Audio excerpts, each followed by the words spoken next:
Hey guys, welcome back to the channel. This is part 1 of our story.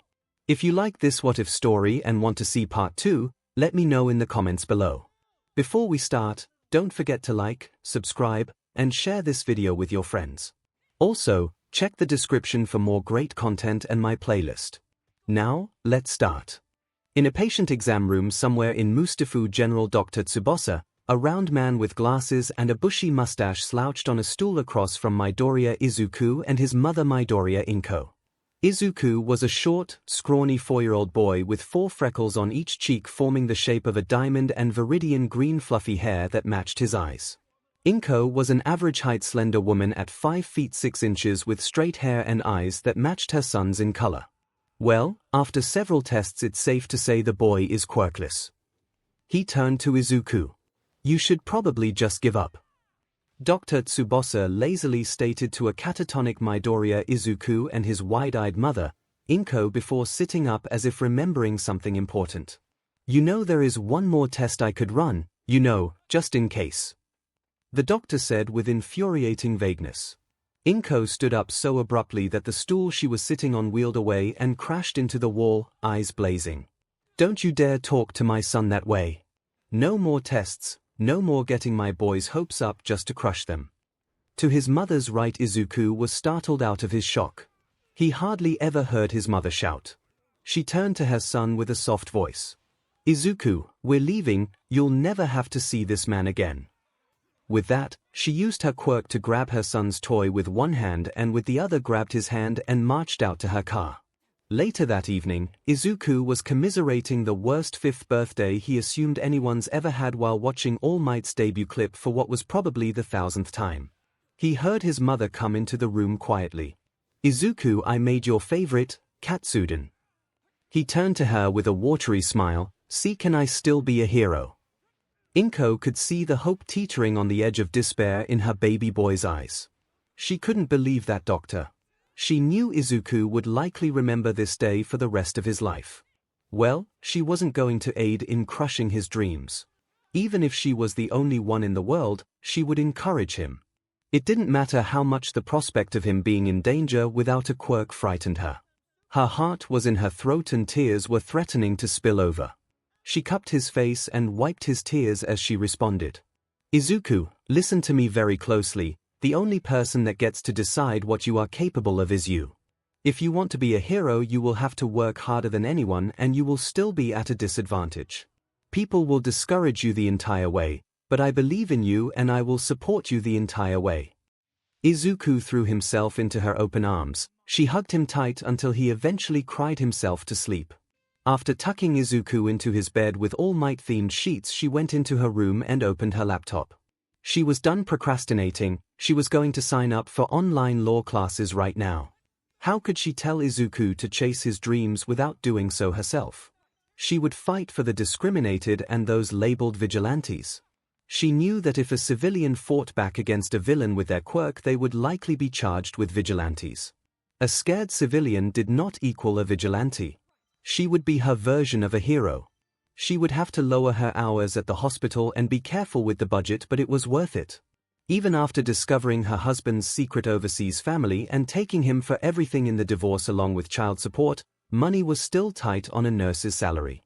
Several months later, his mother was certainly right. The second his quirkless diagnosis came to light, his best friend turned on him, his classmates turned on him, and even the teachers turned on him. They viewed him with open derision, and when he stated he still wanted to be a hero, the cold stares of the students turned into barbed words, the dismissal of the teachers turned into turning a blind eye to the abuse if not outright encouraging it, and worst of all, the casual insults from his best friend Kaken turned into violent beatdowns at every turn. No, not Kaken, his friend was gone. Only the bully Bakugo remained. Izuku was at recess at the nursery school when he heard the telltale sound of crackling and the smell of caramel that preceded Bakugo's quirk activating. He turned around and saw a girl, a short distance away by the trees, crouched in the dirt with Bakugo looming over her threateningly. The girl had light blonde hair kept up in 2 messy buns. So pretty, so cute. Despite the situation, The girl had a too-wide smile revealing elongated canines on top and bottom like a cat's and a look of pure adoration in her eyes as she stared at whatever she held in her hands. As Izuku made his way closer, he noticed that she had BLD on the corner of her mouth and was cradling a dead bird in her open palms close to her chest. Bakugo slapped the bird out of her hands. "What's that disgusting look on your face? You're nothing but a villain waiting to happen. I'll just put you down now." Izuku knew what was coming next. Even at 5 years old, Bakugo's quirk packed a punch. He threw himself in front of the girl, back to her, arms shielding his face. Boom! Pain flared through his arms and chest. "You trying to act like a hero when you're just a worthless Deku? Leave her alone." "If I'm acting like a hero, then what does that make you, Bakugo?" He knew he had made a mistake when he saw the unbridled rage in his friend-turned-bully's eyes. He stood his ground in front of the girl, but it took everything he had to weather the storm. He wasn't sure how much time had passed until the bell rang signaling the end of recess, and with a tsh, Bakugo spun on his heel and marched away. Izuku dropped his now bruised, bloody, and scorched arms to the sides of his equally damaged torso. He turned around to check on the girl and saw that she was still smiling and looking at him with the same look she had been looking at the bird with, pure adoration. This close he could see that the pupils of her eyes were slits like a cat's and unfocused, as if trying to take in everything about his blooded appearance at once. "Cute," the girl said. "Aryu. Oh, okay." He stuttered out in pain and embarrassment as he offered her his hand to help stand. The blonde's eyes focused and their eyes met for the first time. "Why did you help me?" she asked as she took his hand and stood. He ped his head to the side in question. "Why wouldn't I? If someone needed help, you helped them, everyone knew that. Right?" Disappointment evident in her voice, she replied. "Not everyone." Gesturing to the now empty playground save for one teacher waiting on them impatiently. He blushed. Great, apparently he had muttered that last bit. She was smiling again, but this time it was small, filled with mischief. "You're nice, I like you," she stated matter-of-factly. "I'm Toga Himiko, what's your name?" Izuku was about to faint and he wasn't sure if it was due to pain or embarrassment at the possibility of misinterpreting what she said. Shakily he replied. "Midoriya Izuku, I'm going to lay down for just a second." Izuku fell to the ground as consciousness left him. By the time he woke up, he was in the nurse's office, bandaged, with his mother yelling at the nurse. "What do you mean nobody knows what happened? He didn't do that to himself." Izuku shot up. "I'm awake. Where's Toga? Inko world. My baby." She went to hug him but stopped short, remembering his injuries. Her eyes grew hard. "Is this Toga the one that did this to you?"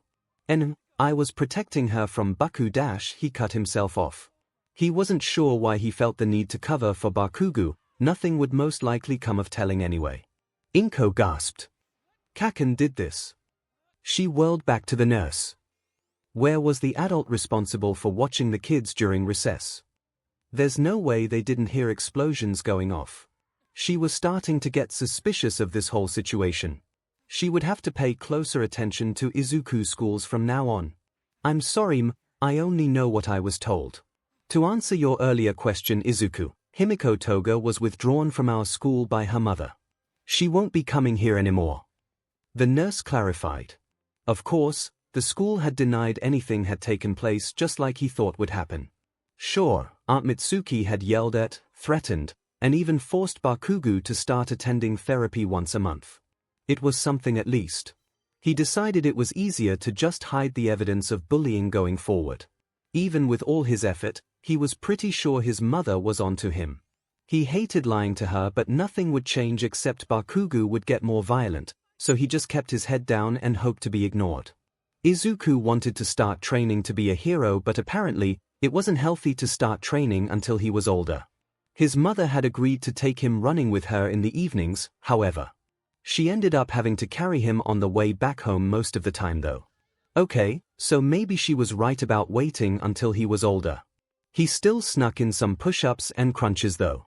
In an attempt to compensate for his lack of physical training, he began doubling down on his hero notebooks. He was breaking down the strengths and weaknesses of not just heroes, but villains and vigilantes as well. If he couldn't overpower his opponents, he would outsmart them. 10 years later. Izuku's 15, 𝐒𝐿𝐾𝐲's 33. Over the years, Izuku had upped his training. He was now weightlifting at home every day after school, and not just keeping up with his mother on their evening runs but pushing her to be faster and run longer. He was still lacking actual martial arts training but hoped to start soon. He was now on analysis notebook number 20, and he could tell was improving just by how amateur his older entries looked to him now. His mother had finished her degree and had already made a name for herself as a lawyer who only took on discrimination and self-defense cases. She hadn't lost a case yet. Izuku and having quite the day. Summer break had officially started. Bakugo's suicide baited him for the first time. He was attacked by a sludge villain and almost died. Met his idol, was disappointed by his idol, saved Bakugo from the same slime villain, and now All Might was offering him his tutelage and quirk. He had been initially heartbroken by All Might's initial response on that roof, but his mother had warned him, hadn't she? Only he could decide what he was capable of. Izuku mustered as much hardball attitude as he was capable of in the face of his idol. I'll accept on one condition. My mother has to know about all this. I'm done keeping secrets from her. All Might had agreed hesitantly and walked with him the rest of the way home. The second he opened the door, his mother was on him. My baby. You're a mess. What happened? She noticed the deflated All Might awkwardly standing behind Izuku. With faux sweetness, she addressed the strange man. Oh, and who might you be, and how do you know my son? Izuku's sweat dropped. To most people his mother would sound welcoming. To him he could hear the undertones and knew what they meant. 𝐭𝐽 was seconds away from Mima Bear mode. He quickly interjected. I'll tell you everything later, I promise, but in the meantime, this is a friend, and he has something to tell you. 𝐭𝐽 calmed only slightly. She didn't miss that deflection. She gestured to the dining table. Go ahead and sit down, I'll make us some tea. All Might sat down at the table nervously and with as much poise as a newborn horse while Izuku helped his mother in the kitchen. Once the tea was poured and 𝐭𝐽 had let the awkward silence go on long enough to make both Izuku and the strange man nervous, she spoke. So what is it you wanted to tell me, mister?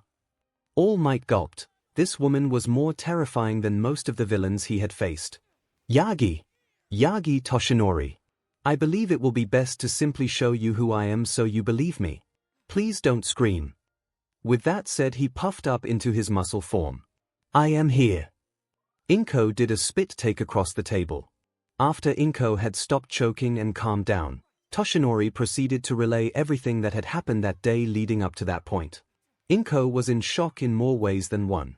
Well, at least you corrected what you initially told my boy and apologized. Her eyes narrowed, her voice dropping dangerously. You did apologize, correct? Toshinori's eyes widened and he abruptly turned to a nervous-looking Izuku. Bowing slightly, he replied. I'm sorry for what I said on that rooftop, young Midoriya, I was wrong. Izuku was dumbfounded. All Might, the All Might, was apologizing to him. It's okay. It stung at first, but ultimately I'm the only one that gets to decide what I'm capable of.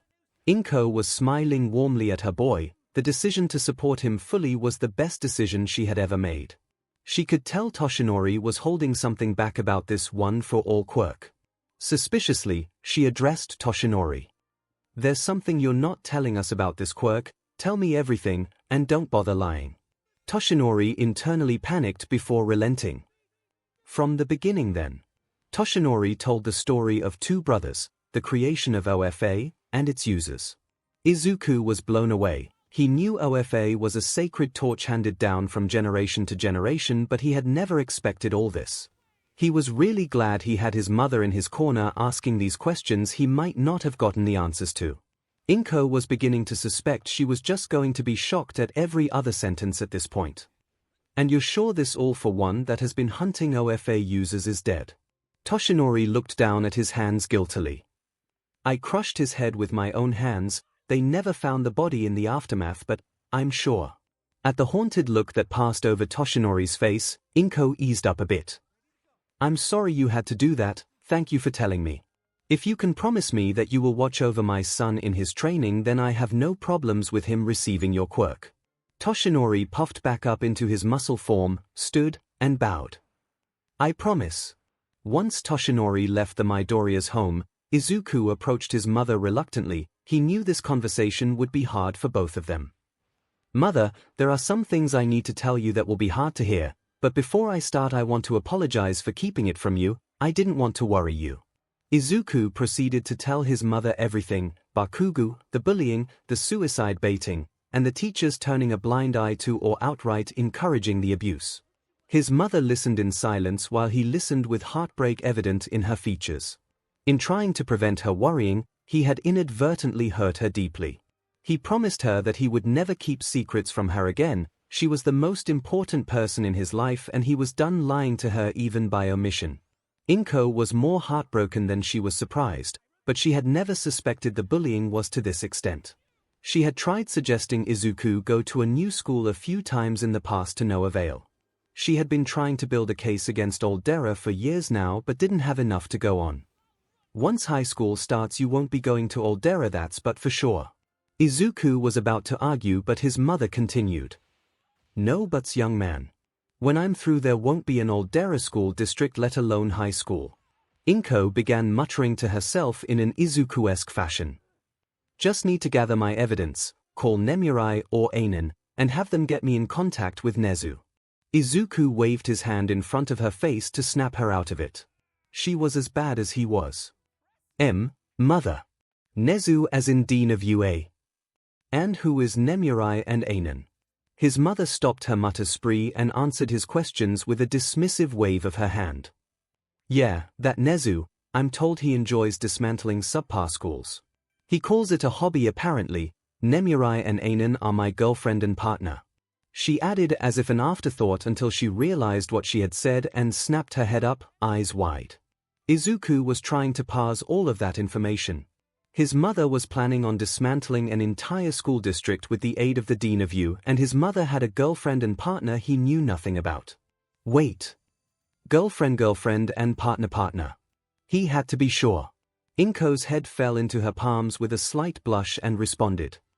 Yes, I'm sorry I never told you. I wanted to be sure about them first, and Nemuri can be a lot. Their jobs also require us to keep things on the down low. We've only been dating for less than a year. I met Nemuri on a case. She and Ainen were already dating and they invited me on a date. But that's no excuse. I love them and it's past time you met. Izuku was blown away. How had he not noticed his mother dating again? He was certainly happy that she had found someone again. She deserved it. There was one thing that was bothering him though. How do they know the Dean of UA? His mother looked hesitant but answered. Well, they're Thepraheroes Midnight and 13, and they work at UA. She rambled out in a single breath. Minumum Sere Midnight and 13. Wait, I've read that 13 prefers they/them pronouns. Would they not want to be called mom? Izuku muttered. 𝐒𝐭 was smiling at how accepting Izuku was. She had never told him outright that she was bi or poly, but she raised her boy right. He didn't have a bigoted bone in his body. You'll have to ask them. Nemuri tried proposing to us a few times already, but I told them that you have to accept them first. Ainen agreed to wait for that day. If Nemuri heard you call her your new mom, she would lose it.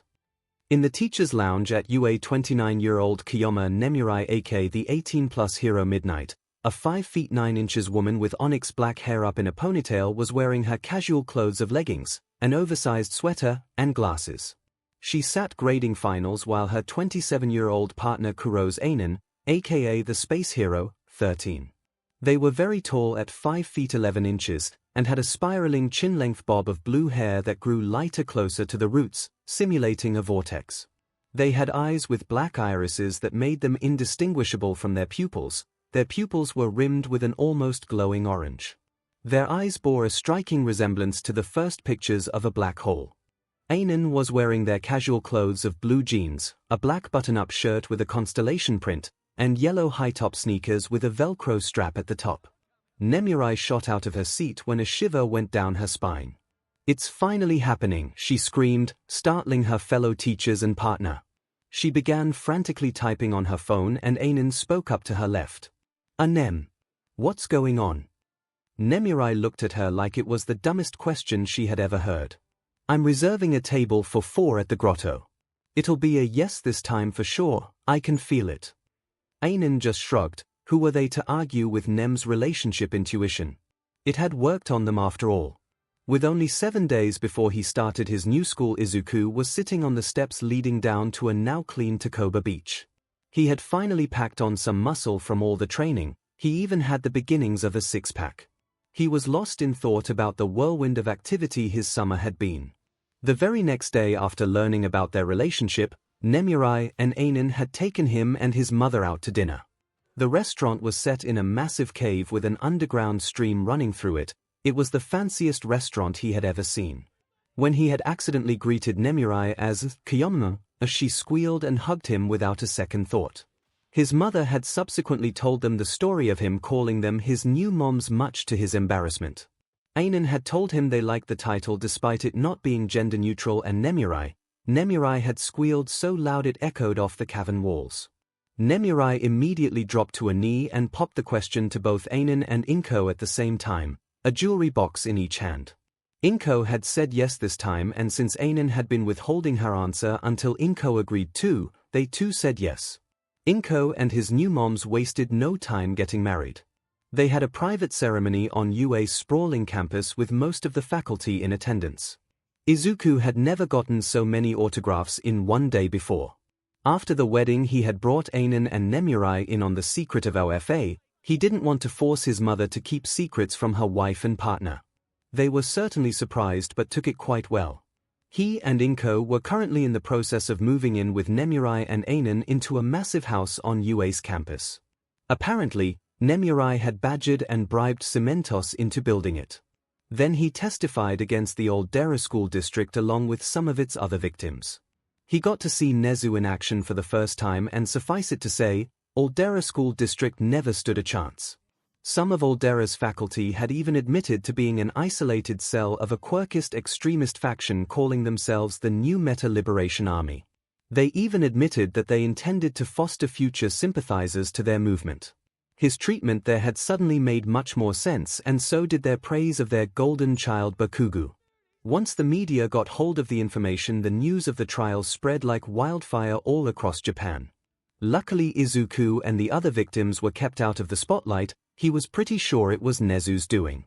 Izuku was brought out of his reverie by the sound of a car door closing. He turned his head to see All Might in his Mr. Yagi form looking at the clean beach with awe. Upon noticing Izuku on the steps, Toshinori puffed into his All Might form and excitement called out, "Young Midoriya, you cleaned everything down to the last scrap, and with days to spare. Good job, my boy." Izuku didn't have many accomplishments to be proud of yet, but he could tell this was something that he would cherish forever. So what now? All Might looked upon his would-be successor with pride. He couldn't be happier in his choice. Now only the act itself remains. Remember, young Midoriya, there are 2 types of power, power given and power earned. You, my boy, have earned this power. Now eat this. All Might plucked a hair from his head and handed it to Izuku. Izuku looked at the hair for several awkwardly silent seconds before responding eloquently. What?" All Might's bravado faltered slightly before responding with uncharacteristic nerves.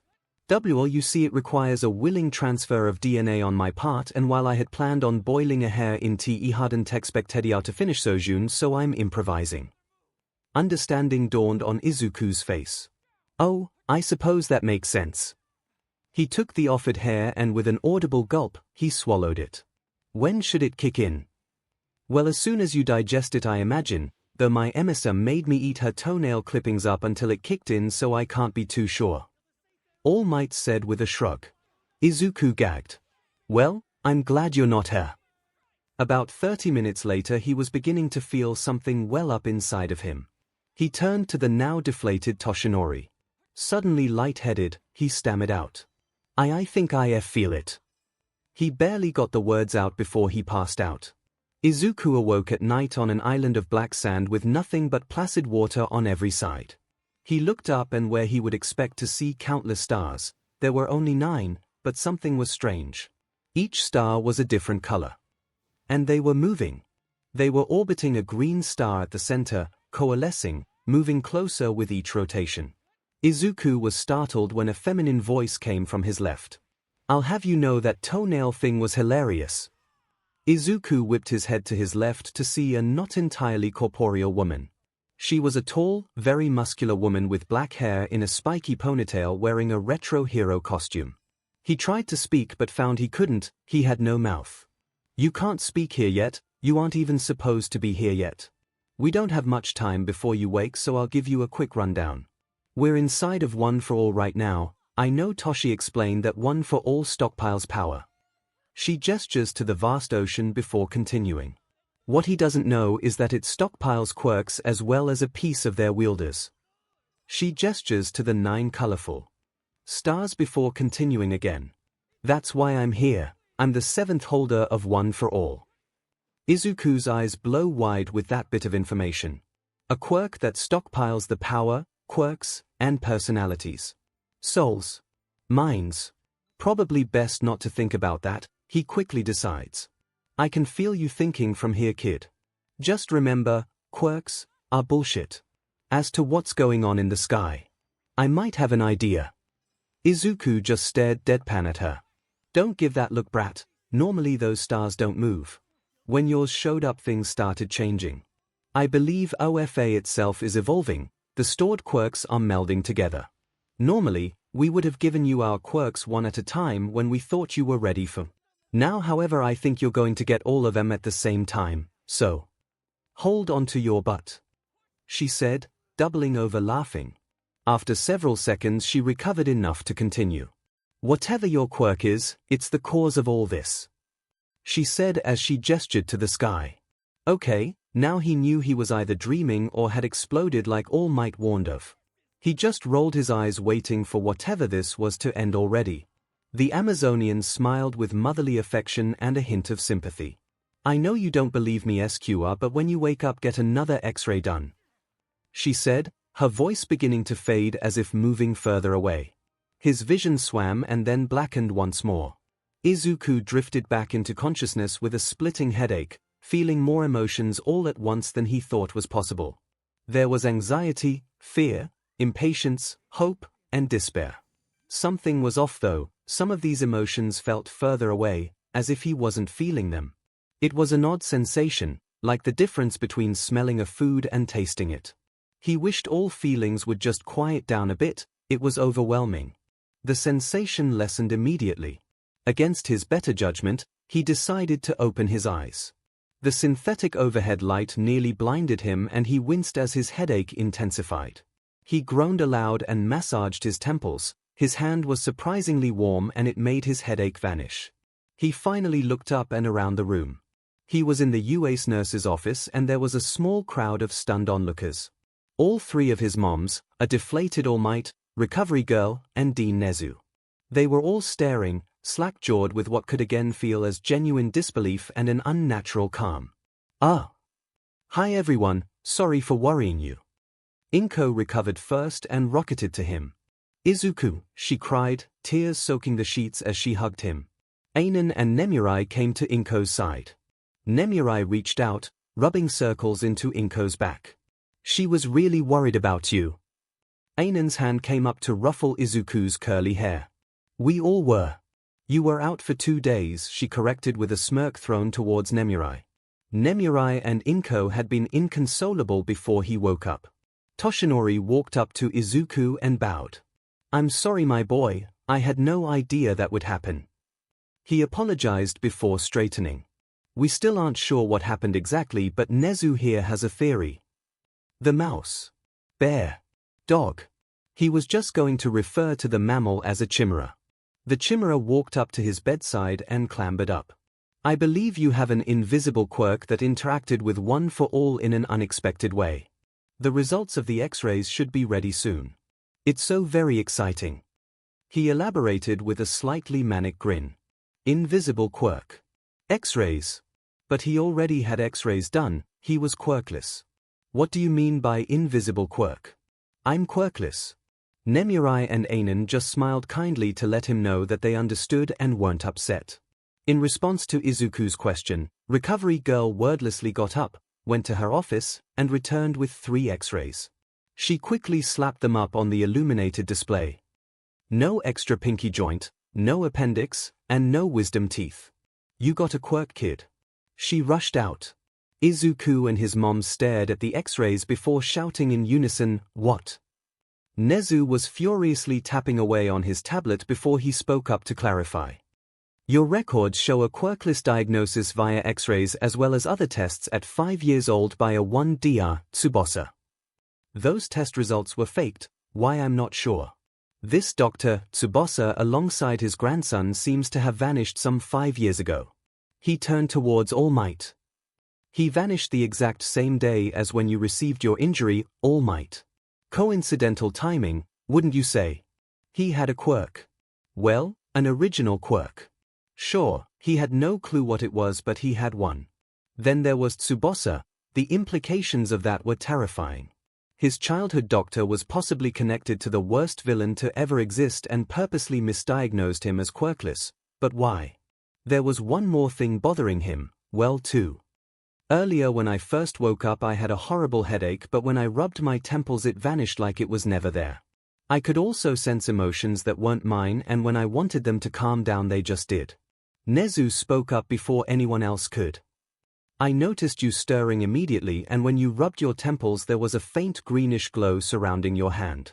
As for the emotions, I'm not sure, but right before you opened your eyes, instead of feeling impatient for you to wake I felt calm. But it was obvious that it was being forced on me. Izuku turned to a still distraught Inko. He could feel, no, he could sense her panic and tried to replicate the same sensation of willing her to calm. The effect was immediate. She whirled on him. I felt that. A gasp. Izuku, your eyes are glowing. As she was reaching to cup his face he noticed a bruise on her knuckles. Mother! What happened to your hand? Inko gave a sheepish grin. Ah. I might have punched All Might when he told me what happened. Luckily I was in my hero form. She has one hell of a right hook, he said with a laugh. Izuku took his mother's bruised hand and ran his thumb over her knuckles worriedly. Then his hand began to glow and warm. The bruising receded before vanishing entirely. He felt like there was more that he could do, like a second gear, so he shifted it up. Inko's eyes began glowing this time. Everybody was in shock, none more than Recovery Girl. She knew how rare healing quirks were more than anyone. Izuku spoke with excitement. Is that my quirk? Before he could start muttering about possibilities he was cut off by a strange sensation. Izuku felt more than saw, someone else in the room that wasn't there before. He looked up and just past everyone was standing the more clearly defined woman from the strange dream. He heard her talk not in his mind, but with his ears. Technically they're all your quirks now. Everyone save for Izuku spun to face the intruder. Hello. I'm the one and only Chimera Nana, the 7th holder of One for All. Nice to meet ya. Nana cheerily said as if there was nothing at all strange about her being there. How did you get in here? Nemurai demanded. Get behind me. Ainen shouted. Great, another person crowding my office. Chio grumbled. Oh my, Nezu said with uncommon surprise. Stay away from my baby. Inko yelled, eyes glowing brightly from her quirk. MSTR. All Might whispered, looking like he had seen a ghost. Nana smirked with a SHD-ting grin.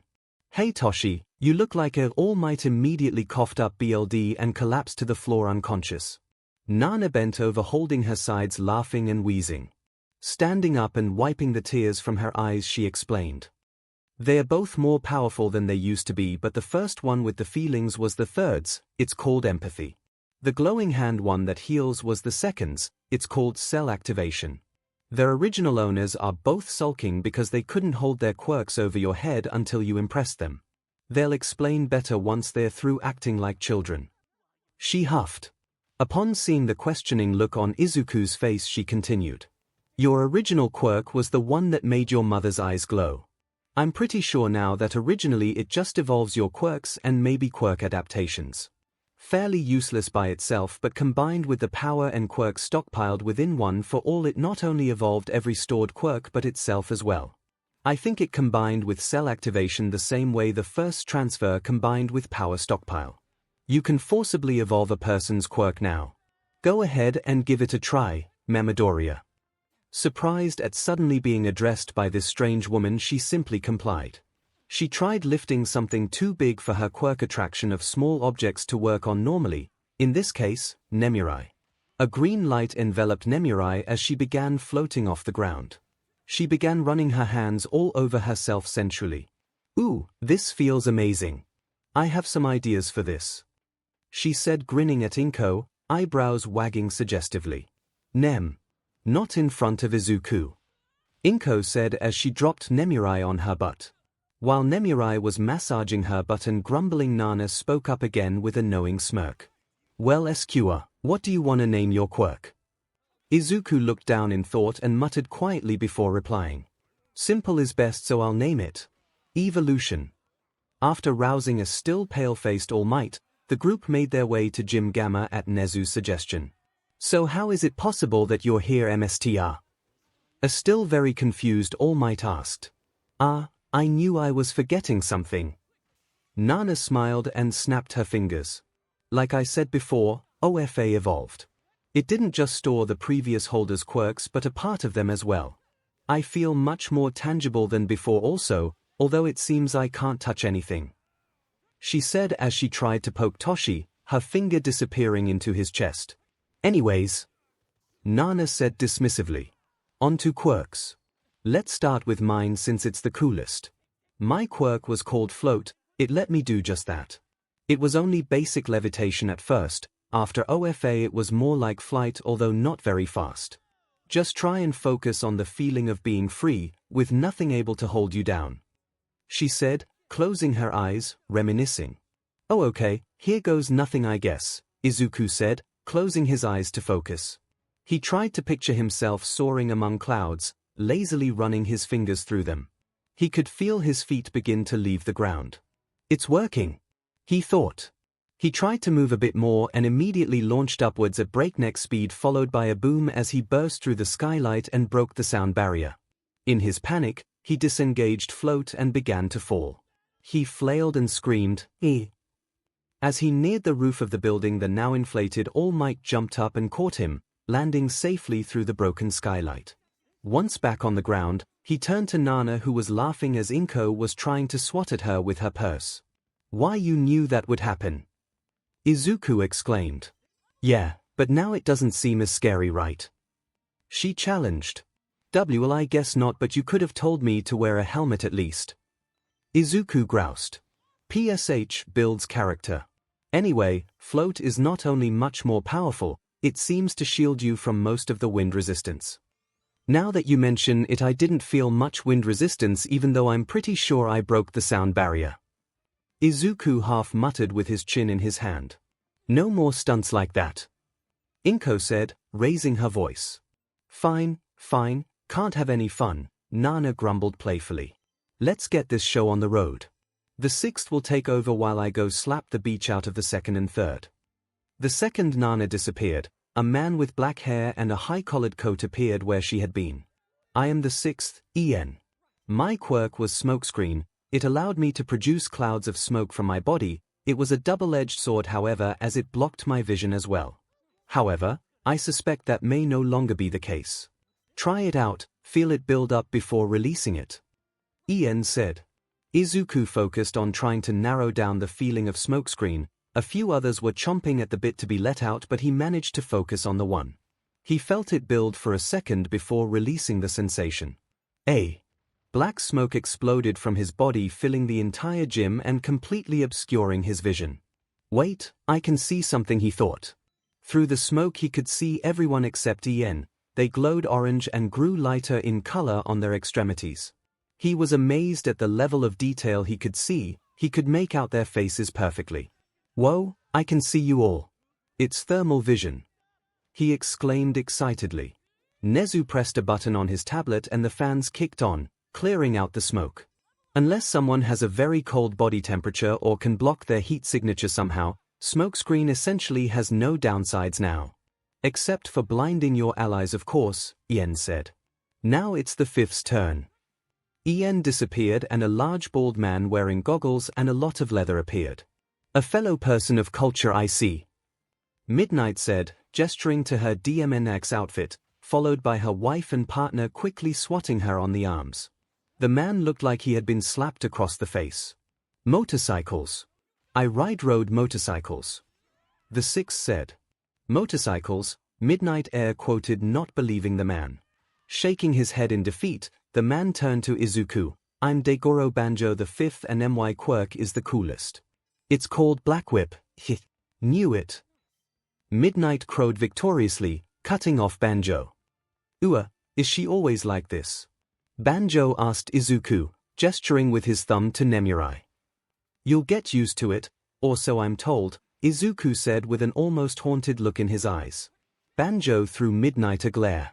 As I was saying, Black Whip allowed me to launch out tendrils that I could trap villains with or use to move around. It's connected to your subconscious, so it has a semisentience. If your emotions are out of control, so is it. It's also way more powerful now, so be careful. Izuku focused on the feeling from earlier that wished for action. He carefully let it out. An inky black tendril coated in green, barely visible luminescent energy emerged from his palm. It was slow at first, wriggling out longer until Izuku had the errant thought, I wonder how many of these I can make. As if in answer, countless tendrils sprang to life as he began to resemble an eldritch being. Izuku was worried at first, but the tendrils remained calm. Go back to one and stab the floor, he tried mentally commanding it. The tendrils immediately reduced to one and jabbed deep into the concrete floor. What about shapes? Make claws on my fingers, Izuku mentally commanded again. Black tendrils enveloped all 10 of his fingers, creating long claws. He could feel them like they were his own fingers. He bent down and slashed at the concrete. They went through it like butter, carving deep furrows. What did I say? Coolest quirk ever. Banjo exclaimed. It seems to be much easier to control, and being able to make shapes like that is definitely new. Yeah. Izuku agreed. I could also feel with them when they were like that. Izuku said, releasing Black Whip. Oh ho ho ho, your future partners are in for a treat. Midnight said teasingly, causing Izuku to go bright red with the implications. Ainen and Inko slapped their wife on the arms again, causing her to grumble under her breath, never have any fun. I do not envy you, kid. Banjo groaned. The fourth will take over now, he said as he vanished. Next to appear was a massive man as tall as All Might with medium-length blonde hair and a scar that looked to be from a claw. I am the fourth, 𝐒𝐭𝐻𝐸 Shinomori. My quirk is called Danger Sense. It would warn me of any potential threats to my person, even intent to harm or negative emotions after I received OFA. It could cause sensory overload and was more painful the higher the threat. Reaction time also plays into effective need. 𝐒𝐭𝐻𝐸 was cut off by Nezu throwing a pen at the back of Izuku's head. Izuku felt a light nudge as to the direction and time slowed. He could still see 𝐒𝐭𝐻𝐸's mouth moving in slow motion as he spun around only to see Black Whip swatting the pen out of the air. Ness. But I believe that it now dilates your perception of time and has interactions with the other quirks. 𝐒𝐭𝐻𝐸 finished weakly. Banjo reappeared. Black Whip. Coolest quirk ever, he said and promptly disappeared again. That is certainly a useful quirk, Midoriya. How painful was it? Nezu queried without a hint of remorse. It wasn't painful at all actually, it felt like a subtle nod to which direction the threat came from, Izuku stated after giving Nezu an incredulous expression. Count yourself lucky then, ninth. That quirk gave me chronic anxiety to the point I left civilization behind entirely. 𝐒𝐭𝐻𝐸 finished before disappearing without another word. Good, I don't think I can handle any more anxiety. Izuku muttered quietly. Nana appeared after a few seconds, holding 2 figures under each arm in schoolyard headlocks. She released one, now act your age, children. The first to speak up was a man with blonde hair in a ponytail and a piece of fabric covering his hairline. Fine, I'm the third, my quirk is called empathy. You already saw the effects earlier, though when I had it I could only sense other people's emotions, not influence them. Test out its limits on range and number of targets. He said reluctantly, and without any fanfare, he disappeared. The other figure finally squirmed his way out of Nana's grasp. He was the spitting image of Bakugo, only older. He pointed a finger in Nana's face. "Who do you think you are?" he shouted point blank. "Yep, got to be related to Bakugo," Izuku thought. The man spun and his rage fell off his face. "I've seen your memories, and if that brat is related to me, you have my express permission to slap the SHT out of him," the man said. "Traitor!" Izuku declared his tongue. "You are no hero, child. You do not deserve the power you have been given. What will you do when faced with a villain too dangerous to be left alive? Spare them, only for them to kill again?" The man challenged. "You've seen my memories, so you know I earned this power with blood and sweat, and I will continue to earn it. As for killing a villain, I know that it can be unavoidable. Even All Might was forced to kill all for one. I can only try to be ready if a situation like that arises for me as well." Izuku replied with as much conviction as he could about killing someone. The man stared at him for what felt like minutes before nodding. "Very well, but make no mistake, that day will come, ready or not." Izuku could only nod in response. "I am the second. My quirk is called Cell Activation.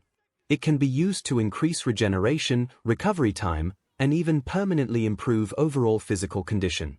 It used to be activated by touch, usable on myself or others, but it drains stamina fast. Now, however, it seems to be tied to OFA's power instead of your stamina and is passively always active on yourself." The second blew out a breath. "And it seems to have latched onto your original quirk, evolution. You can freely evolve others' quirks now. But heed my words, boy, do not go handing that power out to people unless you trust them with your life," the second warned as he vanished. "What a lovely gentleman," 𝐒𝐭 said, words dripping with sarcasm. "Welp, CYA around, kid, and remember, I'm always watching," Nana said, pointing to her eyes as she began to slowly disappear. "Oh, and Toshi," she said, her face softening with maternal love, "I'm so proud of you." All Might deflated, spurting a small amount of blood, then tears began slowly trailing down All Might's face. "Thank you, Mother," he said quietly as Nana disappeared. Izuku could sense the relief and love radiating off the man in waves. He slowly approached his mentor and hugged him while simultaneously activating cell activation and evolution. They stayed that way for a minute before Toshinori broke the hug. "Thank you, my boy, I feel much better. But I don't think I'm fully healed yet, and I don't think evolution will work for me since I'm only using leftovers of a quirk now and I was originally quirkless." "You were quirkless and you had the nerve to dash our boy's dreams," 𝐒𝐭 said with quiet anger. Ainen and Nemirai were quick to pull her into a hug. Now he already apologized and corrected his mistake. 𝐒𝐭, no need to beat a dead All Might, Ainen said soothingly. Toshinori looked down, ashamed. "I am sorry, my boy, I've never been more wrong." Izuku was quick to reassure Toshinori. "I forgave you a long time ago, All Might. I know you only had my safety in mind." A new figure coalesced. This time it was a white-haired, too-thin man. "Hello, Ninth. I am the first, Yoichi Shigaraki, and unfortunate brother to AFO. Your quirk was exactly what was needed to finally finish OFA, and you're lucky it did the way it did. Normally having multiple quirks reduces your lifespan by about half." Everyone, namely Izuku's moms, gasped. "My baby," 𝐒𝐭 wailed as she began to fountain tears. Yoichi continued unabated, "Because when your quirk interacted with OFA, it didn't just complete it and evolve its stored quirks. It combined all of the quirks into one multifaceted quirk. The quirks may interact in yet unforeseen ways. Your lifespan will not be cut short. In fact, cell activation may prolong it." Yoichi reassured, much to 𝐒𝐭's relief. "Well, that's a relief." Izuku breathed out the breath he was holding. "Remember, Ninth, this power is yours," Yoichi said as he disappeared. Ainen walked up to Izuku and ruffled his hair while producing a notebook. "I wrote down everything they said." Izuku threw himself into their arms, hugging them. "I love you, Mom." Izuku activated evolution. Who could he trust more than his moms? The orange ringing their eyes blazed like a dying sun. "Did you just evolve my quirk?" they asked, looking down. He just nodded in answer. Well, I can normally only fully use my quirk with my suit on, but let's try just one finger at a time. 13 pointed their index finger out to the gym and activated Black Hole. The suction came to life, sulking up loose debris on the floor. They added another finger, and another, until they had all 10 fingers pointed forward with Black Hole activated. A previously impossible feat, only one thing left to test. 𝐼𝐴𝐴𝐴 said, bringing Black Hole back down to one finger and pointed it closer to their leg. No, don't 𝐼𝐴𝐴𝐴. 𝐵𝐵 cried out, knowing exactly what they were thinking. Nothing happened. 13's jeans fluttered a bit, but that was it. Cool, they said simply. 𝐵𝐵 marched up to her partner and pouted while jutting her hip out. You could have been seriously hurt. Again. Again. 𝐒𝐿 yelled in surprise. When my quirk first manifested, it tore up my leg pretty badly, but the good news is I seem to be immune to my own quirk now. 𝐼𝐴𝐴𝐴 said, slightly ashamed. 𝐒𝐿 pinched the bridge of his brow. He worried about how much of a space case his mom was sometimes. Your turn, mama, 𝐒𝐿 said as he hugged 𝐵𝐵 with evolution active. Her eyes glowed purple before he released her. 𝐵𝐵 kissed 𝐒𝐿 on the forehead before moving away from the group. 𝐁𝐿, turn on the fans please. She started pumping out her quirk. A thick cloud of pink enveloped her but didn't move towards the vents. 𝐁𝐿, did you turn on the fans? She questioned, confused. Fascinating, try willing it to move, 𝐁𝐿 said in a way of answer. 𝐵𝐵 raising an eyebrow did as asked. The pink cloud moved around in circles around her, expanded, and condensed until it was a liquid on the floor. Whoa! I can control it telekinetically now. Wow, that will be so useful outside, or in places with good ventilation, or against someone waving an arm hard enough. 𝐵𝐵 rambled excitedly. 𝐼𝐴𝐴𝐴 nudged 𝐒𝐿, you're not the only quirk nerd. I heard that. 𝐵𝐵 pouted. 𝐒𝐿 turned to Recovery Girl, who had been oddly quiet the entire time, to find her half asleep resting against her syringe cane. He walked closer. I'm sorry, Recovery Girl, you must be wanting to go home. Ah, it's okay boy, had to make sure I was here if 𝐻𝐴 got hurt. She said, smiling tiredly. 𝐒𝐿 crouched down and brought her into a gentle hug, activating both cell activation and evolution. Her eyes glowed faintly and she stood up straighter. I feel 10 years younger now, 𝐒𝐿 said, turning to 𝐁𝐿. If you decide to overthrow the earth, please spare my loved ones. He reached out a glowing hand which 𝐁𝐿 took immediately. His eyes glowed with otherworldly power. Then the cackling began. After about 5 minutes of fearing he had just created the first eldritch god, 𝐁𝐿 quieted and straightened his tie. I have been such a fool. No security cameras outside the front gates and beyond, blind spots in the sports arena, and so much more. I have many things to improve. 𝐁𝐿 finished dangerously. Well, I guess all there's left to do is try out the strength enhancement. 𝐒𝐿 thought aloud. All Might, how do you activate it? Toshinori buffed up into his muscle form. Squeeze your butt cheeks together and yell smash from the bottom of your heart. All Might explained. 𝐒𝐿 positioned himself facing the far wall. Well, here goes nothing, he thought as he squeezed his butt cheeks together and yelled. 𝐿𝐴𝐴𝐴 danger sense nudged heavily in every direction and time slowed to a crawl. Nana popped into existence. 𝐿𝐴𝐴𝐴, she yelled, surprisingly not in slow motion. He cut the power to OFA. Nana whirled on All Might. What were you thinking? Clench your butt cheeks, what the hell kind of advice is that? Nana admonished. Kid, OFA is way more powerful than when All Meathead over here had it. She said, pointing a thumb to a thoroughly ashamed All Might. Try a tiny amount, and work up from there. Nana actually instructed. 𝐒𝐿 focused on the unending ocean of power that was one for all. He tried using only a small portion, what he assumed to be 5%, and punched. A gust of wind followed the punch. Within the confines of the building it was enough to burst the remaining skylights. Whoa, that was only about 5% and my arm still ended up hurting, he said, but before he could finish, cell activation healed the minor tears in his arm's muscles. Never mind, cell activation already healed it. Wait a minute. Doesn't that mean I can put on muscle practically instantly? Izuku said, having a revelation. Now you're cooking with neurons. Nana replied, flexing her massive biceps as she disappeared. Just don't overdo it, sweetheart, I signed you up for a martial arts gym. We're going to meet your trainer tomorrow. His mother said. After pointedly ignoring his mother's suggestion of not overdoing it, Izuku proceeded to exercise through the night, drinking protein shakes every hour. By morning he had gained 10 pounds of raw muscle and he was barely even tired. Cell activation was amazing. He only stopped exercising when he heard his mother exit her bedroom that she shared with his mama and mom. He set his alarm to go off in 1 minute, and after silencing his alarm he pretended to yawn. After taking a much-needed shower he emerged from his room to greet his mother in the kitchen and help her make breakfast, as was routine for him at this point. Upon entering the kitchen he found his mother eyeing him with suspicion, hands on her hips. "Why is the protein powder out, young man?" 𝐒𝐭𝐻 questioned. Late-night snack." Izuku answered unconvincingly. "And why do you look like you put on more muscle as if overnight?" She continued to interrogate. Izuku looked down at his clothes, his white shirt, that red pajamas and black workout shorts to see that they were visibly straining against his newly acquired muscle. "Sorry," he answered, not meeting his mother's questioning gaze.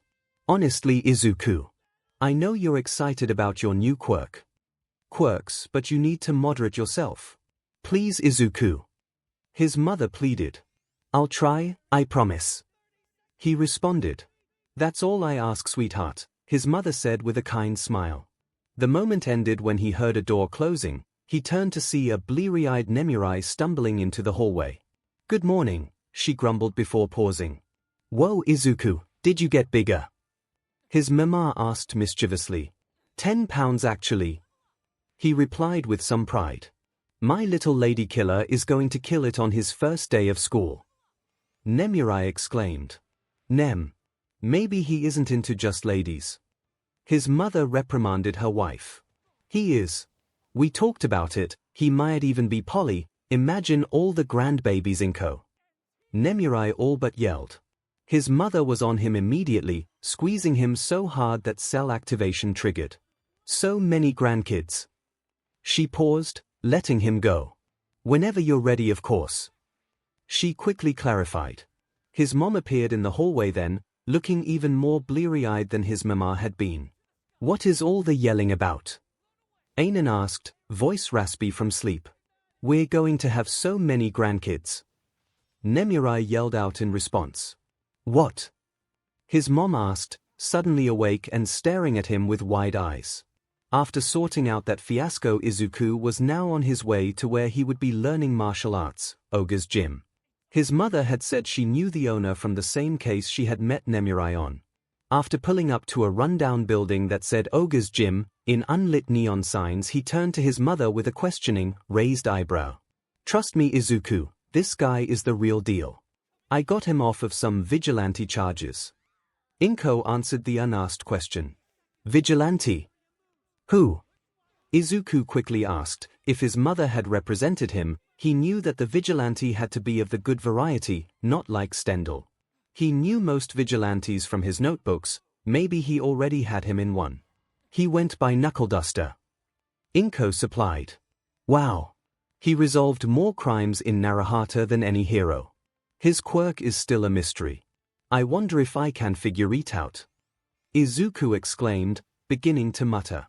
𝐒𝐿𝐴 tapped her son on the shoulder to prevent more ramblings. "Come on, Izuku, we don't want to be late."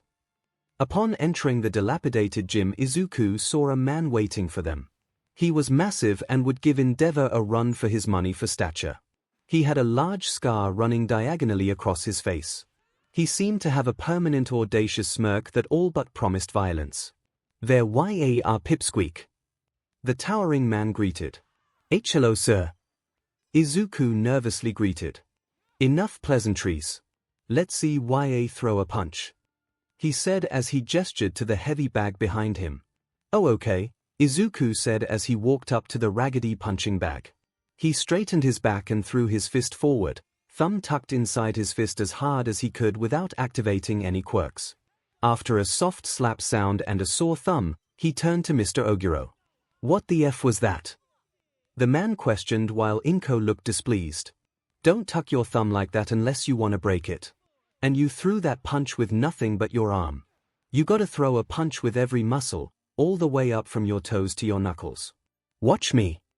Mr. 𝐒𝐿𝐼ro stepped in front of the bag, nudging Izuku aside.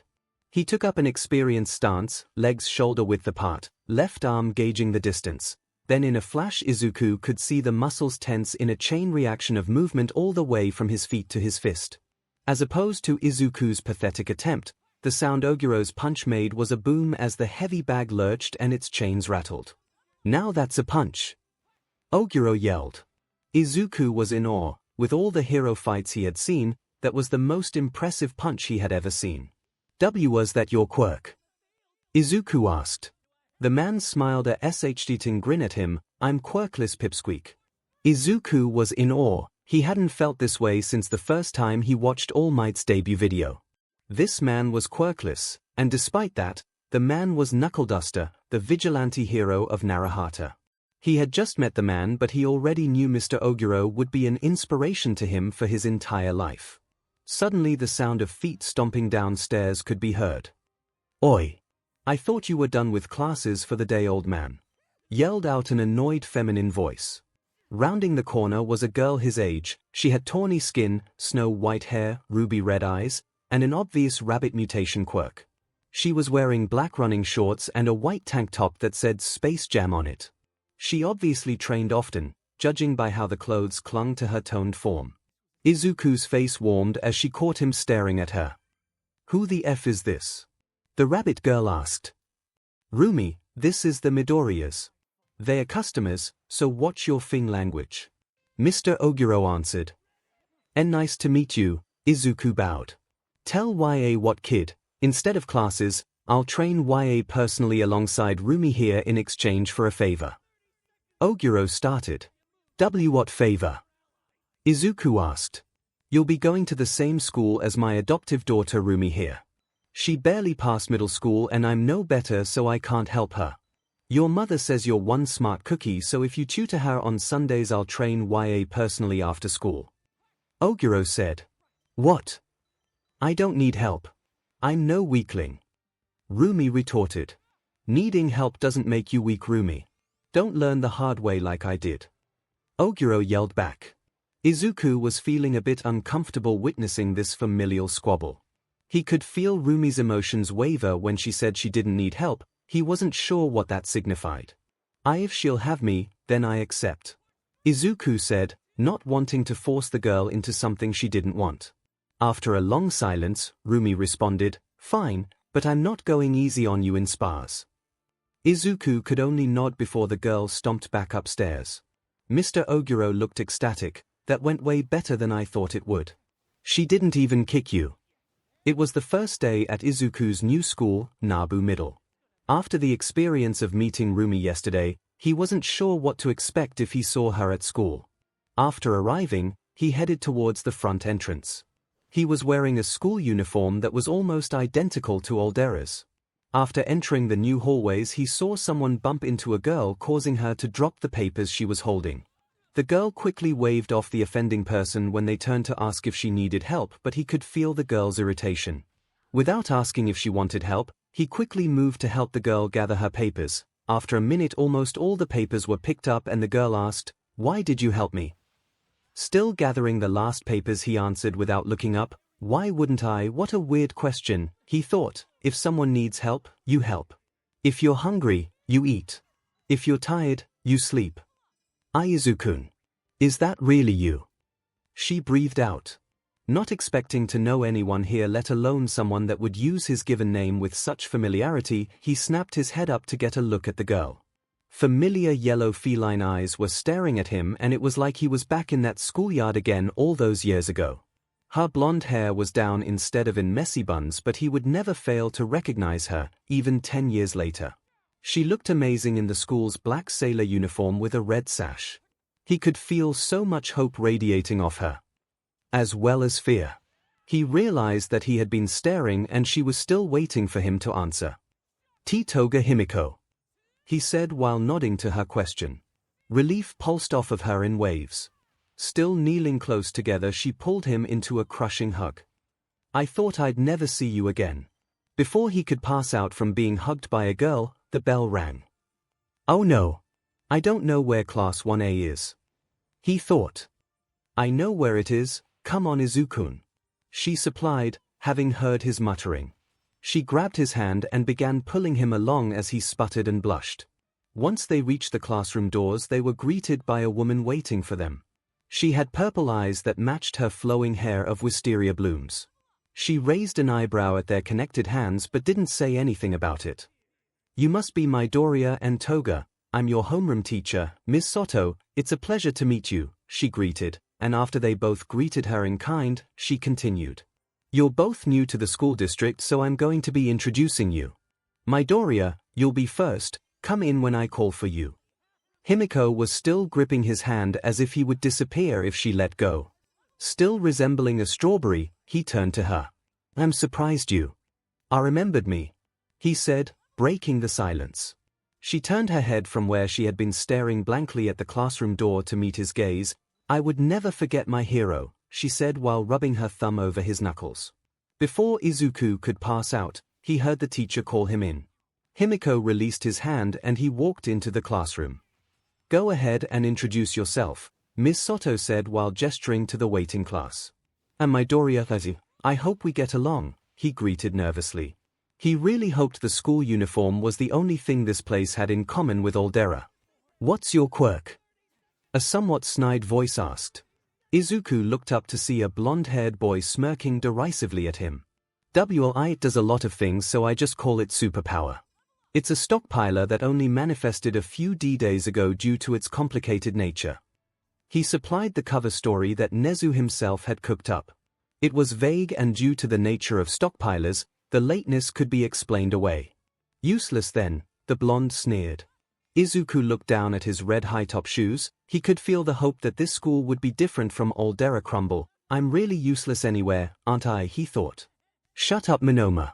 Just because you can't copy his quirk doesn't mean it's worthless," an aggressive voice called out from the back of the class. "To me it is," Minoma snidely commented. Izuku looked up in surprise. The boy didn't mean that he was useless.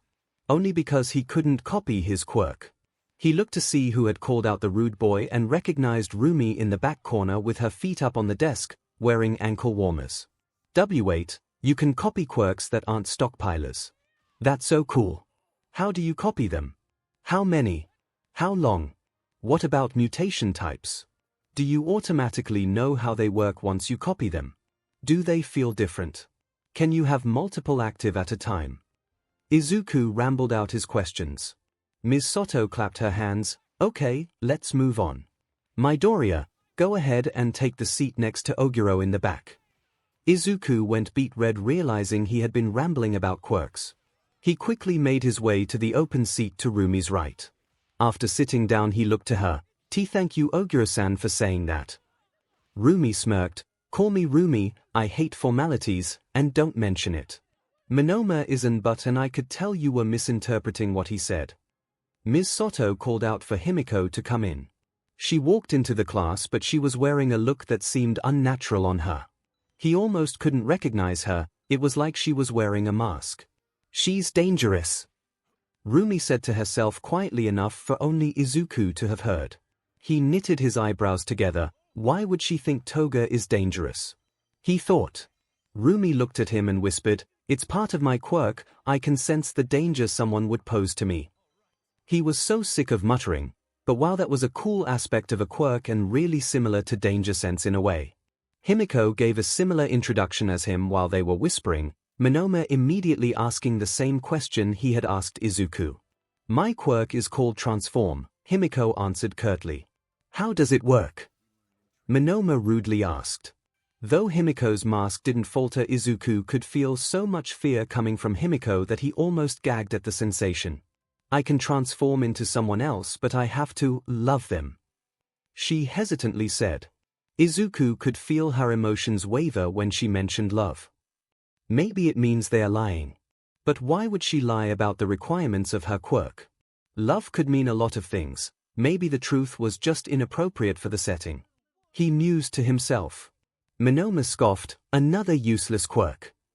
Monoma. I gave you the benefit of the doubt, but you just earned yourself detention after school. I won't have any discrimination in my class, am I clear? 𝐿𝐴 said, eyeing Monoma in a challenge. Monoma hung his head, yes Toga dear, go ahead and take the seat to Midoriya's right. 𝐿𝐴 said. The second 𝐒𝐭𝐽𝐾 sat down, the girl occupying the seat in front of him spun around in her seat. She had welding goggles pushed up to her hairline of pink dreadlocks and had yellow eyes with crosshairs for pupils. She had dark bags under her eyes and had a manic smile directed at him and 𝐒𝐭𝐽𝐾. You have to love someone for your quirk. How do you know you love them? Do you get their quirk? Why do you have cat eyes? They are pretty. Do you have claws? I'll make you some. And you. She yelled, turning her focus to Izuku. What exactly does your quirk do? Why was it so late? That's weird even for a stockpiler. Why is your hair so fluffy? I'm going to touch it. She asked, getting more excited with each question and beginning to reach her hand out to Izuku's hair. Whoa, down my. Rumi said not unkindly, effectively halting the barrage of questions and attempted petting. Uavin, the manic pinkette exclaimed before turning around and slumping into her chair. Rumi leaned over. Don't worry about my, she just gets excited about quirks and support gear. Just don't touch her goggles. Ever. Ha! You mean she's a freak? Monoma said, having overheard the conversation. A week's detention. And I'm calling your parents Monoma. 𝐿𝐴 yelled. He's just mad that my laid him out once for touching her goggles, Rumi whispered. Now. Let's start class. She said more calmly.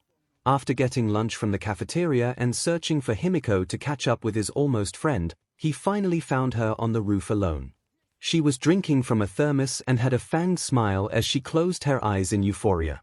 This was the 𝐒𝐿𝐴 he remembered from all those years ago. Hello Toga-chan, he called out in greeting.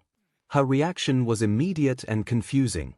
Her smile fell from her face and her eyes went wide before narrowing to slits as she began reaching under the skirt, danger sense nudged in her direction.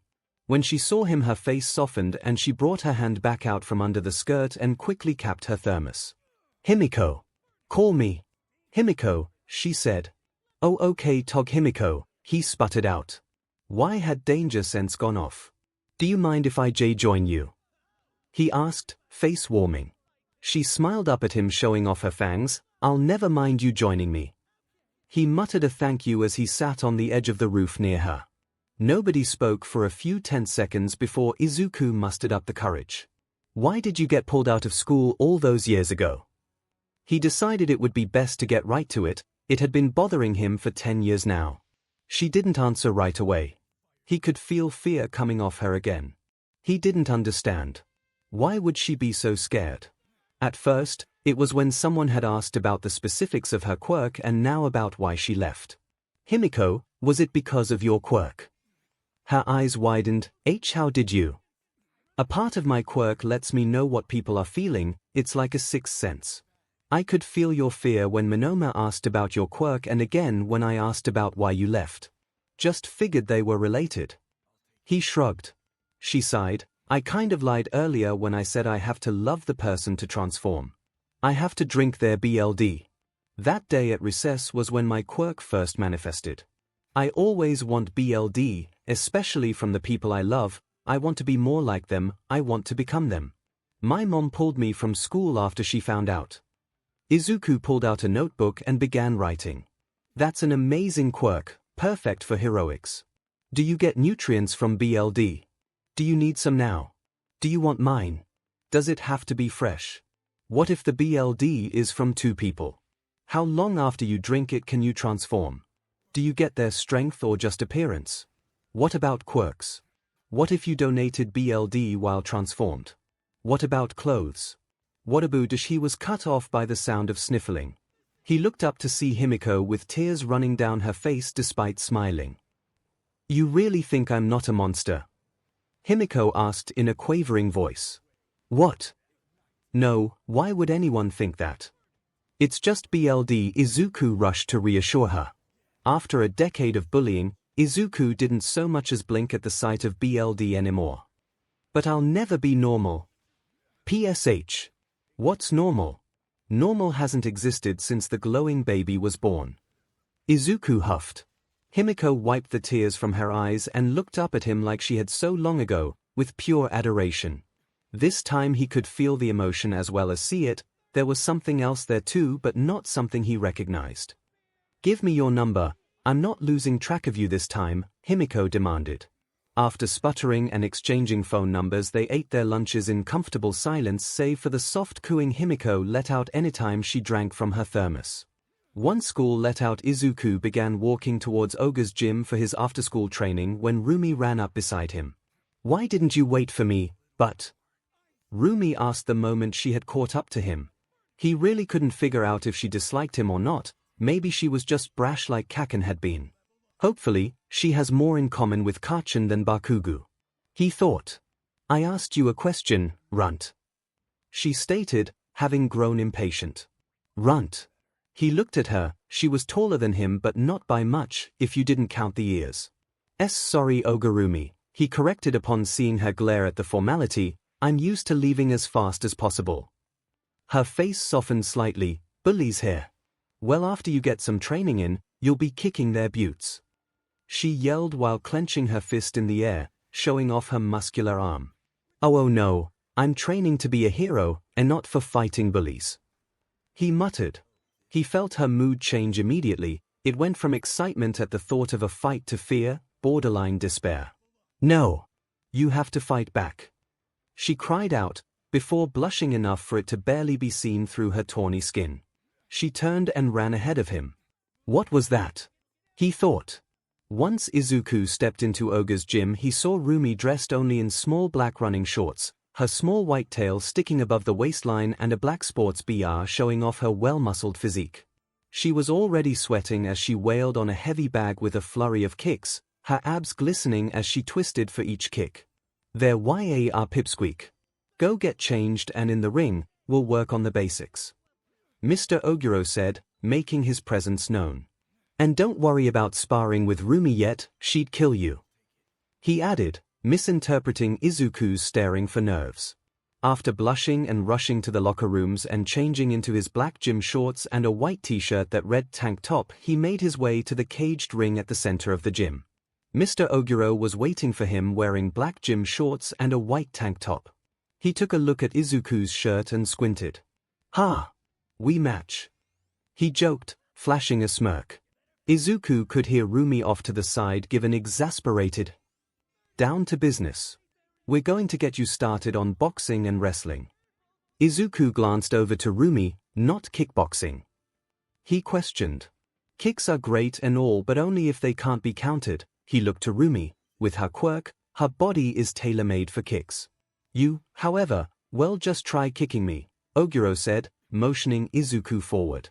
Izuku went for a high kick, trying to imitate the way he had seen Rumi do, only for 𝐒𝐻𝐲 to catch it under his armpit. See. Now I can do whatever I want with 𝐻𝐻𝐾, he said, throwing a jab at Izuku's face with his free hand. Danger sense flared as time slowed, Black Whip activated and wrapped itself around 𝐒𝐻𝐲's fist, halting it. Neat trick, kid, but no quirks during training, 𝐒𝐻𝐲 said as he brought his head down and headbutted Izuku before danger sense could trigger. Izuku lay on his back, nose bleeding as he stared at the ceiling. Seems danger sense and black WHP aren't impossible to get past. Maybe it has to do with sensory overload like 𝐒𝐻𝐾 said. He thought, cell activation already stopping the bleeding. Learning a technique was much easier than he had first thought with the time dilation from danger sense. After a grueling training and workout session with Mr. 𝐒𝐻𝐲 and rinsing off in the showers, he walked out of the locker room with his bag slung over his shoulder to see Rumi just now finishing her workout and toweling off her sweat while eyeing him. How the F do you not look tired? She asked. Ah, that's because of my quirk. It heals, gives me more stamina, and cuts down on recovery time. Well, part of my quirk at least. She added sheepishly, rubbing the back of his head. Well, that's Fing cheating. She crossed her arms over her chest. Is that why you're so jacked?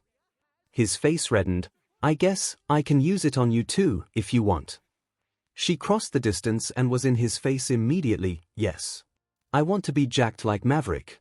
Hurry up, hurry up. Panicking at her proximity, he activated cell activation and evolution simultaneously without noticing. Seeing his glowing hand, she grabbed it in hers. Her ruby eyes glowed with power, and after a few seconds he stopped and she let go of his hand. Whoa, that felt weird. I feel like I could go for a whole not her workout. She yelled, posing and flexing her arms. After saying his goodbyes, he began walking to the train station. He was walking down an empty street when he felt a similar sensation as Shimura Nana appeared before him. Ah! He screeched in surprise. Oh, calm down you big baby, Nana said, covering her incorporeal ears. It turns out I still have a fan left. Nana said while posing heroically, her hands on her hips. Wait, you're Maverick. Izuku said, shocked. He had heard of the hero, she was well known in her time. Ha! Maybe I have 2 fans left, she said, swelling with pride. The next few days went by similarly. He ate lunch with Himiko on the roof, got his butt handed to him by Oguro after school, and used cell activation on Rumi after each workout. Rumi had been complaining about being starving all the time now and was starting to gain more muscle. It was subtle, but he noticed her muscles becoming more defined over the week. It was Friday and Izuku was almost to school when he heard something he did not like the sound of. I told you to do our homework, freak. A masculine voice sounded from an alley. Izuku turned the corner to see the girl that sat in front of him. My Rumi had called her. She was cornered against the fence in the alley by 5 upperclassmen from their school. Then the boy in the middle grabbed Mai's goggles off her head and held them high. I'll give these back once you don't touch my goggles. Mai roared before punching the boy in the nose hard enough for Izuku to hear the cartilage crack. As the boy reeled back, Mai snagged her goggles from him. The other 4 boys cornering her rushed forward and began pushing, punching, and kicking at her.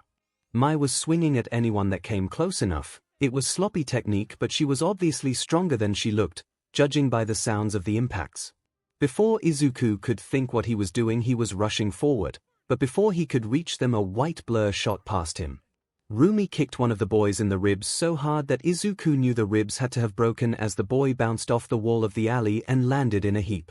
Izuku reached the group and began pulling them off Mai, who was still swinging wildly, despite the number of hits she had taken. When some of the boys began focusing on him, danger sense triggered, but he consciously tamped down on black WHP when it tried activating. He didn't want to get charged with unlawful quirk use.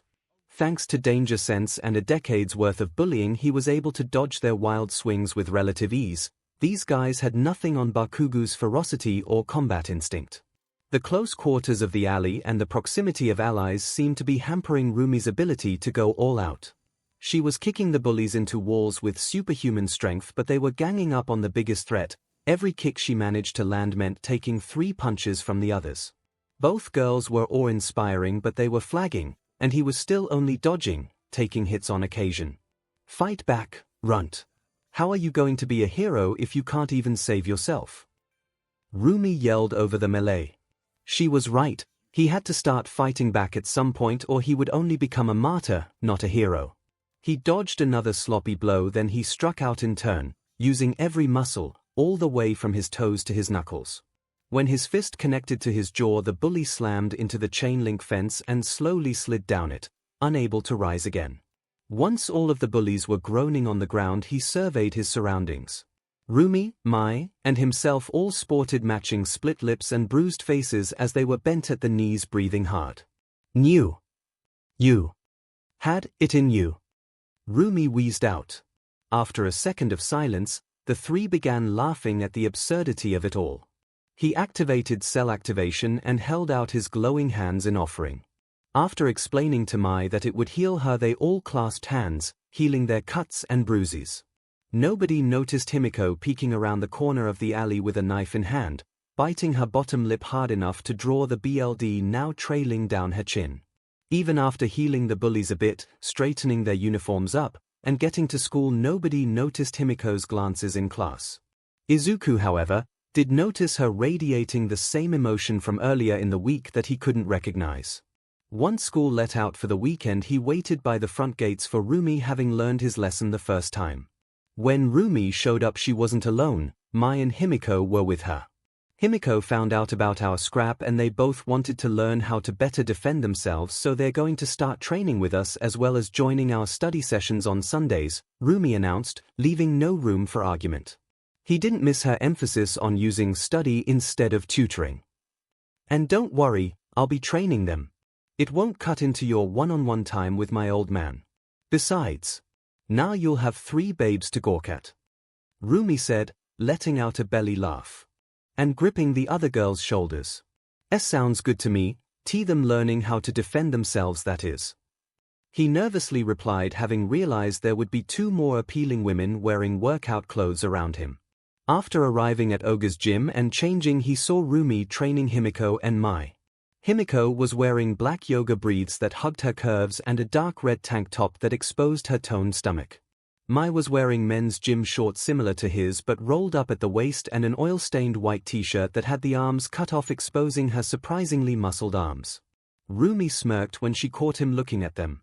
Enough enjoying the scenery, get in the ring, pipsqueak. Today we're learning Krav Maga. Oguro said, startling Izuku.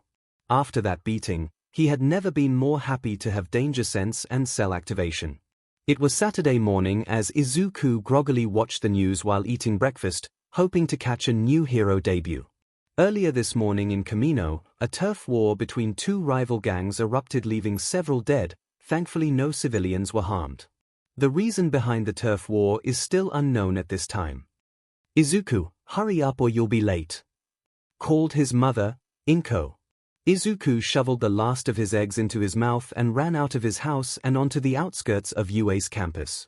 Today he was going to properly practice with his quirk. Deciding to use it as a warm-up, he jogged the 3 miles to Gym Gamma. With his green tank top, that red t-shirt, now sticking to his body with sweat, Izuku was fanning his shirt to cool off as he walked through Gym Gamma's doors. The lights were off and there was a small form on the floor a few feet away with a pool of red underneath it. It's a dead beat. I can sense their emotions, they're still alive. I'll save you. As Izuku rushed forward, hands glowing with cell activation, the body sprang up. I'm alive. The body yelled. The lights to the gym flicked on to reveal a small old man in a yellow hero suit in front of him, along with a shaking Toshinori and a cackling Nezu by the wall of the gym. Before anyone could explain what in the world was going on, Nana appeared in between the old man and Izuku. I'm alive, she parroted. Silence reigned for nearly a full minute. Kid, if this is a joke, it ain't funny, the old man grouched. No joke, Sora. Wow, you got old and short, the ethereal Nana said, bursting into laughter. Sora's eyes watered. Is that really you, Nana? Nana stopped laughing and her face softened. It's a long story, but why? Thanks for watching out for Toshi. Nana explained everything to Sora or Gran Torino, who gave a subsequent beatdown to All Might for not telling him about Nana right away.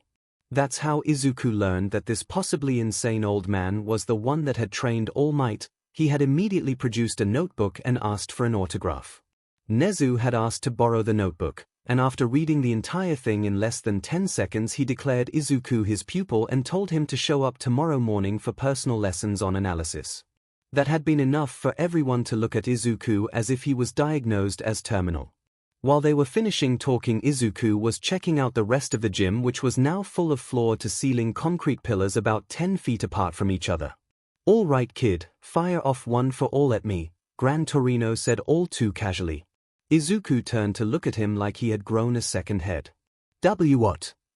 The only answer he got was a yellow boot flying at his face. Time slowed and a black tendril of power wrapped itself around the boot before Izuku even knew what was happening. Gonna be the hard way, eh? Hit it, Nezu, Gran Torino says as he dons thermal goggles. Ominous cackling could be heard coming from somewhere behind him before the lights flipped off and danger sense nudged in every direction at once. Izuku swayed to thermal vision and saw dozens of turrets warming up along the walls. In near panic, he let out a smokescreen that filled the entire gym. A staccato of gunfire erupted from every direction, Time slowed to a crawl as dozens of tendrils began flailing wildly to intercept as many of the bullets as possible. Pain, but not as much as he was expecting. They are RBB bullets. Hoping to lose the turrets in the smoke, he moved position only to hear 𝐒𝐲 redouble his cackling. Apparently the turrets had thermal vision. Anytime he attempted to find cover from the relentless gunfire, 𝐵 was there to kick him back into the open before dashing off again into the maze of pillars. Okay, I need one for all, but I can't use all of it, so maybe just a little. He began channeling OFA into his arm, green arcs of energy running along it, preparing to throw a punch where he thought 𝐒𝐿 might be. He recalled what Mr. Oguro had said about punching with every muscle from toe to knuckle. That was it. He began channeling OFA over his entire body, through every muscle. He could feel his muscles and bones straining with the power of it. He turned it down to a level where he couldn't feel cell activation about to engage from the damage. Green energy danced along his skin as if the power itself wished for action. If I had to guess, I would say this is about 5% of my maximum. About time, ZYGT. 𝐵 said, rocketing at him. Since the pillars were too close to each other for float, Izuku began jumping from pillar to pillar as Black Whip and Danger Sense were handling any RBB bullets he wasn't able to dodge. He was finally able to focus on 𝐵 as they ricocheted around the gym after each other. Judging by the old man's emotions, he was having the time of his life. The game of cat and mouse went on for what felt like hours, until after a boot to the face, Izuku, in an act of desperation, activated float as he jumped after 𝐵. He outpaced 𝐒𝐿 and finally caught him and deactivated float, rolling to the ground with his prize. After releasing his hold on him, 𝐵 jumped up, took off his goggles and began stretching. Not bad, kid. That was the most fun I've had in years. Izuku was doubled over wheezing. His not human. Training so many sides of his quirk was exhausting, even with cell activation. 𝐵 began jauntily walking over to where Toshi was clapping with a proud smile and 𝐒𝐲 looked like had just found enlightenment. Water break for 10, then we go again. Izuku was starting to understand why All Might was so scared of the man. It was starting to get dark out by the time 𝐵 called an end to training. Izuku was pretty sure he was about one more run away from dying of exhaustion. They made their way back to Toshi and 𝐒𝐲. He figured that he could get away with one more quirk activation and stay conscious. Before you go, sir, do you want me to evolve your quirk? 𝐵 backed away from Izuku's outstretched hand. Ha! No. I'm old and it took me forever to get a hold of my quirk the first time. I don't want to be slamming into the ceiling again, no thank you. Is that why he's so short? Izuku clapped his hands over his mouth as he felt his lips move. Nana reappeared and fell to her hands and knees, slapping the floor as she laughed. I love this kid. 𝐒𝐿 just gave a long drawn-out sigh of exasperation. At least let me heal you a bit, it will give you some energy too. He said, hand glowing a faint green. 𝐒𝐿 gripped Izuku's hand. Fine, but if I start shooting my quirk out of but I'll kill 𝐻. Izuku choked back a snort. Why, sir? He let go of 𝐒𝐿's hand. I should be getting back home. Thank you everyone for coming. I'll see you in the morning, 𝐒𝐲. Izuku said and trudged home. Sunday afternoon, after 𝐒𝐲's lessons in analysis, or as he called them lightning rounds, Izuku made his way to Oga's gym to meet up with Rumi, Mai, and Himiko to study for school. He was wearing tan cargo shorts and a black t-shirt that read thinking cap in yellow lettering. He had no idea what a study session among friends was supposed to look like, but he was excited regardless. He actually had friends to study with now. On his way to the gym, he grabbed some drinks and snacks for everyone at a local convenience store. You were supposed to bring snacks, right? Izuku walked into the gym to see Rumi wearing grey yoga briefs and a black tank top, flexing in different poses as Himiko and Mai clapped and cheered. Himiko had her hair up in messy buns and was wearing a baggy black hoodie and a dark red skirt with black thigh-high socks. Mai was wearing navy blue mechanics coveralls rolled down to her waist, exposing her black tank top. Mai and Himiko were radiating the same emotion his moms did when they looked at each other, attraction. Good for them, he thought with a small smile. As Rumi was flexing her new muscles, he wondered how she had packed on so much in just a week, even with his Quirk's help. She was incredibly athletic to begin with, but now, however, she was jacked, as she had put it. Her shoulders were pronounced and clearly defined, her biceps and triceps bulged as she flexed, and her six-pack could be seen straining through her tight tank top, and her legs looked like she could squat a car. She was giving him her trademark grin. She caught him staring. Again. She was also giving off the same unrecognizable emotion he had sensed from Himiko earlier in the week. See something like Izuku. If he wasn't holding 2 bags, he would have covered his neon red face, so instead he settled for sputtering, "𝐼𝐵 brought her snacks." "Oh, relax, I don't mind you looking.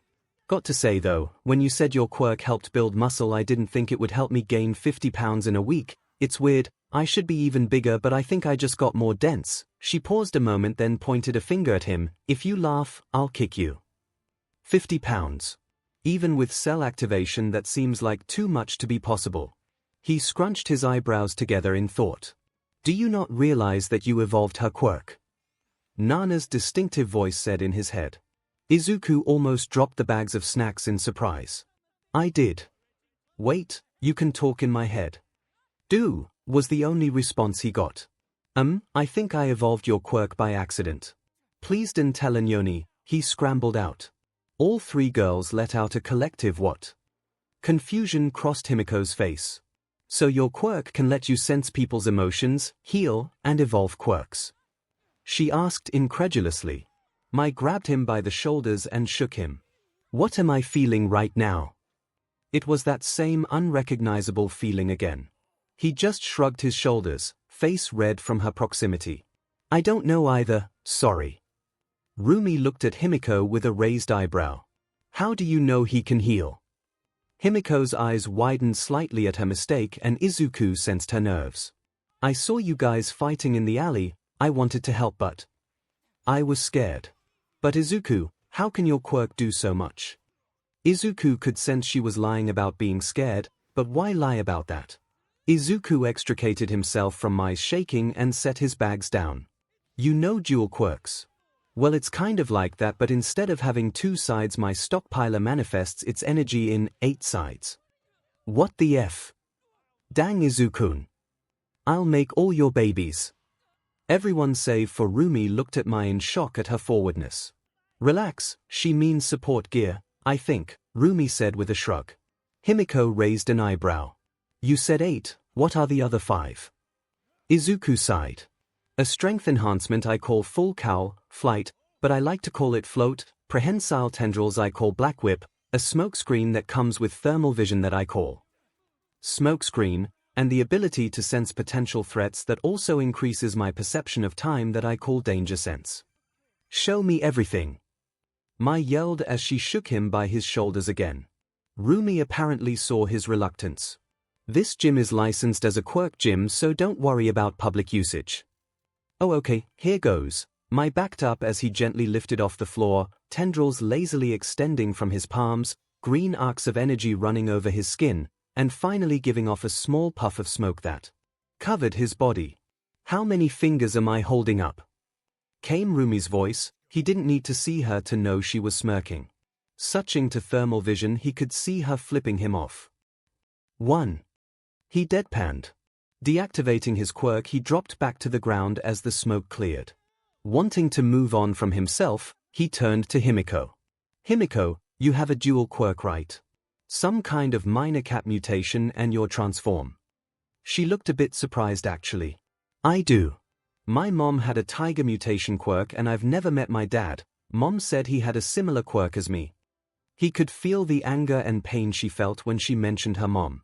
Izuku could tell this conversation was making her worry, most likely afraid of people finding out about her reliance on BLD. Izuku decided to try and test the waters. "What do you guys think about BLD Quirks? They're pretty rare and they have a certain stigma to them. They're just Quirks like all the rest." "Why?" Rumi asked, crossing her arms over her chest in challenge. "Ooh, I bet I could make some great babies for that.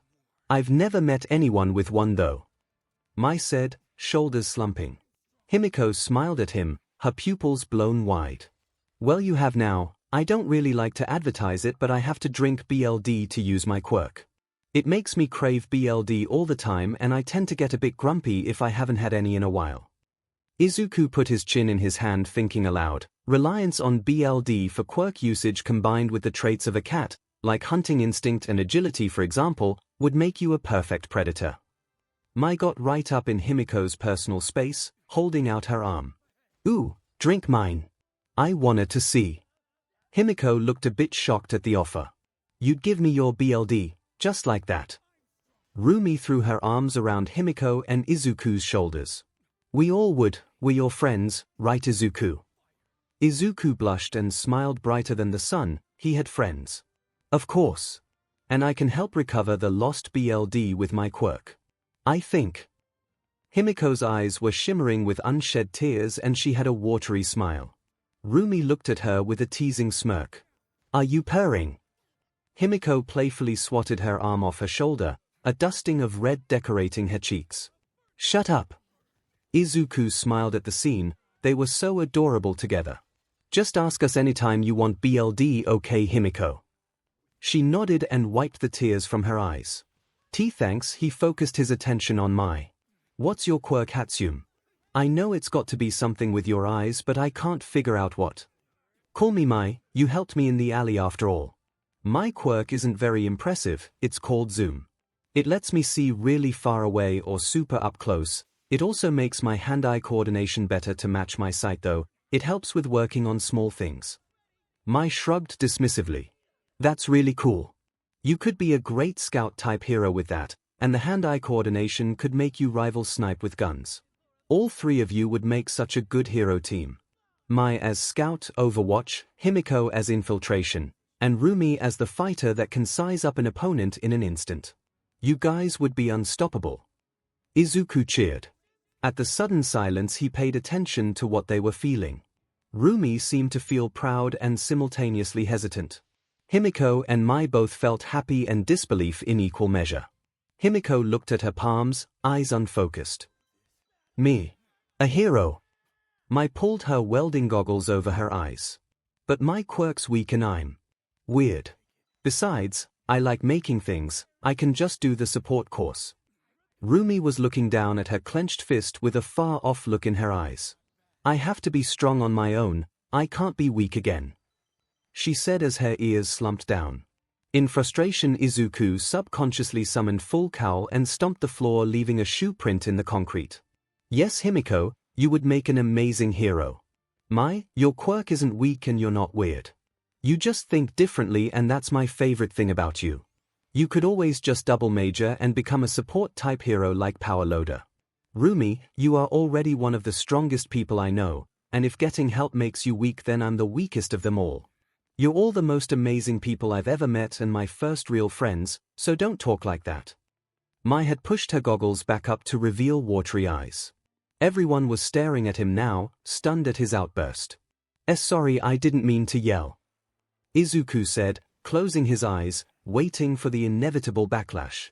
Izuku suddenly felt several pairs of hands pull him into a hug.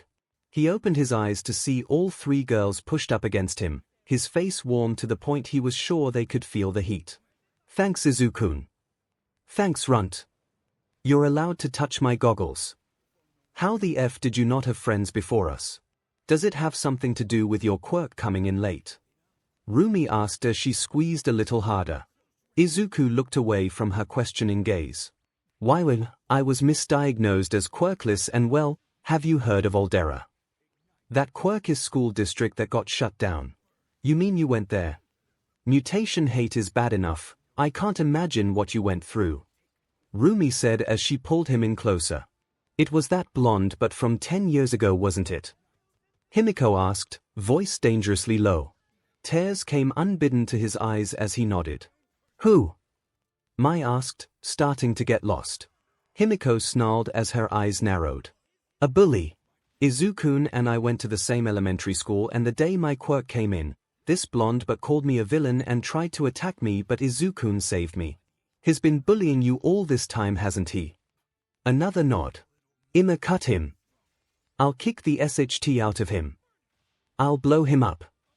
He wasn't sure if he should be worried or thankful that empathy registered all those as truth. Thanks. He pulled himself from the hug. Can I evolve your quirks? He asked, extending 2 glowing hands to Mai and 𝐼𝐼𝐾𝐽. They both smiled and each took a hand. 2 sets of yellow eyes glowed with power. Mai began looking all over the room, her eyes changing from yellow to red to black to green. Ooh!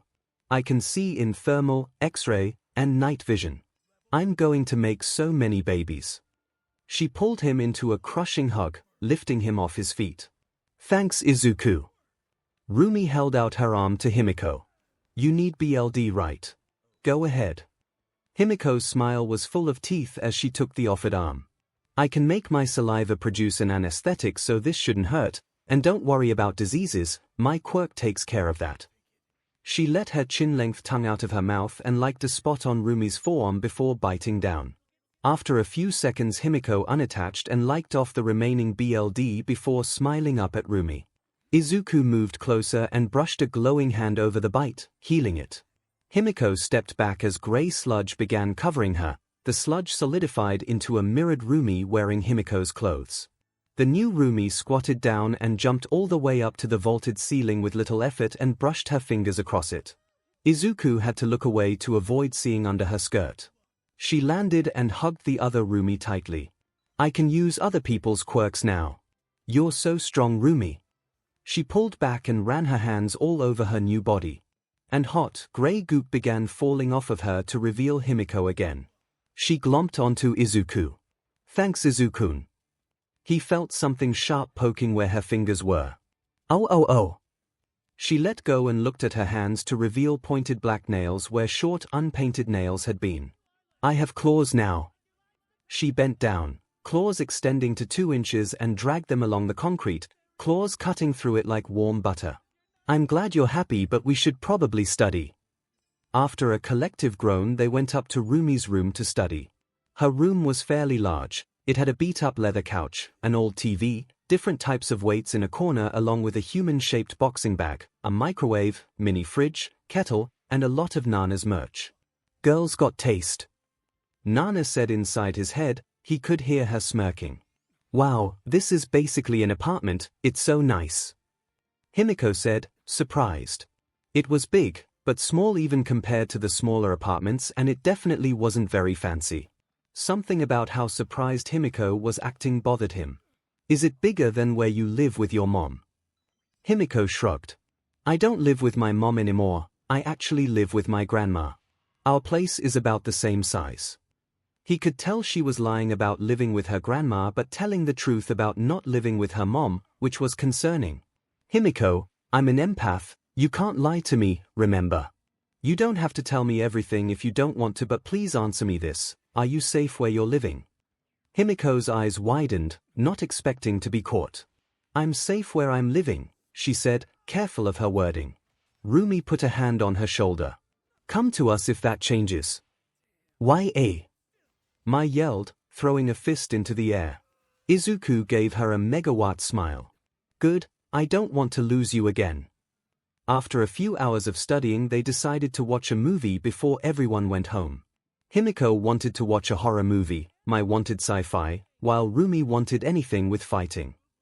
Izuku didn't mind either way but found an old gory sci-fi called Aliens which seemed to satisfy everyone.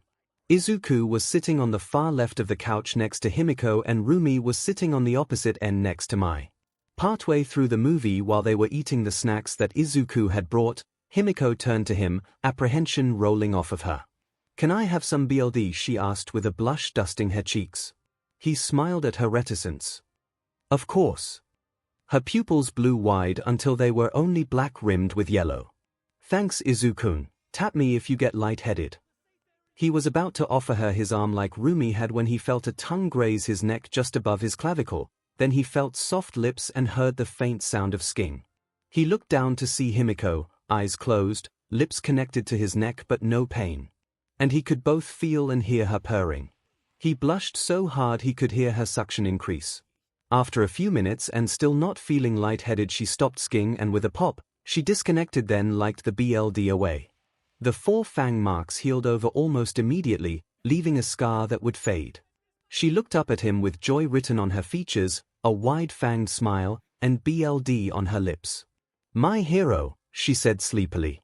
She closed her eyes once more and rested her head on his shoulder before resuming purring as she fell asleep.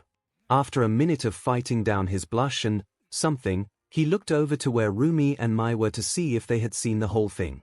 Rumi was giving him a knowing smirk as Mai lightly snored on her shoulder, goggles over her eyes. She said it was too bright. "We'll wake them once the movie's over," she whispered. Later that night 𝐒𝐿𝐼 skipped through the door of her apartment. It was smaller than Rumi's room and completely empty save for appliances. She swung open the fridge. Inside was convenience store food and dozens of BLD bags. Some were labeled with names, several read Grandma. "Thanks to Izuku-kun, these should last me a while." She moved over to the closet and opened it. She grabbed out her rolled-up futon and underneath it was a duffel bag with cash spilling out of it.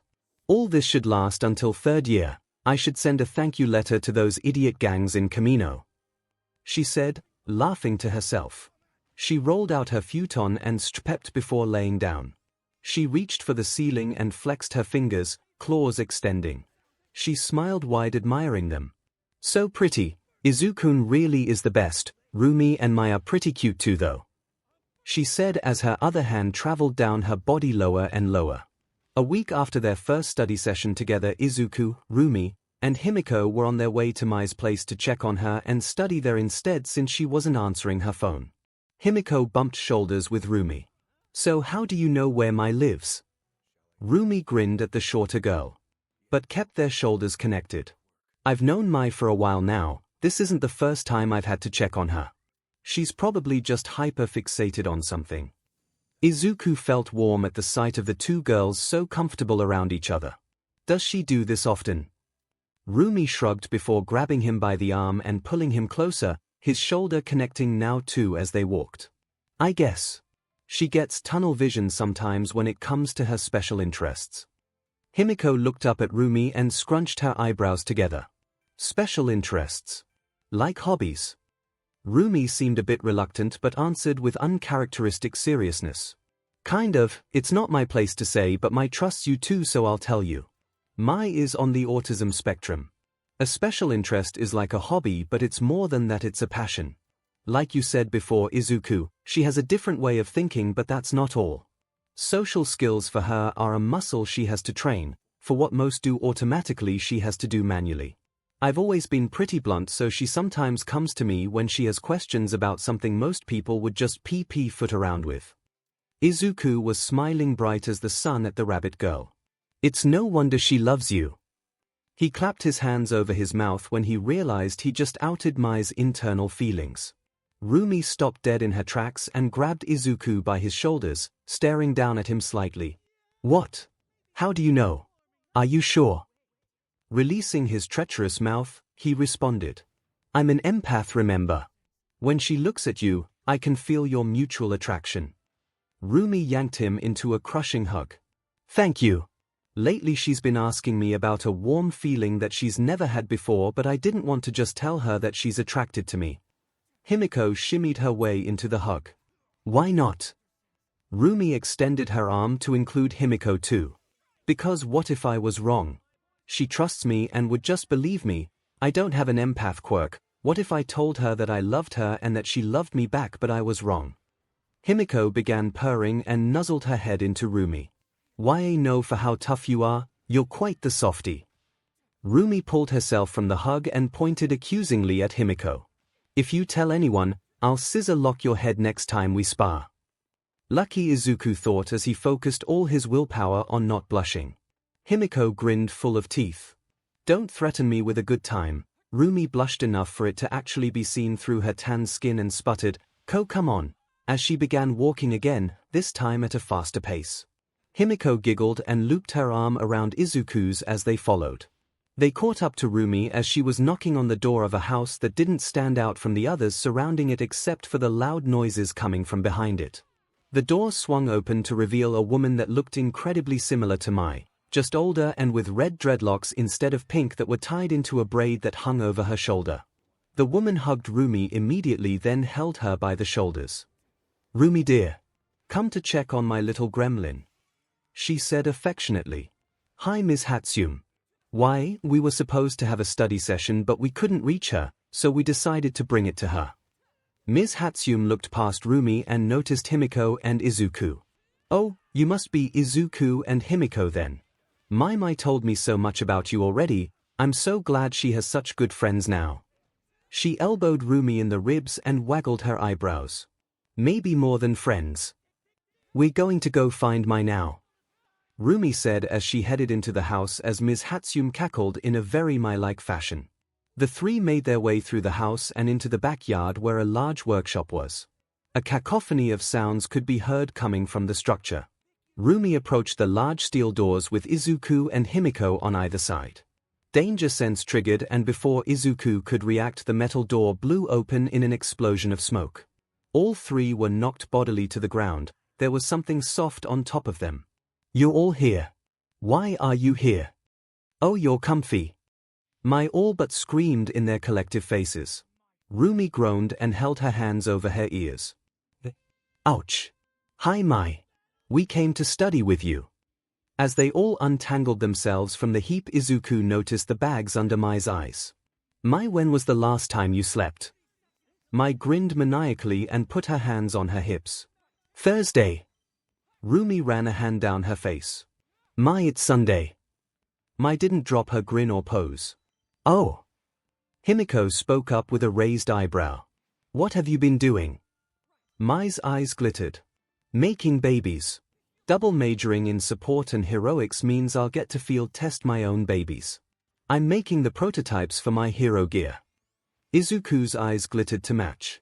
Show me. Show me. Mai looked at him with that same unrecognizable emotion as she snatched his hand and dragged him into the workshop.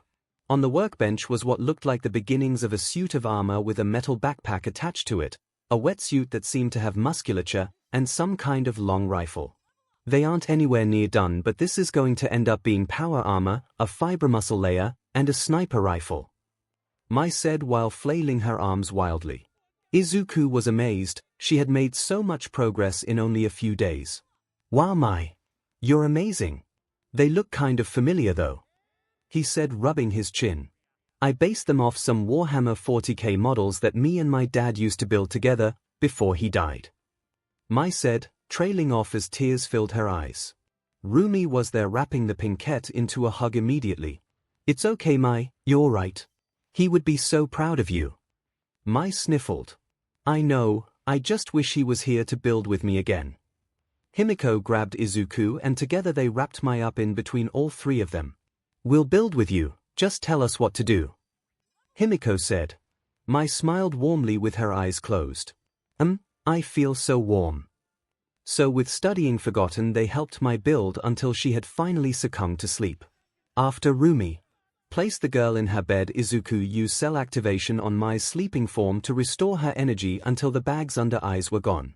It was Friday morning and Himiko was just about ready to leave for school when someone knocked on her front door. Not even Izuku knows where I live, maybe someone from the school. Her thoughts were cut off when her door was kicked off its hinges. A group of men began rushing into the apartment, with the largest in front. Himiko smiled, showing off her fangs as she reached beneath her skirt. Before the large man in the front with a basic super strength quirk could even notice her, she threw a knife into his foot, pinning it to the floor. The man yelled out in pain when his foot didn't continue forward with him and tripped onto his face.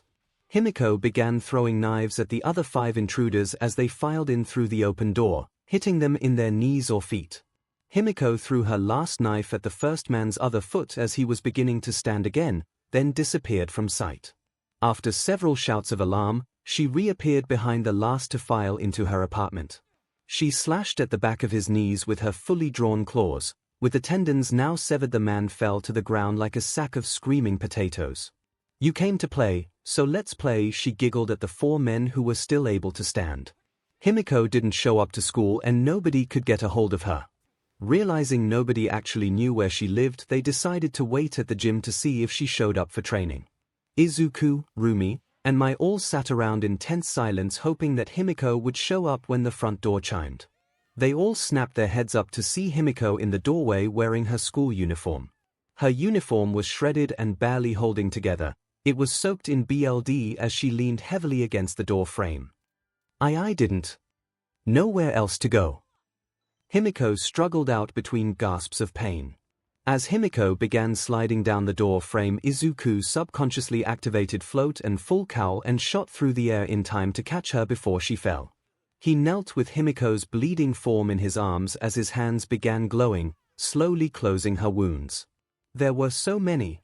𝐒𝐭𝐼 reached up and placed a bloody hand on his cheek. "My Eiichiro," she breathed out before losing consciousness. "What the F happened?" Rumi yelled at his side. He hadn't even noticed that she was right next to him. Mai had her goggles down and was latched onto Rumi like a lifeline. "An ambulance is on its way," Mr. Oguro said as he knelt next to Izuku and checked over 𝐒𝐼's wounds. "Not all of this blood is hers."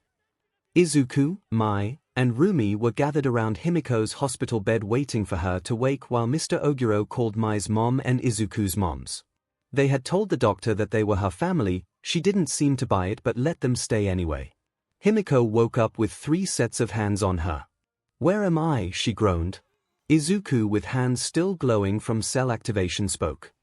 "The hospital. You showed up to the gym covered in blood and passed out. What happened?" Izuku could sense fear coming off her, so he continued. "I know you're scared, but we won't abandon you, no matter what. We care about you." "Why? Mai cheered as she lowered her head onto 𝐒𝐼's thigh. "We aren't going anywhere." Rumi agreed as she rubbed her thumb over 𝐒𝐼's knuckles. 𝐒𝐼's eyes watered and her lips quivered, but before she could say anything the door opened and a black-haired man in a trench coat and a police officer with a cat mutation quirk walked inside and locked the door behind them. "Toga 𝐒𝐼, I am Detective Tsukochi and this is my partner Sangza. I have some questions for you. Where were you this morning at around 7 a.m.? The noir detective questioned. 𝐒𝐼 narrowed her eyes to slits as her claws extended. Sangza's fur stood on end in the presence of a predator. He and the detective began slowly reaching for their pistols, but before anything could happen, ominous music began blaring over the hospital's PA system. The detective looked up in confusion. "Why do I hear boss music?" The door began to glow green before it slammed open so hard that it nearly ripped off its hinges. Midoriya Inko stormed into the room wearing her lawyer-breathe suit, with Nezu riding on her shoulder holding his tablet and cackling maniacally. She was flanked by Midnight and 13, both in full hero costumes. Izuku hadn't seen his mother this mad since he was misdiagnosed as quirkless. Interrogating a minor without their guardian or legal representative in attendance and using a truth-detecting quirk without consent. "Really, detective, you should know better by now." Inko growled at the man. Nezu's personal lawyer, is Ms. Toga your client, Mrs. Midoriya?" Tsukochi asked, ignoring her comment. "That and my future daughter-in-law," Inko stated proudly. Izuku could feel his face turn so red that heat was coming off it. The detective looked very confused. "Well, congratulations." Inko moved over to 𝐒𝐼's bedside and placed a hand on her shoulder. "We haven't met yet, dear, but I'm Izuku's mother. He was so broken up when you disappeared the first time. I'm not going to let anything happen to you. Whisper in my ear everything that happened and I'll relay it to the detective." Inko leaned close and 𝐒𝐼 began whispering very quietly, but apparently not quietly enough for Rumi to not hear. Izuku could both see and feel Rumi and his mother growing alarmingly angry, bordering on murderous rage. Rumi's forearm bulged with rippling muscle as she gripped the metal bar on the bed so hard that it began to crumple in her fist. After several minutes of whispered conversation, Inko stood back up as she exhaled through her nose harshly, her eyes glowing green. "We'll start from the beginning. She has a BLD quirk that comes with cravings. Upon discovering this, her mother forced her to suppress it under threat of violence. She doesn't know who her father is. After suppressing her urges for 10 years, 𝐒𝐼 was close to quirk-induced psychosis. Instead of lashing out to fulfill her bodily needs, she ran away from home after graduating middle school and stole from BLD banks. She checked for her name in missing persons. Her mother never reported her as missing. She is registered with her school as living with her grandmother, a Ms. Tanaka. Ms. Tanaka is actually an elderly woman who donated BLD regularly and whom Himiko posed as when dealing with the school, claiming to be her own grandmother. To finance herself, she infiltrated 2 gangs in Kamino using the donated BLD of their members to impersonate them using her quirk. She harmed nobody while doing so. This morning 6 gang members tracked her to her apartment and ambushed her. She defended herself, as is her right. Tsukochi scratched his chin. All true. Gangs sure seem to have an odd sense of community, donate to local BLD drives and sell drags on the same street an hour later. The gang members used a tracking device that was hidden inside the bag of cash. Although you slashed them up pretty badly, nobody died. I can work with this, but I'll need your help, Nezu. Nezu hopped off Inko and onto Tsukochi. Happily, I can't wait to have a chat with Himiko's mother, he said, spitting out the last word as if it were poison. Himiko seemed incredibly confused. Wait, I'm not being arrested. The detective spoke up then. No, due to the extenuating circumstances and you being a minor, you're not under arrest. Your mother will be the one facing charges. Nezu turned his attention to Himiko. I took the liberty of testing a BLD sample they took while you were unconscious. Would you like to know who your father is? You have the option of becoming a ward of UA or living with your father. My dad. I want to know. But Mom always said he was a monster like me and refused to say anything else. Himiko said reluctantly. Nezu smiled mirthfully. I can assure you that he's no monster and neither are you. His name is Sekijiro Khan, otherwise known as the pro-hero Vlad King. Would you like to meet him? After a unanimous what? Himiko could only nod in shock. Fantastic, he'll be by shortly. Nezu chirped as he and the police left the room. Izuku got up and pulled all his moms into a hug. Thanks, Mother. Mom. We'll be in the waiting room with Mr. Oguro, take your time. Inko said as they left the room. No wonder you know so much about heroes. Mai said as if reaching a conclusion. Izuku's eyes went wide as he realized what he just did. Please don't tell anyone, it's supposed to be secret and Mom's a really private person. He rushed out. Rumi waved him off. Don't worry, Izuku, we won't tell. She turned to Himiko then, the blonde shrinking under her gaze. Why didn't you tell us? We could have helped you. Himiko looked down at her lap. That's what I was afraid of. If I got caught it could have jeopardized your futures as heroes. Rumi, Izuku, and Mai climbed onto Himiko's bed and pulled her into a hug. I think I speak for all of us when I say I would rather not be a hero than lose you, Himiko. Izuku said with watery eyes. They lost track of time as they held each other closely, Himiko's purring never letting up. Izuku idly wondered at how right it all felt. A knock sounded on the door. They all looked up to see an uncomfortable-looking Vlad King peeking around the broken door. Is one of you Himiko? They pulled themselves from the hug and Izuku turned to Himiko. We'll wait outside. As they began to stand up and leave, a hand grabbed Izuku's shirt. Stay, please. Himiko said quietly. They all sat back on the bed without another word. Himiko smiled small and waved at the large man. Hi. Tears ran down Khan's face as he slowly walked up to the bedside and dropped heavily to his knees. I'm so sorry I wasn't there for you. I didn't know that you existed until an hour ago. I met your mom when I graduated UA. I was only with her one night. In the morning I told her about my quirk and she called me a monster. I never saw her again. If you give me a chance I would love nothing more than to be your father. Himiko slowly made her way off the bed onto unsteady feet and pulled a still kneeling Khan up. I'd like that, Dad.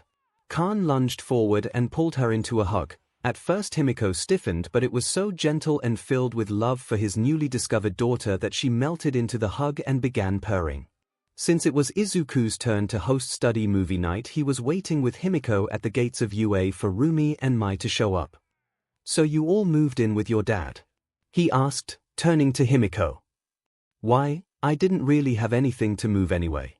When Dad saw my place and how empty it was I thought he was going to kill my landlord. Himiko giggled at the memory. Izuku's face fell. I'm sorry, Himiko. I should have. Himiko cut him off before he could continue his apology. I didn't tell you because I didn't want to tell you, you have nothing to apologize for, she said as she leaned her head onto his shoulder. Besides, now we're basically neighbors, she chirped. If you count 5 miles away as neighbors, 𝐻𝐸𝐽. Izuku laughed at the absurd size of UA. I went to visit Ms. Tanaka at her NSNG home too actually, Himiko said with an odd expression. What for? Izuku asked. To apologize for impersonating her and wasting her BLD, but she just said that if her BLD helped me then it wasn't wasted. I never imagined myself being accepted by so many people before, Himiko said, her eyes beginning to water.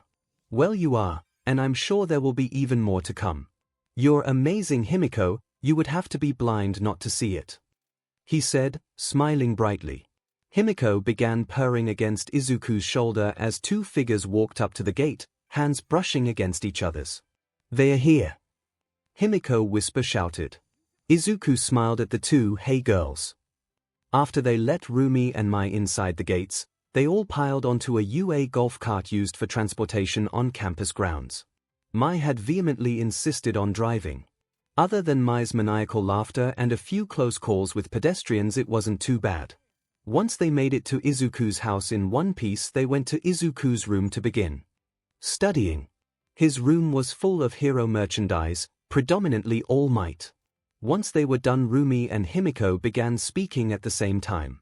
We need to talk, they both said in unison.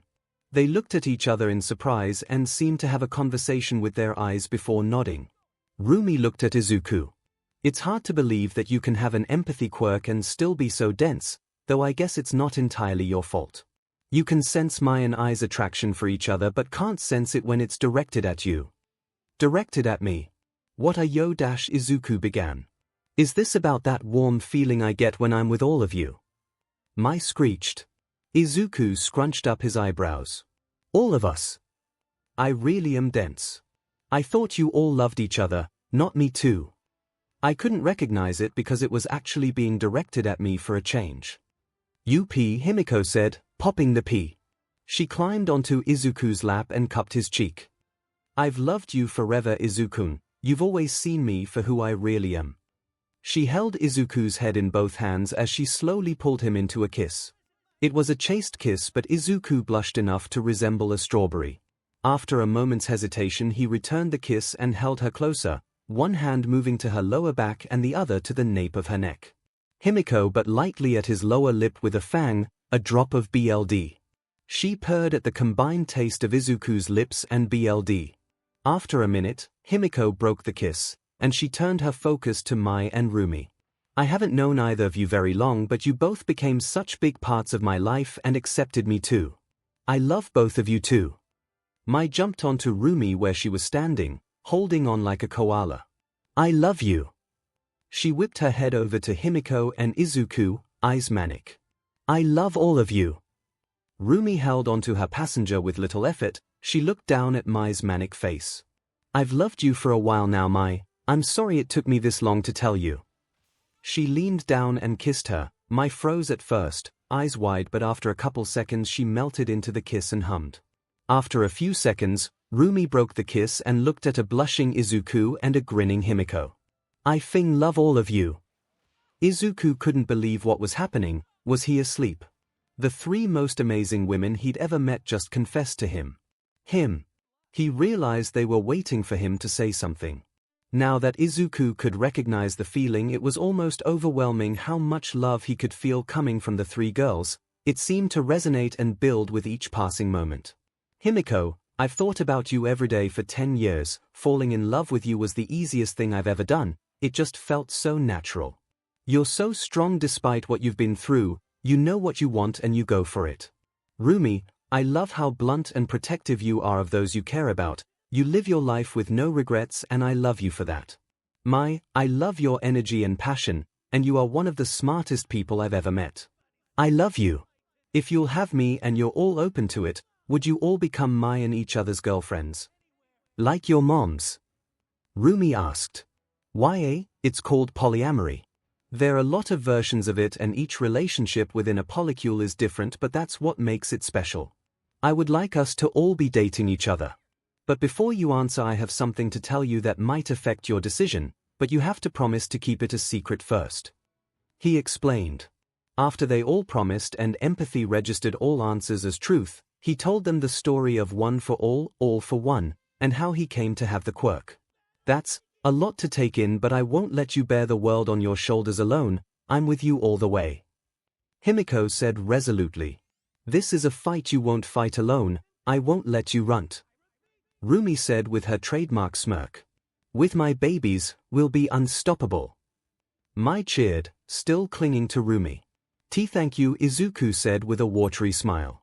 Now on to our answers, 𝐼𝐻𝐼𝐻 said, excitedly.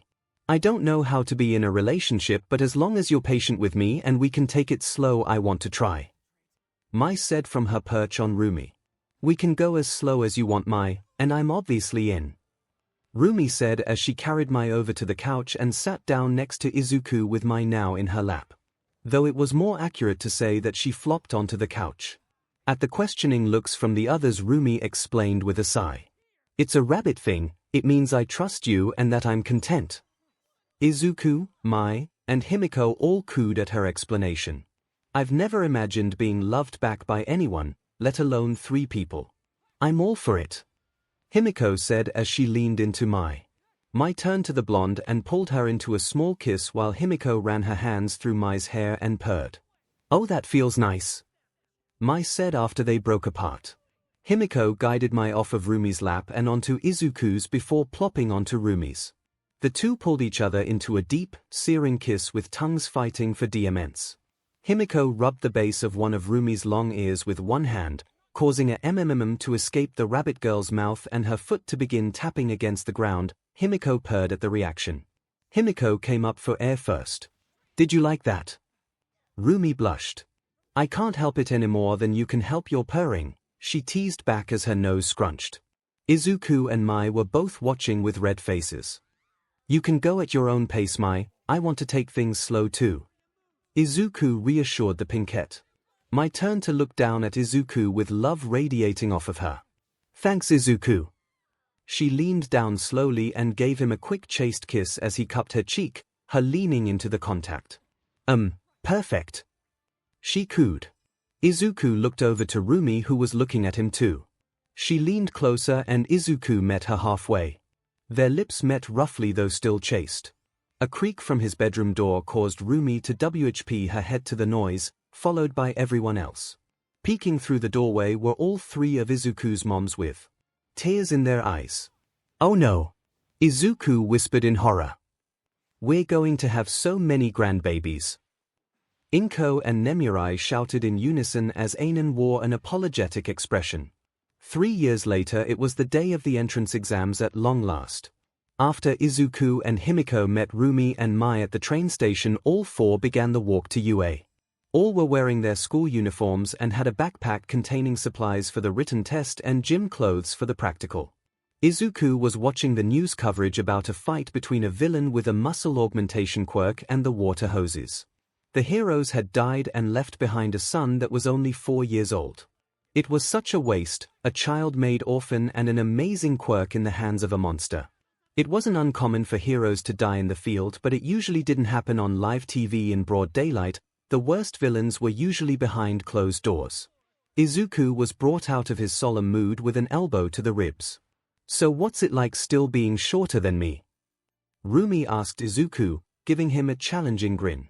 Izuku looked down at the dark-skinned rabbit girl with a raised eyebrow.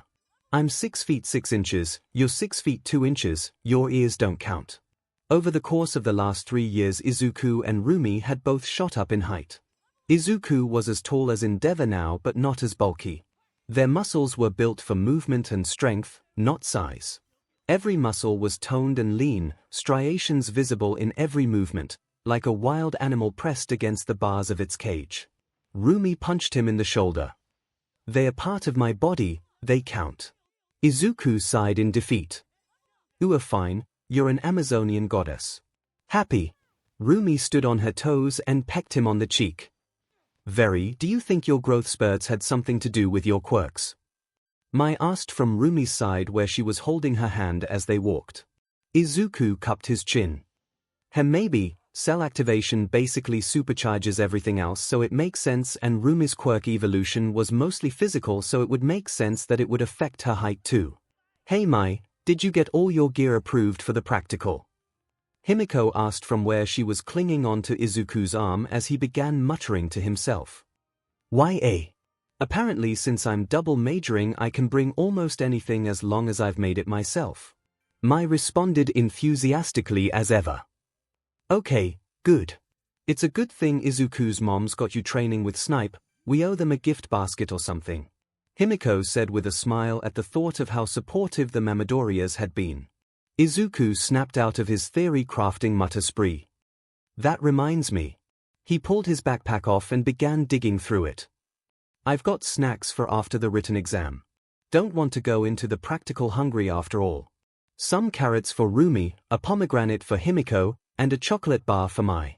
It's plain, nothing crunchy. He clarified as he handed out the snacks, knowing Mai's aversion to anything crunchy. Woo. Mai cheered as she eagerly accepted the chocolate. Thanks babe, you always take such good care of us. Rumi said as she accepted the carrots and bumped his shoulder affectionately. Thanks Izuku, Himiko said as she accepted the pomegranate and pulled Izuku down into a kiss, nipping at his lower lip with her fangs and liking the BLD. Rumi pulled 2 thermoses from her bag. That reminds me, here's some of Mai and Mai's BLD for the practical, since you can't use Izuku's quirk cause it's a stockpiler. Himiko's pupils blew wide as she accepted the thermoses. I have the best partners ever. She purred out. As they walked up the familiar path of UA's entrance, someone shouldered past Izuku, barely moving him. The offender said nothing and kept walking without so much as a glance backwards. Izuku recognized the familiar head of spiky blonde hair. He had expected to see Bakugo again at UA, but not so soon, that's for sure. Himiko's eyes narrowed to slits and were shadowed by her bangs. Was that Baku bitch? She asked in a dangerously low voice. In her anger, she wasn't paying attention to where she was stepping and tripped on a loose brick.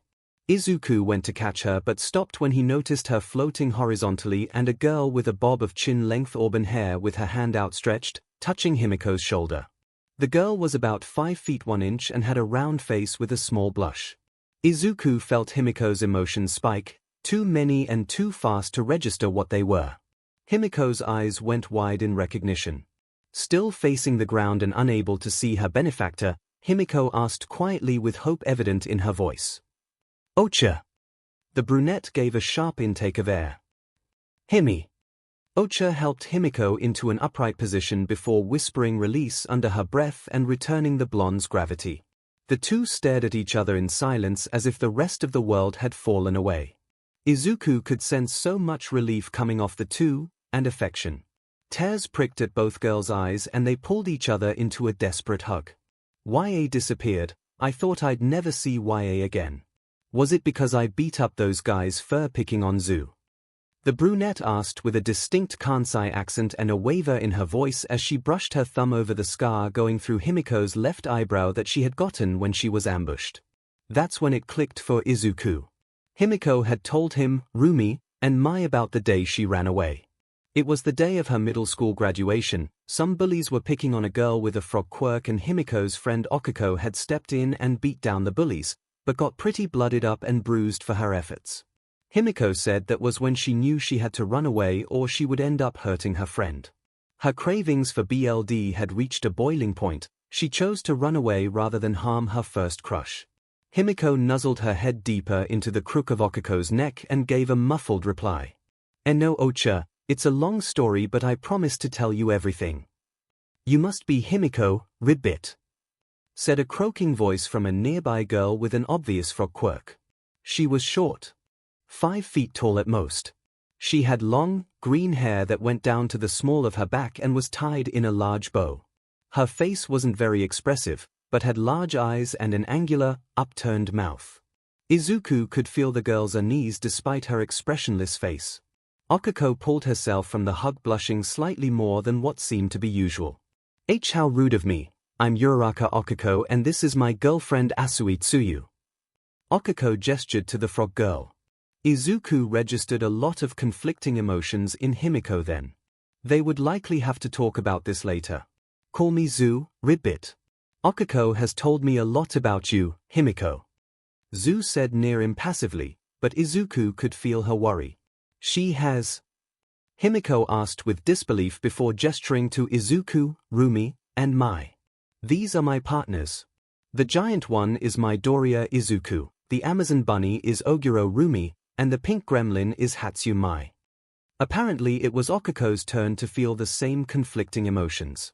𝐒 seemed to feel relieved and hopeful. Definitely needed to talk about this later. Izuku and Mai smiled at the two and waved. Rumi threw 𝐒 a grin. Nice to see another person here with a mutation quirk. Mai scooted close to Izuku, pulled him down to her level and whispered into his ear. What just happened?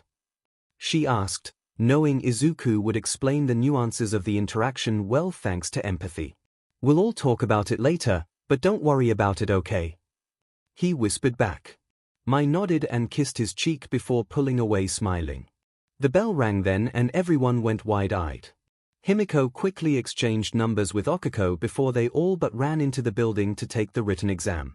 The written exam had been objectively difficult but was nothing compared to Nezu's personal tests. Izuku was confident in his girlfriend's abilities too, they had all studied together for 3 years after all. He found his seat for the briefing before the practical and was relieved to see his girlfriends there as well. He took his seat with Mai on his right and Himiko on his left. Rumi was on the other side of Mai. After a minute of bemoaning the fact that they would be split up for the exam, present MIC took the stage. Mai and Izuku began shaking each other excitedly. They often tuned into his radio show late at night while they worked in Mai's workshop together. Everyone say hey. Hey. Izuku and Mai bellowed in response, but were the only ones. Thank you, listeners. Izuku went back to shaking Mai. He called us listeners. He whisper-shouted in excitement.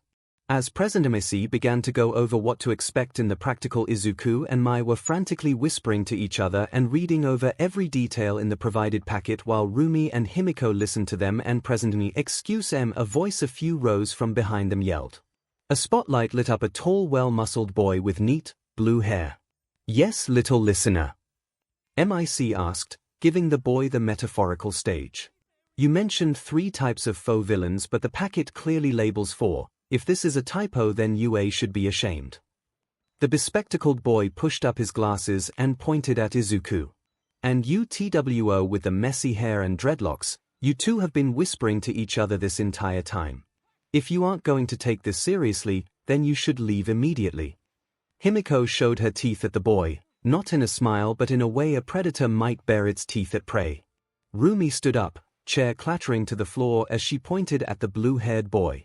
Watch your effing mouth, you ain't a proctor.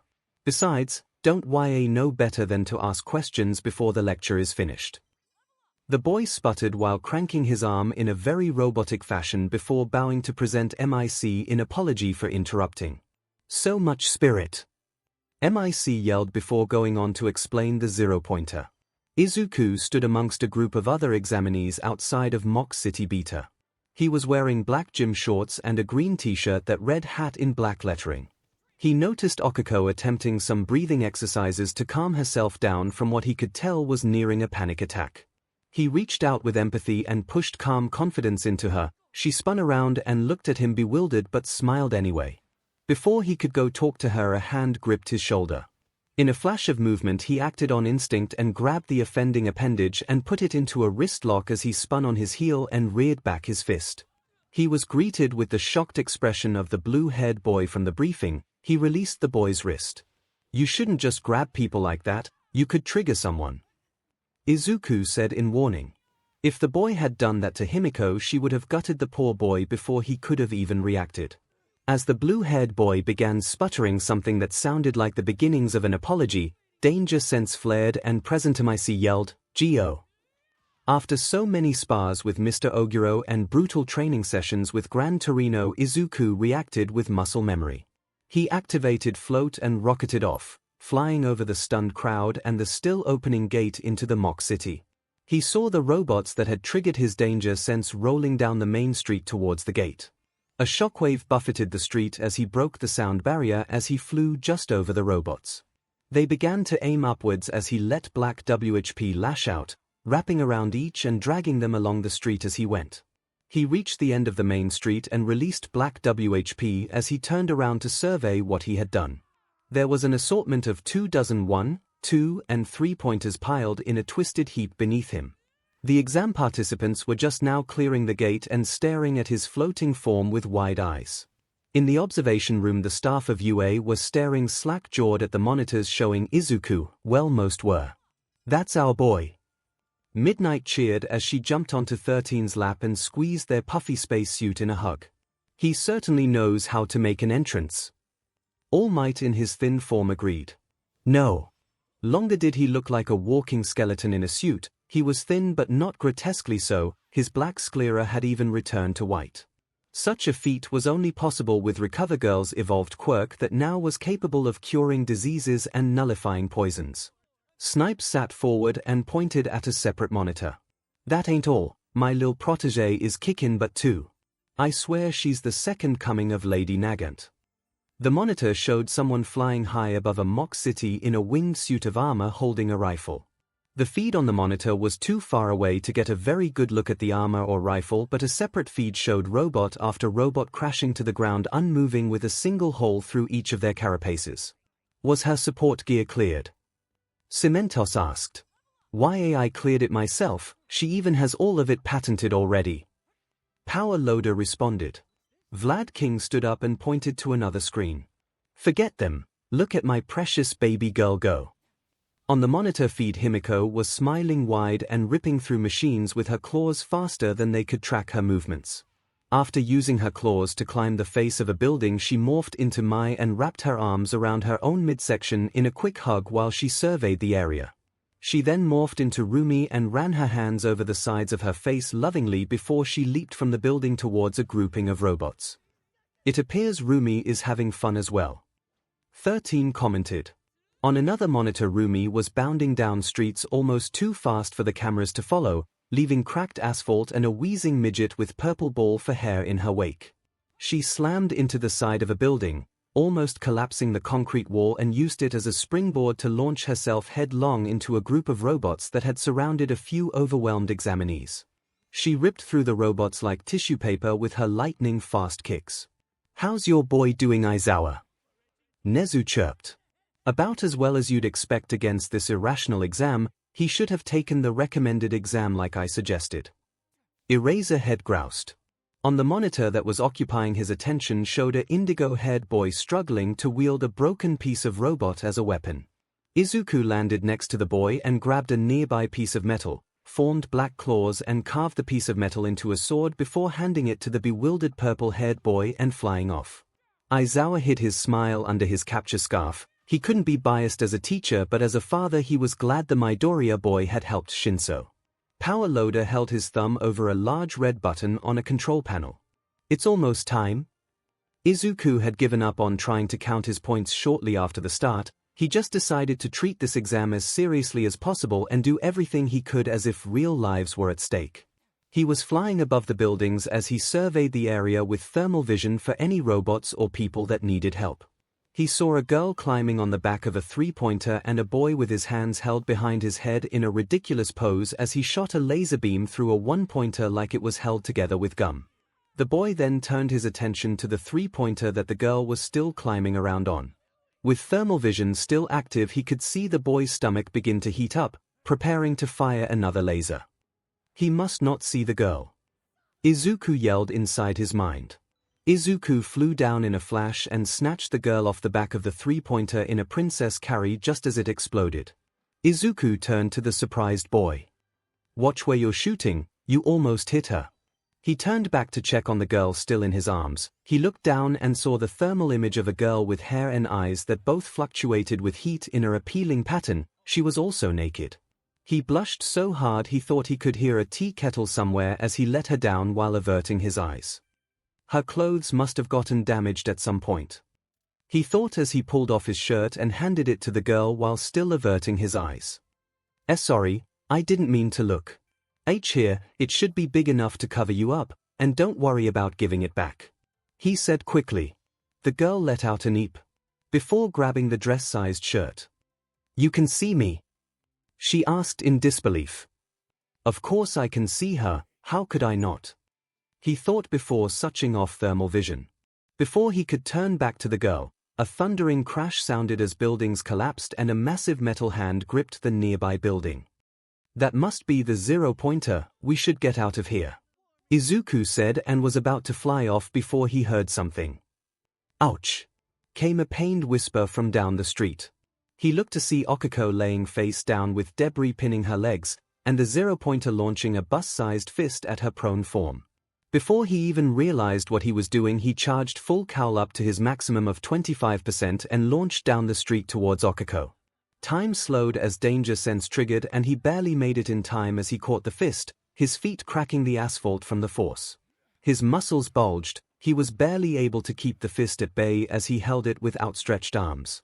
His feet were digging deeper into the road as the fist slowly began to overpower him. Black Whip pulled the debris off 𝐒𝐿𝐼's legs, freeing her.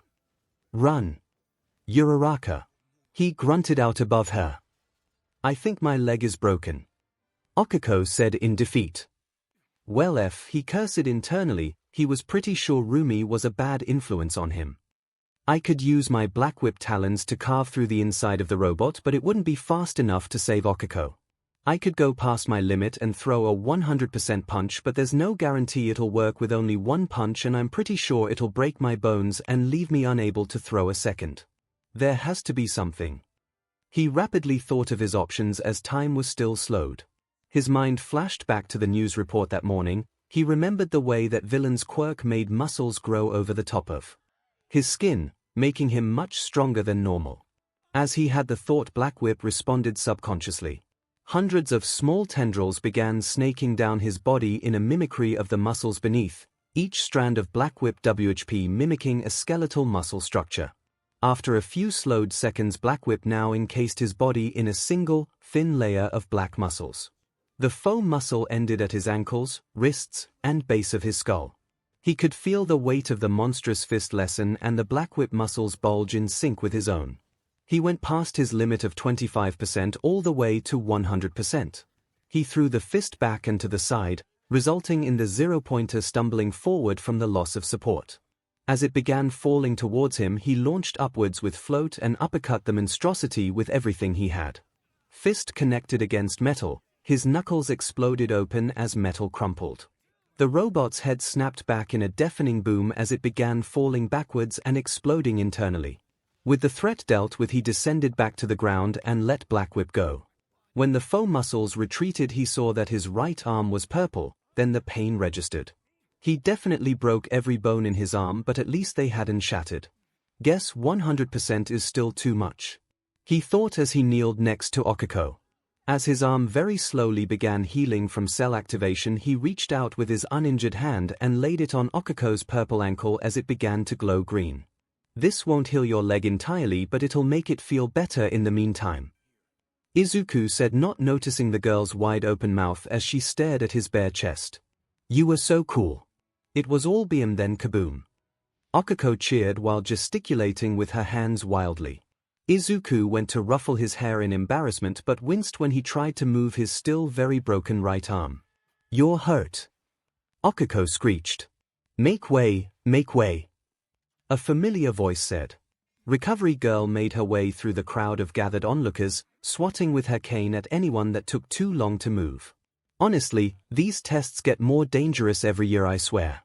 You hurt dearies? Recovery Girl asked Izuku and 𝐒𝐿𝐼. Why, I had to go over my limit and broke my arm. Uraraka here broke her ankle when debris fell. He answered while his hand still rested, glowing on 𝐒𝐿𝐼's ankle.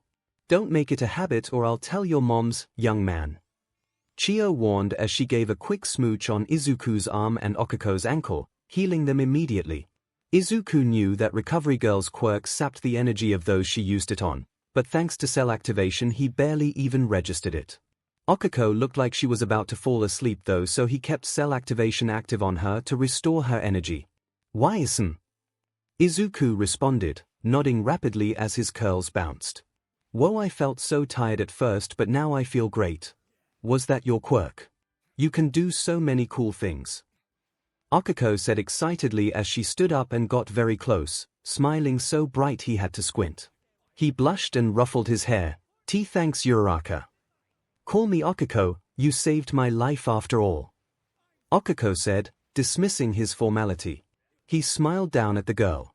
Thanks 𝐒𝐭𝐻𝐲, you can call me 𝐒𝐿. He could feel the girl's excitement turn into affection, maybe even attraction.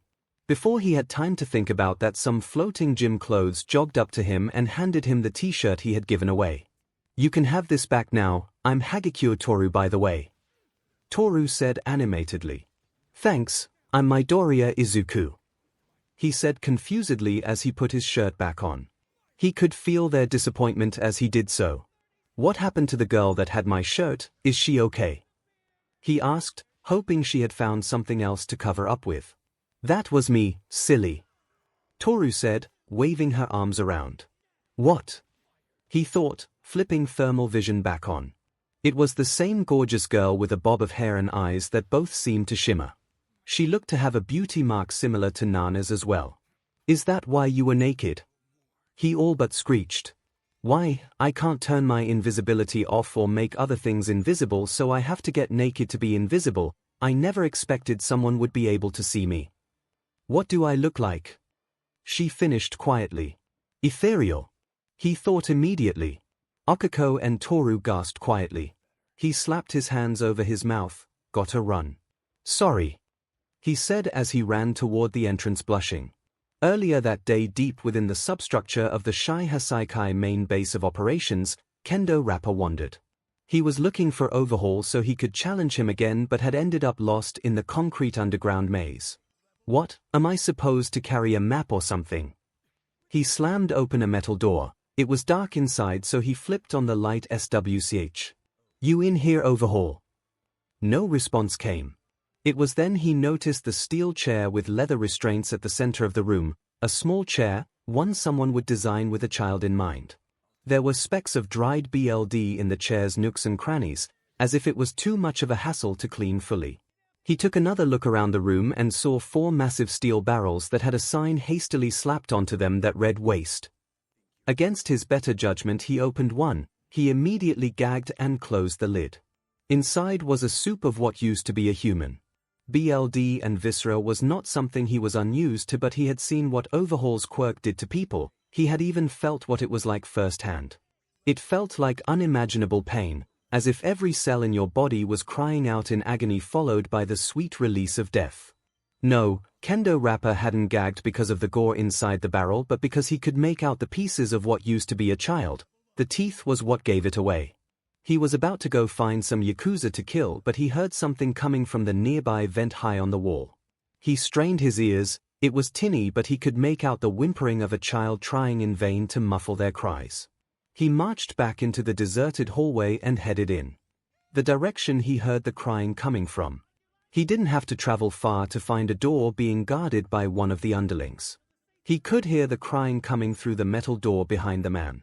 Rapper's ever-present battle-manic smile was gone. In its place was a snarl. He loomed over the short pudgy guard with all his 8 feet in height. Just as the scared shirtless guard began demanding what he wanted, he palmed the man's face and effortlessly crumpled the man's skull into the metal door. After kicking the lifeless body out of the way, he opened the door. Inside was a poorly lit child's room with dozens of unopened toys and colorful paint on the walls. At the center was a large comfy bed with a wisp of a child at the center of it. She had ruby red eyes and snow-white hair that went down to her lower back and a small horn on the right side of her forehead. They were features he recognized from the barrel. She was wearing a threadbare white t-shirt dress and her arms and legs were wrapped in bandages, and they were shaking as the girl looked at him with terror. The dichotomy between the room and its inhabitant was sickening. Here was a child's dream bedroom and its inhabitant was a horrified child being tortured day in and day out. No, that wasn't accurate, was it?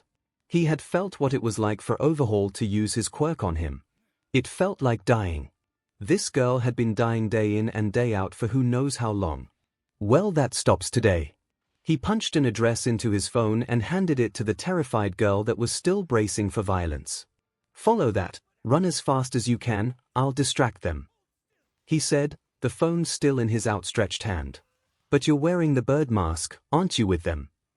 the little albino girl squeaked out. He ripped off his torn-up mask. Not anymore. He could hear footsteps echoing down the hallway outside. You have to go now, tell him that the rapper sent you. Rapper said as he set the phone on the bed before he stepped back into the hallway facing the coming footsteps. The little unicorn walked up to the threshold of the room, phone in hand. She paused as she looked down, then almost in disbelief that she was able to, she crossed the doorway. But won't you die? She asked with tears in her eyes. Kendo Rapper looked back over his shoulder at the girl with a sad smile that was only possible after nearly 2 decades of self-destructive habits. That was always the point, let me do this one good thing before my final bell rings. With that he faced forward and rushed down the hallway to meet the Yakuza BSTers head-on. As he rushed down the dark hallways, tears began pricking at his eyes and he whispered to himself, I'm sorry Itsuka, I'm sorry I couldn't be the father you deserved. Izuku and his girlfriends walked into Oga's gym. Mr. Oguro wasn't home so they decided to hang out at Rumi's after the exams. So what happened this morning with those 2 girls that Himiko knew? Mai asked as she sat on a weight bench to take off her boots. They were from my middle school, I didn't really know Zu but Chako was the reason I had to run away, remember? Himiko responded as she sat down on the floor and leaned her head onto Mai's lap. Because you liked her too much and were scared you were going to hurt her. Do you still like her? Mai asked nonchalantly as she began playing with the stray hairs of Himiko's buns. Himiko knew better than to try and lie so she told them the truth. I don't know if I ever stopped. Oh, does that mean Ocha and Zu are going to join our polycule? Mai asked as she excitedly clapped her hands. Each relationship might be unique but we're a package deal and we don't even know if they are bi or not. Rumi supplied as she wrapped an arm around Izuku's midsection. Izuku ruffled his curly locks. Well, I'm pretty sure Okako is at least. Rumi bumped her hip into Izuku. Oh ho ho, first name basis already. And how do you figure she's bi? Well, after I saved her from the 0-pointer with no shirt on she was giving off some emotions, he said bashfully. Himiko wiggled her eyebrows seductively. You didn't say you were shirtless, still can't believe you took that thing down and figured out a new move on the fly. Why I knew I should have fought that thing. But why were you shirtless? Rumi asked. Izuku blushed slightly. Because I gave it to a naked girl. It turns out she was invisible and only I could see her because of thermal vision. You little charmer. Anyways, I'm not opposed to new people joining the polycule but we'll have to get to know them a bit better first. Rumi decided. Me too, they seem nice and I like Ocha's accent. Mai said with a manic grin. I'm fine with getting to know them better and seeing where it goes, hopefully we all get into UA together. Izuku said. Himiko sniffled. I love all of you so much, thank you for giving the idea a chance. Of course Himiko, we love you and if you think you might be interested in adding someone or someones to our relationship, then we're willing to try at the very least. Izuku said as he knelt next to Himiko and placed his hand on her shoulder. The door to the gym chimed as it swung open. Sorry, we're closed, Rumi began but stopped at the sight of a small child holding a phone like it was a lifeline. Izuku felt for the girl's emotions and nearly gagged. Her terror was so all-encompassing that he could taste it. It tasted of spoiled milk.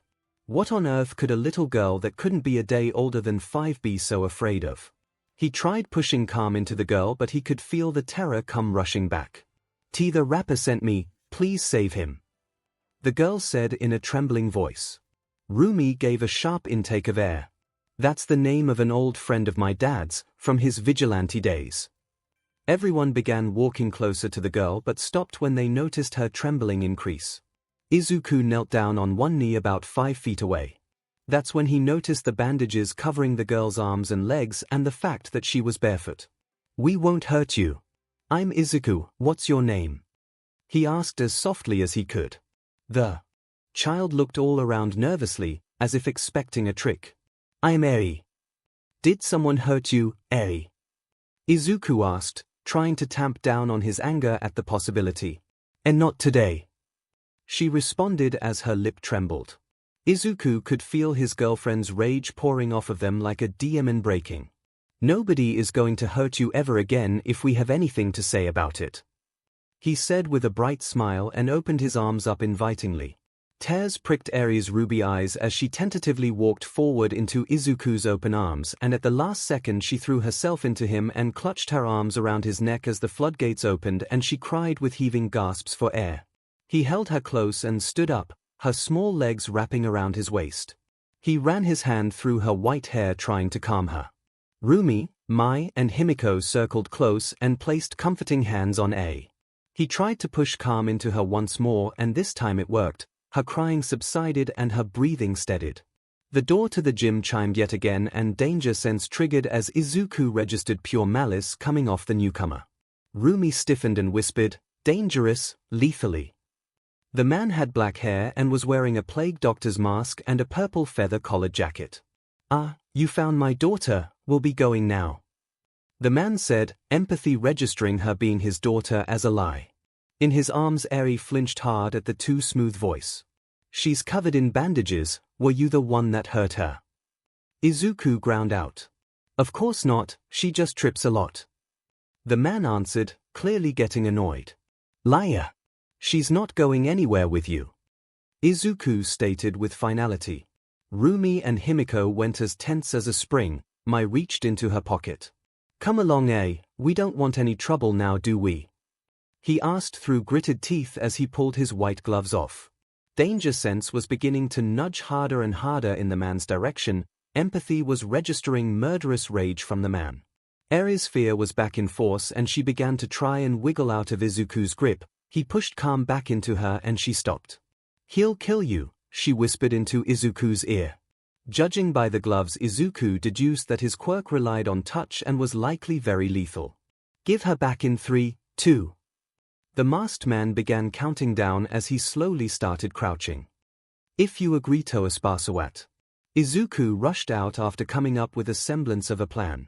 The man raised an eyebrow. "What?" Black Whip sprang into life and wrapped around the man's wrists just before his hands could reach the ground.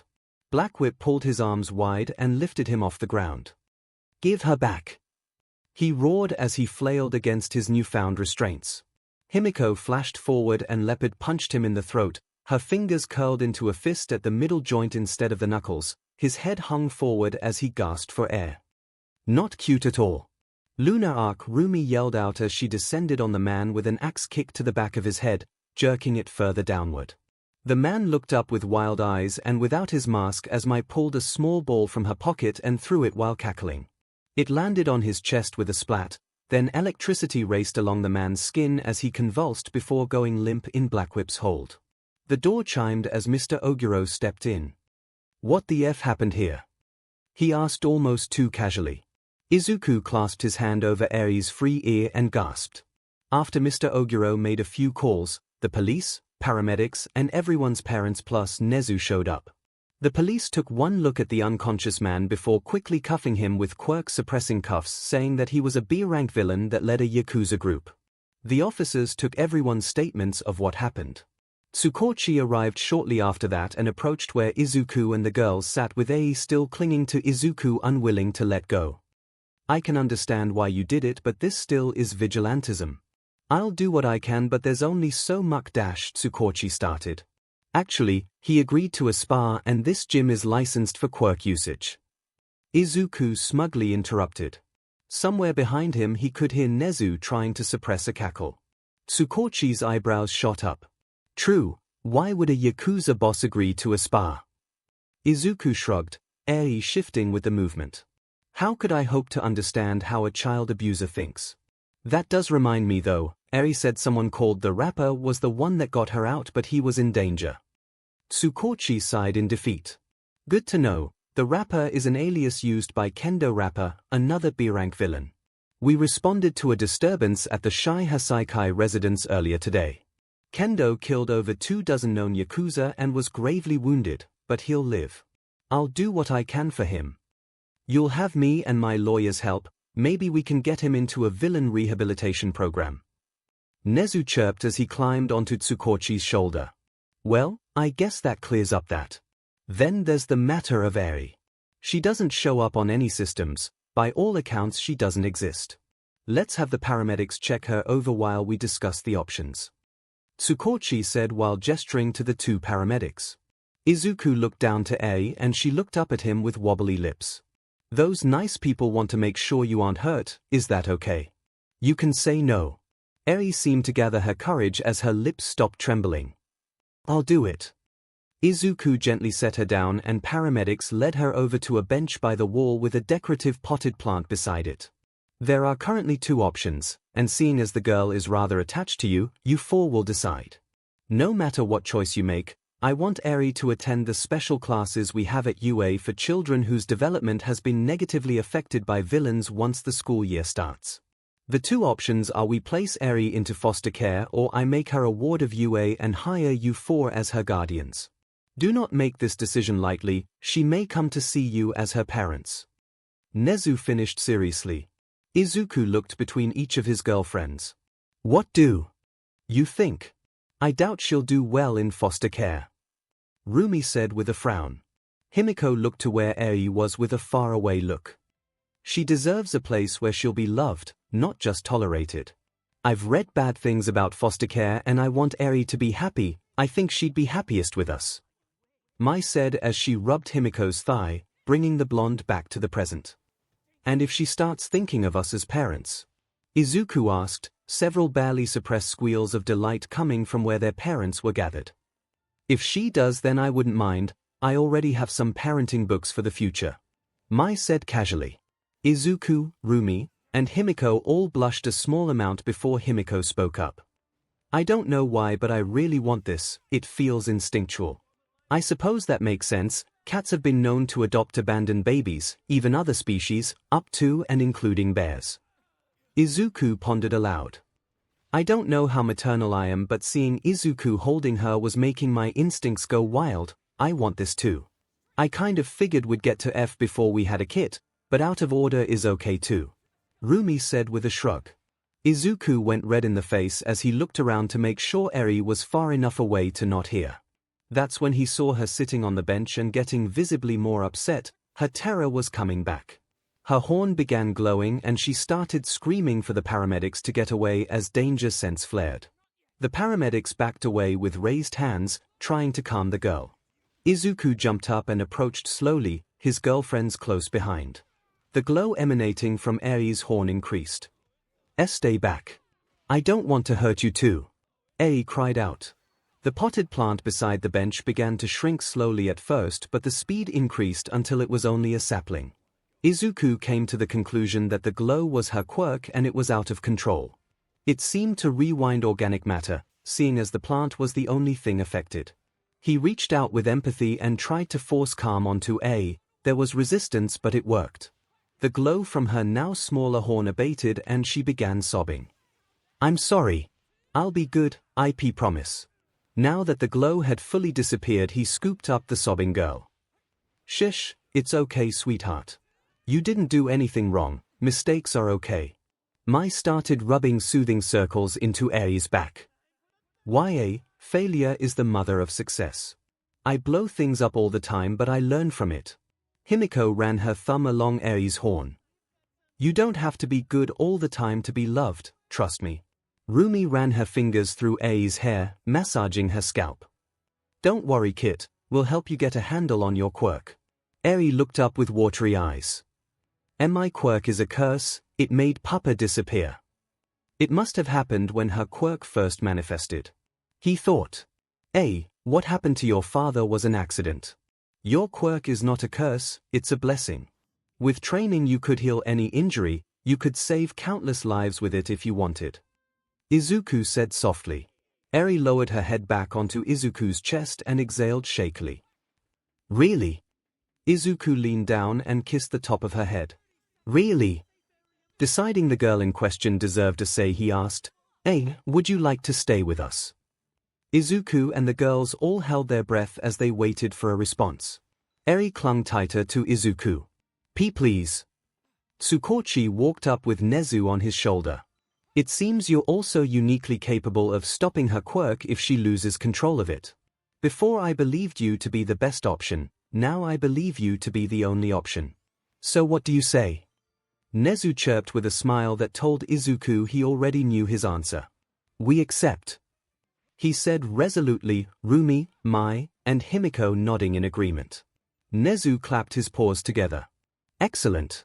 I'll handle the paperwork. You'll all have to take an online course and pass an interview from child services, but I have no doubt you'll pass.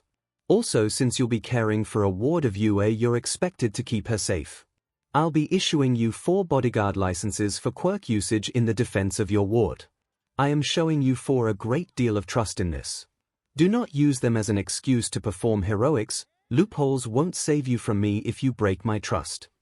𝐒𝐲 finished with a warning in his tone. All 4 of them stood up straighter at the tone. Yes, sir, they all said in unison. 𝐒𝐲 pulled out his tablet from somewhere. Now, the paperwork should all be finished by the time classes start in a month. The 5 of you can move into the dorms early so Eri has time to acclimate. Izuku's eyes bulged. Does that mean we got in? 𝐒𝐲 waved his hand dismissively. Of course. You were the top 4 ranking examinees after all. You'll all be in Class 1A. He turned his tablet to show them the scores. Izuku's jaw dropped. He had not only placed first with 120 villain points and 80 rescue points, but he had also broken All Might's record of a combined 150 points. Rumi was second with 80 villain points and 30 rescue points.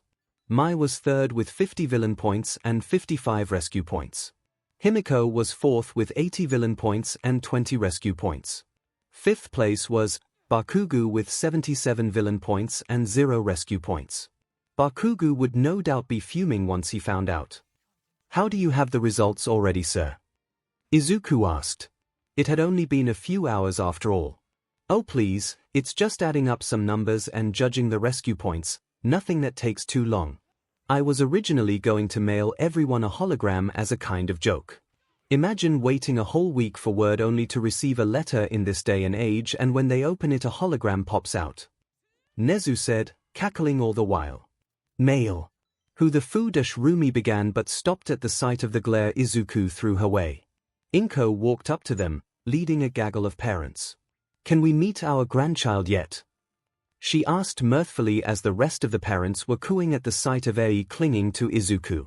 Well, he supposed he could mark them down as supporting the decision. Apparently being 𝐒𝐲's personal student and employee had its advantages. While the dorms were being renovated to better suit their needs, 𝐒𝐲 gave him a black metal credit card and told him to get anything Eri might want or need. Not wanting to move Eri into a crowded environment, they opted for online shopping. With Eri in his lap and pointing to things on the laptop, they bought anything she might want or need. It seemed as if Himiko and Rumi were almost instinctively good at caring for a child, really made him wonder how Himiko's mom had fed up so royally. Maybe it was partly instinctual also. Perhaps she saw Himiko as a predator more dangerous than herself and it scared her. At any rate, he and Mai decided reading parenting books was their best bet. That's when he discovered that full cowl not only boosted his strength and defense but also his brain. It explained how All Might could fight at super speeds when a normal human couldn't hope to keep up. With the combination of cell activation supercharging his bodily processes and full cowl, he could read an entire book in minutes. All Might had seriously underutilized his quirk. With Mai's quirk being ocular, her reading speed was also nothing to sneeze at, nearly keeping up with him. The two of them had read through every parenting book they could get their hands on within days. The online courses, tests, and interviews from child services were almost alarmingly easy. It certainly explained, at least partially, why the foster care system had the stellar reputation it did. Now they only had to wait for everything to process. Only a week after the entrance exams, Izuku and the girls were moving into the dorms. That's when they discovered the reason behind the renovations. 𝐒𝐲 had somehow given them an entire floor to themselves. No other students were designated to it. Izuku's room was 3 times the size of a normal dorm room and had a bed the size of 2 king-sized beds put together. On the bed was a note that said the room's soundproofed. He had a feeling Nemirai had something to do with the bed and note. The girls' rooms were right next to his, and Ei's was directly across the hall. Moving their things in hadn't taken long at all thanks to all the training they had done over the years and the freight elevator that was commonplace because of the varying sizes of people due to quirks. The first morning after moving in, Izuku was wearing a pink apron, workout shorts and a tank top as he was making some pancakes with diced up apples inside for Ei. She was wearing unicorn-themed pajamas and a smartwatch that matched Izuku's and the girls'. She was patiently waiting in the kitchen while the girls were still waking up upstairs. "When's your birthday, Eri?" he asked over his shoulder where the little unicorn sat at the breakfast bar waiting patiently. Eri's feet ceased their swinging. "I don't know." Izuku smiled reassuringly over his shoulder. "Well, we can't have that. The doctors seem to think you're about 5 years old, so how about we call today your 5th birthday? We can throw a birthday party and even go somewhere if you want." "Really?" Eri asked in disbelief. "Of course, sweetheart, so from now on March 15th is your birthday. I'll talk to Nezu about making it official." Izuku had barely finished his sentence before the smart fridge displayed a message that said "done," followed by an animated version of Nezu doing a dance.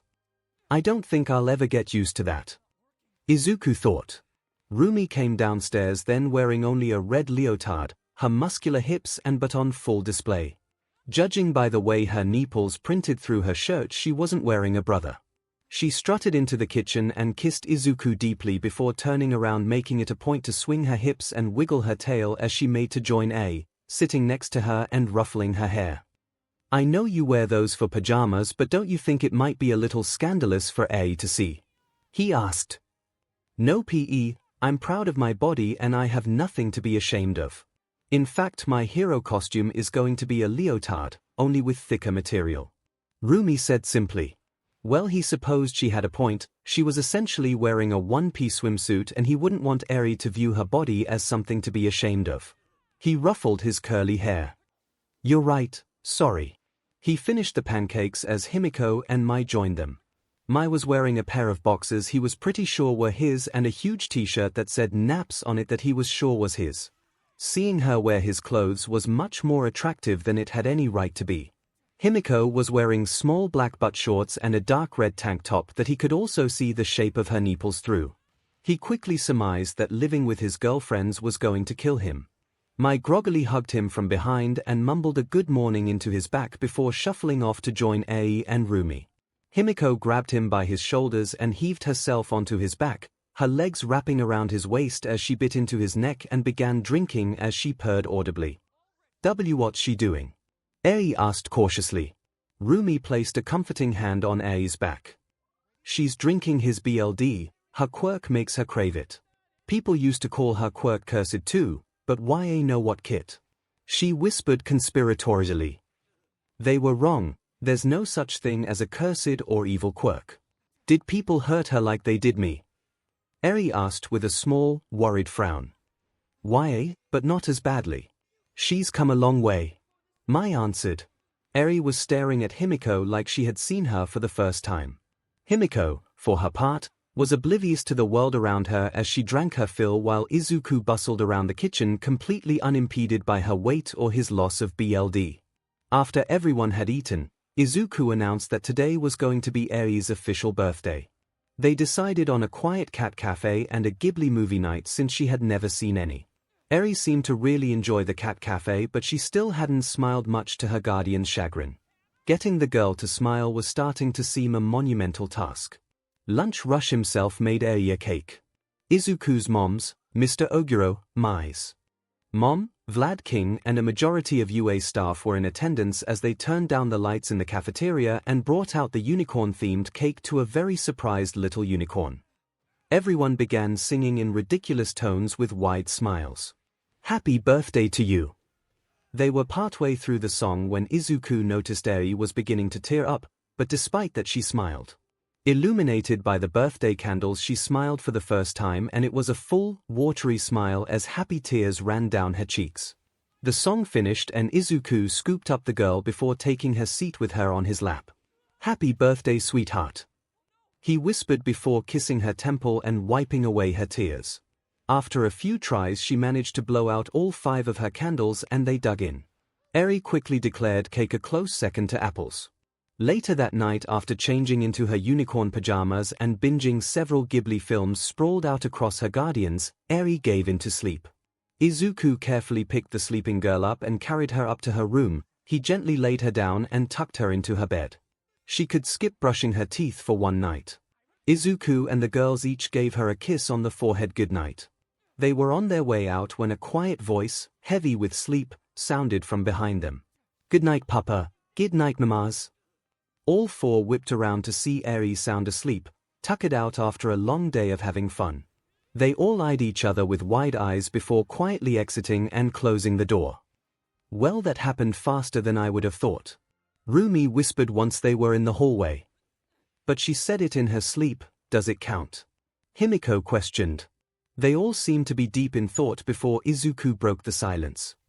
"Let's not bring it up, we don't want her to feel pressured. Let's go to bed before we wake her." The three girls nodded and whispered goodnights before going their separate ways.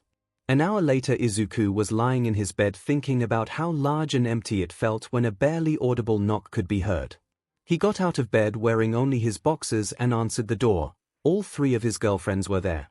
Rumi was wearing a similar leotard to the one from this morning, only white and thick enough that he couldn't outright see her nipples, only their printing. Himiko was wearing a black sports bra and red but shorts that left little to the imagination. Mai was wearing a black tank top that her four-pack could be seen through, and a blue pair of Izuku's boxers that barely fit on her hips. After letting them in and closing the door he spoke. "What's up? Is everything okay?" Rumi hopped into the huge bed. "We're sleeping here from now on. I'm not sleeping another night alone when the people I love are right next door." Himiko eyed him seductively as she joined Rumi. "Couldn't have put it better myself." Mai grabbed Izuku's hand and dragged him to the bed. "If I have to sleep it's going to be with the people I love." Izuku was pulled into bed with Mai quickly tucking herself against his chest, her BRSs pillowing out and threatening to escape their confines. Himiko pressed herself against Mai's back, spooning her and Rumi doing the same to Himiko. Izuku pulled the covers over the four of them with Black Whip as they whispered their good nights once more. The four were quickly lulled into sleep as Izuku wondered at the difference of how empty his bed felt only minutes prior compared to now, though there was still an absurd amount of room. Izuku awoke in the middle of the night from his and the girls' smart watches beeping and vibrating in a frantic alarm. The alarm that was set to go off if Eri pressed the special button on her watch that let them know that she needed them. In less than a second Izuku and the girls were swinging open Eri's door ready to fight God. Eri was sitting up in her bed with her blankets wrapped around her. Silent tears trailed down her cheeks as she trembled. Izuku sat down on her bed slowly and faced her. "Eri! Papa!" Eri cried out in desperation as she exploded out of her blanket cocoon and launched herself at Izuku, wrapping her small arms around his neck. Izuku was a bit shocked at first, but after a moment he brought his massive arms around the trembling girl. "Did you have a nightmare?" He could feel her head nod against his neck as his girlfriends took up places around them on the bed. "Do you want to sleep with us tonight?" Izuku whispered. The only response was another silent nod against his chest. He stood up and carried Eri back to his room with his girlfriends following. The next few weeks flew by. It was the day that their classmates would be moving in. Eri had adjusted well and was sleeping in her own room most nights. Her nightmares were becoming less and less frequent. Izuku woke very early to the feeling of something grinding against his growing ergton. He opened his eyes to see Rumi in front of him. She was wearing a black leotard that allowed him to see the dark skin of her entire but as it ground against him. Himiko was on the other side of Rumi laying halfway on top of Mai as she kissed at her neck and kneaded one of her DD-sized bias through an oversized t-shirt. "Arumi," he ummed out, assuming her to be still asleep. Rumi's arm reached back and pulled herself closer against him before looking over her shoulder to reveal that she was not only awake but smirking at him. "Is this okay? I know we've been taking it slow but sleeping in the same bed is killing me," Rumi asked. Izuku grabbed her hip and began moving with her. "Yeah, it's been killing me too." Rumi grabbed his hand and guided it down between her legs and placed her hand over his, guiding his ring finger and middle finger to rub at her clothed CLT. 𝐴𝐴𝐵 escaped Rumi's mouth as his fingers found a rhythm that had her soaking through her leotard. 𝐴𝐴𝐵 drew his attention to where Mai was. Himiko's hand that was kneading Mai's BRST was now inside of Mai's boxers as she straddled her leg. Mai was cupping the back of Himiko's head as they were locked in an open-mouthed kiss. Rumi's hand reached back again and began tugging his boxers lower, the elastic band snagging on his PP. Deciding to help, he undid the snag and pulled his boxers down past his hips, his PP finally free and pressed between Rumi's cheeks. She wrapped her hand around it, her fingers barely able to touch, and gasped. She spun around and looked down with wide ruby eyes. Holy yes, I could tell you were big, but I didn't think you were horse PP big. Rumi exclaimed. Hearing the exclamation, Himiko pulled out her hand from Mai's boxers and liked her fingers clean. Izuku's PP throbbed in Rumi's grip at the sight. They scooted closer to finally get a good look at Izuku in all his glory. Mai reached over Rumi and swatted her hand away before fndlng him like she did when she was taking measurements. 12 inches long and 2.5 inches in diameter. Rumi drooled while Himiko liked her fangs. Holy essie, you're going to split me in half.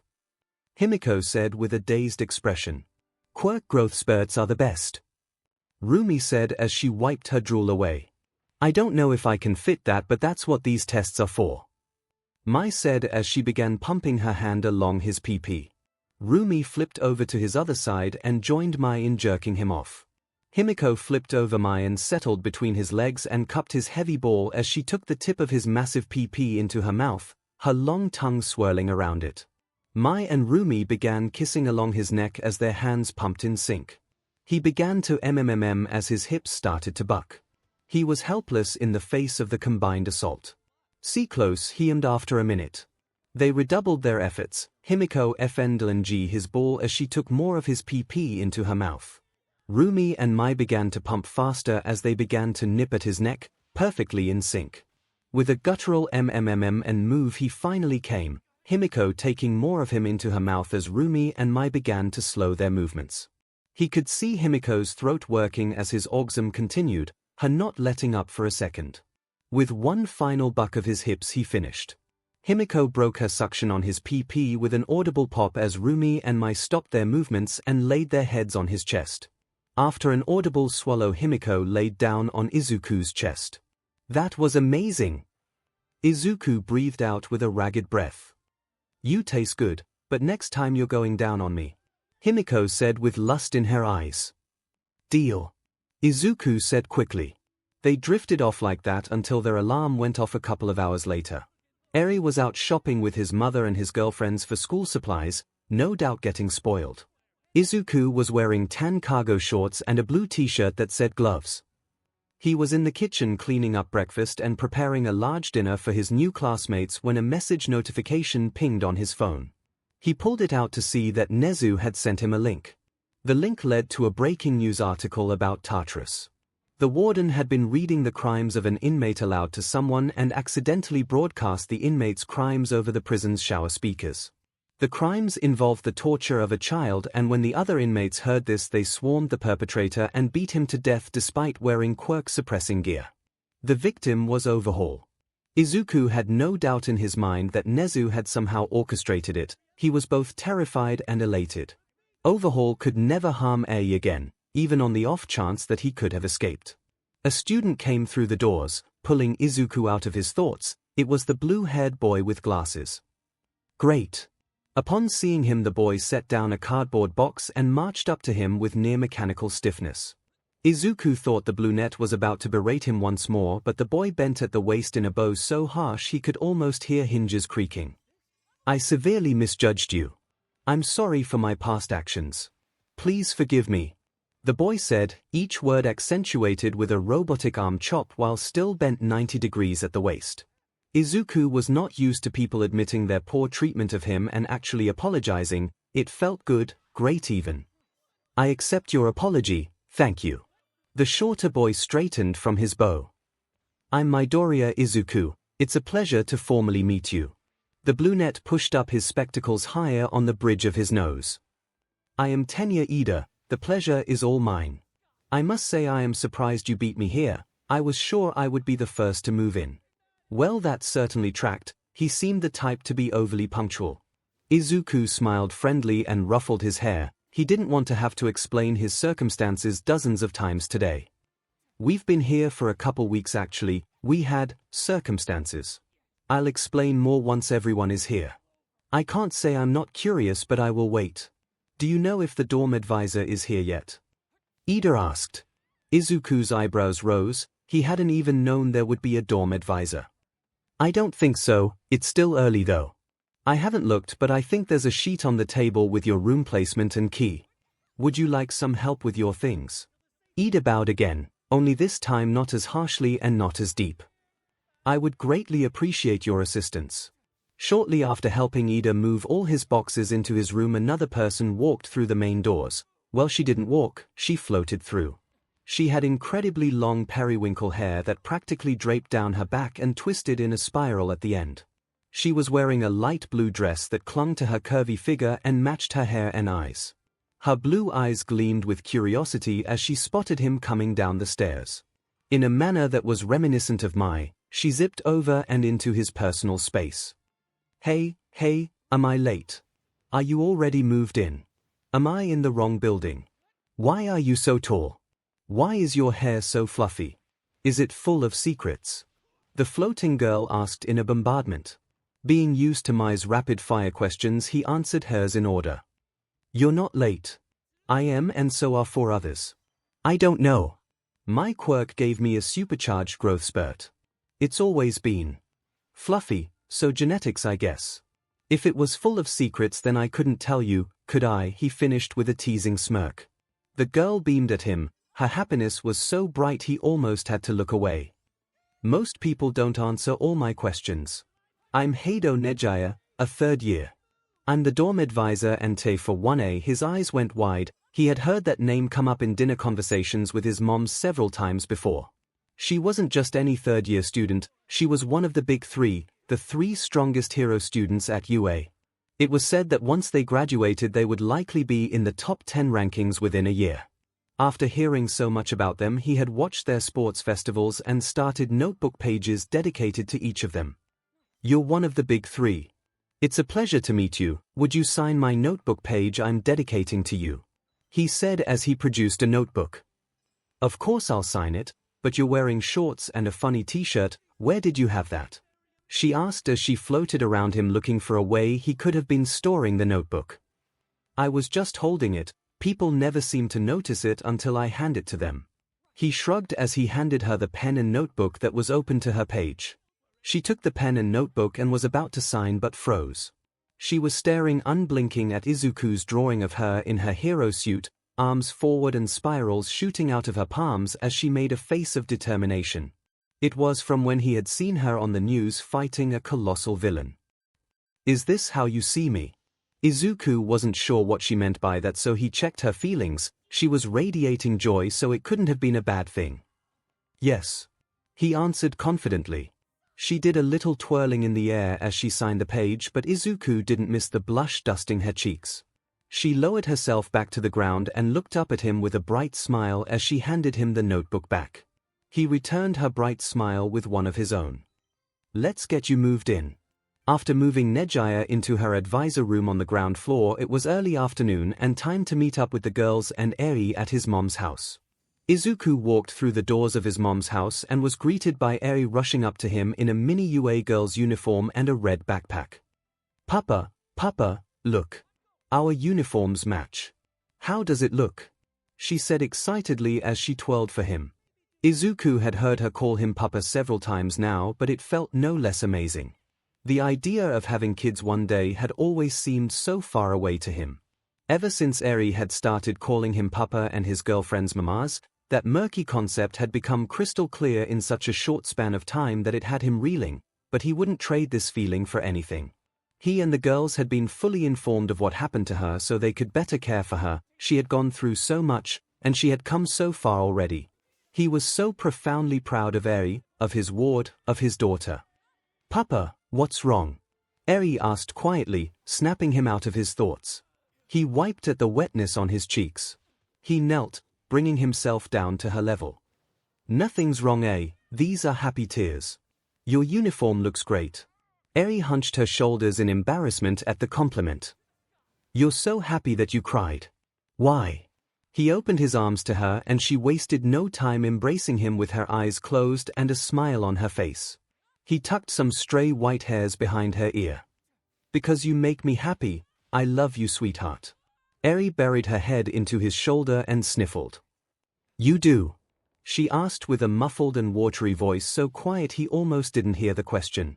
He held her closer and kissed the top of her head. I do and I always will, no matter what. 𝐂𝐲's shoulders were shaking now as she turned her head towards him and looked at him with wet, ruby eyes. I love you too, Papa. The sound of a camera shutter made him look up. His moms and girlfriends were all watching discreetly from a distance away with eyes shimmering with unshed tears.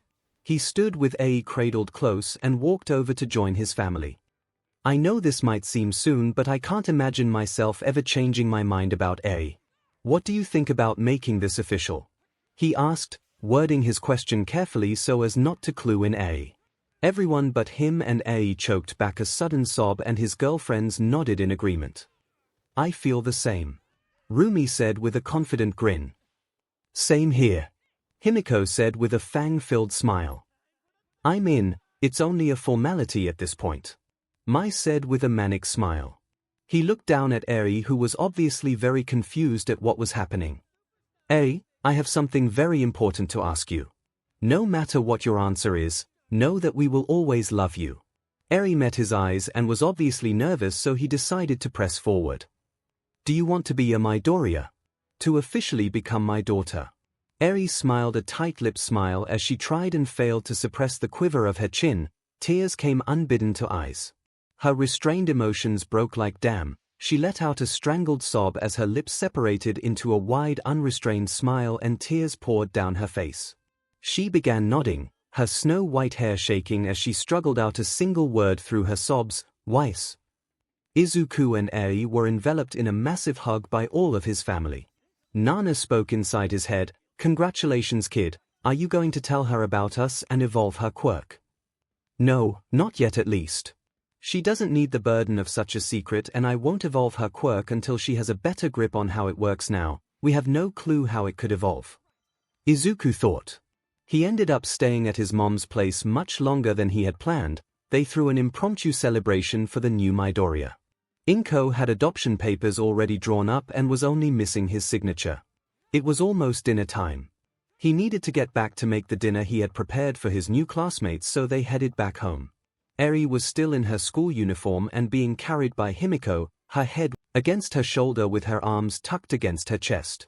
The sound of her soft breathing could be heard as she slept, 𝐒𝐽𝐵's purring having lulled her asleep. 𝐒𝐽𝐵 was wearing an oversized tan cardigan and a black skirt with thigh-high black socks. Her cheeks squished against 𝐒𝐲's head as she held her close. Rumi was wearing high-waisted blue jeans and a black tight-fitting CRP top. She was walking hand-in-hand with Mai behind 𝐒𝐽𝐵. Mai was wearing blue jean overalls with a baggy yellow sweater under the overall straps. Izuku was in front and carrying the ludicrous amount of school supplies his girlfriends and moms had gotten for 𝐒𝐴. He knew they were excited when they heard 𝐒𝐴 calling him Papa, and he knew that it would mean them spoiling her as much as possible, but this seemed excessive. With hands full, he still managed to open the doors to the dorms for his little family. They walked past into the building and soon heard an excited gasp. She's adorable, a feminine voice whisper shouted, followed by the sound of Rumi harshly shushing the person. He entered and saw 𝐒𝐽𝐵 whisking a still sleeping 𝐒𝐴 upstairs to put her in her bed for a nap. There were people milling about the common area, Nejiya, Okiko, Zu, and Ida included. He saw some floating clothes and flipped on his infrared vision to see Toru smiling at him, her eyes and hair shimmering like a kaleidoscope. She was wearing a pink long-sleeved shirt and a long grey skirt that went down to her ankles. Looking at her now, he realized she must have been around 5 feet 0 inches. He returned her smile before deactivating the vision. A pink-skinned girl with small yellow horns and black sclera with golden irises was eyeing Rumi and Mai's joined hands with a grin before her eyes locked onto him and her grin turned mischievous. She was about 5 feet 3 inches and was wearing a white turtleneck tank top that showed off her toned stomach and cut-off jean shorts that were short enough to see the pockets. You must be the Midoriya guy that was smooth-talking my girlfriend, the pink-skinned girl said as she threw a possessive arm around Toru. Not very manly, said a red-haired boy with sharp teeth. Are all the girls already dating? Exclaimed a black-haired boy with cylindrical elbows and a yellow-haired boy with a black lightning bolt running through his hair in unison. Izuku went red and was about to start floundering apologies before Toru elbowed the girl in the ribs. I told you not to tease him, Mina. Toru harumphed. Mina began laughing hysterically before she pulled Toru closer and kissed what seemed to be her head. Sorry, but did you see his face? Mina turned her attention back to him and pouted, her cheeks puffing up. Though I am a bit jealous that you can see my girlfriend when I can't, but I don't need to see her to know she's appealing, she finished with a warm smile. I can see her too. Mai exclaimed. Same, ribbit. Zhu calmly stated. Well, it wasn't too surprising that Zhu could also see Toru since some frogs can see in infrared. Toru fidgeted. I'm not used to being seen by so many people. Mina threw up her hands in exasperation. No fair. What's not fair? Himiko asked as she descended the last steps. That Mai, Izuku, and Zhu can see the ethereal girl, Rumi teased, her nose scrunching cutely as it always seemed to do when she was teasing. Izuku didn't need his thermal vision or empathy to know that Toru was embarrassed and most likely blushing up a storm. Deciding to help her and himself out, he tried to change the subject. Why don't we all introduce ourselves? Wait, I believe we are missing 2 students. Ida said, I'm chopping the air. Nejaya pouted. They're in their rooms, they said that they don't want to come down. Izuku raised an eyebrow. Why would anyone not want to get to know their classmates they would have for the next 3 years? I guess we'll have to meet them later. Nejaya regained her bubbly attitude quickly and floated through the air. I'll go first. I'm Heido Nejaya and I'm a 3rd year, Class 1A's dorm advisor, and TA. I like lilies and jasmine tea. I can use my quirk wave motion to fly or shoot spiral beams of energy, but it eats at my stamina. Mina clapped her hands together excitedly. Be sure to include your name, quirk, and a hobby or something you like. I'm Ashido Mina, but just call me Mina. My quirk is called acid. It lets me secrete a powerful acid from my skin. It can even melt steel. My hobby is dancing. When Mina had mentioned quirks, Izuku pulled out a notebook and began writing furiously. I'm going to make you a baby. Mai exclaimed as she too began writing in a notebook but was labeled babies. Before anyone could get the wrong idea, Rumi said, she means support gear. There was a chorus of oaths. A boy standing next to Mina with spiky red hair and sharp teeth made a fist and pounded his chest. My name is Kirishima A Hero. I like manly things. My quirk is called hardening. It's not very flashy, but it hardens my skin so I can take a hit better than anyone. He said with flourish as he flexed his arm. Toru waved her arms around. I'm Hagakure Toru. My quirk is, as you can't see, invisibility. It just makes me invisible and I can't turn it off. My hobby is shopping for cute things. I wonder if it's an light refraction emitter field that could be used to create flashes of light in theory. Izuku mumbled aloud as he wrote. Surely she couldn't outsparkle Moi, said a flamboyant boy wearing a cape next to Toru. My quirk is naval laser. I can shoot a laser from my belly button. I like flashy things and my name is 𝐒𝐻𝐼𝐫. He finished with a twirl of his cape.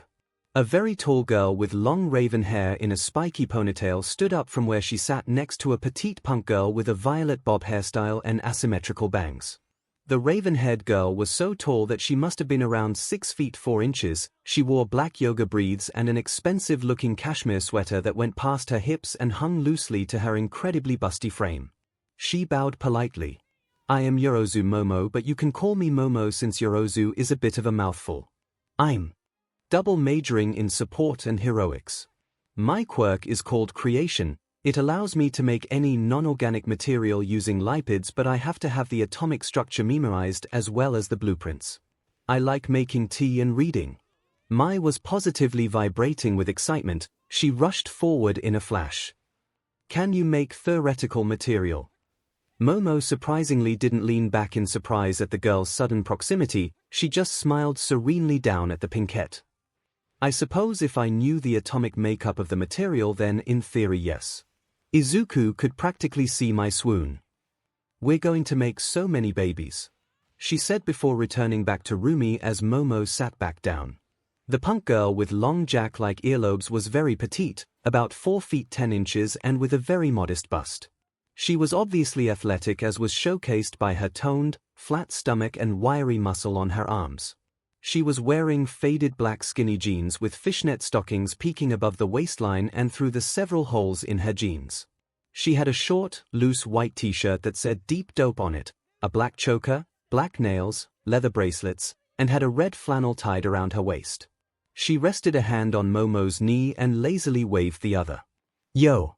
Name's 𝐤𝐢𝐽. My hobbies are playing and listening to music. My quirk is called earphone jack. I have super hearing and can send my heartbeat through my jacks. Izuku raised his hand. It reminds me of present MIC's quirk. Can they be plugged into electronic devices? Ooh, what about a speaker? Mai asked. Yes, I can even plug one into a phone and the other into a speaker to greatly amplify the sound playing from the phone. Kyoka answered. Mai and Izuku were both furiously writing in their respective notebooks. Izuku raised his hand again. Unrelated, but I love your shirt. I don't see many other Deep Dope fans. Kyoka blushed and her jacks went a little wild. Thank you, it's my parents' band actually. Izuku's eyes went wide and his jaw dropped. Whoa, that's so cool. Would you introduce me to them if you get the chance? I would love to get their autographs. Sure Green. Kyoka said, still flustered. Momo began rubbing soothing circles into the back of Kyoka's hand that was still on her knee. Green. Izuku thought. Next in the loose circle was Ida. He stood up from his seat with a sharp motion and began chopping an arm through the air. My name is Tenya Ida, my hobby is running, and my quirk is called engine. I have engines in calves that run on citric acid that allow me to run very fast. Mai was crouched behind him scribbling in her notebook before Izuku could even see her move. Do they overheat? How fast can you run? Does the concentration of citric acid matter? What's the fuel economy? Watabu please slow down, I cannot hear your questions if you ask them so fast, let alone answer them. Ida interrupted. Mai seemed a bit crestfallen, so Izuku intervened. She asked if they overheat, how fast can you run, if the concentration of citric acid matters, and what the fuel economy is. Izuku said slowly. Thank you, they do overheat if I push them past third gear. My record speed is about 80 miles per hour. I'm not sure if the concentration of citric acid matters, I usually just drink orange juice as fuel. The fuel economy varies, but it's about 12 ounces of orange juice for an hour of activity. Mai scribbled in her notebook and walked over to where Izuku was standing between Rumi and Himiko. She pressed her head against his chest in a show of affection. Mina raised an eyebrow at the display. Next up was a black-haired boy with a plain face and cylindrical elbows. I'm Zero Hunter and my quirk is tape. I can shoot tape out of my elbows. My hobby is relaxing with friends. The blonde-haired boy spoke up next. My hobby is video games. My quirk is electrification. I can zap things, but I get a bit dopey if I overdo it. Oh, and my name is Kaminari Denki, he said, making finger guns. A huge boy with 6 arms stepped forward from where he was standing somewhat behind the loose circle. A mouth formed at the end of an appendage. My name is Shoji Mizo. I enjoy hiking. My quirk is called dupliarms. I can create many different appendages that can duplicate body parts like eyes, mouths, hands, and so forth. Momo sat forward with concern etched into her brow. Are you wearing a mask because you feel unwell? I can make you some herbal tea. She made to stand, but Shoji held up a hand, halting her. I wear a mask because the sight of my face once scared a child and I have grown too accustomed to it. A raven-headed boy nodded in understanding where he stood leaning against a wall. Momo leaned back into her seat, but she still wore a concerned expression. Okay, but if you want to take it off, I'm sure nobody here would be alarmed. Quirkist views have no place at UA. Shoji nodded. Thank you. The boy with the head of a raven spoke up next. I am called Tokumi Fumikage. I enjoy reading and my quirk is called Dash. He was cut off by a raven-headed shadow popping out of his back and T-posing above the boy. Dark Shadow. Wow. A sentient quirk. They're even more rare than healing quirks. Izuku gushed, ignoring the fact that he had both. Fumikage feathers ruffled at the attention as Dark Shadow began shaking the boy's shoulders. I knew people at UA would understand our greatness. 𝐒𝐭𝐚𝐲 regained as much of his composure as he could and closed his eyes. Revelry in the dark. It was silent for a second until 𝐒𝐭𝐽𝐲 blushed from where she sat on the love seat couch with 𝐒𝐬 cuddled up to her. She was wearing a peach-colored shirt and black shorts. He hadn't noticed before, but she had a bit of baby fat still clinging to her. She wasn't necessarily overweight, just a bit pudgy perhaps. It did nothing to detract from her attractive curves, however. If anything, it added to it. He could tell there was underlying muscle under the fat, as if she trained but ate poorly. "Oh, I'm Uraraka 𝐒𝐭𝐽𝐲 and I like astronomy. My quirk is zero gravity. I can remove gravity from anything I touch without affecting its mass." "Whoa, you could just yeet someone into the sun," Kaminari exclaimed. "I wouldn't do that," she said quickly. "Since you can affect one of the laws of the universe, I'm assuming there are some drawbacks." Izuku asked, ready to write. "My weight limit is about 2 tons and I get queasy if I overdo it, but I've gotten a lot better over the last 3 years. 𝐒𝐭𝐽𝐲 answered with a light blush. 𝐒𝐬 raised a large hand that didn't fit her small frame. She was wearing a gray long-sleeved blouse tucked into a yellow skirt that went down to her ankles. "Ribbit, I'm 𝐒𝐻𝐢𝐳, call me 𝐒𝐬. My hobbies are swimming and taking care of my younger siblings. My quirk is fairly obvious, it's called frog. I can do anything a frog can but better." Rumi laughed. "Well, there goes the explanation of my quirk. There are so many things frogs can do. You can obviously see in infrared. Can you produce a poison like a dart frog? What about finger claws like a horror frog? What about optical camouflage?" Izuku asked, quickly yet intelligible. 𝐒𝐬 let out a quick succession of small rib bits and emanated happiness. "No poison, not yet at least. A horror frog's fingertips are made to break, and since my x-rays show normal finger bones, I don't think so. I can cloak myself though," she demonstrated by turning invisible against the couch. Toru waved her arms around. "No fair," she said cheerily, but Izuku could sense her melancholy. A very tired-looking boy with wild indigo hair lazily waved. "I'm Aizawa Hitoshi. I like sleeping, but my quirk gives me insomnia. My quirk was called brainwashing before I had it changed to hypnosis. It lets me give commands to those affected by it. It relies too much on surprise for me to share more details, sorry." Izuku stopped his scribbling. "Wow, that's amazing. You could take on villains as strong as All Might without even having to fight them directly." Hitoshi looked down to his feet. "Thanks, I never did get the chance to thank you for the entrance exam. I wouldn't have passed without your help, so thank you." Izuku had almost forgotten about giving him a makeshift sword to use. He ruffled his hair bashfully and smiled. "Think nothing of it." Rumi made a fist and poked her chest with her thumb proudly as she grinned audaciously. "I'm Oguro Rumi, I like training, and I'm sure you can figure out my quirk." Mai slapped her notebook closed and adjusted her goggles. "I'm Hatsume Mai, future CEO of Hatsume Industries. I'm also a double major. My quirk is called Zoom, but it also lets me see in infrared or thermal, through walls, and in night vision."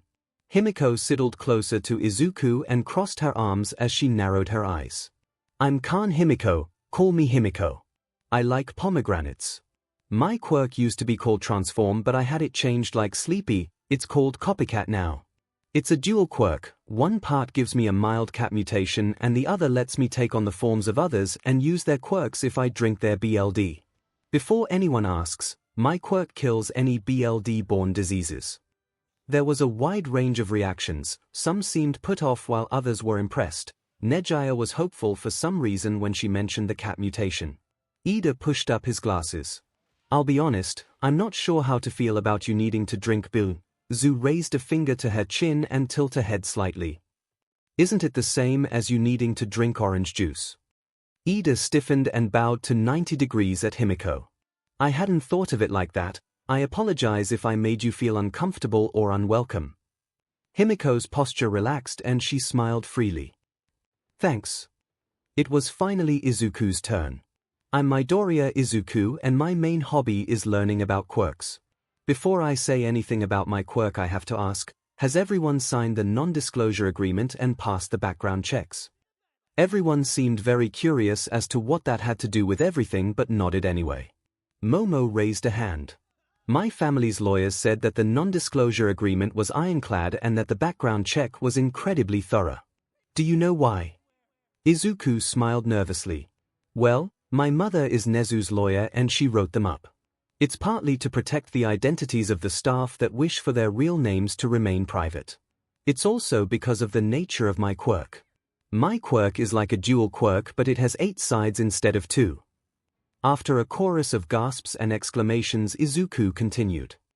I have a strength enhancer, prehensile energy tendrils, I can emit black smoke and its adaptation lets me see in infrared, I can fly, I can sense incoming danger, I can heal myself and others and also boost their stamina, I can sense other people's emotions and even influence them but not subtly, and I can forcibly evolve quirks. Chaos erupted, everyone was saying something at the same time, resulting in an unintelligible garble that echoed through the large room. Izuku's smartwatch began vibrating. Even though he couldn't hear anything over the clamor, he knew it was playing the tune that signified that Eri needed him. He and his girlfriends spun around to race upstairs but stopped when they saw Eri on the steps clutching a stuffed unicorn with a fear-stricken face. She must have been on the way down from her nap when she heard yelling. His eyes glowed as he reached out with empathy.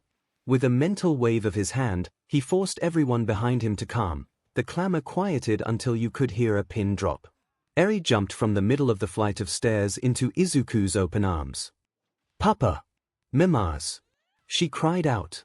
The shouting began again but quieted immediately when Izuku turned and glared at them with glowing eyes as he floated off the ground with Eri hiding her face against his chest. Now that everyone had quieted again, he lowered himself down and rubbed calming circles into Eri's back. It's okay, Eri, they were just a little excited is all. Eri lifted her head barely to peek at the newcomers but let out a neep and buried her face again. There's a bad man here. She whispered quietly enough only for him to hear. Izuku's eyes widened slightly. She must mean 𝐒𝐭𝐴 since Overhaul wore that stupid mask. He's not a bad guy, I promise. That's just how he looks. Eri peeked again to get a better look before looking up at him. Who are they? Izuku leaned down and kissed her forehead with a smile. They're my classmates, they're going to be living here too. Izuku moved a little closer to the group. Everyone, this is our adoptive daughter Eri. Don't overwhelm her. He warned as Himiko, Rumi, and Mai closed in. I knew you guys were in a polycule. Mina said with excitement. Denki and Hanta visibly deflated. Momo blushed and squeezed Kyoka's knee. I have read about polyamory but this is my first time meeting a polycule. Izuku handed Eri off to Rumi who took her without a word. I'm sure everyone has questions about our relationship, my quirk, and Eri, but it's past dinner time and I have everything prepared to make enough for everyone if someone is willing to help me in the kitchen. Momo kissed Kyoka's cheek before jumping up. I've been taking cooking classes and I would love to get more experience, she said, leaving Kyoka a blushing mess as she followed Izuku into the kitchen. 𝐒𝐲 floated in behind her. Hey, I need to get better too. Rumi, Himiko, and Mai began introducing Eri to their classmates one at a time, careful not to overwhelm her. Izuku donned his pink apron and handed Momo and 𝐒𝐲 white ones with frills on the edges. Let's get started. Making dinner for 20 people hadn't been as difficult as Izuku had initially thought it would be. Having 2 helpers certainly made it easier. Momo seemed to know what she was doing but was obviously still new to cooking. She seemed overly focused on doing everything by the book. 𝐒𝐲 seemed fairly at home in the kitchen but there was a fire in her eyes as she took in any new information like a sponge. She was doggedly determined to learn how to cook better when she was already pretty savvy. It was odd to say the least. They were just beginning to plate the spaghetti with homemade meatballs and garlic bread when Izuku turned to 𝐒𝐲.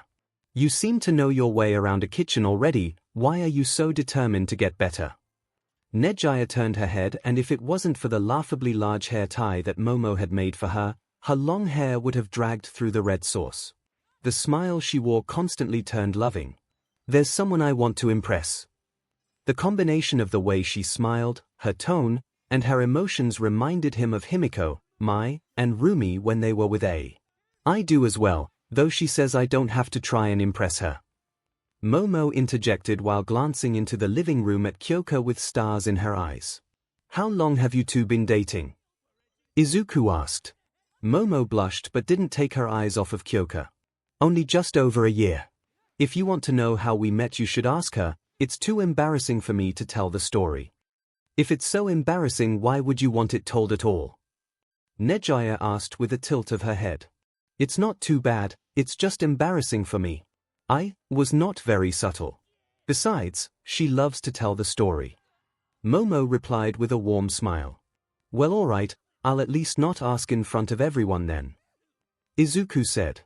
Momo let out a small giggle. I appreciate that. Everyone helped set the table and sat down to eat. Mai was sitting airy in her chair, placing a bib on her, and wrapping her hair up into a bandana. White hair and tomato sauce did not go well together. Okiko gestured to Ai while addressing Himiko. I can see why YA were too busy to hang out the last few weeks. Suddenly becoming a new mom must be difficult. Himiko smiled at her understanding. It certainly takes adjustment, but it's worth it. Sorry I didn't tell you sooner. Okiko waved off Himiko's apology as Zu tilted her head and put a finger to her chin.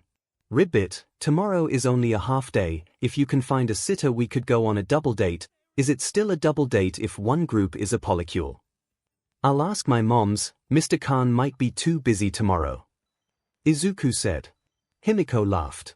Why, Dad gets super stressed at the beginning of the year. Besides, I think he's still sassed that I'm not in his class. Nejaya bounced in her seat. Ooh. I knew it, you're Vlad King's daughter. He always talks about you. Himiko flushed in embarrassment and nodded. Whoa, you could say that heroism is in your BLD, Kaminari said while elbowing Kirishima in the ribs. Get it. Get it. After a small round of laughs, Ida spoke. I too come from a line of heroes. Have you heard of Ingenium? He is my brother. To Izuku's senses, he could tell just how proud the boy was of his brother. Wow. I knew your engines seemed familiar. The indigo-haired boy spoke up next with a tired voice. I guess this is as good a time as any. My dads are Eraserhead and Presentimus. I love present MIC's radio show. Mai exclaimed. In the seat next to Hitoshi, Izuku lit up. Eraserhead is one of my favorites. Since my quirk came in late, I always admired that he fights essentially quirkless. Hitoshi smiled weakly.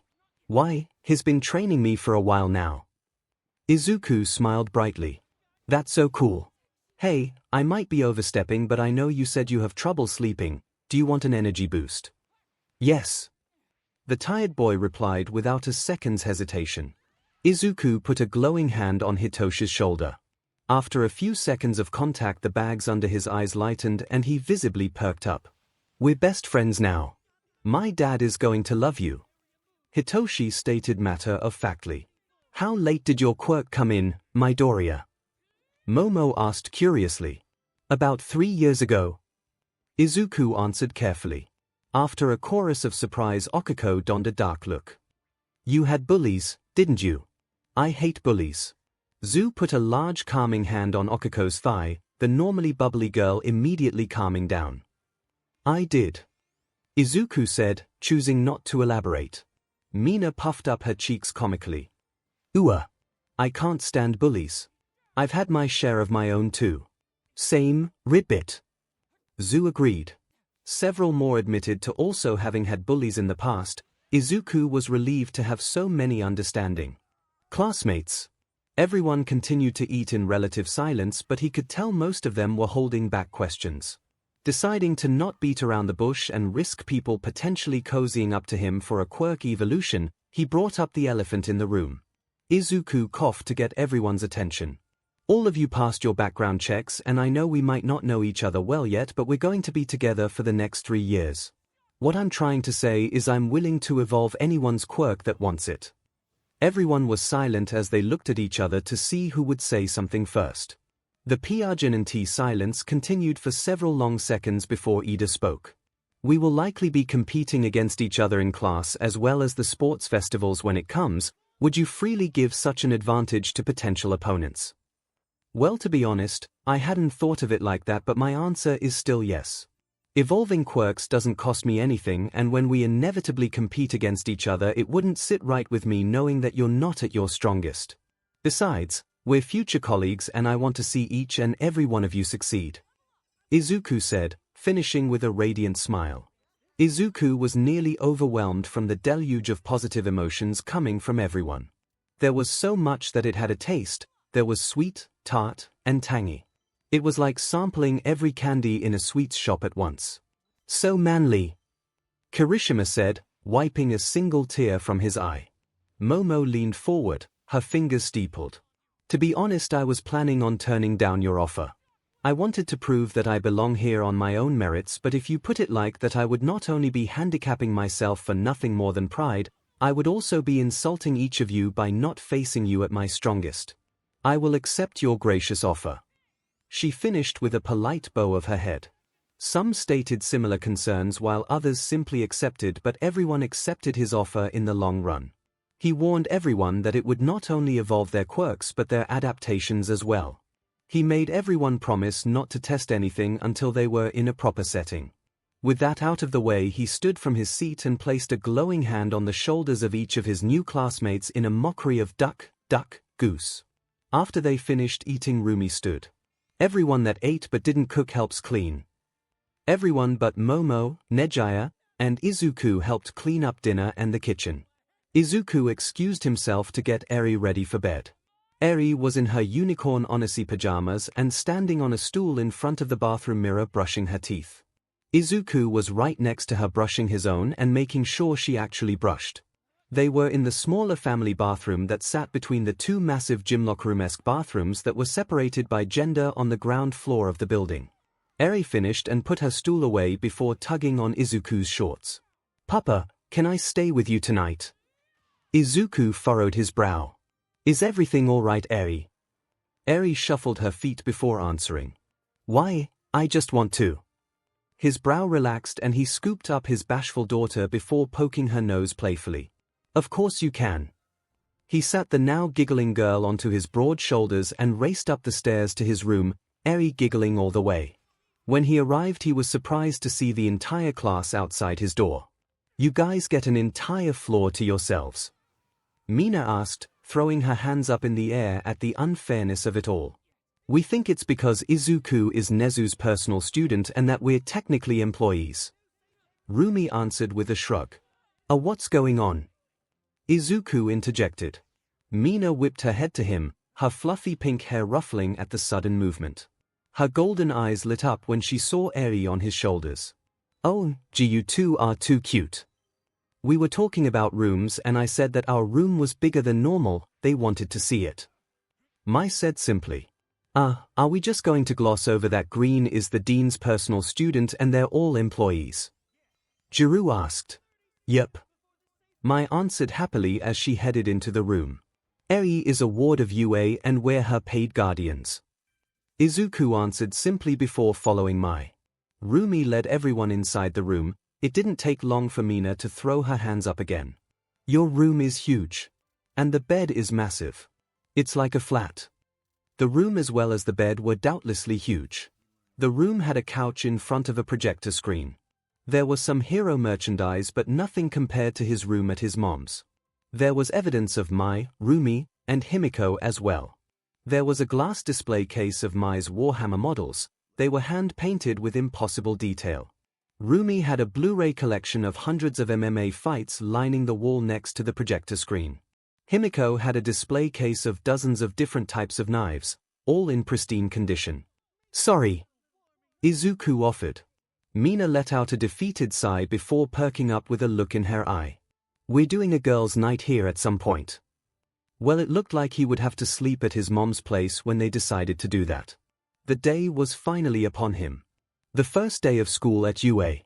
Sure, it was really just an assembly, but it marked a milestone for Izuku. This was the beginning of his hero career. After a light breakfast, Mai helped do up Himiko's hair into messy buns, as was their morning ritual now. Rumi combed Eri's long white hair once she was done with her own. Once they were all dressed and ready, they took a commemorative photo together in their uniforms on the front steps of the dorms. Izuku wasn't sure what the future held, but he knew he wanted a reminder of this day. Izuku and Eri took off earlier from the dorms than anyone else in order to get Eri to her class in time for him to get to his own. They arrived at a room that looked like any other classroom, only larger and with a glass window. They entered to see the occupants. There was a woman who was undoubtedly the teacher waiting near the door. She had short, white hair, with flecks of red spaced throughout. She wore a white turtleneck sweater, blue jeans, and glasses. She smiled at him. "Ah, you must be Midoriya." She crouched down to look at Eri, who was hiding behind his legs. "And you must be Eri. I'm Mrs. Tatsuma, but you can call me Fuyumi," she said kindly. Izuku smiled down at his shy daughter, trying to encourage her. "Can you say hi to your new teacher?" Eri reluctantly extricated herself from her hiding place. "Hi Fuyumi." He looked up and noticed 3 other children trying to get closer without being noticed. They all seemed around the same age as Eri. Fuyumi must have noticed and stood up while waving the children closer. "Kids, this is Eri.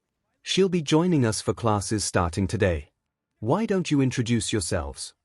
she suggested gently. 2 girls stepped forward immediately, perfectly in sync. They were obviously twins. Both were identical down to their sharp, predatory teeth. The only exception was their hair color. One had red chin-length hair that matched the red in Fuyumi's own hair, while the other's was tundra white. What was particularly striking was their eyes. They both had mismatched heterochromia. The redhead had one piercing blue eye on her left and a vibrant red on her right. The white-haired girl had similar eyes, but they were flipped. The red-haired twin spoke first. "I'm Tatsuma Mika, and I'm Tatsuma Rin." The white-haired twin interjected. "They're my daughters if you couldn't tell," Fuyumi offered with a smile. She waved the last child forward. A girl, smaller and younger than the others, peeked around the twins. He would eat his notebooks if she didn't have a snow leopard mutation quirk. She had a wild mane of white hair with 2 white fur-covered ears poking out. They were more rounded than most cat ears. Her eyes were slitted and a dull, nearly gray-blue. She had white fur with black leopard spots going all the way up to her elbows and knees. Her hands and bare feet were humanoid but decidedly paw-like. She had black pads on the tips of her fingers and palms. She also had a thick, fluffy tail that looked to be as long as she was tall. It was wrapped tight around her midsection, making it look like an oversized belt. The little snow leopard girl sniffed at the air before taking a few more tentative steps closer to Eri.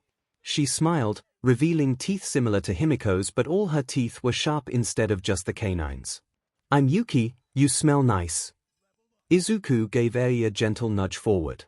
He watched as she was led away by the kids to be shown around the room full of toys. He really hoped this would work out. To his understanding, Eri had never even interacted with children her own age before. Fuyumi seemed to catch on to his worry. "Don't worry, she'll do great here. My kids know the ropes, they'll make her feel welcome." He rubbed the back of his head. "Thanks, I'm just nervous I guess." She smiled in understanding. "That's to be expected, but you should get going, don't want to be late after all." Deciding she was right, he called Eri over and gave her a hug and kiss to the forehead goodbye with a promise that he was only a button press away. A few hallways later, he was standing outside of a massive, floor-to-ceiling door labeled 1A in huge lettering. He could already hear an argument through the doors. "Put your feet down this instant, you are being disrespectful to this august institution." A voice he recognized as Ida's said indignantly. "Teeth, leave me alone, glasses." Izuku froze for a half step. He had hoped to never hear that voice again, despite how likely it was that he would have passed the practical. After gathering himself, he strode into the classroom. He ignored the feeling of red eyes burning into the back of his head as he checked the board for his seat number. He was in seat 18, directly behind Bakugo. Great. He made his way to his seat and noticed that his girlfriends weren't here yet. He also noticed the other missing student from last night, a boy with a horrible burn scar on one side of his face and hair that was red on one side and white on the other. At first glance he seemed incredibly apathetic, not a single emotion showing on his scarred, yet handsome face, but Izuku knew better. With empathy he could tell there was a simmering rage festering within the boy. The instant he sat down, The head of spiky blonde hair in front of him spun around to look him dead in the eye. "How the hell are you here, Deku?" Bakugo seethed. Izuku's eyes hardened. "That's not my name," he said coldly. Bakugo's eyes widened slightly. Izuku had never talked back so brazenly before. Thanks to empathy, he knew that Bakugo was confused and frustrated, but not actually angry, surprisingly. "This must be Bakubich," Rumi stated matter-of-factly as she led his girlfriends into the room. She quickly moved to stand next to Bakugo's seated position. She was positively looming over him without a trace of her near ever-present grin. "What the F did you call me?" Bakugo began to ask angrily as he tried to stand only for Rumi grab his shoulder and press him back into his seat. Rumi tutted and wagged her finger. "Behave or I'll let Himiko do the talking," she threatened while gesturing with her head to the side. Himiko was standing to her side nearly in front of the desk with her claws fully extended and her eyes were narrowed to slits. She wasn't moving a muscle, not so much as a twitch or blink. She stood there in predatory stillness, watching, waiting for her prey to make a fatal mistake. On the other side of the classroom, Zu had gone just as still, frozen in place. The presence of a predator having made itself known, triggering her prey instincts. Izuku was about to intervene, to tell them that he could fight his own battles, but Mai's gentle hand on his shoulder and her small shake of her head stopped him. They had apparently planned for this. Rumi, hand still gripping Bakugo's shoulder, leaned down until she was able to whisper in the blonde's ear. "Leave him alone, this is your only warning." The bell rang and Bakugo growled. But before he could retort, one of Rumi's ears swiveled to the classroom door and she stood before abruptly walking away to take her seat, Himiko and Mai following suit. "Decent awareness, Oguro. The rest of you have work to do," a tired voice said from a yellow sleeping bag on the floor. Nejiya floated in through the doors. Her golden spirals that let her fly were now periwinkle in color and not as tightly coiled. "Wow. Aizawa-sensei never gives compliments." Behind Izuku, Hitoshi snorted as the sleeping bag groaned. Out of the sleeping bag a rough-looking man emerged. He looked disheveled, sleep-deprived, and had messy black hair. Many pairs of eyes snapped to Hitoshi after seeing the similarities. The purple-haired boy shrugged. "What? I'm actually adopted." Ida pushed his glasses up high on his nose. "Is this not nepotism?" Nejiya laughed. Hard. She was floating in the air on her back, clutching at her stomach as she continued to laugh. If she wasn't wearing spandex shorts under her skirt like Rumi, she would have flashed the entire class. After gathering herself, she explained what was so funny. "If anything, Hitoshi is in for a rougher time than the rest of you." Aizawa pulled out a duffel bag from under the teacher's podium and placed it on top, revealing it to be full of gym uniforms. "Put these on and meet me on the PE grounds," he said before walking out of the classroom. Nejiya lazily drifted through the air after Aizawa. "You better hurry," she warned. Everyone scrambled, none faster than Hitoshi. The moment the girls were in the changing room, Okiko approached Himiko. "Why did Izuku get mad because that blonde boy called him Deku? Isn't it like Dekiru? Like you can do it?" Okiko asked innocently. "Deku means useless. That was Izuku's longtime bully," Himiko said with a snarl. Okiko let out a small gasp that was echoed by several others that had overheard. "What? Why is there a bully at UA?" Mina asked, her tail thrashing behind her. "Well, that answers my question of why you guys were so confrontational towards him," Jiru said. Rumi leaned to the side to look behind the pink girl. Connected to her lower back was a smooth, pink tail that started off thick at the base but tapered as it went. It was longer than the girl's legs. "Have you always had a tail?" Mina instantly brightened. "No. It must be part of my quirk's evolution. We're tail buddies. I woke up and it was just there. I thought there was a snake in my bed at first. Why, it scared me half to death when she woke up screaming next to me," Toru said with her usual exuberance. Rumi looked at the girl in question, expecting to see floating clothes, but plainly saw a pretty girl with alabaster skin that had never known the harshness of the sun. She had wavy, shoulder-length hair that changed colors like a prism with an ever-moving source of light. Her big eyes were lit similarly from within as were her long eyelashes. 𝐔𝐬𝐽𝐾. Everyone but Mina exclaimed in unison. Mina immediately doubled over laughing. Toru flipped her colorful hair. "That's me," she said playfully. "Isn't she appealing?" Mina asked after she had recovered from her laughing fit. "Well, I can certainly see what Aizu meant by ethereal," Himiko said in agreement.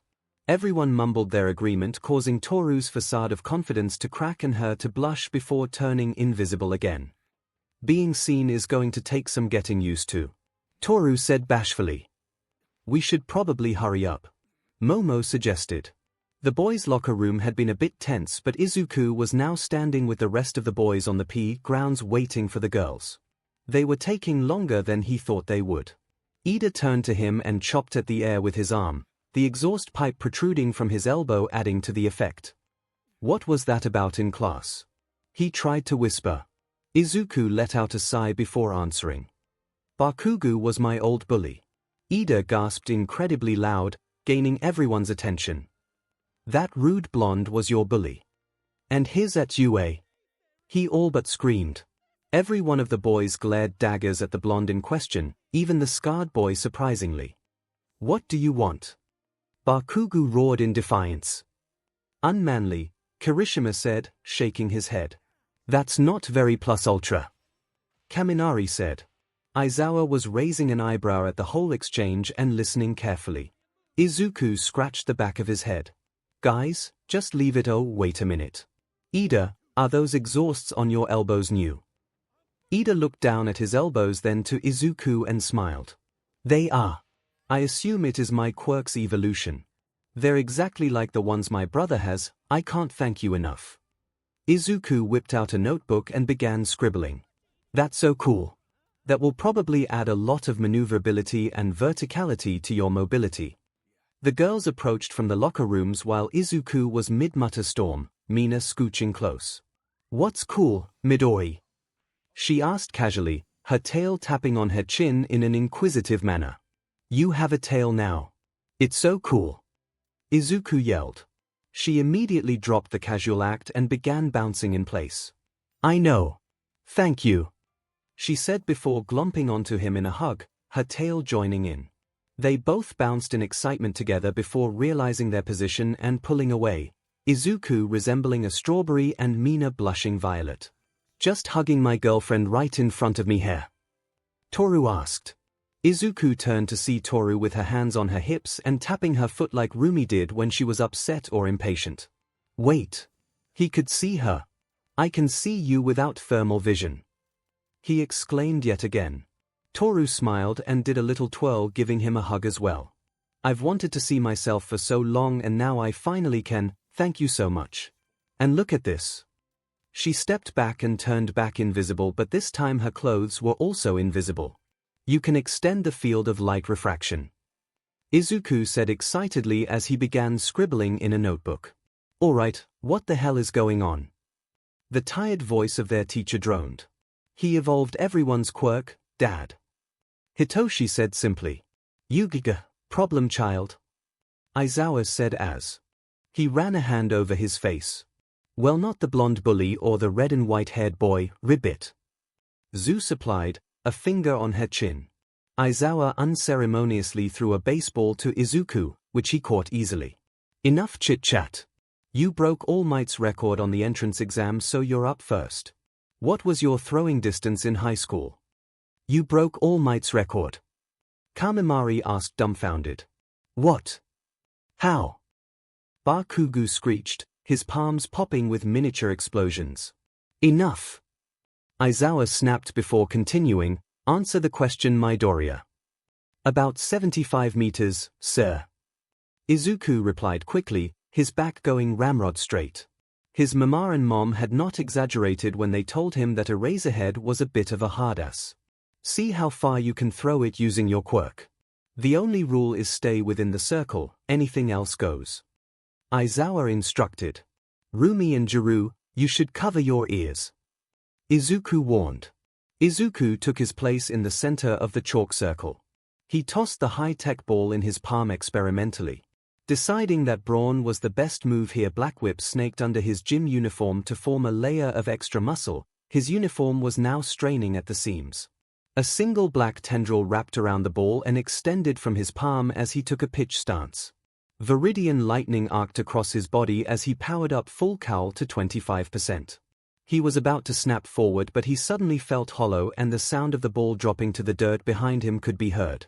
He turned around in confusion to see 𝐈𝐧𝐻 staring at him with glowing red eyes, his hair floating. "I cancelled your quirk. I saw you at the entrance exam and I've read your file. You've only had your quirk for 3 years. You were going to break yourself again, weren't you? You have power, but what good is it if you break yourself and become just another victim in need of being saved?" Izuku's eyes hardened and he glared for everything he was worth. "I know my limits. The only reason I went past them that day was to save a life. Now if you don't mind turning off your quirk, I would appreciate it.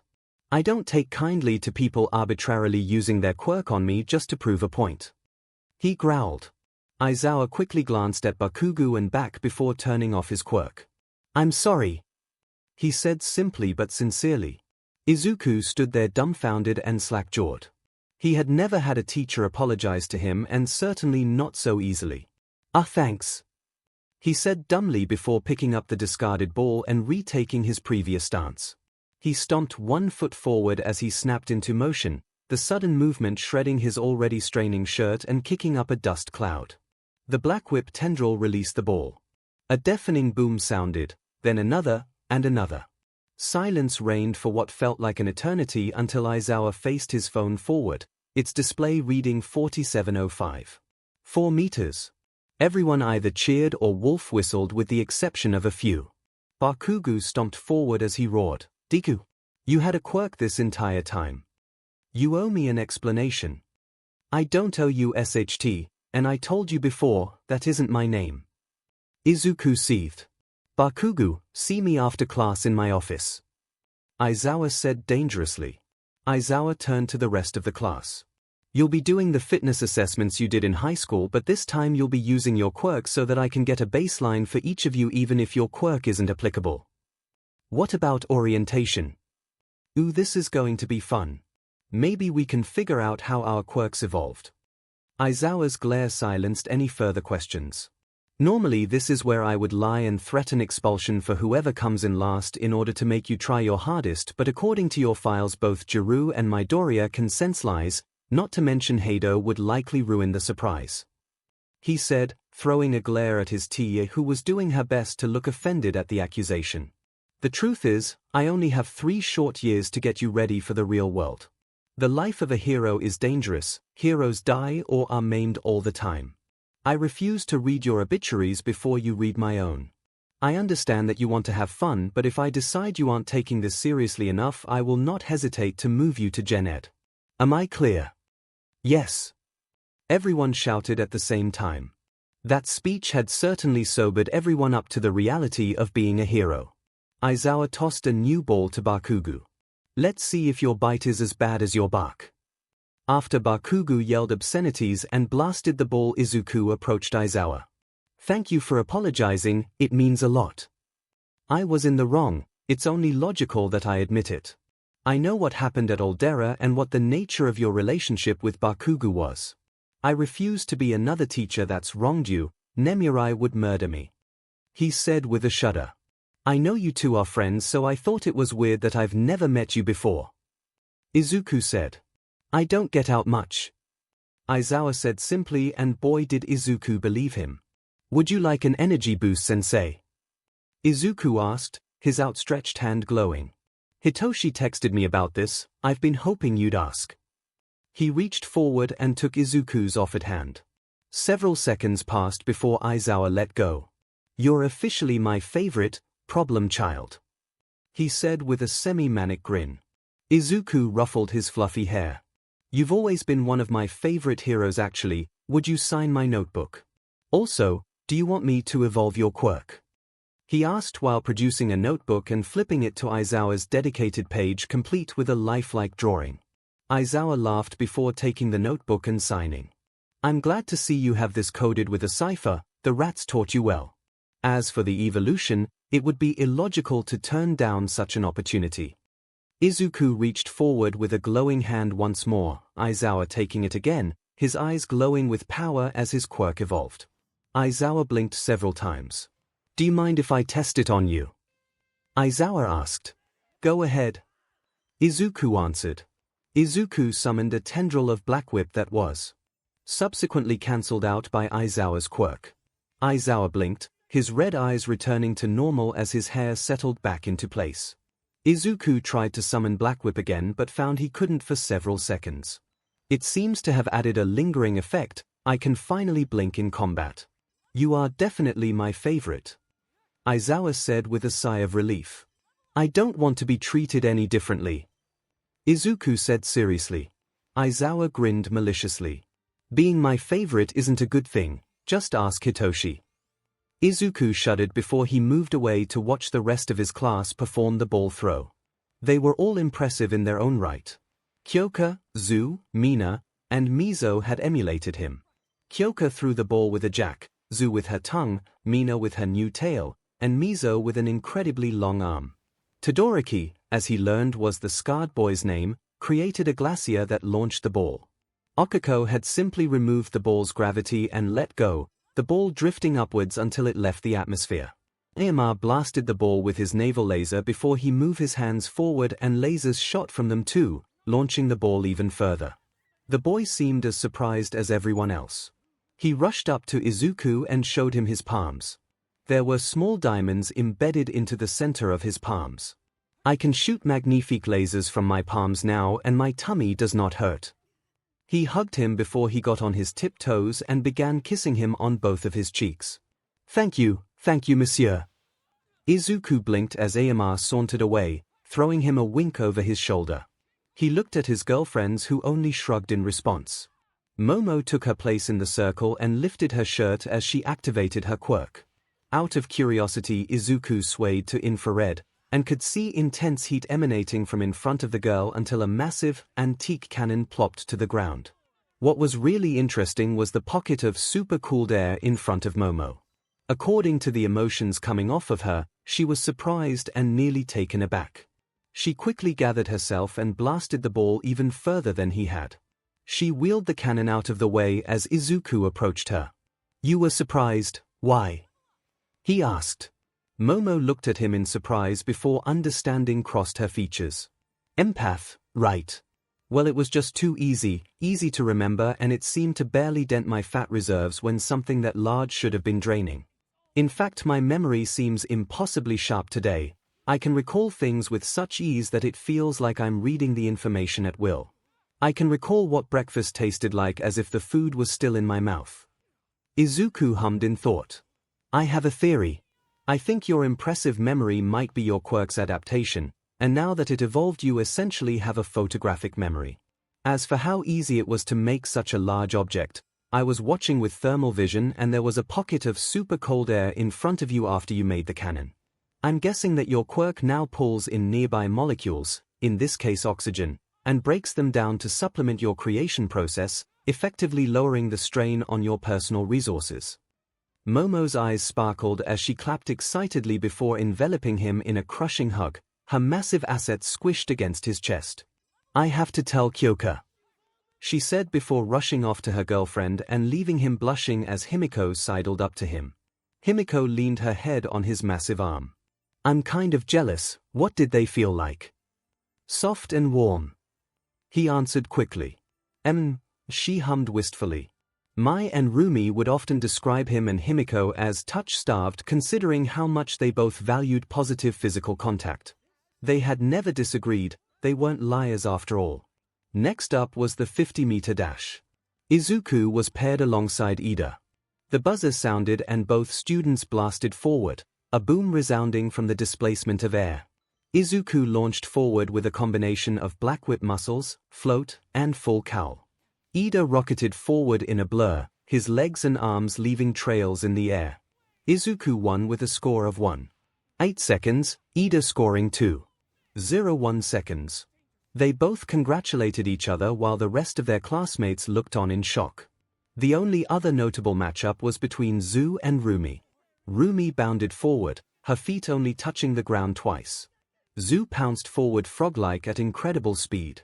They both tied at 4:06 seconds. 𝐒𝐭𝐚𝐲 mused that 𝐂's quirk evolution would likely present itself as mostly physical like Rumi's had. Next up was the long jump. 𝐒𝐭𝐴 just engaged float and cleared the sandbox.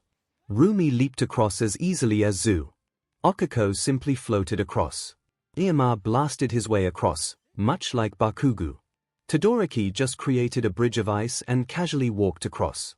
The last outdoor test was revealed to be the distance run. 𝐒𝐿, for his part, casually floated through the air at the lead. Momo created a solar-powered scooter. Ida was jogging at a leisurely pace that didn't even break a sweat thanks to his new engines. Rumi was keeping up with pure endurance. 𝐂 hopped along for a time but eventually had to call it quits, her method fast but ill-suited to tests of endurance. Mina skated on acid as Todoroki did so on ice, both eventually giving in to the overuse of their quirks. Once only 𝐒𝐿, Momo, Ida, and Rumi were left and looked to be able to continue for some time, Aizawa called it. Next up was seated toe touch inside the nearby gymnasium. 𝐒𝐿 with Black Whip, Mina with her tail, 𝐂 with her tongue, 𝐵𝐻𝑜 with his elongated arm, 𝐵𝐸𝐺 with his dark shadow, 𝐾𝐻𝑜 with her jacks, Momo with a pillar of iron, Todoroki with ice, and 𝐼𝐺𝑚 with his laser easily maxed out the test. Grip strength was next. 𝐒𝐿 easily maxed out the test with a combination of Black Whip muscles and full cowl, the machine reading 999.0 kilograms before it broke. He decided he needed a name for the combination and quickly dubbed it Black Cowl. Momo created the Jaws of Life to similar results.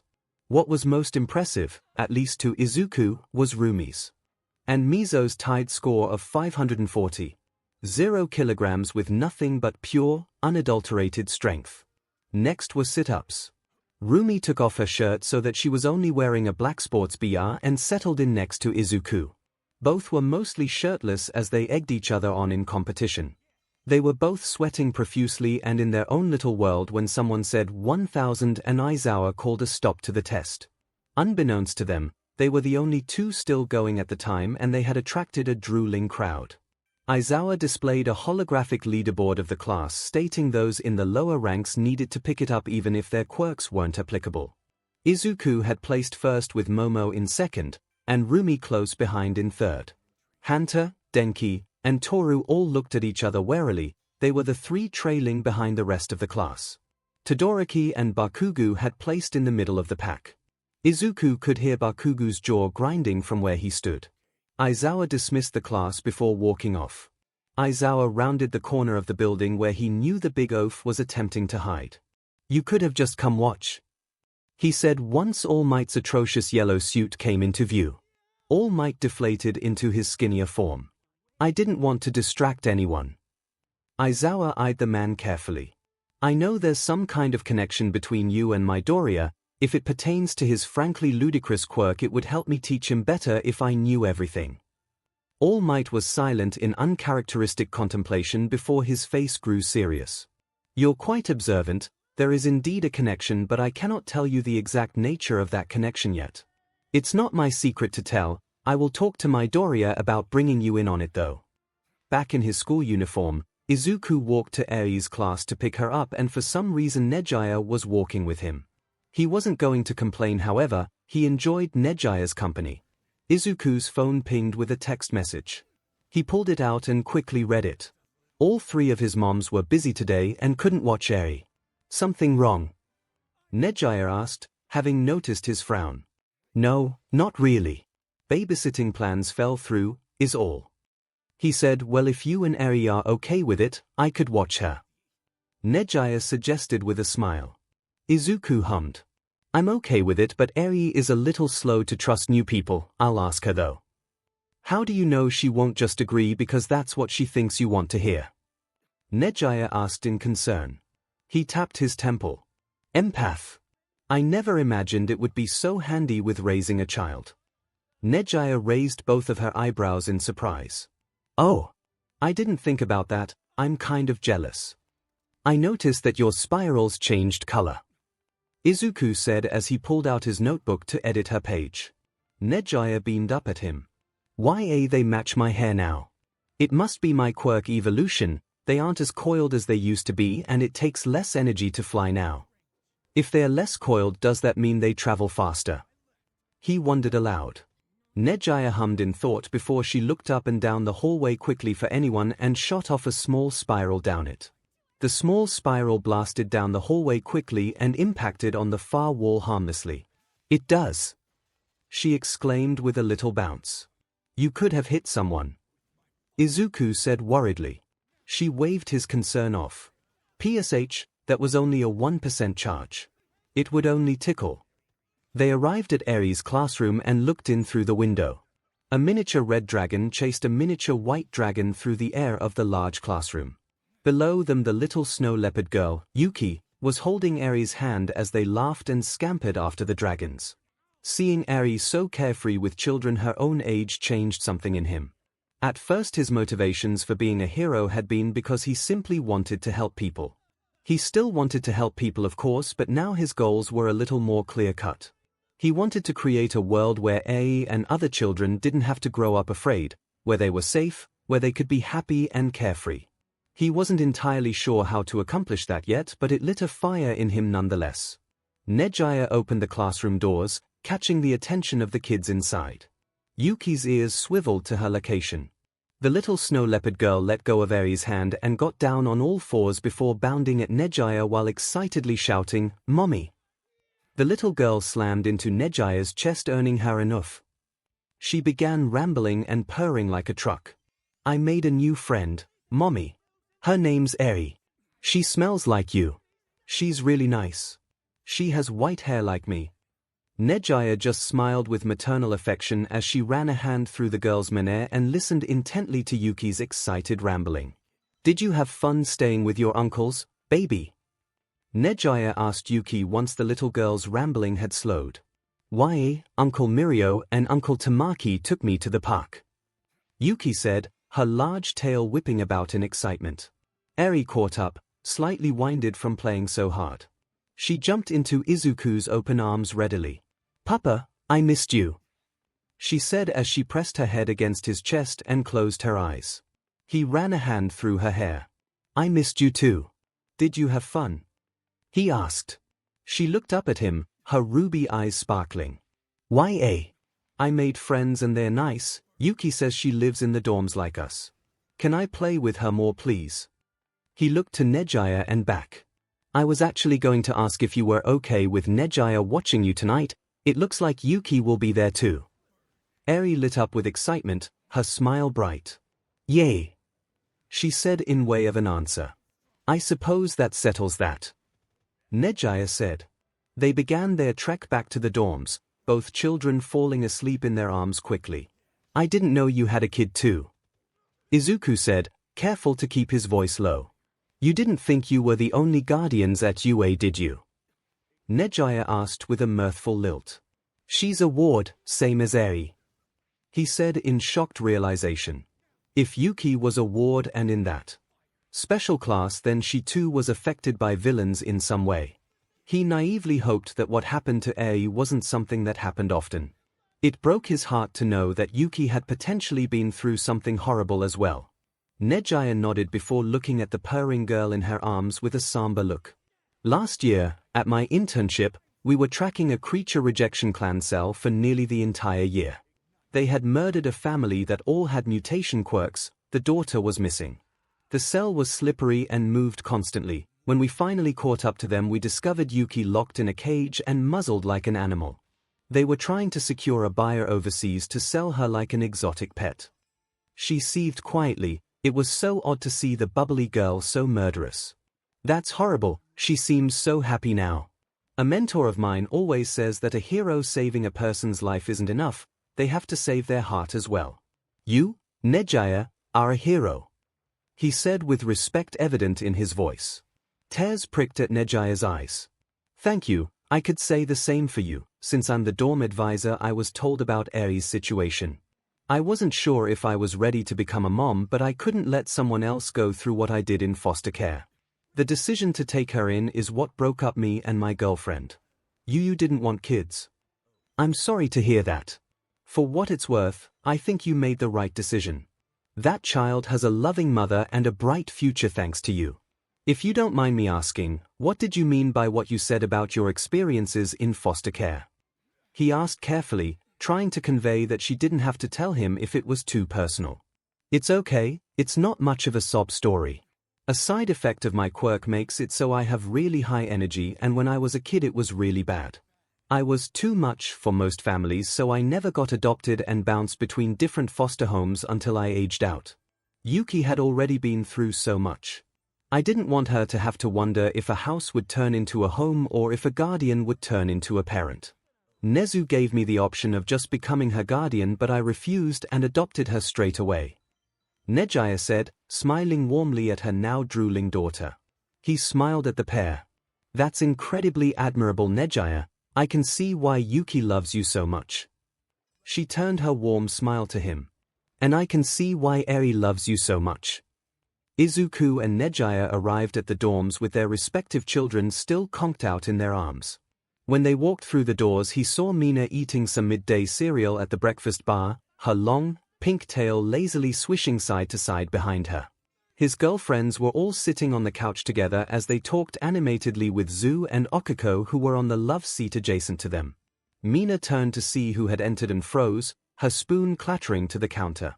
Trying to curtail what he knew was coming, he put a finger in front of his lips and silently shushed her.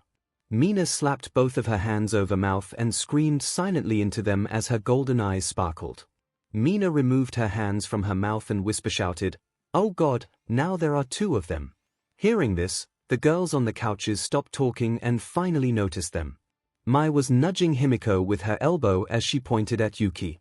It seemed that the consensus was cute with a capital C according to empathy. The outlier was Zu. Her emotions were a bit difficult to grasp due to the mixture of them. "My poor ovaries," Zu groaned, mimicking pain while her face remained neutral. "Ah. Well, that cleared that mystery right up." Okiko's emotions quickly mirrored Zu's own as she began to float upwards, her hands covering her growing blush. Zu quickly grabbed her girlfriend and pulled her back down, seemingly used to this. Rumi snorted in poorly suppressed laughter. Everyone began trying and failing to suppress their chuckles as well. Hearing this, 𝐸i began to stir from her short nap. 𝐸i looked around with confusion at first before smiling brightly at seeing her mamas laughing.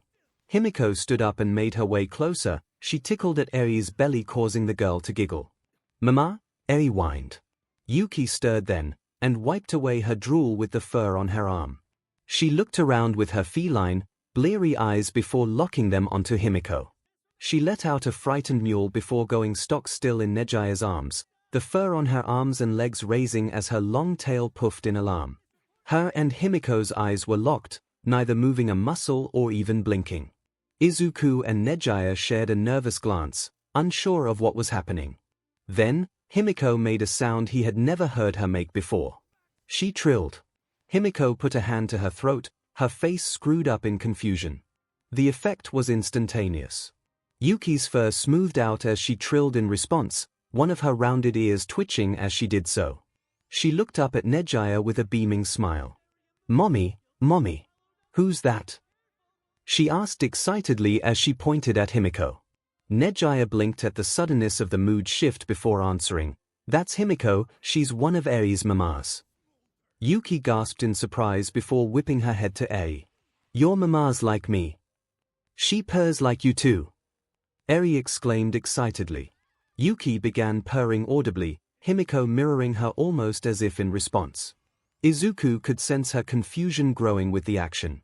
"Everyone, this little snowflower is Yuki, she's my adoptive daughter," 𝐻𝐈 said, introducing her daughter to everyone present. Yuki waved at everyone before holding up 4 fingers. "Hi. I'm 4. She began to squirm, so 𝐻𝐈 let the girl down. Izuku let 𝐸i down as she too began to squirm. Everyone introduced themselves to the new resident, with Mina proclaiming herself and Yuki tail buddies and herself and 𝐸i horn buddies. Izuku let Mai, Rumi, and Himiko know that 𝐻𝐈 would be watching 𝐸i tonight after once again confirming with his daughter that she would be okay with it. Yuki and 𝐸i ran up to him where he sat on the couch with the snow leopard child pulling 𝐸i along by the hand. "Papa, Yuki wants to know if I can sleep over," 𝐸i said, somewhat confused as to what she was talking about. That means you'll wake up somewhere you aren't familiar with, that won't scare you?" he asked. Eri seemed to consider this for a moment. Yuki wrapped her long tail around Eri's waist and puffed up her chest. "I'll keep her safe," the younger girl said proudly. "I'll be okay, Papa." Eri decided with a smile. "All right then," he said, returning her smile. Before he knew what was happening, both little girls had climbed onto the couch and hugged him before scampering off, with Yuki telling Eri that she wanted to show off her room. He turned to 𝐒𝐲, who was smiling at him fondly. "You sure you're going to be okay watching her all night?" he asked, hoping that he wasn't taking advantage of her kindness. Still smiling, 𝐒𝐲 waved off his concern. "I watch Ryukyu's kids all the time, don't worry." "Ryukyu? As in the number 6 hero?" he asked, more than a little dumbfounded. "Why, you met them earlier. Mika and Rin, remember?" 𝐒𝐲 asked. Well, he had seen them flying around as little dragons, so that made sense that Ryukyu was their mother, or was it father? Something clattered in the kitchen. He looked over his shoulder to check what had made the noise. Todoroki, who he had not seen enter the kitchen, was staring at 𝐒𝐲 like he had just seen a ghost. The boy's emotions were all over the place. Where cold rage had been the norm for the boy all day, he was now a combination of shame, regret, hope, and fear. The boy quickly gathered up whatever he had dropped and retreated back upstairs. What was that?" Mai asked from beside him. 𝐒𝐲 sighed. "Fuyumi is his sister. Mika and Rin are his nieces, but he's never met them. Please don't judge him, his family is complicated." They decided unanimously that it was best to drop the subject. Izuku and his girlfriends went to get dressed for their double date with Zu and Okiko. Izuku had decided to wear a plain, black long sleeve under a blue, sleeveless zip-up hoodie and jeans that made his butt look edible according to Rumi. Most everyone had gone to Gym Gamma to test how their quirks had evolved. He itched to be there with a notebook, but he wouldn't trade a date with his girlfriends for anything. He had been the first to get dressed and ready. That's how he found himself in his current situation. He was smashed into a tiny plastic chair at a small table in the middle of the common area. He was wearing a tutu over his date outfit as he sat with the table's other occupants. 𝐒𝐲 was across from him in a breathtaking blue sequin dress and a crown fit for a queen. Yuki was to his left in an adorable pink princess dress and a tiara. Eri was to his right in a purple dress that was covered in sparkles. She too had a tiara fit for a princess. Izuku made sure to keep his pinky out as he sipped his surprisingly good tea from a plastic cup. Momo wheeled a metal cart up to him. She was wearing a modest maid's outfit as she overacted. "Would you like a refill, madame?" she asked with her poshest of posh impressions. Izuku cleared his throat before he replied in an unnaturally high voice. "Indeed." His performance earned him some giggles from the little girls and a warm smile from 𝐒𝐲. Momo poured the tea into his cup, pulling the kettle further away as she poured. He wasn't sure if she had practiced the move, but it was impressive nonetheless. A little further away, Kyoka sat on the couch and, unbeknownst to them, was recording everything. Would Princess Snowflower, Princess Unicorn, or the Fey Queen like a refill? Perhaps a cookie? Momo asked with an exaggerated curtsy to 𝐒𝐲. 𝐒𝐲 pinched her nose shut. "Indubitably," she replied with nasally, trying to sound as pretentious as possible.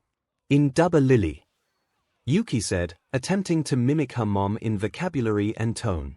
"Yes, please," Eri said politely but with a slight, unrecognizable accent. Momo went around the table with her little metal cart. She had a skip in her step as she almost sparkled with joy. She seemed like she was enjoying this even more than the kids. "Send us that video, Ribbit," came Zu's unmistakable voice from behind him. Kyoka just gave a thumbs up from her perch on the couch. He noticed that she had gauged ears with metal tunnels. They looked good and he was surprised he hadn't noticed them before. Izuku just shrugged at the knowledge that he was being recorded. He wasn't going to be embarrassed for playing with his daughter and her friend. He looked back at Zu. She had her long hair up in a massive bow behind her head that made him appreciate just how much hair she had and how cute it was to see up. She was wearing a green sundress with a lily pad pattern on it and black flats. "You look great, Zu. I love your hair up," he said honestly. If there was one thing Nemurai had taught him, It was how to give a compliment without sounding predatory. Well, that, and to never tell a woman that she looked tired, since it was apparently just a nice way of calling them ugly. Zhu blushed and croaked in what he could tell was happiness.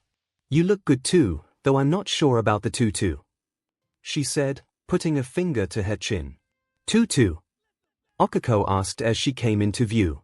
She was wearing pink sneakers and a sundress like Zhu's, but hers was navy blue and was covered in golden constellations. "You look out of this world, 𝐒𝐭𝐽𝐲," he said, shooting her a finger gun before continuing.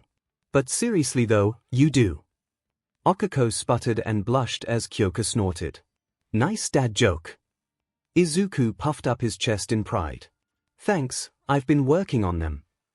"Well, you are a doof," Rumi said casually as she rounded the corner.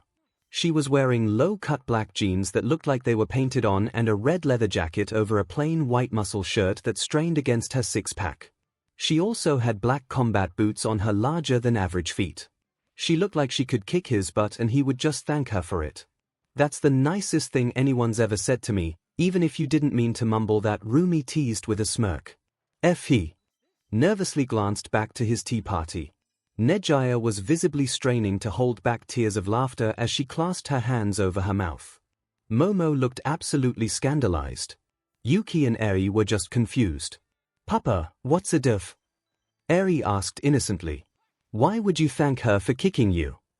Yuki questioned just as innocently. Tears were streaming down 𝐒𝐠's face as laughter began to sneak past her hands. I'll tell you when you're older," he answered red-faced. Kyoko was shaking with laughter as she still recorded. "Now that's a line fit for a dad, Green," she gasped out between wheezes. Himiko and Mai came downstairs hand in hand then. Mai was wearing her goggles and a tight, black romper that did little to hide her prodigious curves that weren't usually on display since she typically liked her clothes baggy and comfy. Her high-top sneakers matched Izuku's own perfectly but were a yellow that matched her eyes.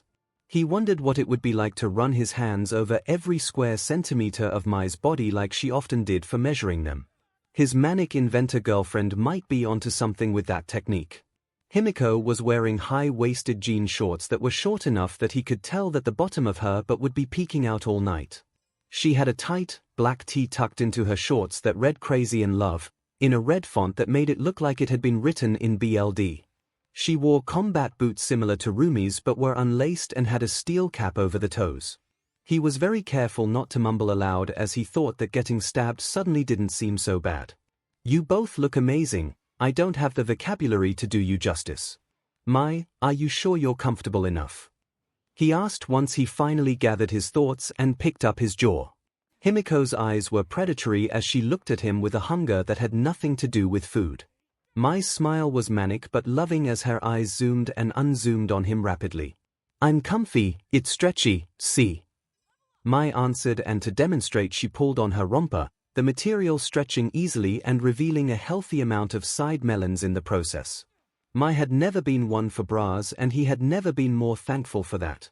Izuku blushed and coughed a few times before turning back to the tea party. He spoke with a forced high pitch once again. "I must bid you ladies adieu, for my entourage has arrived." He stood and excused himself with a formal bow before handing Momo his tutu and grabbing the backpack he had prepared for the night. He thanked 𝐒𝐠 again and gave Eri a quick hug goodbye, his girlfriends quickly following suit. As they exited the front doors of the dorms, he heard Kyoko laugh nervously. "Momo, babe, what are you doing with that tutu? Come join us for tea, Princess Punk. I'm afraid the other princesses insist," Momo said with practiced poshness, followed by the sound of Kyoko sighing in defeat. Izuku and the girls took their seats in the booth of the Chinese dumpling restaurant. Izuku sat between Rumi and Mai with 𝐒𝐿𝐽𝐲 sitting across from him between Zhu and Himiko. "This place seems expensive," 𝐒𝐿𝐽𝐲 said nervously. The place was certainly nice and surprisingly authentic, but it didn't make him feel underdressed. "It's not too bad," Izuku offered. "Oh, 𝐒𝐿𝐽𝐲 said unconvinced as she squeezed her clutch subtly. He and Rumi made meaningful eye contact. The waiter arrived and, having been here before, Izuku ordered a variety of dishes for the table. 𝐒𝐿𝐽𝐲 was radiating worry at this point and Zhu was nervous as she likely rubbed the girl's thigh in an attempt to soothe her. "What's wrong?" Izuku decided to ask up front. Both girls looked at each other before Okiko spoke. I guess it's no use hiding from an empath. I'm worried I won't have enough for the bill. Zu cut in. I have money from babysitting my siblings, Okiko, let me. No. I don't like you always paying for stuff, and I'm the one that wanted to have a double date to begin with, you just asked. Okiko said, refusing to budge on the matter. We're paying. Himiko said, just as obstinate. We're the ones that picked the restaurant and ordered the food. Izuku said, mirroring Himiko's tone. Besides, we get paid by Nezu, and I think he adds a few zeros on accident to our checks. Every time I tell him though he just cackles. Mai explained with a shrug. It's not fair for you guys to pay for everything on a double date, Ribbit. Zu challenged. YA. Okiko agreed with a huff as she crossed her arms under her chest, unintentionally highlighting her impressive bust that threatened to spill out of her dress. Judging by their feelings, Rumi and Mai had noticed as well. Rumi mirrored Okiko's defiant stance, highlighting her chest as well, causing Himiko to drawl, and Zu and Okiko to blush. If you want the check, you'll have to fight me for it. You can pay for what we have planned next. Rumi literally challenged. Okiko looked and felt like she would take Rumi up on the challenge, but eventually deflated and sighed. Why, lucky I'm wearing a dress. Okiko joked. Yes. I am. Rumi agreed salaciously. The brunette spluttered and blushed while Zu kept her from floating to the ceiling. At first Izuku had been worried that Rumi's less than subtle nature would offend, but Okiko just felt flattered and Zu just seemed to agree with Rumi. I can tell it isn't the case right now, but please say something if one of us makes you uncomfortable. Izuku pleaded. Zu seemed confused at first but quickly understood. You being able to read me so easily is odd for me, Ribbit. I normally have to be really blunt for people to not misunderstand me due to my face being hard to read. Mai glanced up at Izuku with a smile full of love before she looked at Zu in understanding. I'm on the spectrum, so I can relate to being easily misunderstood. Zu smiled. Most people can't relate, thanks for telling me. Isn't it overwhelming to know what everyone is feeling all the time? Okiko asked Izuku. YA, wouldn't crowds be a nightmare? Zu asked as well. Well, it certainly was at first, but once I got used to it. It's just like any other sense.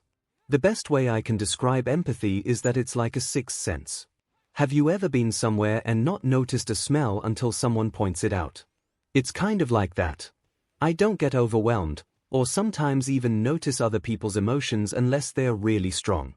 Izuku explained. So YA just feel other people's feelings? Do they influence your own feelings? Okiko asked with a cute tilt of her head. No, actually, it's kind of like the difference between tasting and smelling something. I can feel other people's emotions, but they don't affect my own. It's a bit difficult to explain any clearer. How would you explain sound to someone who was born deaf? He tried to clarify.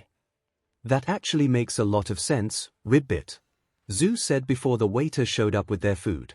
Izuku popped a bite-sized dumpling into his mouth. Instead of having to dip the dumplings like usual, these dumplings had the soup inside them already. Himiko ate one of her special dumplings that were much like his own, but instead of soup, they had BLD in them. It was one of the reasons they had chosen this restaurant.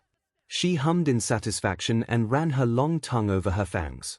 Seeing the BLD on Himiko's teeth, Zu spoke up. I've already mentioned this, but I'm pretty blunt. Himiko, you're much scarier than you were in middle school.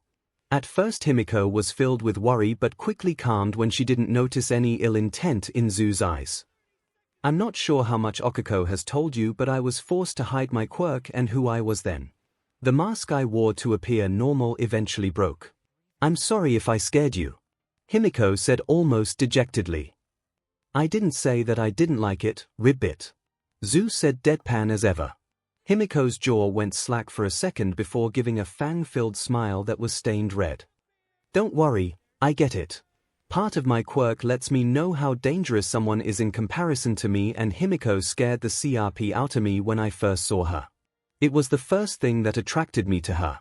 Rumi said in understanding of her fellow prey quirk user. I've been meaning to ask actually. You have a prey quirk also, but you don't seem afraid of anything and are much more aggressive than me, even though frogs are both prey and predator. Is there a reason for that, or is it just personality, Ribbit? Zhu asked. I think there's a few reasons actually. I wasn't always like this. When I was a kid I was terrified of everyone because I knew how dangerous they all were to me. I was so scared in fact that during a villain attack my parents bought me time to run, but I just froze. I couldn't move a muscle as my parents sacrificed themselves so I could live. Their sacrifice would have been in vain too if the man that ended up adopting me hadn't stepped in and rescued my sorry butt. Izuku put a hand on her thigh and rubbed his thumb along it. She leaned onto his shoulder as her ears drooped. Sorry for being a buzzkill, oversharing, and Hirumi said after realizing she had just casually dumped a serious topic into the middle of a nice date. YA aren't being a buzzkill, Rumi. Who was the hero that adopted YA? Okiko asked softly. Rumi's ears perked up at the subject change. He wasn't a hero exactly. Have you ever heard of Knuckle Duster? Knuckle Duster adopted YA. He's so cool with the way he fights. Okiko exclaimed as she shadow-boxed. From what I remember, you're pretty scrappy yourself, Charco Himiko teased with clear attraction. Zhu leaned in front of Okiko, who was trying not to blush. You should have seen the fight she got into in high school, Ribbit. After our first year no bully dared pick on anyone with her around. Zhu said conspiratorially. Himiko grinned like the cat that had caught the canary as Okiko tried to float away again. Rumi laughed. I'd love to hear more about those fights once you aren't floating. I'll tell you about the time that Mai laid out an upperclassman for touching her goggles. Once she had successfully gotten her girlfriend back into her seat with Himiko's help, Zhu asked, You said there are several reasons for why you're more aggressive than me. What were they? Rumi looked around to make sure nobody was listening before she leaned in and whispered, It's only a theory, but rabbits are hyper-aggressive during mating season and well, humans are basically always in a mating season after PBY, so YA. PBY must have been rough for you then, Ribbit.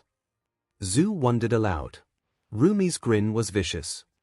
That was the first time I saw my old man scared.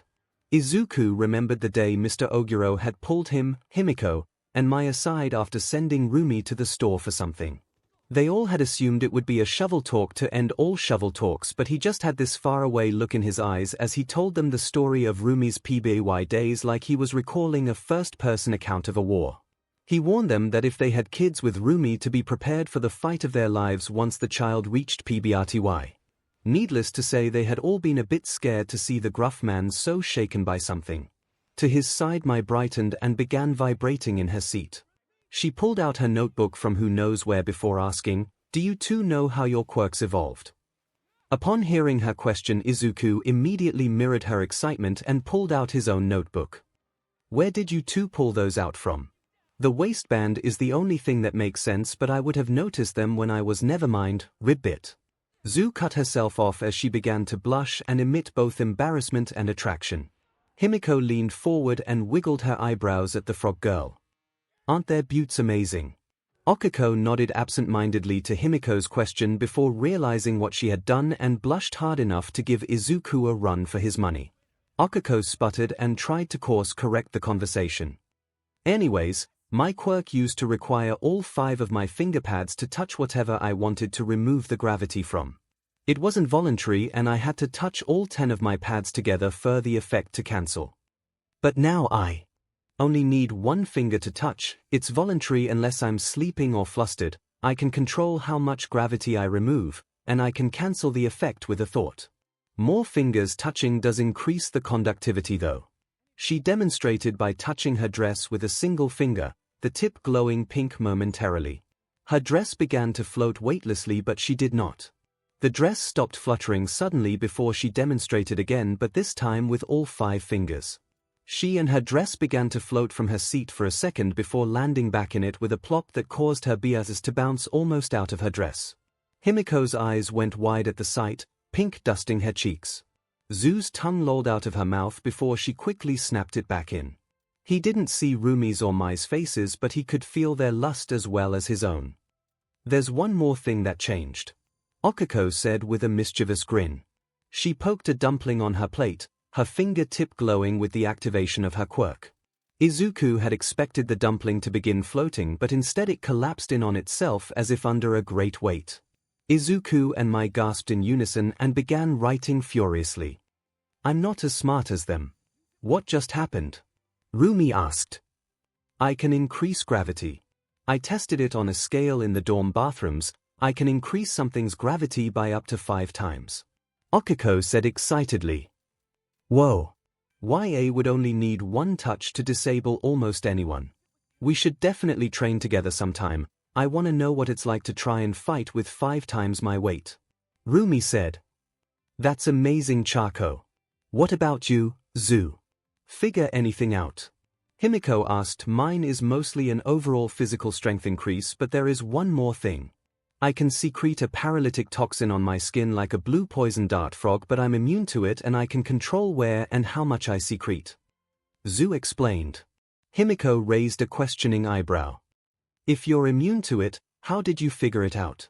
Ribbit, 𝐒𝐽𝐽 was liking Zhu began but was silenced by red-faced 𝐒𝐽𝐽 abruptly placing hands over the frog girl's mouth. Oh ho ho ho, Himiko teased. I bet that was a surprise. Rumi said mirthfully. 𝐒𝐽𝐽 removed her hands so Zhu could speak again. I thought I killed her at first, Ribbit. It wore off pretty quickly though. Zhu turned her attention to Mai and 𝐒𝐬𝐽, who were still furiously scribbling. Do they do that often? Him. Oh that. Why, but they are still listening. Rumi explained before peeking at what they were writing. Looks like Mai is planning to make you a dart gun and 𝐒𝐽𝐽 some kind of grappling winch as well as Mai, no grenades. Rumi light chastised, earning her a huff of frustration from her pinkette girlfriend as she flipped her pencil and began erasing.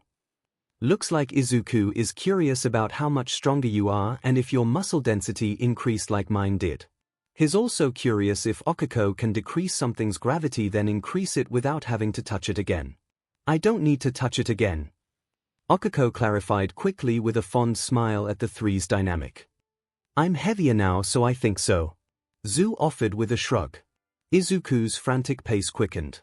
Once the two had finished writing and put their notebooks back to wherever the hell they had come from, 𝐒𝐽𝐽 addressed Mai. My YA inventions sound pretty amazing. Would YA tell me more about them?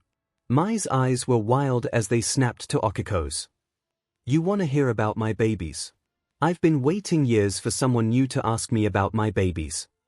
She slapped a metal disc onto the table. It turned on to reveal itself to be a hologram. I made a model.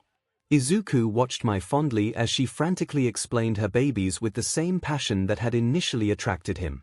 This went on for about 10 minutes. Both 𝐒𝐽𝐽 and Zhu were doing a valiant job at trying to follow the pinkette, but she was spewing scientific jargon that he barely understood even after 3 years with her. He tapped Mai on the knee 3 times. It was their signal that Mai wasn't allowing any space in a conversation for anyone else. She stopped mid-syllable of piezoelectricity and leaned her head affectionately onto 𝐒𝐽𝐽's arm. So why, that's a couple of my babies. Mai said with pride. Wow, Ribbit. That was impressive, no wonder you're a double major. Zhu said, completely blown away by the impromptu presentation. I won't pretend to understand everything YA talked about, but it's obvious you're passionate, talented, and probably the smartest person I've ever met. 𝐒𝐽𝐽 all but gushed. Mai's answering smile was radiant as she squeezed 𝐒𝐽𝐽's arm. Thanks, she said as affection rolled off her in a torrent. 𝐒𝐽𝐽 looked outside to see that it was dark out now.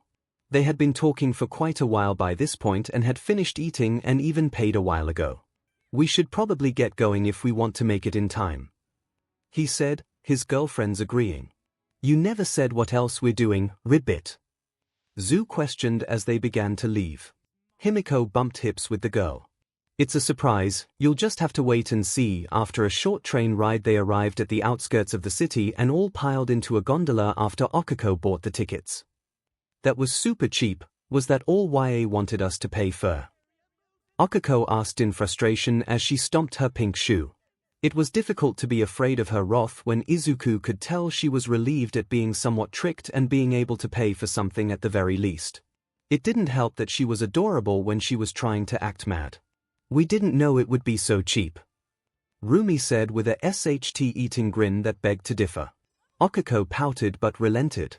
Where does this go? Zhu asked. The observatory.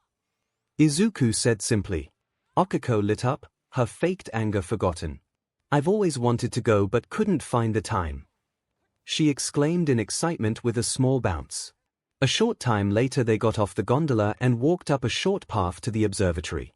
It was a grass clearing on top of a mountain with very little lighting, so the stars were as clear as possible. Since it was a Monday night there was nobody else there. Izuku pulled off the backpack he had brought with and began unpacking it in the grass. He rolled out 2 large wireless heated blankets Mai had made. He pulled out and handed a tube to Mai, who began assembling it with practiced hands. Lastly was a miniature homemade ice chest. What's all this? Okiko asked quietly. Izuku hummed. Well, the heated blankets are for if anyone gets cold. I figured Zhu might want them. Mai's setting up the telescope. And the cooler has dessert in it. All things Mai invented and patented, by the way. Well, except for the mochi and jelly, those are my recipes. He listed off one at a time. To say that Zhu and Okiko were feeling affection would be an understatement. Being an empath, making people happy was almost addictive. To put in effort to care for someone and be able to tell the depth of their emotions was something he would never tire of. The 6 of them talked and laughed as they took turns with the telescope and ate their dessert. After a while they all crawled between the heated blankets to warm up. Zhu was shivering slightly as they got in. She laid down between Okiko and Himiko, both of them scooching close in order to warm her up. They were all stargazing in comfortable silence, with Okiko occasionally pointing out constellations and planets. Izuku sat up on his elbows as he noticed Zhu's rising worry. Everything okay, Zhu? Zhu sighed before responding. There's something I should say. I knew you cared about Okiko, Himiko, she said, catching Himiko off guard. She continued. When you disappeared I was relieved because I thought I finally stood a chance with Okiko, and when I saw you at the entrance exams I was worried you would steal Okiko away from me. I feel horrible for feeling relieved that you disappeared. I'm so sorry, she said, her voice beginning to wobble. Okiko leaned her head fully onto her girlfriend's chest. Nobody will ever steal me away from you, I love you.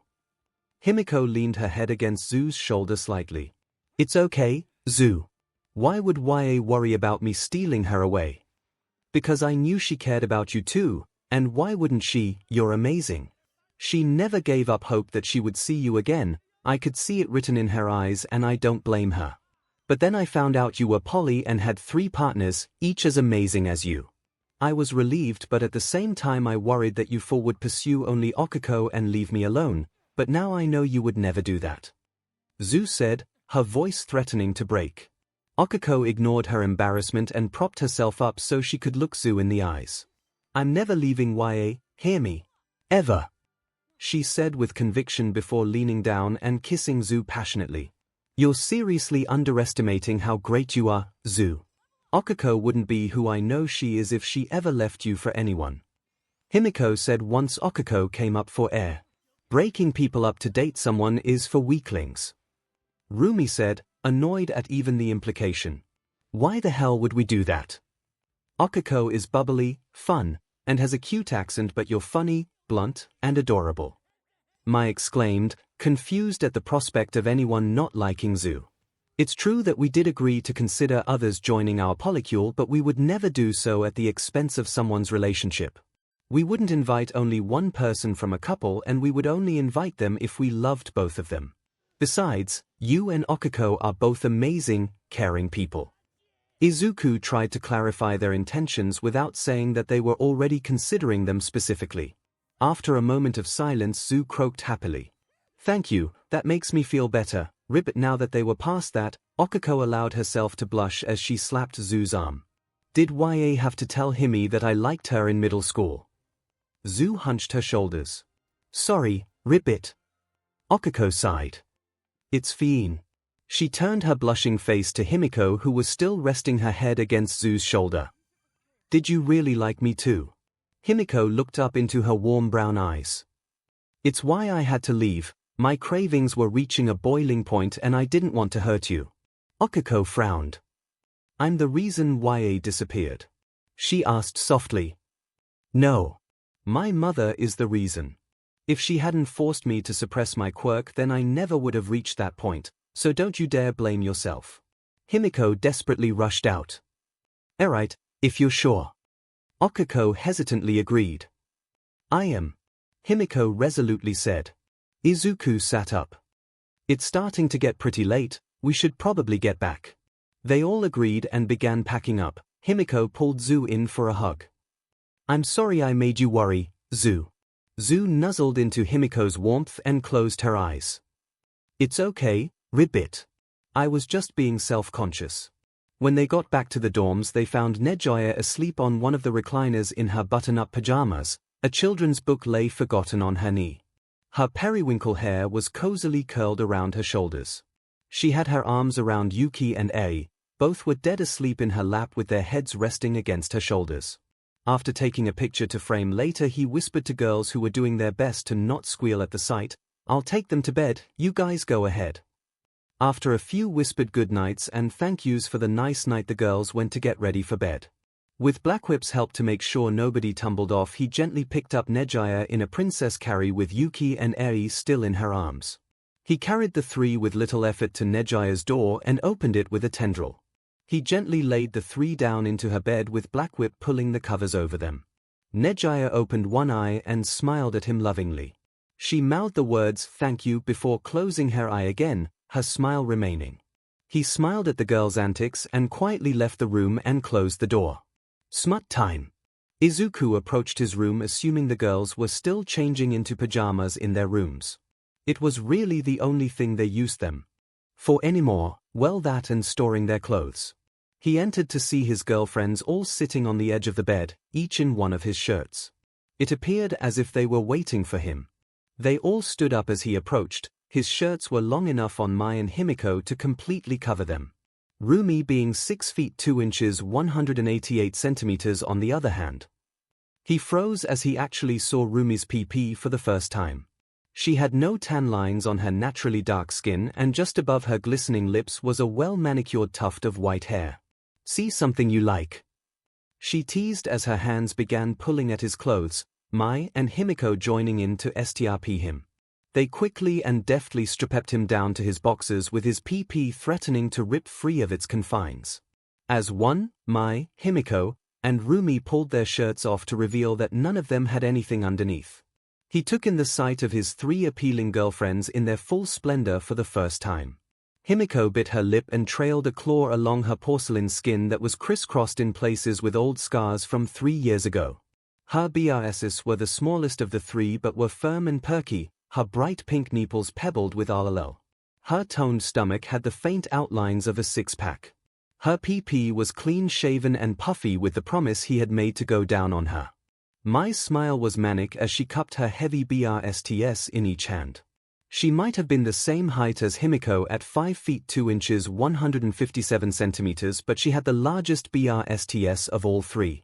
Her massive BRSTS had dropped as she lifted her shirt over her head in a way he would remember for the rest of his days. Her frame was muscular and deceptively powerful. She wasn't as lean and lithe as Himiko, but she had a 4-pack of abs and arms many would envy. She too was clean-shaven, her folds wet with want. Rumi's grin was predatory as she jutted her hip to the side with her hand on it, her full BRSs swaying with the motion. Her skin was a natural dark tan that had no tan lines. She was easily the most muscular of the three. She had a well-developed six-pack and muscles that created a V pointing to her womanhood. Her thighs were burgeoning with barely restrained muscle as she sauntered closer, her muscular hips swaying. "Wow!" he said sagely. She squatted down and yanked his boxers down in one swift motion. His foot 35 centimeters long PP springing back upwards from the sudden motion and slapping just above his navel.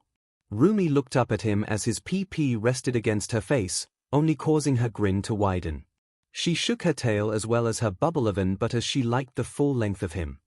"Shove that monster down my throat," Rumi ordered before taking the tip of his PP into her mouth. Mai and Himiko pressed themselves against his sides, their BRSTs pillowing against him. They began 𝐔𝐬𝐚𝐽 his, but as they watched Rumi begin to bob along the tip of his PP as both of her hands began pumping along the He groaned at the warmth of Rumi's mouth as she swirled her tongue over the tip and looked up at him with hungry eyes. Rumi grabbed his hands and placed them on the back of her head. He began to gently push her deeper onto his PP, careful not to GG her.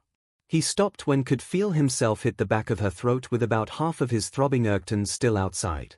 𝐼𝐺𝐻𝐼 and Mai were still grasping his but as they began to play with their nipples as they watched. Rumi must have been impatient because her hands left his PP and grabbed the back of his legs just below his but before she shoved herself forward. He 𝐵'd as his PP began to slide down her throat and tears pricked her eyes even though he could tell she wasn't feeling anything other than triumph and lust. 𝐼𝐺𝐻𝐼 and Mai whimpered at the sight and began rubbing their thighs together, wetness beginning to trail down their legs.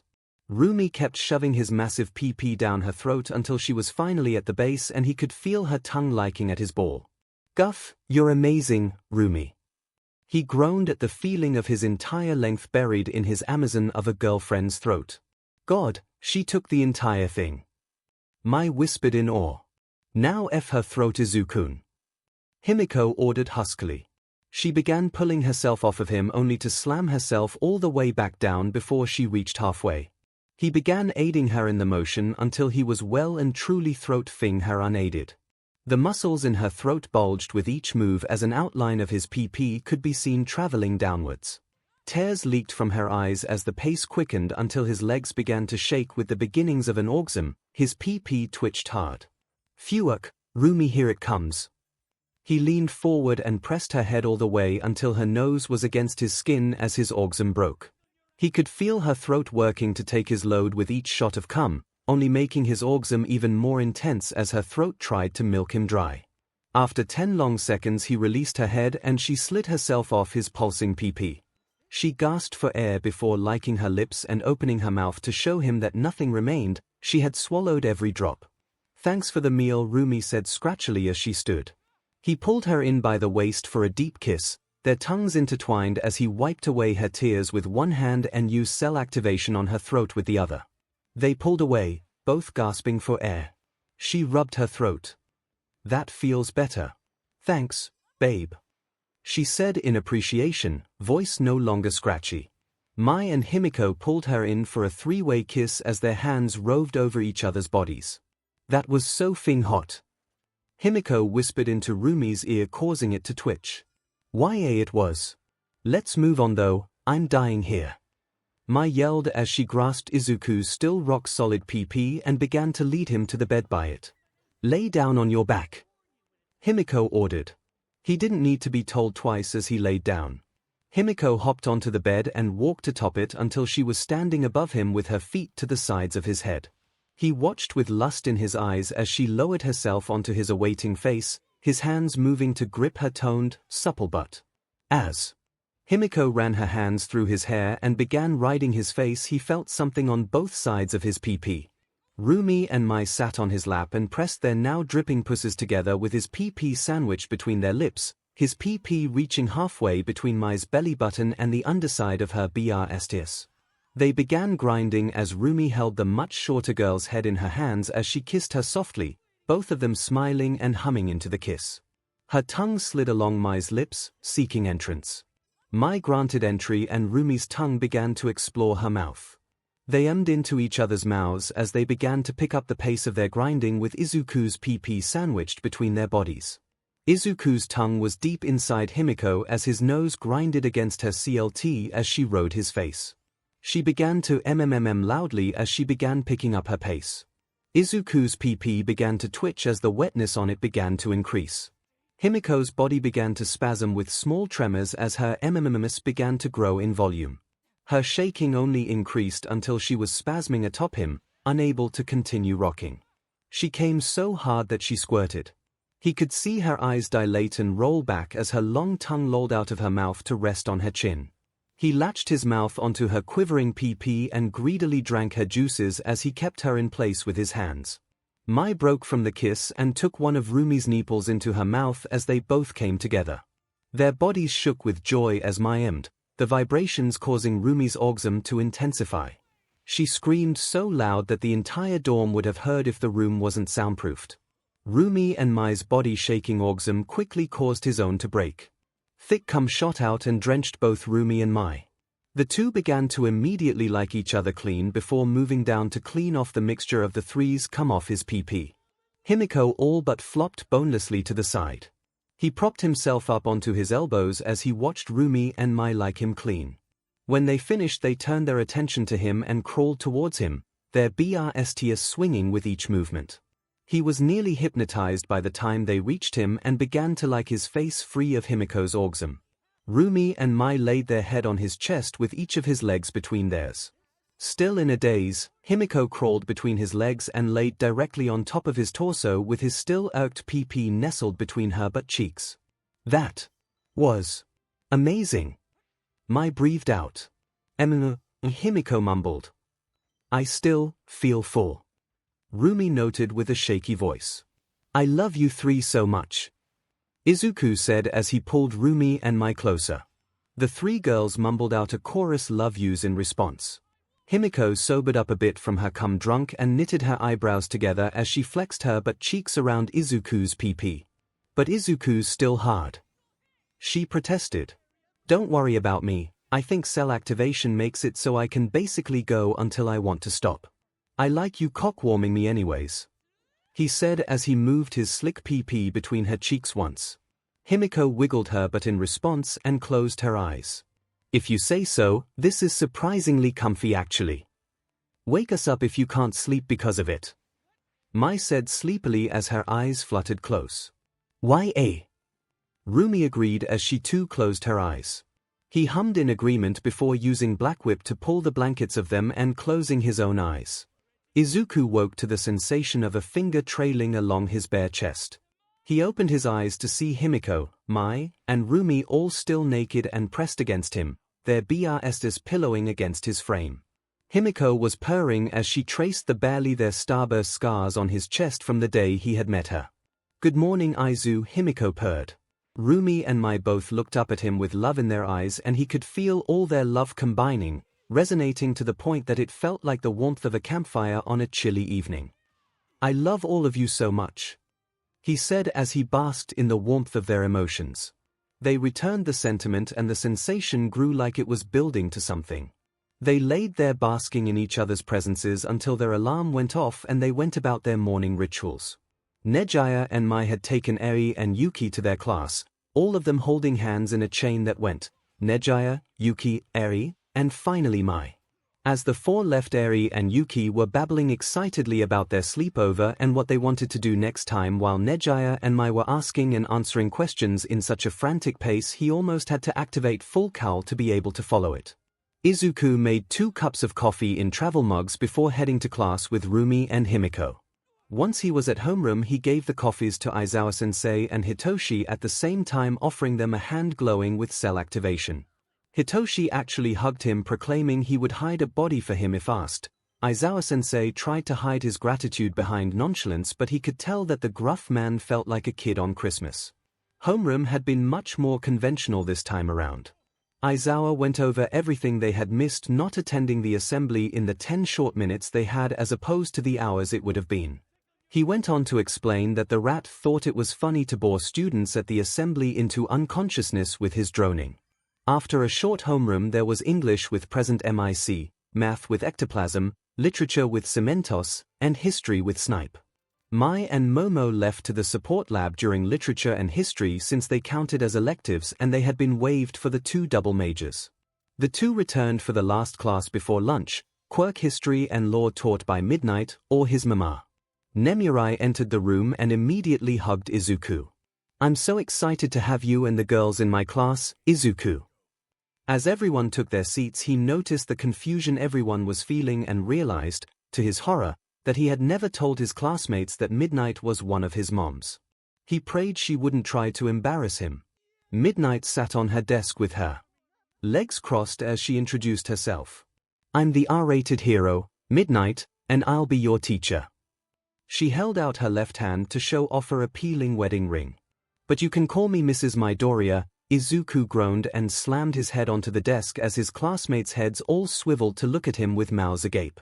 Hell, even his girlfriends pretended to be shocked. Homewrecker! 𝐼𝐭 yelled. Get your own man. Rumi exclaimed. Betrayal. Mai yelled exaggeratedly. How scandalous! Momo said with a hand over mouth. A student-teacher relationship is highly inappropriate. Ida said as he chopped at the air.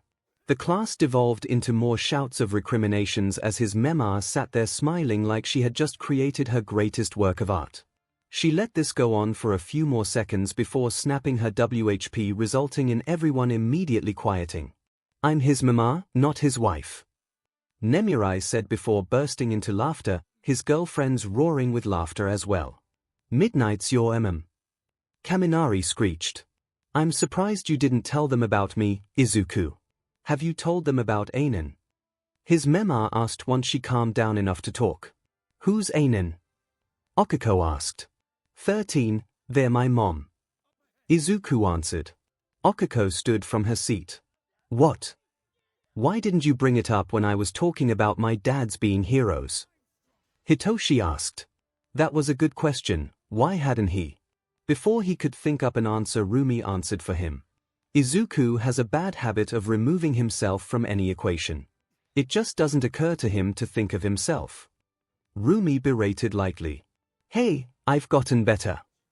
Izuku argued. Rumi scoffed, barely. Midnight mercifully got the class back on track quickly. When the bell rang for lunch, Nemirai stopped him and told him that Toshi wanted to speak with him in the dean's office over lunch. He entered Nezu's office after grabbing a bowl of lunch rush katsudon. Toshinori was sitting on the couch slurping a smoothie while Nezu sat at his desk sipping on tea. As soon as he shut the door behind him, Nana materialized and sat next to Toshinori. Izuku sat at the other end of the couch and began eating. Nana pointed an accusing finger at Toshinori. You've been taking all your supplements. Your wound might be healed, but you're still missing your stomach and you need to take care of yourself. Nana asked Toshi, and Izuku couldn't help but see a mother worrying about her child. I'm taking everything you told me to, I promise. All Might almost whined. Nana's incorporeal form patted his knee. Good. I never got to congratulate you on getting your teaching license, by the way. It's good to see you applying yourself in something that doesn't involve punching. So what did you want to talk about, Toshi? Izuku asked after Toshi rolled his eyes at his pseudo-mother. A few years ago he never would have thought he would be addressing All Might so casually. Toshinori finished his smoothie and looked at him with a serious expression. How do you feel about bringing Aizawa in on One for All? Izuku's eyebrows shot up, he had not expected that question. Is it safe to tell him? He's one of the good ones, I can assure you. Him being in the know will also put him in a position to better be able to teach you. Nezu explained as he poured a second cup of tea. Izuku eyed the cup of tea cautiously. Nezu tended to get a bit twitchy around 3 cups in. Well, he is Mama's friend, and if you two vouch for him then I'm for it. Izuku answered. Excellent. Nezu chirped with a hair-raising grin before pressing a button causing the door to whoosh open just as Aizawa was about to knock. Aizawa mumbled something about every demon time, before plopping into a chair. What did you want? And who is that? He asked, shooting Nana a questioning look. I'm Maverick. She answered with a knowing smirk. I've heard that name. Maverick died before I even enrolled at UA.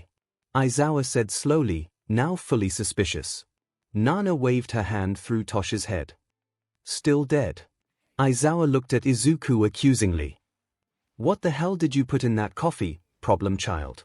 Aizawa-sensei, I have something to tell you about my quirk. You may find what I have to say hard to believe, but it's the truth. Izuku warned before retelling the origin story of One for All for what felt like the millionth time. Once he finished, Aizawa was just sitting there quietly with his face half hidden in his scarf for several minutes. You're right, I do have a hard time believing it. But at the same time it makes a frustrating amount of sense. He turned to Nezu. Once he graduates, I'm retiring, was all he said before he stood up and left abruptly. Well, that went well. All Might asked. Izuku shrugged before finishing his food. Once lunch ended, it was time for Hero Theory with Aizawa. Izuku was actually really excited for this class because it was something Nezu had often drilled him on its importance. Once class started, Aizawa talked about how this class would typically be used to discuss everything that went into being a hero and review the previous day's hero basic training class in greater detail. Since this was the first day, they were going to start with something simple. What is a villain? Can anyone tell me the different types of villains? Aizawa asked. Several hands went up as Bakugo blurted out dead and not dead yet, earning him a withering glare from the teacher. Aizawa called on Yaozu. Career villains and villains of opportunity, she said with an air of pristine confidence.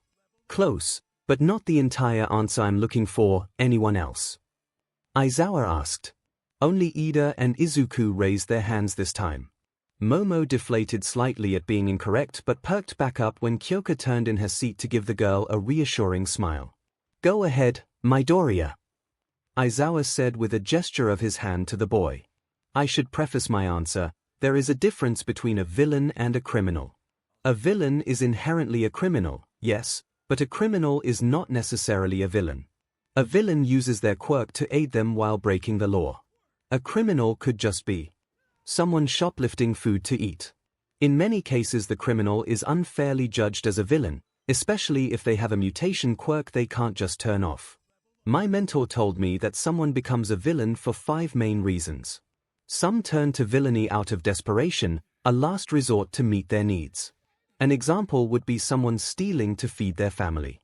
Some turn to villainy because they felt like outcasts in our society and lash out because of it. These people are often as much victims as they are villains. Those with so-called villainous quirks or mutation quirks are the most common for this type. Some become villains in order to obtain power or wealth, the ends justifying the means in order to sate their greed. Some become villains because of something they believe in. The Creature Rejection Clan and Stain are good examples. In their eyes, they are doing something beneficial or are providing a service. Lastly, some turn into villains because they simply want to hurt people. These are the most dangerous by far. They can't be empathized with no matter how much we as humans wish to understand. Izuku finished answering, nearly out of breath. The speaker in the corner of the room crackled to life. Couldn't have said it better myself, excellent job. Nezu chirped through the speaker. Thank you, sir, Izuku said simply as everyone was looking around bewildered. Aizawa shuddered but agreed with the voice before continuing on with the lesson on what makes a villain a villain. Up next was the class everyone had been looking forward to the most, hero basic training. Who do you think will be our teacher, Midoriya? Zu asked. Call me Izuku. I know who it is, but I'll let it be a surprise, he answered somewhat mischievously. Mina whipped her head to him and narrowed her golden eyes. First names. Something happened, didn't it? Okiko and I went on a double date with his polycule last night, ribbit. Zu answered casually. Mina slapped her hands to her cheeks. Me and Toru got dibs on the next double date night with the polycule, she declared. Toru became visible. YA.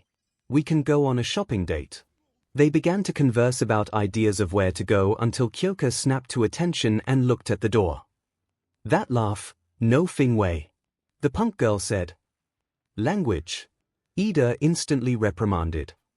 I would appreciate it if you didn't yell at my girlfriend, Ida, Momo said, voice sickeningly sweet. I'm entering the room. The door slammed open and All Might slid into the room all the way to the podium and flexed. Like a hero, he said in his powerful voice, causing everyone to erupt into cheers, even those that knew he would be there. Is that his Silver Age outfit? Zu asked. Whoa, his eyes really are white again. How? Toru asked from her front row seat. All Might blew past that question like he did in every interview. Today we'll be doing, drumroll please, he said as he fished something from his suit. Izuku began drumming his fingers on his desk as requested.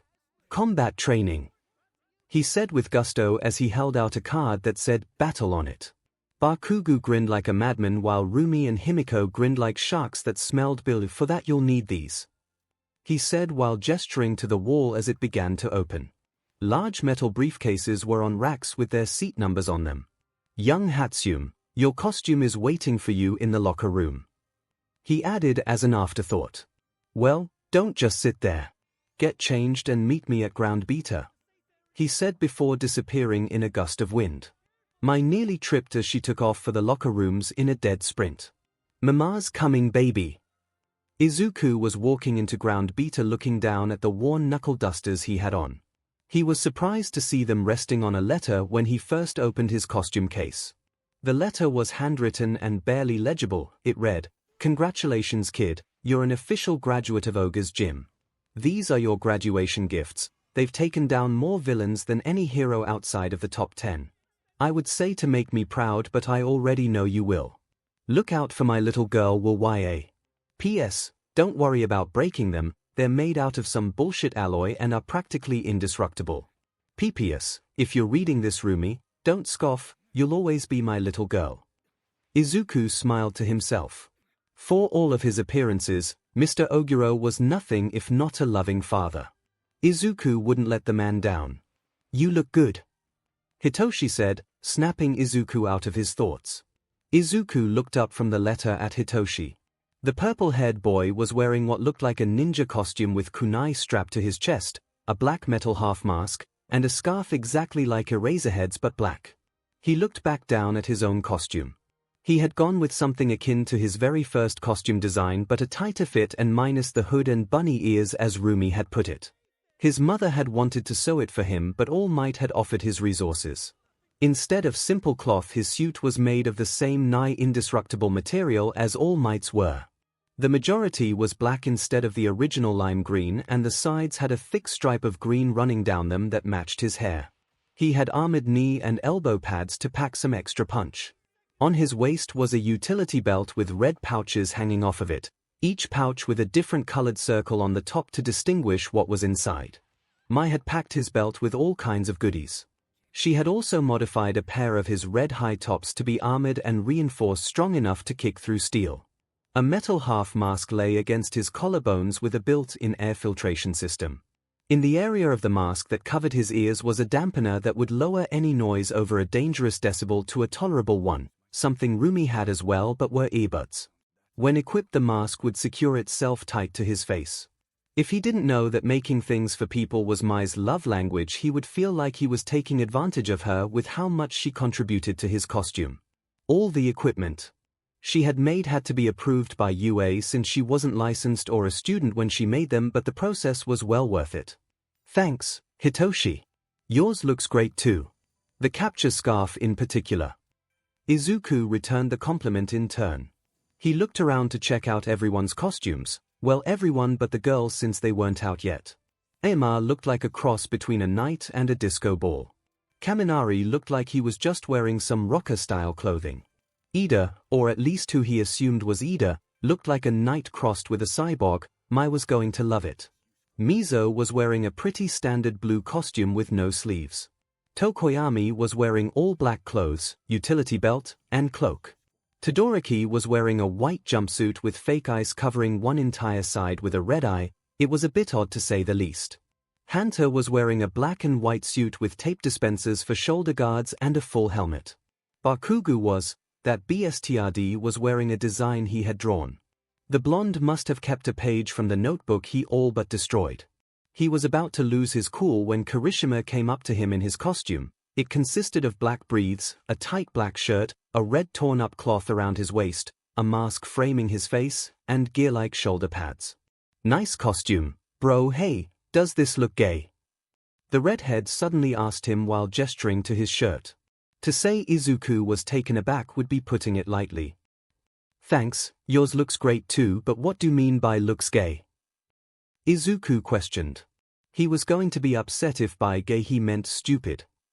Instead of answering, Kirishima grabbed a fistful of his shirt and ripped most of it off to expose his muscular chest and abs. "How about now?" Izuku blinked dumbly. "What are you talking about?"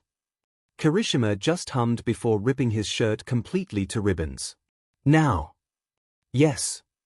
Hitoshi croaked next to him, his eyes glued to Kirishima's muscles. Kirishima smiled with all his shark-like teeth. "Thanks, man," he said before walking off. Izuku just watched him walk away, completely lost as to what just happened. Sure, he realized that he wanted it to look gay now, but couldn't he have asked if it was enticing enough or something? "Izuku!"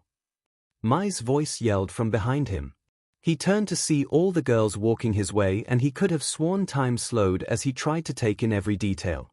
Mai was wearing her full power armor she had modeled off of her Adepta Sororitas models, her helmet cradled against her side. It was truly Mai's crowning achievement. It was solid black, and on each shoulder pauldron was a decorative golden H with golden wings spreading from it. On each knee and elbow guard was a golden crosshair. A red piece of cloth hung from the front of her belt to the middle of her shins and fluttered between her legs as she walked. There was a similar cloth that hung from the entire backside of her belt and flowed like a cape. There was a pistol maglock to her right thigh and a rifle but peeking over her shoulder. "You look badass, Mai. I can't wait to see you in action," Izuku said, earning him a smile. "Is that a gun?" Ida balked. "Two of them. They are both railguns actually," Mai happily explained and pulled off the rifle to show it off. It looked like a conventional long-barrel rifle, but it was fairly rectangular in shape and had no scope. "This is the Exitus rifle." She put it back and pulled out her pistol. "And this is the Exitus pistol. They're both powered by my suit through my palms, so nobody but me can fire them." She put away the pistol before turning her palms upwards and showing electricity dancing across her hands. "Very impressive armor. I would love to sit down and discuss the finer details later. The rail guns are quite the feat, though I'm more partial to launchers personally," Momo complimented as she approached. "Thanks, it has pockets. We should definitely go over our babies." "Ooh, how about a double date?" Mai asked as she bounced in place. Momo was wearing a black, turtleneck tank top that fit more like a sports bra. On it was white armor plating. On her lower half she wore a mid-thigh black skirt that also had white armor plating. Underneath everything was a red bodysuit of a material that looked exactly like Midnight's white self-healing fabric. At her waist was a black utility belt that blended in with the skirt. She wore black boots with white armor plates covering the toes and shins. Around her shoulder and neck was a 3-point sling attached to a grenade launcher. "Is that a grenade launcher?" Ida screeched. Izuku was starting to get worried about the boy's BLD pressure. "It's a handheld, belt-fed, 40mm grenade launcher to be exact," Momo cheerfully clarified. He was pretty sure the only reason Ida wasn't yelling was because he had forgotten how to breathe. "Don't take this the wrong way, but I didn't figure you were the grenade launcher type," Izuku said. Momo laughed sweetly. "I suppose that's fair. Kyoka got me into playing co-op shooters with her, and well, I like the grenade launchers. There's so many types of rounds you can use." Mai began to list off round types, each in the form of a question. "Bean bag." A nod from Momo. "Hard foam." A nod. "RBB buckshot." A nod. "Flashbang." A nod. "Concussive." A nod. "Capture foam." A nod. While Mai continued to ask questions, Himiko skipped up to him and kissed him on the cheek. He looked down as she twirled for him. She was wearing a BLD red dress that had no sleeves, went up to her throat, and down to just above the knees. The dress was reinforced with trauma-resistant material and attuned to her DNA so it would transform with her. Her knee-high black tights and shoes were also coded to her DNA. Her shoes looked like standard flats, but they didn't have a RBB sole. They were specially designed to not leave footprints and allow the wearer to step silently. It was incredibly expensive to code something to someone's DNA, but Mr. Khan loved nothing more than to spoil his long-lost daughter. As she twirled, he could see the small BLD kit Mai had made resting on the small of her back, attached to her thick utility belt. As her dress began to float higher, he saw bandoliers attached to each thigh filled with dozens of large throwing spikes with bloodlets running their length and a metal circle on one end. "Wow, you look so pretty. And deadly," Mai exclaimed, throwing her armored hands wide. Himiko pressed against her girlfriend and pecked her on the lips. "You're one to talk," Himiko purred into Mai's ear, causing her shudder in her power armor. "Do I get a kiss?" Rumi asked sarcastically. Her costume showed every rippling muscle moving as she did. She was wearing a white leotard with purple trim and a golden crescent moon on her chest. The leotard didn't show her entire butt like the one she wore as pajamas, but it certainly showed off a lot. Her leotard as well as her purple thigh-high tights and white gloves were made from the same material as his suit. Her gloves were stylish but had a knuckle guard filled with lead. Her shoes were essentially just a metal heel and toes that made her feet look like actual rabbit feet. Covering her ribs were metal plates and on each was a white equipment pouch. 𝐒𝐭𝐴₷ leaped at her rabbit girlfriend and wrapped her legs around the tall girl's waist. "Duh," 𝐒𝐭𝐴₷ said before kissing her. Momo was blushing up a storm at the sight but couldn't look away. Ida seemed to have gone catatonic. "All three of you look exactly like I pictured when we first designed those costumes," Izuku said with a megawatt smile as 𝐒𝐭𝐴₷ got down.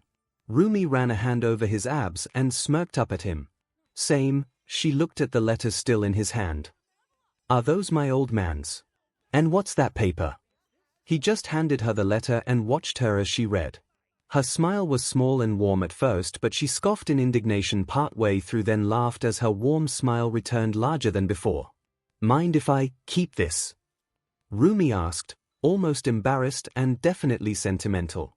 "Of course not," he replied. Rumi gently folded up the paper and placed it in her equipment pouch. "Hey babe, you look so effing cool," Kyoka said to Momo as she approached the much taller girl. She had red triangles below painted her eyes that were reminiscent of Princess Mononoke. There was some kind of device hooked around her ears like wireless headphones. She was wearing black combat boots with miniature subwoofers built into them, ripped black jeans, a short leather jacket, an armored sports BR exactly like Momo's but purple with black armor plating that showed off her surprisingly toned stomach. She also had fingerless leather gloves with small speakers that looked like they could detach, attached to them. "You do as well, dear. I knew you would look great," Momo said softly with a light blush. "No joke. You have a figure exactly like Mordred's from Fate," Mina said. After seeing everyone's confused expressions, she puffed up her cheeks in a pout and explained. "It's a pre-Quirk anime." Kyoka shrugged. Thanks." Mina was wearing a skin-tight, strapless bodysuit. He couldn't help but wonder how it managed to stay up with her bust already trying to spill out of it. The color pattern looked like someone had thrown purple and teal paint at it and called it a day. It didn't look bad necessarily, but he had never been very fashionable. She also had a fur-collared vest and boots with holes circling the sides just above the sole. "Boo!" Toru yelled in Mina's ear as she reappeared. Mina shrieked in surprise. "She won't stop," she whined. Toru was wearing a skin-tight bodysuit that was colored like Mina's but with every color in the rainbow. She also had a steel baton holstered to each hip. She did a little twirl, her luminescent hair floating as she did so. "Not bad for last minute, right?" Toru asked. "Oh, we match," Mina crowed before kissing Toru on the cheek. "Last minute?" Izuku asked. "Why, I couldn't make my clothes invisible before my quirk evolution and I couldn't afford a DNA-coded suit, so it was just going to be shoes and gloves. Glad I didn't have to do that since 3 people here would have seen me naked all class long." Toru finished with a nervous giggle. "Ooh, you'll look amazing," 𝐒𝐭𝐴₷ said as she bounced a little with each step. "Agreed, ribbit," 𝐒𝐿 added, her posture slouched and her hands held forward. 𝐒𝐿𝐴₷ was wearing a pink and black, skin-tight bodysuit that hugged her very curvy and mildly pudgy body. She had huge, pink, bulbous boots and gauntlets. On her neck was a pink choker, he assumed to reduce nausea. On her waist was a solid kind of utility belt that didn't fully wrap around her waist. 𝐒𝐿 was also wearing a skin-tight bodysuit but green and seemed to be designed to keep her warm. It showed off her incredibly petite yet surprisingly shapely and lithe figure. She had shoes similar to Rumi in that they made her feet look more animalistic but like a frog's instead of a rabbit's. On her head were large goggles, but he couldn't tell what they were for, maybe to see better underwater. "Dang, Charco and 𝐒𝐿. Looking good," 𝐒𝐿𝐴₷ said with a waggle of her eyebrows. "𝐒𝐿, we make mutation quirks look good," Rumi said with a grin. "You look so cute and floaty, 𝐒𝐴₷. My gushed. You really think so?" 𝐒𝐴₷ asked with a blush. "I feel chubby compared to all of you." "I keep telling her that I like that about her, ribbit," said, poker face in full effect. "Pudgy is hot too, accept it." "My think so too," Rumi whispered while pointing at Mai, whose eyes were zooming in and out all over 𝐒𝐴₷. 𝐒𝐴₷ sputtered. "You can't be serious." Izuku tapped his temple. Trust me, they're telling the truth, and so am I when I say you both look phenomenal and ready for heroics at the same time. 𝐒𝐲 flew in over the mock city's walls and began flying circles around everyone to look at their costumes. Hey! Hey! All of you look so adorable, she said, bubbly as ever. Izuku had seen her costume on the news before, but seeing it in person was another thing entirely. Not only did she look like a pro, but she was breathtaking as she flitted through the air on periwinkle spirals. He had known she was extremely busty, but it had never been more apparent than now, and he could sense that most everyone was feeling the same thing. All Might landed in a crouch with a crunch of asphalt as he made yet another dramatic entrance. He stood to his full height and placed his hands on his hips with his trademark smile firmly in place.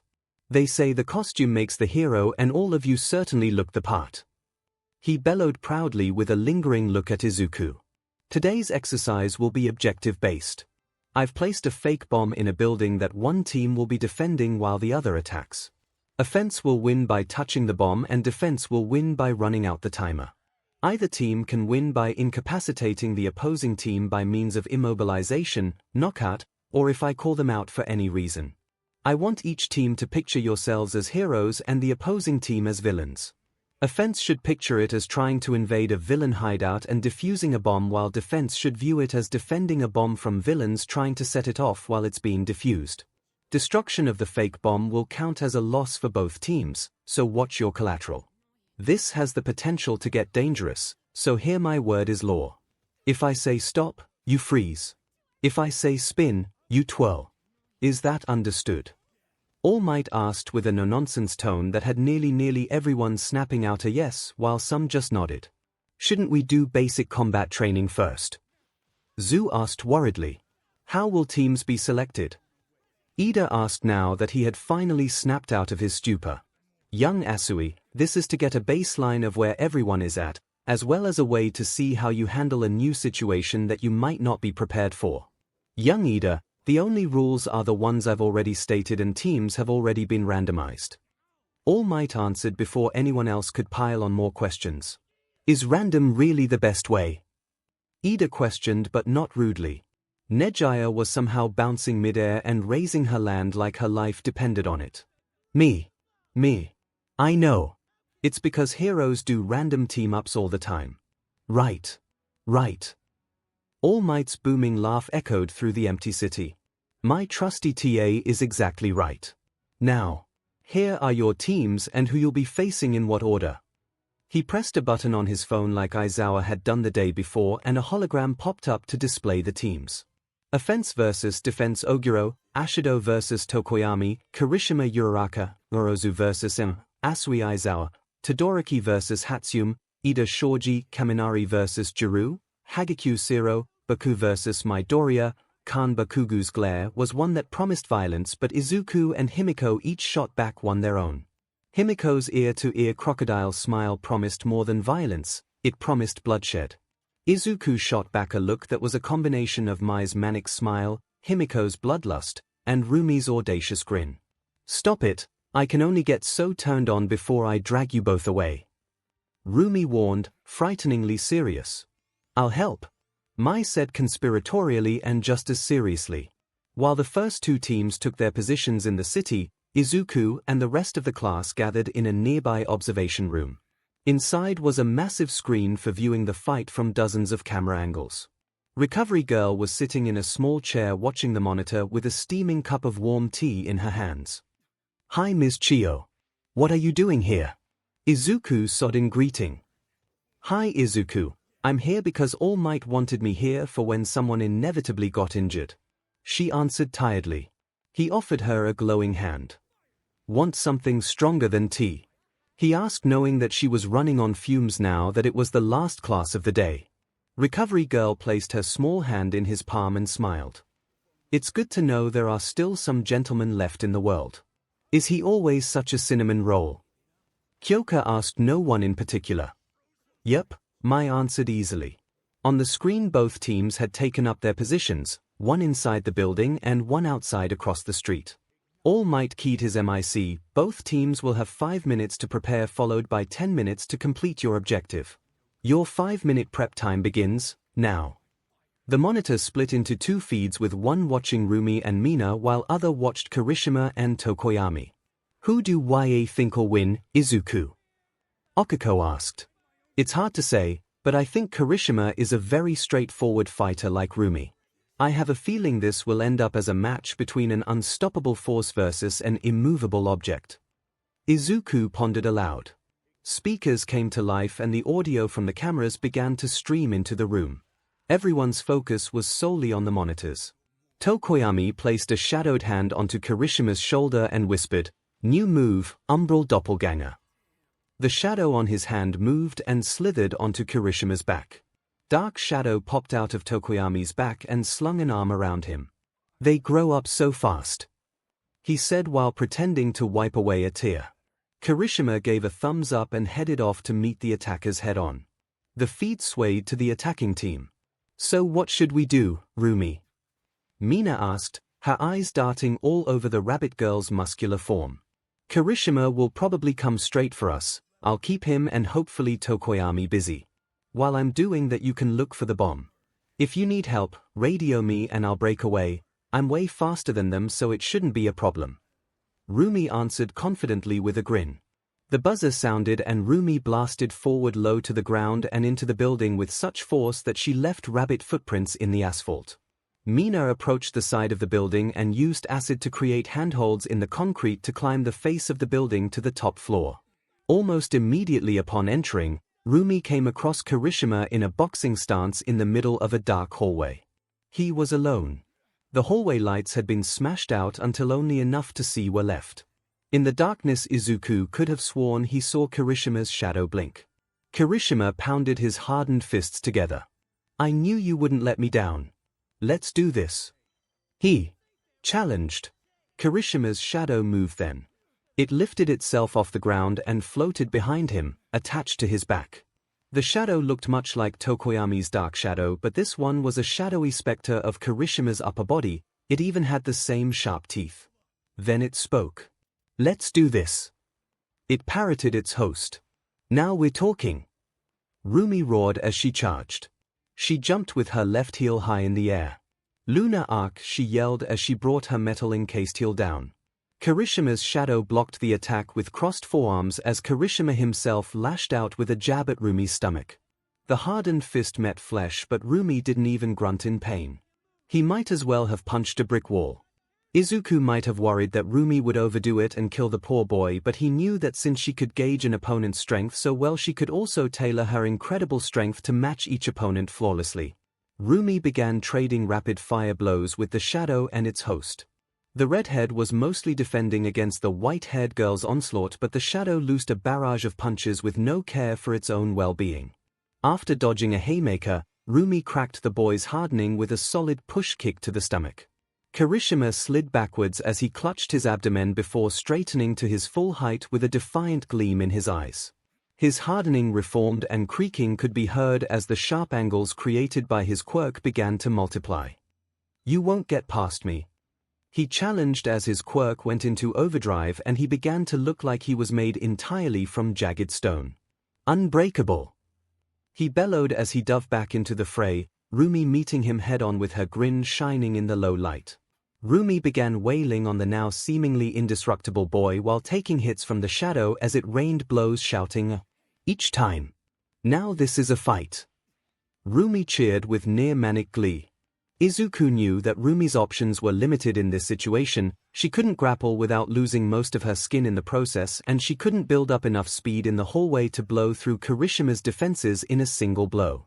She could probably just pick the redhead up by his feet and wield him like a club until he lost consciousness, but the shadow prevented that. She probably could just run and meet up with Mina, but Rumi would rather die than run from a fight. It was honestly her biggest weakness. He had faith in his girlfriend though. She wasn't just a fighter, she was a warrior, and a prodigy at that. He had never managed to beat her in a spar after all. Izuku turned his focus to the other screen with Mina entering the room with the bomb. The room was dark like the hallway as Mina creeped along. Then the shadows spoke. "Abandon all hope, ye who enter here," said the shadows. Mina eeped and flung acid at the voice only for it to be swatted aside by a massive dark shadow that made the large room feel cramped. 𝐒𝐿 was positioned in front of the bomb ready to intercept while also baiting Mina into accidentally damaging the bomb and losing. Dark Shadow thrashed after Mina as she skated around the room on her acid. She was proving to be an incredibly nimble fighter as she dodged sweeping blow after sweeping blow. In the darkness of the room, Dark Shadow was much bigger than before and his strength matched his size. After dodging a blow that would have sent her through the concrete wall, she spun in place and flicked her tail towards 𝐒𝐿. On the end of her tail was a huge glob that launched and slapped against 𝐒𝐿's chest, sending him splatting against the fake bomb. Capitalizing on Mina's momentary stillness, Dark Shadow swatted her into a wall where she slumped to the floor unconscious. Instead of burning acid, the glob turned out to be a very sticking substance that behaved like RBB cement on steroids. Try as he might, 𝐒𝐿 couldn't move. Even Dark Shadow only ended up getting stuck as well trying to help. 𝐒𝐿 and 𝐴𝐵𝐷 are both out. 1 minute left. All Might announced over the earpieces. Everyone refocused on the fight between Rumi and Kirishima. Rumi was bruised and bleeding in places where Kirishima's hardening had scratched at her. Kirishima was breathing hard and barely able to move as he defended with every ounce of strength against the force of nature that was Rumi. Rumi hopped backwards and grinned in a way that could only be described as feral. She bolted forward in a white blur that displaced the air in the cramped hallway. She jumped into the air and launched herself into a forward spin. Luna 4. She yelled as she used her built-up momentum to swing a powerful axe kick straight down towards Kirishima's head once more. Kirishima and his shadow both crossed their arms to block the blow, but the heel just kept coming. It blasted through the shadow's block and met his hardened forearms, cracking his hardening but effectively halting the blow once again. Above him, Rumi smirked. With her momentum halted, she whipped her upper body backwards into the beginnings of a backflip and lashed out with her other leg in an upwards motion straight for Kirishima's jaw. BLD Moon Rising. She roared as steel toes met a hardened chin, causing a clacking of teeth that echoed down the hall. Unprepared for the sudden blow, Kirishima was lifted off his feet as his quirk failed. Rumi landed on her feet from her backflip just as Kirishima's unconscious form landed in a heap with his sentient shadow slithering away along the walls. Kirishima is out. Offense wins. All Might cheered. A few minutes and kisses from Recovery Girl later, both teams met in the observation room. When they had entered, most everyone cheered for the two teams, but none louder than Izuku, Mai, and Himiko. Though Zu and Okiko were pretty close. Rumi nearly collapsed into Izuku's arms while grumbling, tired. He began restoring her energy via cell activation as he held nearly all her weight up. Mina flopped against him while whining, "Me too." He rolled his eyes but complied anyway. Mina was not so subtly pressing her face into his pecs as attraction wafted off the bubblegum-skinned girl. He wondered if she had forgotten that he was an empath or if she just didn't care. "Sorry Midori, Mina's kind of a brat when she's tired." Toru apologized as she tried and failed to remove Mina, who still had her arms slung around his neck. Izuku laughed. "I don't mind, so don't worry." An excellent first matchup that showcased how your quirks have evolved in the past days. Can anyone tell me who they think deserves the title of MVP and why? All Might asked. Izuku would have raised his hand to answer, but both were currently occupied with holding up Mina and Rumi's weight. Momo raised her hand. 𝐒𝐿 should be MVP because he was the one that came up with his team's plan, assisted Kirishima from afar, and defended the objective while baiting Ashimina into making a mistake by destroying the bomb. He wanted to argue that Rumi was the MVP, but he couldn't fault the tall girl's logic. He still wanted to argue, but he might be a bit biased, so sue him. While everyone's effort was truly plus ultra, I have to agree with young Yorozu. 𝐒𝐿's team may have lost, but his decision-making earned him the title of MVP. The bird-headed boy's feathers ruffled at all the positive attention. Nejaya flitted in front of All Might. Hey! I think Rumi should get some recognition for holding back on that last kick enough to not kill Kirishima. I can tell she had the strength to do it. Nejaya cheerfully added, causing some faces to drain of color. On that dark note, All Might announced that the next team should take their positions. Zu pecked Okiko on the cheek. Don't you dare hold back on me, ribbit. 𝐒𝐿𝐼𝐺's face became frighteningly determined. I'd never insult YA like that. Seeing this, Momo clapped her hands together before turning to Kyoka with an excited gleam in her eyes. She bent at the waist until she was eye level with her much shorter girlfriend and pressed a finger to her cheek, silently asking for a good luck kiss as well. Kyoka rolled her eyes but smiled nonetheless. She pressed her lips to Momo's cheek. You're lucky you're cute, she groused in fake annoyance with red cheeks as her jacks poked each other. Several minutes later 𝐒𝐿𝐼 and Momo approached the building but did not enter. 𝐒𝐿𝐼's helmet was sealed and she was wielding 2 bulletproof shields that police often used. Each shield had the faint pink glow of 𝐒𝐿𝐼's quirk. Momo stood protected behind 𝐒𝐿𝐼's shields as the side of her abdomen glowed with her quirk. A belt of grenades burst from her self-healing costume just above her hip.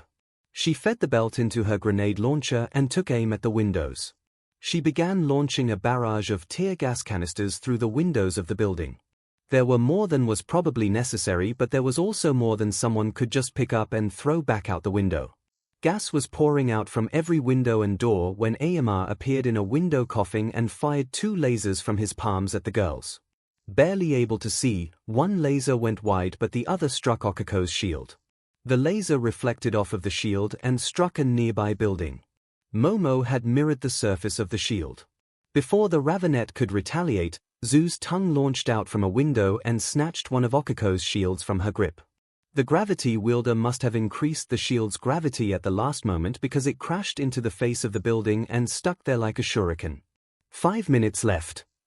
Now! Momo cried as she loaded a different belt into her weapon and ran for the door. 𝐒𝐿𝐼 squatted low, her thick legs coiled like a spring. Shootin' star!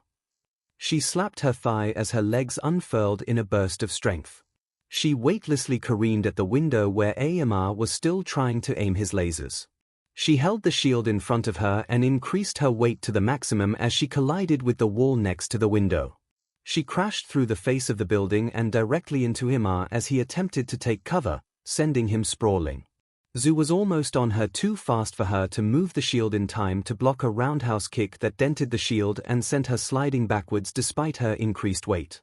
𝐒𝐿𝐼 threw the shield at 𝐂 and increased its gravity mid-flight. It collided with 𝐂 with a slap that sent her flying backwards. 𝐼𝐺𝐻 was just getting to his feet again when 𝐒𝐿𝐼 bull rushed the diminutive boy and shoulder-checked him into the wall with all the grace of a runaway train. 𝐼𝐺𝐻 slid to a seated position as unconsciousness claimed him. 𝐼𝐺𝐻 is out. 𝐒𝐿𝐼 whirled to face 𝐂 but she was nowhere to be seen. The tear gas-filled room was empty. A cough sounded from above her. She whipped her head up just in time to see 𝐂 reappear and shoot her in the neck with a dart fired from her blowgun. 𝐒𝐿𝐼 wobbled on unsteady legs as 𝐂's paralytic toxin did its work. She collapsed to the ground wholly unable to move. Uraraka is out. 2 minutes left. 𝐂 leapt from the ceiling to the floor and raced into the hallway to find Momo. Her senses were shot from the tear gas but there wasn't enough time left to be cautious. Momo was standing in the hallway with her grenade launcher pointed directly at her. Momo had found her first. Even from the cameras Momo cut an imposing figure with tear gas billowing around her tall, gas-masked form. Momo held down the trigger as she marched forward. Rapid-fire explosions of pink smoke erupted in the confines of the hallway and against 𝐂. 𝐂 was sent pinballing down the hallway as the concussive rounds blasted everywhere.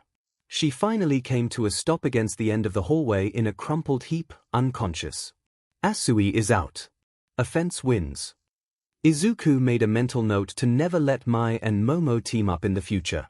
Speaking of Mai, he turned to the pinkette. When did you have the time to make 𝐂 a blowgun? He asked.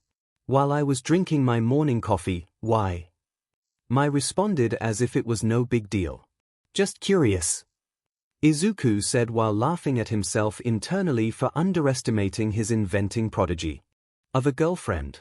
Once everyone was conscious and healed, the 2 teams came back to the observation room. Momo was still apologizing profusely as she came in. 𝐂 was steadfastly waving her off as she held up most of 𝐒𝐿𝐼's weight. 𝐼𝐺𝐻 was walking behind them looking the least sparkly he had seen the boy. 𝐂 was feeling indecisive for a moment when she saw him watching them but quickly seemed to make a decision as she steered 𝐒𝐿𝐼 towards him. 𝐒𝐭𝐻𝐸 is still a bit numb, rib bit. Could you see if your healing quirk could help? Please. 𝐒 asked. No problem, you want some too? He asked as he held out two glowing hands. Before 𝐒 could answer, Himiko snuck up behind the pair and pushed them both into his chest while trying to reach him from around them. Group hug, she said with mischief. Himiko, maybe they didn't want to hug me. Izuku lightly chastised, not wanting to make them uncomfortable. He felt 𝐒𝐿 and 𝐒 melt into the hug and against him. He could have sworn he heard 𝐒 inhale deeply through her nose as affection and attraction made themselves known. I think you know otherwise, ribbit, 𝐒 croaked happily against his abs. 𝐒𝐿 hummed in a slurred agreement, still somewhat under the effects of the toxin. Both of you were amazing out there, he whispered. A moment later, All Might took his position, but not before 𝐒𝐻𝐸 landed next to Momo. How come you didn't have Uraraka use her quirk on you and jump through the window with her? Were those pink explosions the same as the mines that are sometimes used in the sports festivals? 𝐒𝐻𝐸 asked, so close to Momo that her prodigious chest pressed against Momo's stomach. Kyoko was standing right next to them with a nearly glowing blush. Her eyes were glued to the way 𝐒𝐻𝐸's chest was pressed against her girlfriend's stomach, and Momo's chest looked like it was about to smother the shorter girl. To Izuku's surprise, Kyoko wasn't feeling jealousy at the proximity, quite the opposite in fact. Momo didn't seem to mind in the least. Surprisingly, she just pursed her lips together as if she was trying to think of a way to explain. They are the same. The company that provides those mines is a subsidiary of the Yorozu conglomerate. I was worried that Uraraka's quirk would affect my rounds and increase their velocity to potentially lethal levels. Momo explained with a smile down at the shorter girl. That's some quick thinking. It's good you're so smart, 𝐒𝐻𝐸 praised. Momo blushed a bit at that, and Izuku could feel some affection as well as attraction come off the girl.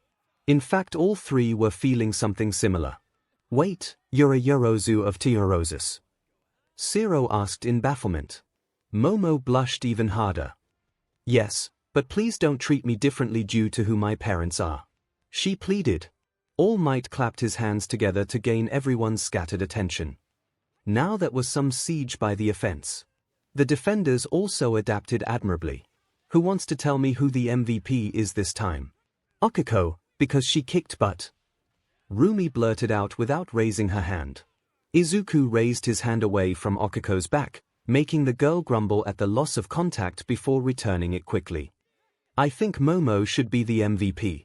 Not only did she come up with a plan that capitalized on the other team not having air filtration, but also planned for AEMR's lasers. She also had the foresight to not have 𝐒𝐿 use her quirk on her in case it would make her weapon more deadly. Izuku explained his reasoning. I agree. Young Yorozu proved a capable leader. Now let's move on to our next match. Mai zipped up to Rumi and pulled her down by her shoulders for a kiss before grabbing Ida by the wrist and dragging him off. Hitoshi caught up to Todoroki as they began to exit the room. I don't think we've properly met. It's nice to meet you. Wow, I didn't realize your eyes are so pret. I'm not here to make friends, Todoroki interrupted with a dismissive tone. Ah, sorry. Hitoshi apologized dejectedly as they both left the room. Izuku wasn't sure what the hell Todoroki's problem was, but that was uncalled for. Once the teams were in position, everyone watched the two teams prepare. Okay, I think I have a plan. Hitoshi started but was cut off by Todoroki. Just stay out of my way, Todoroki dismissed yet again. On the other screen, Mai was waving her hands animatedly at Ida and seemed to be arguing with him. Come on. It's technically not against the rules to move the bomb or leave the building, Mai argued. It violates the spirit of the exercise to take the bomb and just run, Ida countered. All Might laughed before holding his hand up to his ear. Young Hatsune is correct, and a hero must use every advantage given, he said over the radios, but only to their team. Mai laughed in triumph before they readied their plan. Minutes later the buzzer rang and All Might boomed, begin. Todoroki confidently approached the building with Hitoshi trailing behind him. He laid a single hand on the building, and in a matter of seconds every surface of the building was frozen in a layer of ice. He breathed out a mist of supercooled breath as he was about to step into the building but stopped short. Up there, Hitoshi yelled while pointing to the neighboring rooftops. Ida could be seen with the bomb strapped to his back with cables sprinting across rooftops away from them. That wasn't all though, something floated high above him, backlit by the sun. On the other screen a floating drone camera was focused on Mai. She floated high above the street with metal wings that unfolded seamlessly from her power cell backpack. The metal wings looked skeletal in appearance, but each bone was rectangular in shape with thrusters burning at the tips. She aimed her Exitus rifle. There was a charging sound for a moment before she fired. A sonic boom sounded as the round traveled for Todoroki. The round struck him in the chest with a wet slap that was comparable to the sound of someone belly flopping from a great height, followed by the sound of electricity being discharged. Todoroki had the wind knocked out of him and was thrown bodily to the ground from the sudden transfer of kinetic energy as his muscles seized. Thinking fast, Hitoshi grabbed a surprisingly still conscious Todoroki and dragged him inside the building. The tables had suddenly been flipped as they found themselves on defense. Mai patrolled the skies outside looking for an angle with her X-ray vision. "Cool wings," Hitoshi yelled to Mai. "Thanks." Mai's distorted voice responded. "Why didn't my quirk work?" "She's just going to keep us pinned until the timer runs out." Hitoshi yelled over the sounds of Mai's bullets whizzing through windows by their heads. Todoroki was scowling and didn't say anything. He just stomped a foot down outside of cover. A glacier exploded into being and managed to reach all the way up to Mai and encase her feet in ice. Mai held her rifle in one hand and punched the ice encapsulating her feet, shattering it with the enhanced strength of her suit. Hitoshi looked down and noticed that the ice that layered the floor was now melted into a thin layer of water, but too late. Mai fired another round, but this time at the ground. Another slap could be heard before both boys' muscles locked up from the electricity of the round but were still conscious. "My fly," Mai said through her helmet speakers in a distorted voice. Dozens of small winged insectoid robots flew from a small cylinder on her lower back. They swarmed the building while the two boys were still recovering from their shock. The Mai flies kamikazed into them and exploded into a pink capture foam that quickly spread to cover all but their heads. Aizawa and Todoroki are both out. Defense wins. I wonder if Hatsune would be open to exchanging some blueprints. Momo wondered aloud. "Hey Green, remind me not to let your girlfriend and mine team up," Kyoka said while side-eyeing Momo. Momo scoffed in indignation but didn't argue. "Was thinking the same thing, heartthrob," he said in a teasing tone. Kyoka blushed as her ear jacks spasmed. What?" she asked. "Well, you send your heartbeat through your jacks, so heartthrob seemed an appropriate nickname," he answered with a smug grin. Makes sense I guess, but just call me Kyoka," Kyoka said as she tried to get her blush under control. He might have been worried he had overstepped if he couldn't sense her affection. Momo yanked the girl into a suffocation by Melons-type hug.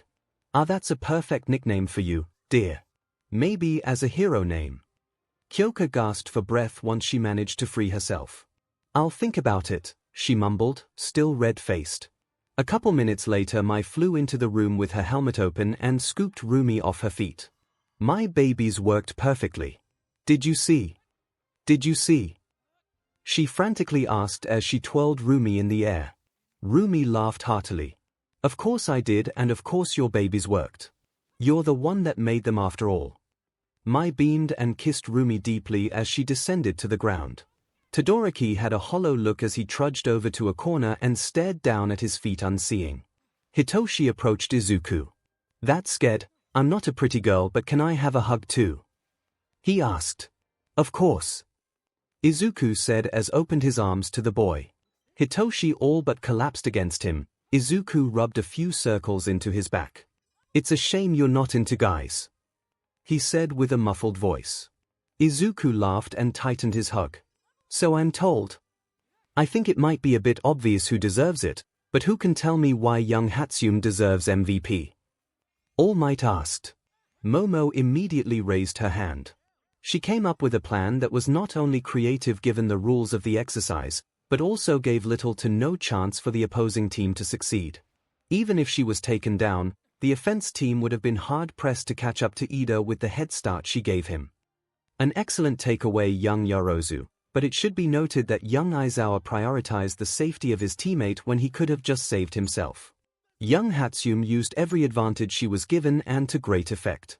Let this be a lesson that a hero should take advantage of anything and everything available to them. Even if I can punch most of my problems away in a single punch, I still make advantages where I can. This line of thinking will not only keep you safer, but it will also help you save lives. Going forward, however, the bomb must remain inside the building. All Might explained. Now, next teams take your positions. He added a second later. Momo kissed Kyoka sweetly on the cheek. Good luck, dear. Mina winded up and slapped Toru on the butt hard, and said, Go Gem. They'll never see you coming. Before bursting into laughter. Mina! Toru yelped out as she turned invisible, only causing Mina to laugh harder. A few minutes later, Izuku watched as Toru and Kyoka waited at the top of a staircase in plain view. Kyoka had her jacks plugged into the speakers on her hands and held them forward. Toru placed a hand on Kyoka's back and whispered, Invisibility cloak. Toru disappeared and Kyoka began to fade away as well, the refraction field emanating out from where Toru had placed her palm until they both disappeared from view entirely. Moments later, Shoji and Kaminari entered, with Shoji listening carefully with several sets of additional ears. The additional appendages twitched and pointed to the top of the stairs. Kyoka blasted a high-frequency wave of sound at the two boys. Unprepared for the sudden loud noise, Shoji collapsed to his knees as he held his head in pain. Kaminari recovered first and made a finger gun aimed at the stairs with the other hand covering an ear. Taser, 50,000 volts. Electricity shot from his finger and connected with an invisible Toru. Toru and Kyoka became visible once more as Toru fell to the ground writhing. Kyoka grabbed Toru and dragged her away and out of sight of Kaminari. You find the bomb, I'll go after Jiru. Shoji said as he stood back up and reformed his appendages into fists. Kaminari nodded and they ran up the stairs together before splitting off. Shoji raced after Kyoka and found her as she rounded a corner. Coming towards him with a smirk. He charged forward hoping to reach her before she could get a sound wave off. Kyoka's jack slithered behind her neck and cross sides. They plugged into the backs of what Izuku had mistaken for simple gauged earrings with an audible click. Feedback. A shockwave of sound emanated not from Kyoka's speakers, but from her chest. The sound of a heartbeat drumming could be heard as soundwave after soundwave pulsed from her inner sphere. The barrier of sound buffeted Shoji, but he swung anyway in an attempt to overpower the force field. His arms snapped and bent backwards at a gruesome angle from a blast of sound. Freeze! All Might bellowed into the headsets and everyone did just that, Kyoka's barrier dropping immediately. SHT. I'm so sorry. Kyoka immediately apologized. It's no issue. Shoji said casually as he grabbed the mangled limb with another and tore it off just for it to be replaced with another half a second later. Can you continue, Shoji? All Might asked anyway. Shoji assumed a six-armed boxing stance. Yes, sir. Very well. Continue in 3, 2, 1. Kyoka's pulsating force field blasted into existence once more as Shoji charged. Kraken's onslaught. Shoji began an undaunted barrage of 6 fists. Anytime an arm broke, he tore it off to create a new one as he kept up a pummeling barrage on Kyoka's shield, trying to time his punches between blasts. He managed to sneak one past her defenses and hit her in the mouth. She hopped backwards and spit out a glob of BLD before smiling with crimson teeth. Kyoka charged Shoji, causing him to backpedal in an attempt to keep his torso away from the shield. Kyoka lunged and caught Shoji with a blast, sending him reeling and off balance. She halted her shield and landed a rapid-fire combo of punches against Shoji's midsection. Shoji gasped in pain. Seeing an opening, he lunged his hands for Kyoka only for her to reactivate feedback. The proximity of the activation made him go flying into the nearby wall. Kyoka pinned him between the wall and her shield, causing him to be repeatedly slammed against the wall until unconscious. Shoji is out. Kyoka turned off feedback and went in search of Kaminari. Izuku focused on the screen watching Kaminari. He was just entering a large room with the bomb on the other side. He looked from side to side before dashing for it. Something struck his shin hard, causing him to tumble in a cry of pain. He landed on all fours and began to try and stand. His head suddenly jerked to the side from an unseen blow. He collapsed onto his face unconscious as Toru's grinning form reappeared above him, twirling her steel batons. Kaminari is out. Defense wins. Mina and Momo hugged each other and bounced together. Woo! They both shouted in unison. Minutes later both teams re-entered the observation room. Momo picked up 𝐭𝐽𝐽 in a hug and began kissing her cheeks between each word. You were amazing, she crowed with affection as 𝐭𝐽𝐽 attempted to hide her face from Momo's barrage of kisses. Mina picked up Toru by her hips and wrapped her tail around her midsection. That little grin you did. It did something for me, she flirted, earning her a giggle from the luminescent-haired girl. A fantastic round from all of you. Who's the MVP of the match this time? All Might questioned. Ida raised a hand as he adjusted his glasses. I believe the MVP was 𝐔𝐻𝐾. She aided her teammate in the beginning and prevented Kaminari from reaching the objective. Jiru, however, should be commended for aiding her fellow teammate in her time of need. Indeed. Young 𝐔𝐻𝐾 is our MVP. Final team, take your positions. Rumi and Mai pulled him and Himiko into a hug. That but has been thing around for years. Mai started. It's about time he found out. Rumi finished. Himiko nodded. DMN right. Izuku clenched his knuckle dusters. This fight is a long time coming. Izuku stood inside the bomb room with Himiko. The levity of the exercise had vanished, true violence now loomed on the horizon.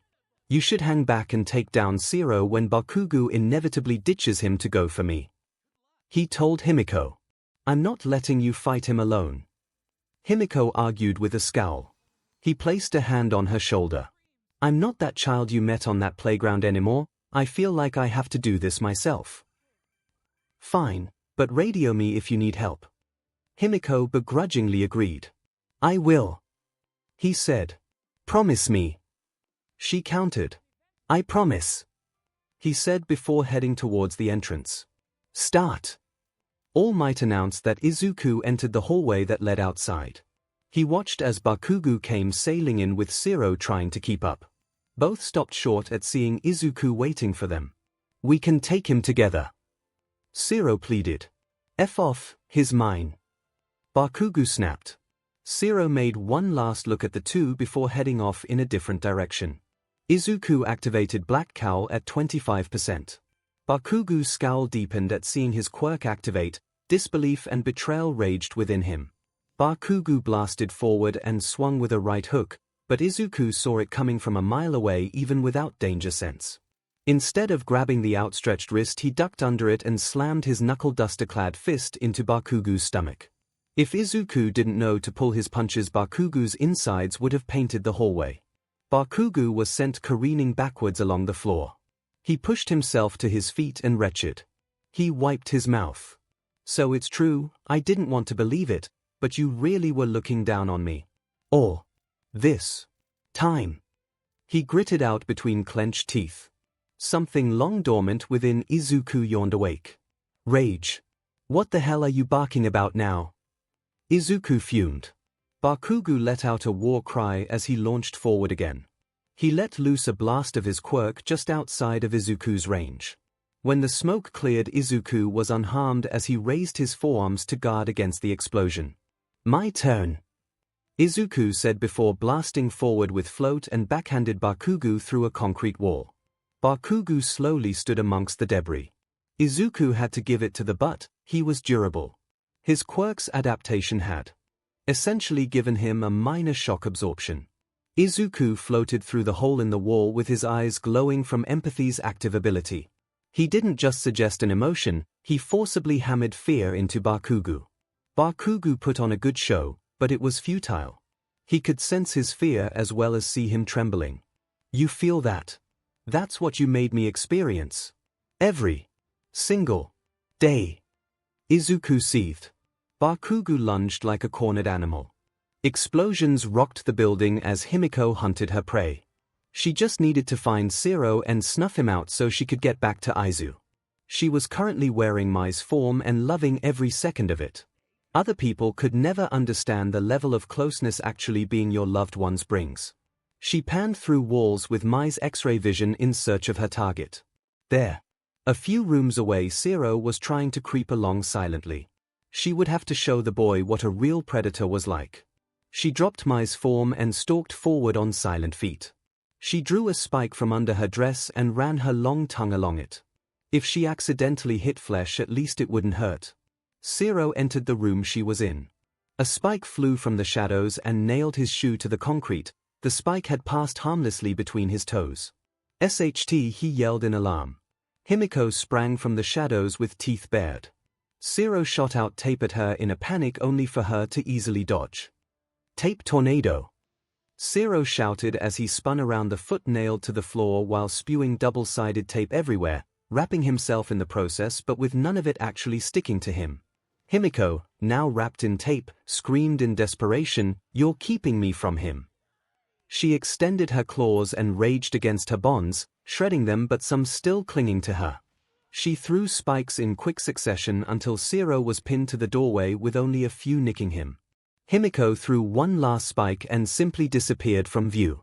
𝐂𝐿 looked every which way to try and find his assailant but to no avail. "Good night," 𝐒𝐭𝐚𝐲 whispered from behind him before slamming his head against the doorway, knocking him unconscious. She lapped up some of his blood running down her spikes and changed into his form. The tape still stuck to her fell away. 𝐂𝐿 is out. Well, there went that plan. 𝐂𝐿's appearance sloughed off her before she took Rumi's form. Bakubich's turn. Izuku floated inches off the floor with float, black cowl still active, and empathy still actively cramming breath-sweating fear into Bakugo. He blasted out a smokescreen that filled the room. He watched with infrared vision as a battered and bruised Bakugo searched for his attacker. Bakugo let loose a massive explosion that cleared the smoke and pushed Izuku back. 𝐂𝐿 is out. Thing useless. Bakugo roared as he unleashed another massive explosion. Izuku let some of the muscles comprising Black Cowl go in order to make a single tendril that lashed out and wrapped around Bakugo's leg. What the dash Bakugo began. The tendril that was around his leg whipped him into a wall with a thump. "Izuku! I'm here!" Rumi's voice sounded from the smoke. Rumi appeared beside him wearing 𝐒𝐿's dress. He probably took a moment too long to appreciate how good Rumi looked in a dress. A two-click sounded from the debris-filled room where he had tossed Bakugo. He turned to see Bakugo standing with both hands gripping a pin on the opposite gauntlet. "Guess I'll just have to keep my distance." Bakugo sneered. He had designed the things so he knew exactly what he was trying to do. Time slowed to a standstill as danger sense activated to its maximum. In the control room, Mai was next to All Might screaming at the towering man, "Call it off! Call it off! Those gauntlets will level the building." "What?" All Might yelled in disbelief. The gauntlets had undergone inspections like every other piece of support equipment but were deemed non-lethal. Could they have underestimated the potency of Bakugo's nitroglycerine sweat? He keyed his ami's stop. "This exercise is over." Momo held a trembling hand up to her mouth. "I think I saw Bakugo's and Midoriya's earpieces get knocked out. I should have said something." All Might returned his gaze to the monitor with mounting horror. All Might said 𝐒𝐿's voice sounded in slow motion, but whatever All Might had ordered was too late. With 𝐒𝐿 beside him, he couldn't be sure if he could redirect the blast safely, especially with 𝐂𝐿 somewhere in the building. If Bakugo believed Mai would leave him with no ranged options, he was sorely mistaken. As light began to fill the barrels of Bakugo's gauntlets, Izuku reached into one of his pouches and produced two RBB ball about the size of a marble. With Black Cowl enhanced speed, he threw both ball, one with each arm. Each splattered against Bakugo's gauntlets and began rapidly encasing it in pink capture foam. The gauntlets backfired. An explosion much bigger than any before, by orders of magnitudes, rocked the building and blew the entire face of the building off. The smoke eventually cleared to reveal All Might cradling a limp Bakugo in his arms. Both of Bakugo's arms were purple and broken to the point that they looked mangled. Bakugo's injuries were more severe than Izuku had initially thought. The bones in his arms had essentially exploded, every rib was broken, and a lot of the skin on his arms and chest had either burst open from the force, been burned, or was a deep purple. His face was surprisingly in good shape. It seemed as if the steel collar had blocked most of the explosion when he turned his head away from it at the last second. Worst of all though, Bakugo wasn't breathing and he had no pulse. All Might had laid him down on a flat surface away from the crumbling building and was performing CPR. Recovery Girl administered small doses of healing at a time to prevent draining too much stamina from the boy. Izuku was pushing cell activation to its meager limits and beyond to give Bakugo more stamina for Recovery Girl to work with. Its healing was only a secondary goal. Izuku was struggling to stay present. Objectively, he knew he had made the right call to disable Bakugo's gauntlet since it likely saved Himiko, Zero, and possibly even himself. Knowing you did the right thing in a lose-lose situation didn't help much with living with the consequences though. He was forced to choose who may live and who may die, and he had chosen. He blamed himself. There must have been a better way. He felt a ghost of a hand on his shoulder. This can be an unfortunate reality of heroics. I'm sorry you had to see it so soon, Izuku. Nana somberly spoke from within his mind. Precious seconds passed in the tense silence while the rest of the class looked on from a distance away, Nejiya keeping them from getting closer. Many were holding back tears. Bakugo might not have been the most likable person, but he was still a person. Bakugo gasped sharply as his heart began to beat again on its own. Don't move or speak. There's been an accident. Recovery Girl snapped before Bakugo could make his injuries worse. Bakugo locked eyes with Izuku. At first there was confusion coming from the blonde, but it faded and made way for relief as Bakugo's eyes fluttered closed as exhaustion claimed him. He's just asleep. He would be dead if his quirk's adaptation didn't let him fire off explosions from his bare palms without so much as a bruise. Recovery Girl noted. This was my fault. Izuku said soberly. No, we underestimated how powerful those gauntlets would be. You made the best decision you could have, given the situation. Don't you dare blame yourself, young Midoriya. All Might warned. But I backed him into a corner on purpose. I forced him to make a last resort decision. Izuku argued. Maybe you put him in the position but you did not force his hand. He made the decision, one he is responsible for. All Might countered.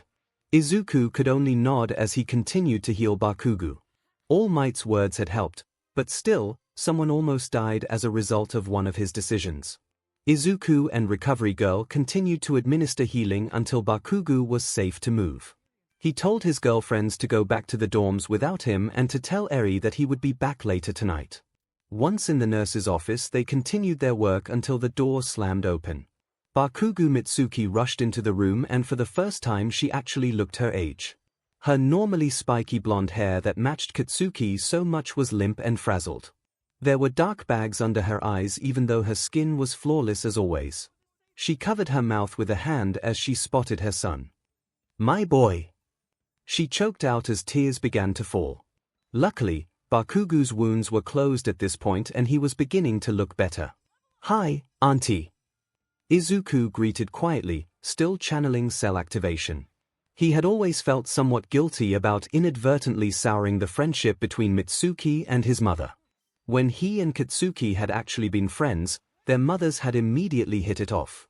He stopped going to Katsuki's house after the incident with Himiko when he was still a child, but Mitsuki and his mother had been none the wiser and became great friends over the years. He didn't know if they still kept in contact since Aldera's crimes had come to light or not, but he hoped they did. Oh Izuku, you've grown so much, Mitsuki said as she moved to sit next to him while he and Recovery Girl continued their work. Is he going to be okay? Mitsuki asked.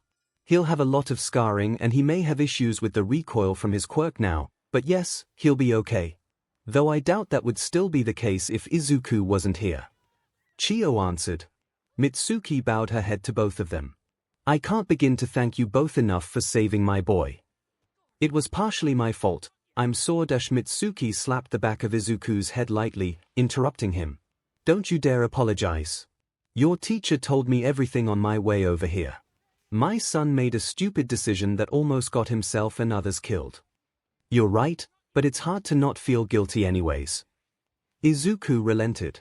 Mitsuki ruffled his hair with a forced smile before turning her gaze to her son where her face grew remorseful. I know what it's like to feel guilty over something that wasn't your fault. You feel like you could have done something more, anything that might have changed the outcome. All you can do is move forward and try to do better. The door to the nurse's office opened again, Izuku's mother Inko coming through it.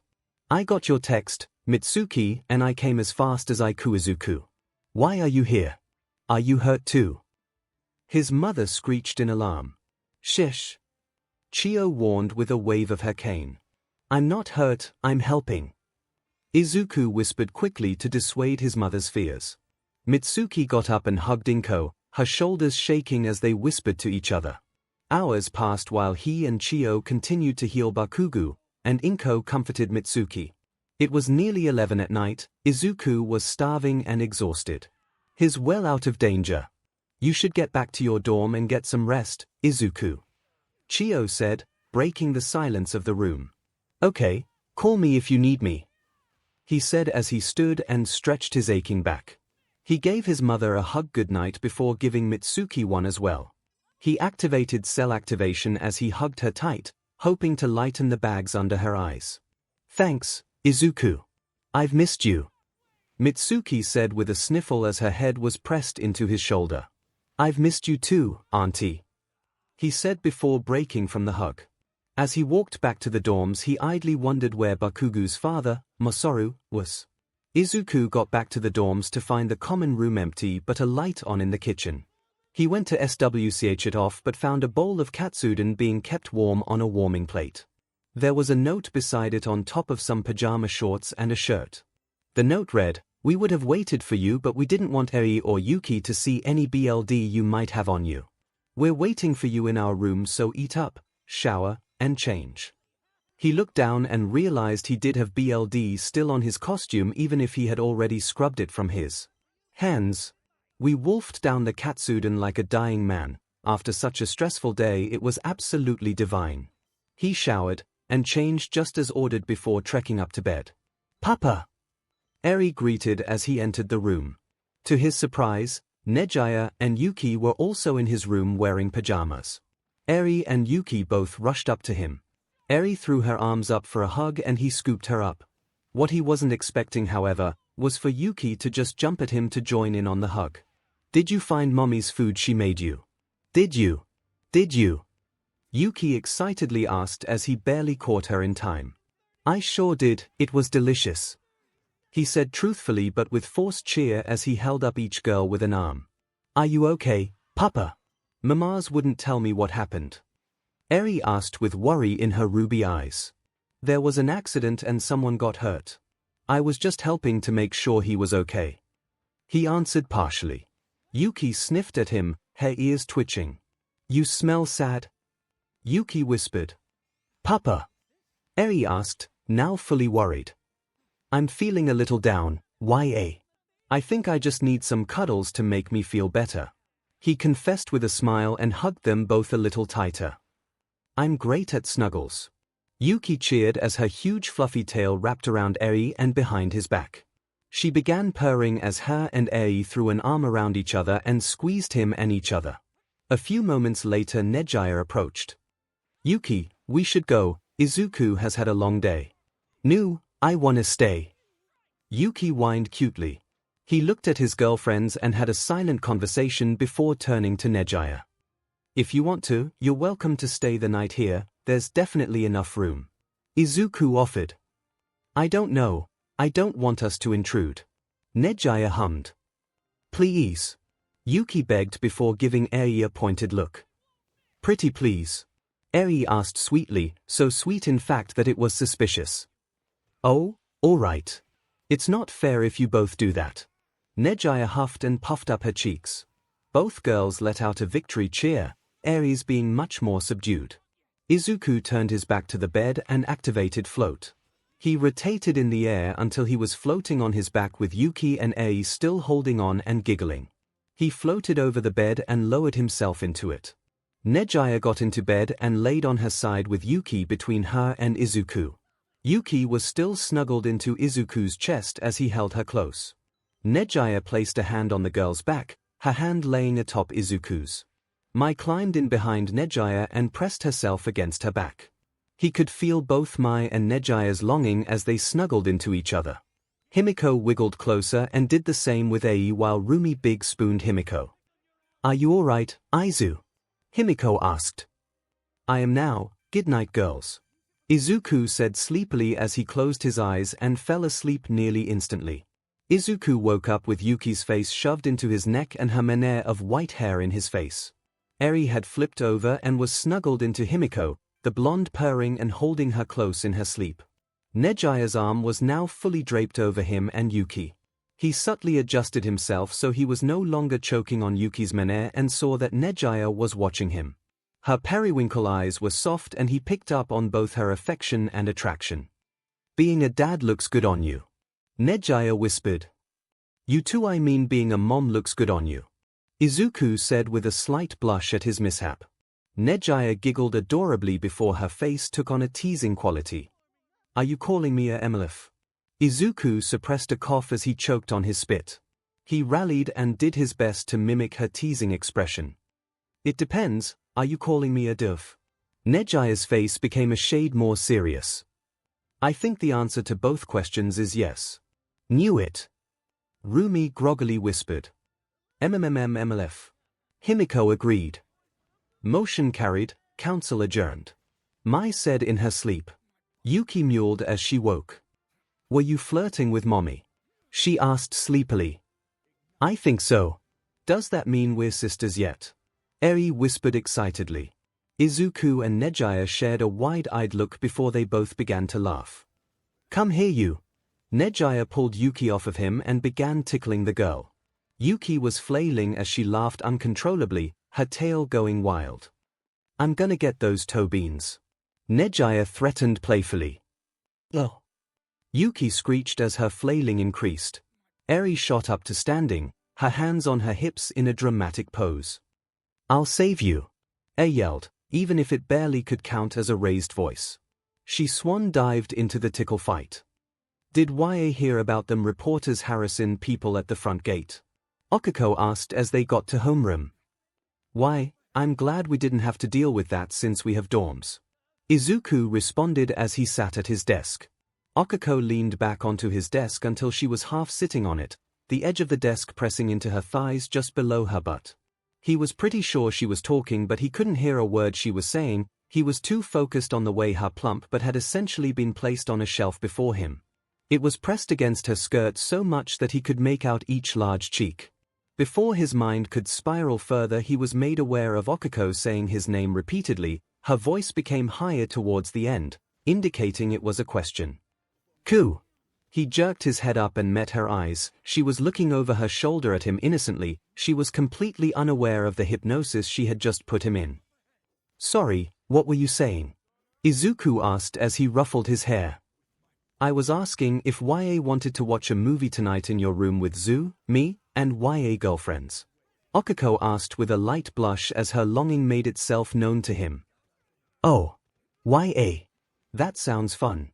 He rushed out. "I'll tell Zu," Okiko said before bouncing over to her girlfriend. Wanting to keep this next conversation private, he texted his Polycules group chat. "Izuku, Okiko and Zu want to watch a movie with us tonight in our room." Okiko was acting pretty flustered about it. Mai? Oh fun. What if they make a move? Rumi, then we make a move back. That's my vote at least. Not a big fan of beating around the bush, they obviously like us. Izuku, I agree, but we should let them make the first move. Mai, I hope they make a move quickly then. Rumi, you're being awfully quiet, Himiko. Himiko, I think we all know my opinion on Zu and Charco. Besides, I've probably been pushing for this too much anyway. Izuku, you're not pushing anything, Himiko. We're all adults and can make our own decisions. Rumi, duh, you really think you can make me do anything I don't want to? Mai, PSH, you can barely make me sleep. Rumi, invite 𝐂𝐲𝐻 and the kids too. The bell rang and everyone took their seats who hadn't yet. Aizawa-sensei entered not a second later. Bakugu's seat was still empty. Where's Bakugu? I thought he was healed. Kirishima asked immediately. He's on bed rest until Friday. 𝐈𝐧𝐻 said. Is he getting expelled for trying to kill us? 𝐒𝐭𝐴 asked, jubilant at the prospect of not having to deal with Bakugo anymore. 𝐈𝐧𝐻 looked more tired than usual as he answered. He would be if he had heard All Might declare the end of the match and decided to ignore it anyway. We don't know if he had the intention of killing anyone. His gauntlets were not expected to be that potent. He has never used them or any other quirk enhancement support gear before, so there's a possibility he underestimated them as well.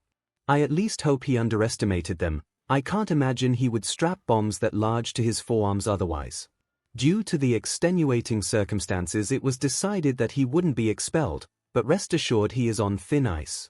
If anything even remotely like this happens again, he will face dire consequences.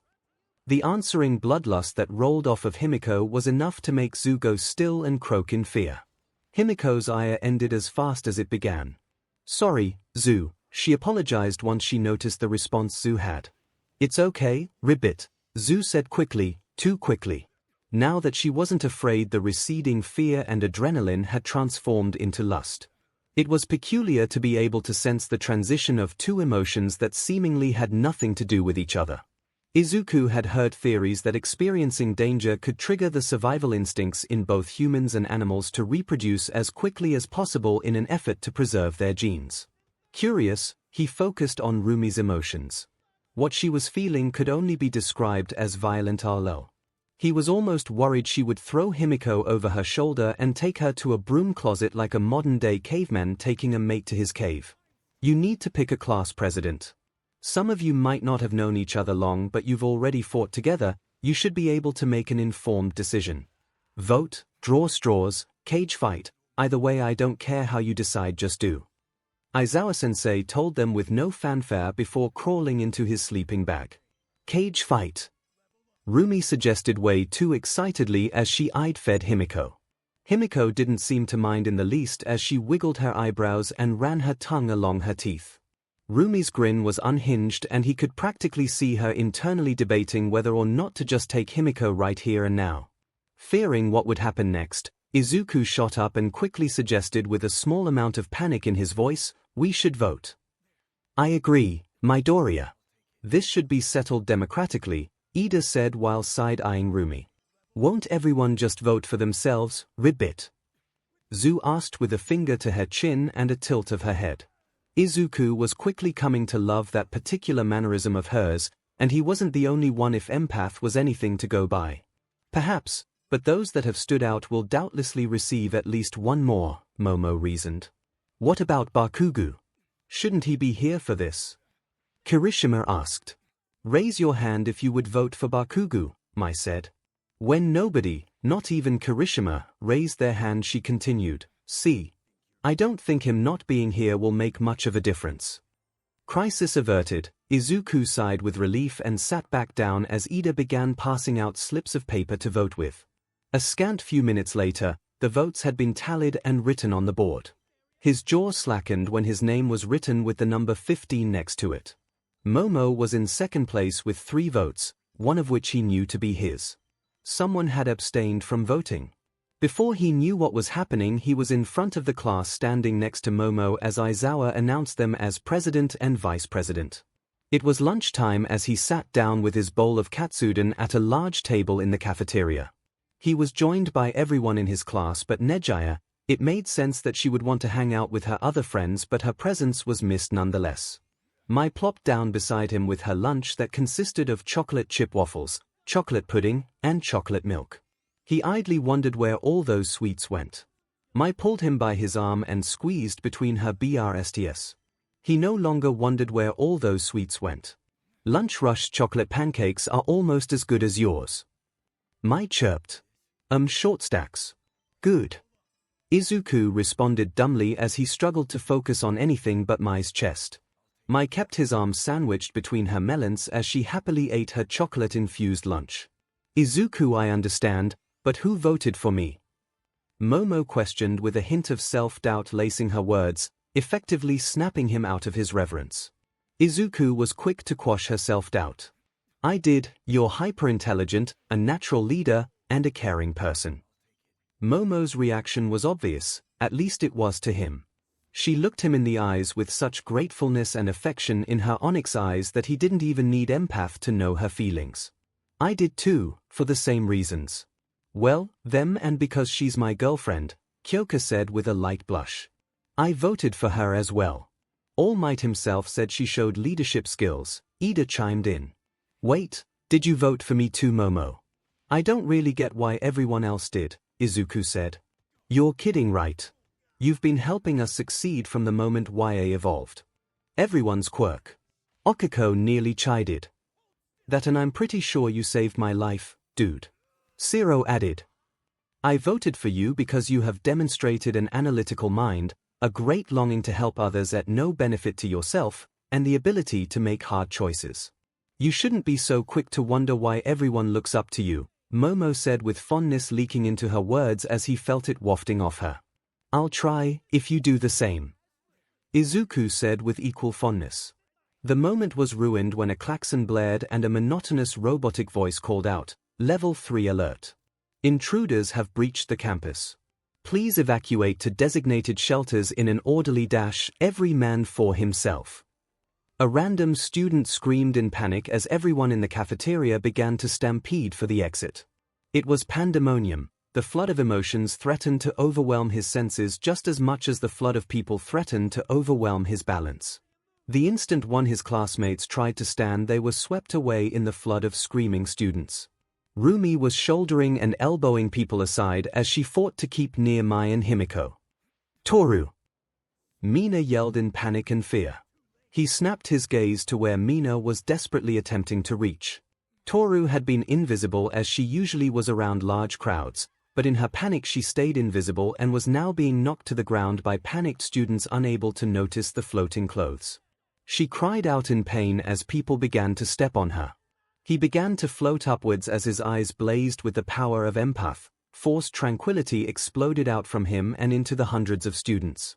One for all flowed through him and empowered his vocal cords. Stop! You're students of UA, act like it! He roared from above the crowd. The students all stopped in their tracks and began looking around ashamed at how they had acted. Izuku flipped on his thermal vision and roughly shoved students away from where Toru lay. He picked the girl up in his arms and began healing her with cell activation. Toru! Are you alright? Mina frantically asked as she was finally able to rejoin her girlfriend. A little bruised, but I'm okay, Toru said with a slight wince. Tears welled in Mina's typically playful golden eyes. Thank you, Midori, thank you, she said as she hugged them both and brushed invisible hair out of Toru's invisible face. Midori, your alarm is going off, Mina said a moment later. He scrunched his brows together and looked down at his watch. Its alarm was indeed going off. His face paled as his heart dropped into his stomach. His daughter needed him. Eri was having a great time playing with her hopeful sister and the Tatsuma twins when a really loud sound screeched over the room's speakers. The instant the speakers blared, steel shutters slammed closed over the door and scary guns popped out of the ceiling and pointed at the door. She startled and held her hands over her ears to block out the sound. Fuyumi-sensei was saying something but she couldn't hear her. Yuki folded down her sensitive ears to block the sound like her, but her eyes were different. They were darting every which way. Her tail was bushed up and wrapped tightly around her waist. Yuki wasn't just scared, she was terrified. I don't want to be in a cage again. I want my mommy. Yuki screamed in panic. Eri reached for her in hopes of calming her. Yuki hissed and lashed out with her claws extended. Eri winced as she cradled her bleeding hand to her chest as her flesh knit itself back together with the power of her quirk. Yuki, it's okay, I'm here, Eri said, trying to sound brave like her papa. Stay away, Yuki warned with tears in her eyes as she scrambled away into the corner and behind a bookshelf. Eri pressed the button that made her mamas and papa come. They would be able to help. Seconds later there was a muffled sound coming from the other side of the steel shutters. Boom, boom, boom. Someone was trying to break in. The booming became louder and faster. Boom, boom, boom. The entire wall was shaking from the force of the blows and dust was falling from the ceiling. The door had dents in it now. They were almost through. Someone screamed. It definitely wasn't her, she was brave. There was a pause in the banging, as if the person had heard the scream. The spine-tingling, shrill sound of rending steel filled the room. Her papa came thrashing through the door like a wild animal with black claws, green energy arcing everywhere. His glowing eyes were frantic as he searched the room. His gaze turned steely when he saw her bleeding hand. "What happened?" Papa asked too gently. She pointed to where Yuki was still hiding and hissing at Fuyumi-sensei when she tried to get close. "It wasn't her fault, Yuki's just scared. Help me save her," Eri said like a hero with a winning smile. "It wasn't her fault, Yuki's just scared. Help me save her," his daughter said with a trembling smile and false bravado. Izuku tasted rotten milk without having drank any for the second time in his life. Yuki was nearly as terrified as Eri had been the day she was rescued. He tried to push calm into the child, but just like before, the fear came roaring back. "Baby!" 𝐒𝐻𝐈 screamed as she flew into the room behind him. 𝐒𝐻𝐈 rushed for her daughter but was rebuffed when Yuki lashed out with her claws when she reached for her. "It's me, Mommy's here," 𝐒𝐻𝐈 begged with heartbreak evident in her voice. He could feel Yuki's terror ebb slightly. Now was his chance. Izuku picked up Eri and finished healing her hand. He kneeled down next to the bookcase Yuki was hiding behind. He activated empath and forced calm into the snow leopard child. "It's okay, we are here," he said with an outstretched hand into the gap between the bookshelf and the wall. He didn't care if she slashed at him, he would not fail to reach her. A small furry hand grabbed his own. He pulled Yuki out from her hiding place and into his chest. "I'm sorry," Yuki wailed as she clutched to him. 𝐒𝐻𝐈 had tears running down her face as she hugged all three of them. "You didn't do anything wrong," 𝐒𝐻𝐈 said, desperately trying to comfort her daughter. "That's right, it's okay to be scared," Izuku promised as he squeezed all three of them with trembling arms. Izuku felt a little bad about Nezu's blast door, but he knew it was the weakest part of the room. The walls may have looked like normal walls, but they were hiding steel even thicker. The daycare was essentially a massive panic room meant to protect the wards and the children of students at UA. The sentry guns were key to facial recognition as well as student ID badges that everyone was required to keep on them at all times. He knew it was unlikely anyone had gotten inside before the blast doors slammed closed, but he couldn't risk it. Classes had been cancelled for the remainder of the day and the next after the ordeal. It was later revealed that only reporters had breached the campus, but Nezu wanted to review tapes and security to ensure nothing was amiss. Izuku had never agreed with Aizawa-sensei's take on reporters more. They were nothing more than vultures hungry for their next meal. His mother had already contacted him and swore on her life to rain down righteous fire on the reporters that dared to scare her granddaughter. Later that night, Yuki and Eri were still clinging to each other in 𝐻𝐈's lap on the couch in his room while he got an old pre-Quirk cartoon show ready to hopefully distract them. His girlfriends walked in with 𝐒 and 𝐒𝐿, all of them wearing pajamas. 𝐒's yellow t-shirt dress was probably a size small judging by the way it showed off her petite frame so well. Her hair was up again in a large bow that really showed off just how much hair she had. He wondered who had more, her or 𝐻𝐈. 𝐒𝐿's simple black tank top was fighting a losing battle to keep everything PG. The pink shorts she was wearing were getting eaten by her curves. He wouldn't have it any other way. He realized that 𝐒 and 𝐒𝐿 had never seen Rumi's leotard pajamas only because of the way they were staring at her, but as she walked in front of them. Strut was probably a more accurate term, and he was pretty sure she was doing it on purpose. Mai was wearing one of his large shirts and a pair of his boxers. Definitely not a BR though. Nope, no brother Himiko was, just wearing a bralette and boy shorts underwear. Welp, he hoped 𝐻𝐈 didn't mind how unashamed his girlfriends were in front of Yuki. Though, if she didn't say anything last night, he supposed she didn't mind. He walked up to 𝐒 and 𝐒𝐿 to explain why 𝐻𝐈 and the girls were here, but he never got to say a word before 𝐒𝐿 squealed in delight at seeing the girls. "Oh good.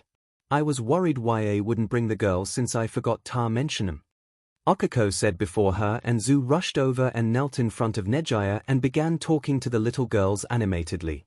Izuku got out the popcorn, drinks, and blankets before piling onto the couch with everyone. The couch was a bit tight, but all 7 of them plus the 2 kids had managed to pile on. 𝐻𝐈 was on his left with Yuki on her lap and Eri on his. 𝐒𝐿 was on his right, then Mai, 𝐒, and Rumi on the end. Himiko was sprawled out like a cat across everyone's lap with her head resting in 𝐒𝐿𝐼𝐼's lap. Both 𝐒𝐠𝐽 and 𝐒𝐿𝐼 rested their heads on his shoulder the moment the movie started. "Thank you for earlier, Izuku. You don't know how much that meant to me," she whispered with love coming off her. He placed his hand on her thigh. "I think I have an idea," he whispered back. 𝐒𝐽 turned to him, eyes widening slightly in understanding before they hooded. She angled her head up and kissed his jawline before returning her head to his shoulder. He didn't even need to look to know that everyone but the kids had seen. Their emotions told him all he needed to know. Everyone was a little jealous, but in the sense that they wished it had happened to them. Deciding he didn't need to worry, he and 𝐒𝐽 settled into each other. Yuki and Eri burrowed into their combined blankets until they were a child burrito. They quickly became entranced by the pre-Quirk cartoon about a tall sword-wielding princess. A few episodes in, he noticed 𝐬 was halfway sitting on Rumi's lap and had turned away from the show with her face buried in Rumi's neck. Rumi had an arm slung around the short frog girl's shoulders while the other was playing with her hair. Himiko was staring up into 𝐒𝐿𝐼's warm brown eyes while the brunette trailed fingers along Himiko's arms. Mai had her head resting on 𝐒𝐿𝐼's shoulder while she was feeling up Himiko's toned stomach under her blanket. About halfway through the first season, both Yuki and Eri were sound asleep. The stress of the day's events and staying up late the previous night had caught up to them. Izuku carefully picked up the child burrito to take them to bed, 𝐒𝐽 getting the door and following him. "Let's take them to my room. I think they should be together tonight and I want Yuki to wake up somewhere familiar," 𝐒𝐽 whispered, careful not to wake the kids. He agreed wholeheartedly. He didn't think they should be alone tonight either. He nodded and floated down the stairs so as not to jostle them. "I'm going to stay with them. I get the feeling that you guys are going to want some privacy anyways," 𝐒𝐽 whispered after he placed them into her bed. "Are you sure?" "You're more than welcome," he whispered. She closed the distance and wrapped her arms around his waist. She was looking straight up at him with hooded eyes that seemed to glow with a periwinkle light in the dark room. "I'm sure. Thank you again for what you did today," she whispered with equal parts gratitude and love lacing her words. He cupped her cheek, 𝐒𝐽 leaning into the touch without breaking eye contact. "Of course, I care about you and Yuki," he whispered truthfully. "I care about you and Eri as well." 𝐒𝐽 reciprocated. 𝐒𝐽 closed her eyes and just enjoyed their proximity as if savoring it. A moment later she opened her eyes. "Good night, Izuku," she whispered, the way she said his name causing his spine to tingle. "Good night, 𝐒𝐽," he whispered, her longing spiking when he said her name as well. They parted hesitantly and he absent-mindedly walked back upstairs. The way 𝐒𝐽 had looked at him burned into his memory. He entered his room to find Rumi leaning against the armrest as she laid lengthwise on the couch. 𝐬 was on her back, lying between Rumi's legs and on top of her like a lawn chair. Mai was half laying on her stomach on 𝐬 and half wedged into the couch, angled so she could still see the TV. Himiko spotted him and stood up with a welcoming expression. "Our base for the charcoal sandwich has arrived, no 𝐒𝐽?" "No, she wanted to stay with the kids," he said as he made his way over to the couch. Blushing, 𝐒𝐿𝐼 got up and motioned for him to lay down. "Tell me if I'm too heavy," 𝐒𝐿𝐼 said a little too quietly for his liking. "Oh, please. If Rumi isn't too heavy, you definitely aren't," he said as he laid down like Rumi. 𝐒𝐿𝐼 giggled as she laid on top of him, followed by Himiko, so they were laying the same as Rumi, 𝐬, and Mai. Rumi scoffed indignantly. "I'm dense." "Dense." "Self-burn, ribbit," 𝐬 teased. Rumi narrowed her eyes at the petite girl currently laying on her like furniture. Bold words for someone in tickling range. 𝐬's eyes widened at her mistake. "You will dash," she would. Rumi and Mai both would. 𝐬 was helpless in the face of the combined attack. 𝐬 was laughing so hard that she was letting out rapid croaks as well. It didn't last long, however, which was a good thing since 𝐬 might have panic-created her toxin if it went on any longer. Everyone melted into each other as they watched a show with a blue-haired cop and a red-headed brawler. "Can I be really blunt?" 𝐬 asked suddenly after a couple episodes. "Fire away, appealing." Rumi cheered. 𝐬 caressed one of Rumi's arms that was wrapped around her. "𝐒𝐿𝐼 and I talked. We want to join your polycule." Rumi's answer was to place a finger under 𝐬's chin and tilt her head up at her. Rumi craned her neck and kissed 𝐤 passionately yet chaste. "I love Blunt and I love you," Rumi rasped once they broke from the kiss. Mai climbed further up on 𝐤 and kissed her as well, a hand trailing down 𝐤's neck. Mai hummed into the kiss. Himiko straddled 𝐒𝐭𝐽𝐲's lap and cradled the brunette's face between her hands. "I never stopped loving you, 𝐤𝐵, she confessed. Tears welled in 𝐒𝐭𝐽𝐲's eyes. "I told 𝐤 about still having feelings for you. I still love you, Himi." I felt so guilty even though she said it was okay. Himiko leaned in and kissed 𝐒𝐭𝐽𝐲 tenderly. The embers of love that they had kept alive for years roared to life and transformed into a wildfire.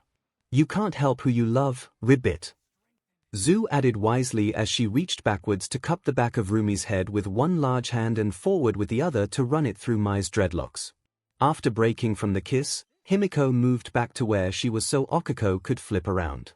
Now laying on her stomach, she looked up at him with love shining in her eyes. "I think I fell in love with 𝐻𝐻𝐾𝐽 the moment 𝐻𝐻𝐾 saved me at the entrance exam," she confessed. He ran a thumb along her jaw.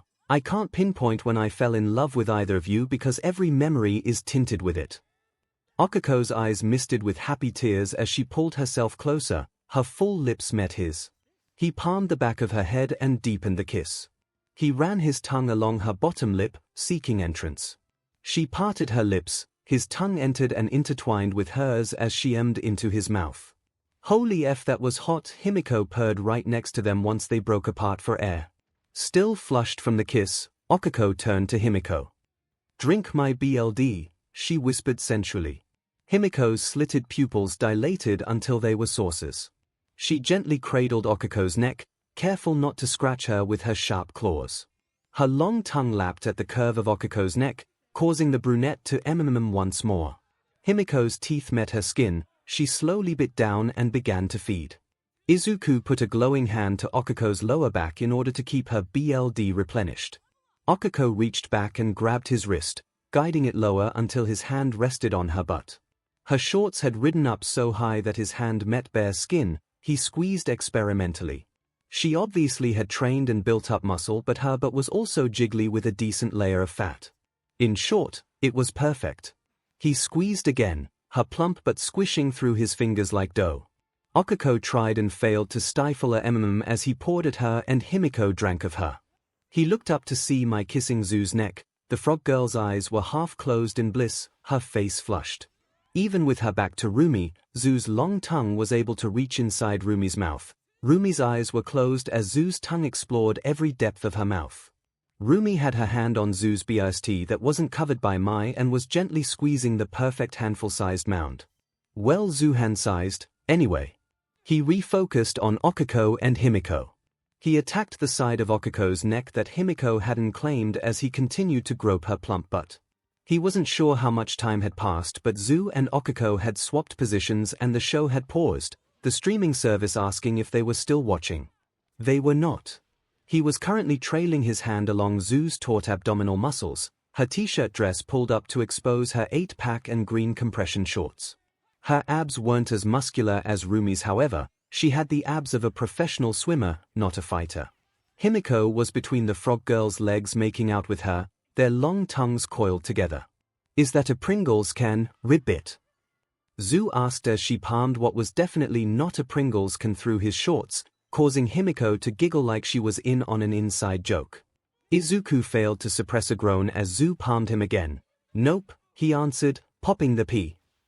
"Oh. I think I know how I'm going to die and I'm strangely okay with it," 𝐤 commented like she was reading the weather report. "I'm going to start ripping off clothes if we continue," Rumi warned as she closely watched 𝐒𝐿 like Mai's bare stomach as the pinkette held up her shirt just below her BRSS. 𝐒𝐿 sat up. "Why, we should stop here, wouldn't want to go further on our first night together. We'll sleep in our own room, I'll be too tempted otherwise, ribbit," 𝐤 said while getting up. 𝐤 and 𝐒𝐿 said their goodbyes and gave their goodnight kisses. On their way out, 𝐤 was holding her palms a familiar length apart as she whispered to 𝐒𝐿. "I knew it." 𝐒𝐿 whisper-shouted as they entered the hallway. He closed and locked the door. When he turned back around, Rumi, Mai, and Himiko weren't wearing a stitch of clothing. "They might not be ready to go all the way, but we are," Himiko purred. Are you sure? And we don't have to do this at the same time or all together. Each relation Izuku started. YA, we know. Every relationship is unique, but we talked, we're ready, and we wanted it to be together. Mai clarified, her eyes becoming more and more manic. Ditch the clothes, hot stuff, Rumi growled. He was pretty sure his clothes were ruined with how fast he took them off. Smut is nigh. Rumi wasted no time in pulling him over by the bed and turning around.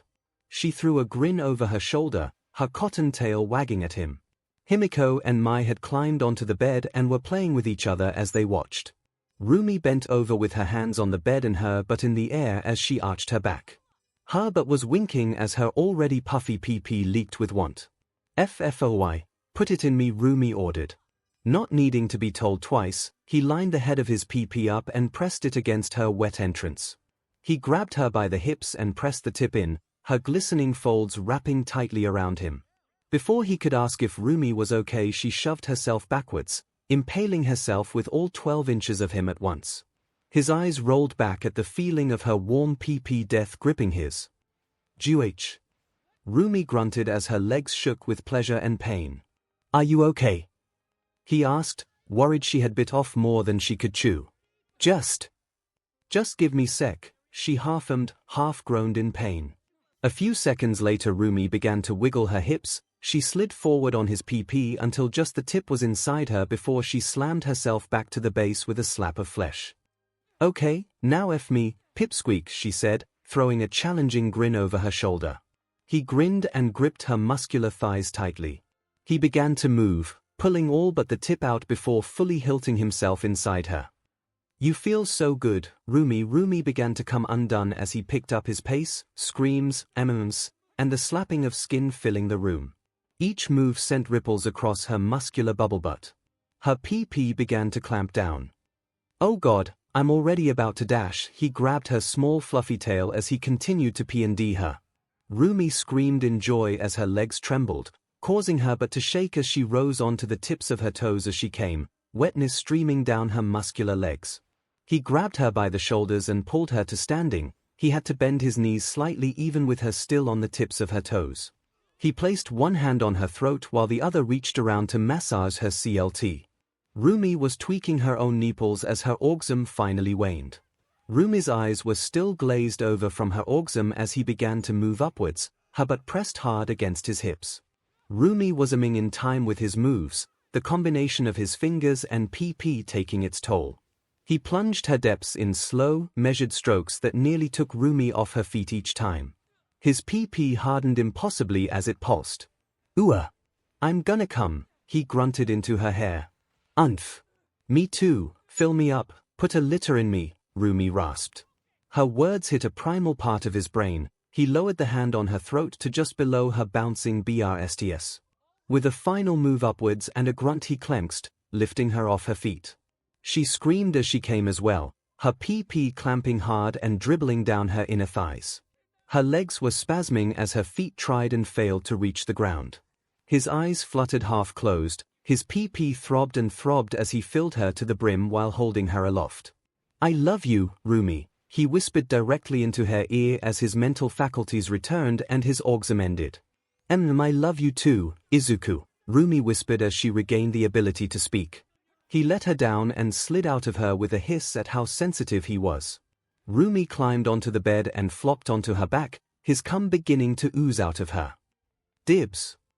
Himiko called before diving between her rabbit girlfriend's legs to like her clean. Rumi grabbed the blonde by her messy buns and held her head against her full pee-pee. Don't let any hit the bed, Rumi tried to order seriously only to as Himiko hummed against her in agreement. He sat on the edge of the bed and pulled Mai into his lap.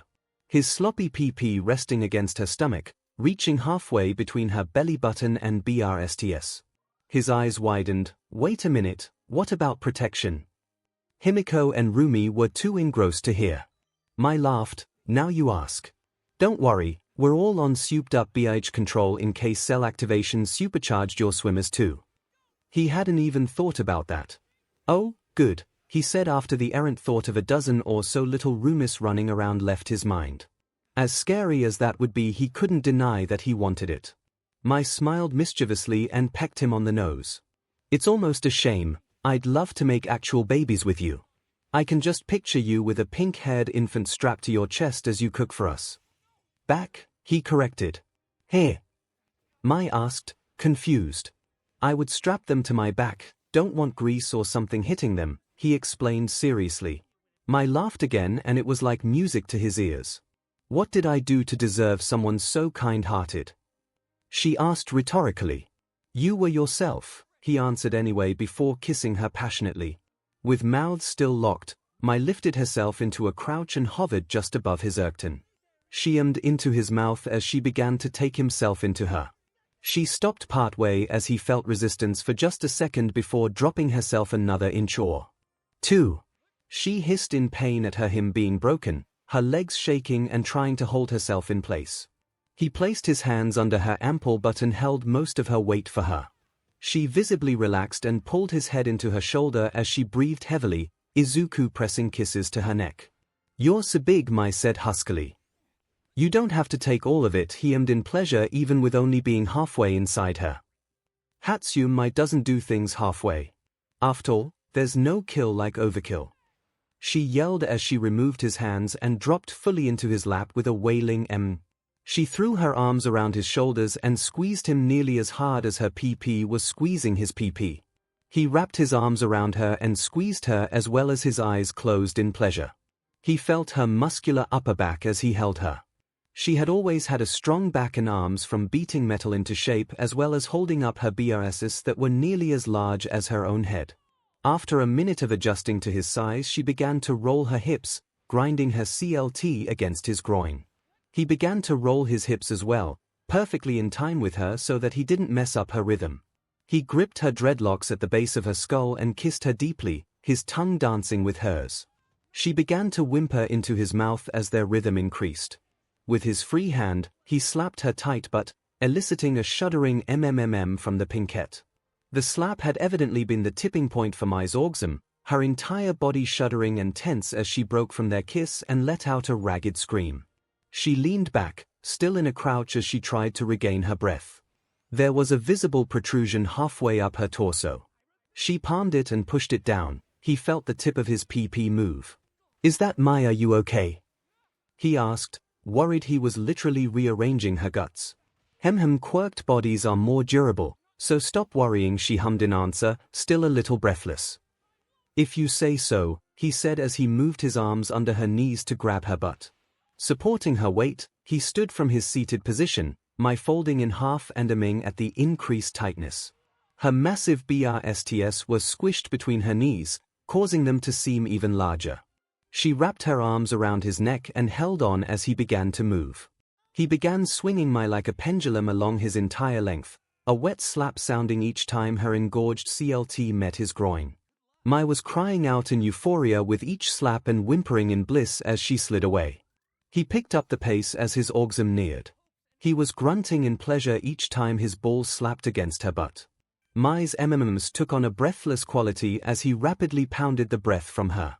With a final move, he came, his hips convulsing against hers as his ball heaved and his PP pulsed in time. He breathily ummed as he pumped cum into her depths, Mai letting out a shaky scream as she came as well, her walls attempting to milk him dry as she leaked onto the floor. I love you, Izuku, Mai airily said, out of breath. I love you too, Mai, Izuku said throatily before he kissed her lovingly and moved to lower her onto the bed. Once on the bed she flipped over and crawled before collapsing with her butt sticking up in the air, cum just now finding its way out. Oh no you don't, Rumi declared. Rumi crawled up behind her and spread her PP before diving in to slurp up the leaking cum, her nose poking against Mai's twitching butt. Mai ummed into the bedsheets as Rumi ate her out with abandon. My turn, big guy, Himiko said. He broke his gaze away from Rumi and Mai to see Himiko on her back holding her legs back. Her knees were tucked under her armpits and her feet were straight up in the air, her PP glistening and spread wide for him. He crawled over and brought himself into a crouch above her, his massive PP angled down and pressing against her sopping wet entrance. She mewled out her at feeling his head beginning to press into her. He lowered himself slowly, his PP entering her an inch at a time. He felt the resistance of her him. All the way Himiko purred. He fully sheathed himself in her with a powerful slide, her legs now trapped by his body in a mating press. He aimed into her neck at the feeling of her pee-pee squeezing every inch of him. She clawed at his back as she yowled in pleasure and pain. Her claws broke the skin of his back and drew BLD. The combination of her claws raking his back and her pee-pee convulsing around his pee-pee nearly made him orgasm immediately. He had never known how well pain mixed with pleasure until now. "Stretch me, fill me, ruin me," Himiko commanded sensually as she went to like his neck. "No, don't numb it. I want to feel it," he said quickly. Her eyes took on a predatory look as she smiled with primal hunger. She bit into the curve of his neck. He felt the sharp pain of her teeth sinking into his flesh as she began to greedily drink his BLD. The pain was so euphoric that he shuddered. Consumed by lust, he began to quickly slam his pee-pee into her, never fully drawing his length from her in order to keep her full. His pace was quickly becoming frantic as he flattened her into the mattress, his heavy ball beating against her exposed butt. She was beginning to tighten up further, umming into his neck even as she drank. Himiko's mouth broke from his neck as she wailed in rapture, her claws digging into him as she came, squirting on both of them. Her lips were stained red with his BLD as she screamed, BLD trailing down her chin. The pain, the pleasure, and the view was enough to make him orgasm. He didn't stop moving into her even as he pumped her full of his cum. Himiko was squirming as he filled her and prolonged her orgasm. He continued to pile drive into her even as cum plunged out of her and slickened his pee-pee. Himiko's eyes rolled into the back of her head as her orgasm continued unabated, squirting with every move. Her hands went limp and he finally, mercifully, pulled out of her. His pee-pee was slick with the combination of churned-up cum and Himiko's wetness. Himiko was a twitching mess as she absent-mindedly sked the BLD from her fingertips. "I love you, Himiko," he rasped. Himiko shuddered at his words. "I love you too, Aizu," she half-hummed. That was intense," Rumi commented behind him. "Seriously," Mai agreed. He turned his head to see Rumi on all fours with Mai on her back in a similar position so that they were stacked on top of each other. Mai's pee-pee was leaking down onto Rumi's and Rumi's was leaking down her legs. "There's no classes tomorrow. We're testing the limits of cell activation and Fing all night and morning," Rumi declared. His pee-pee throbbed as his eyes widened.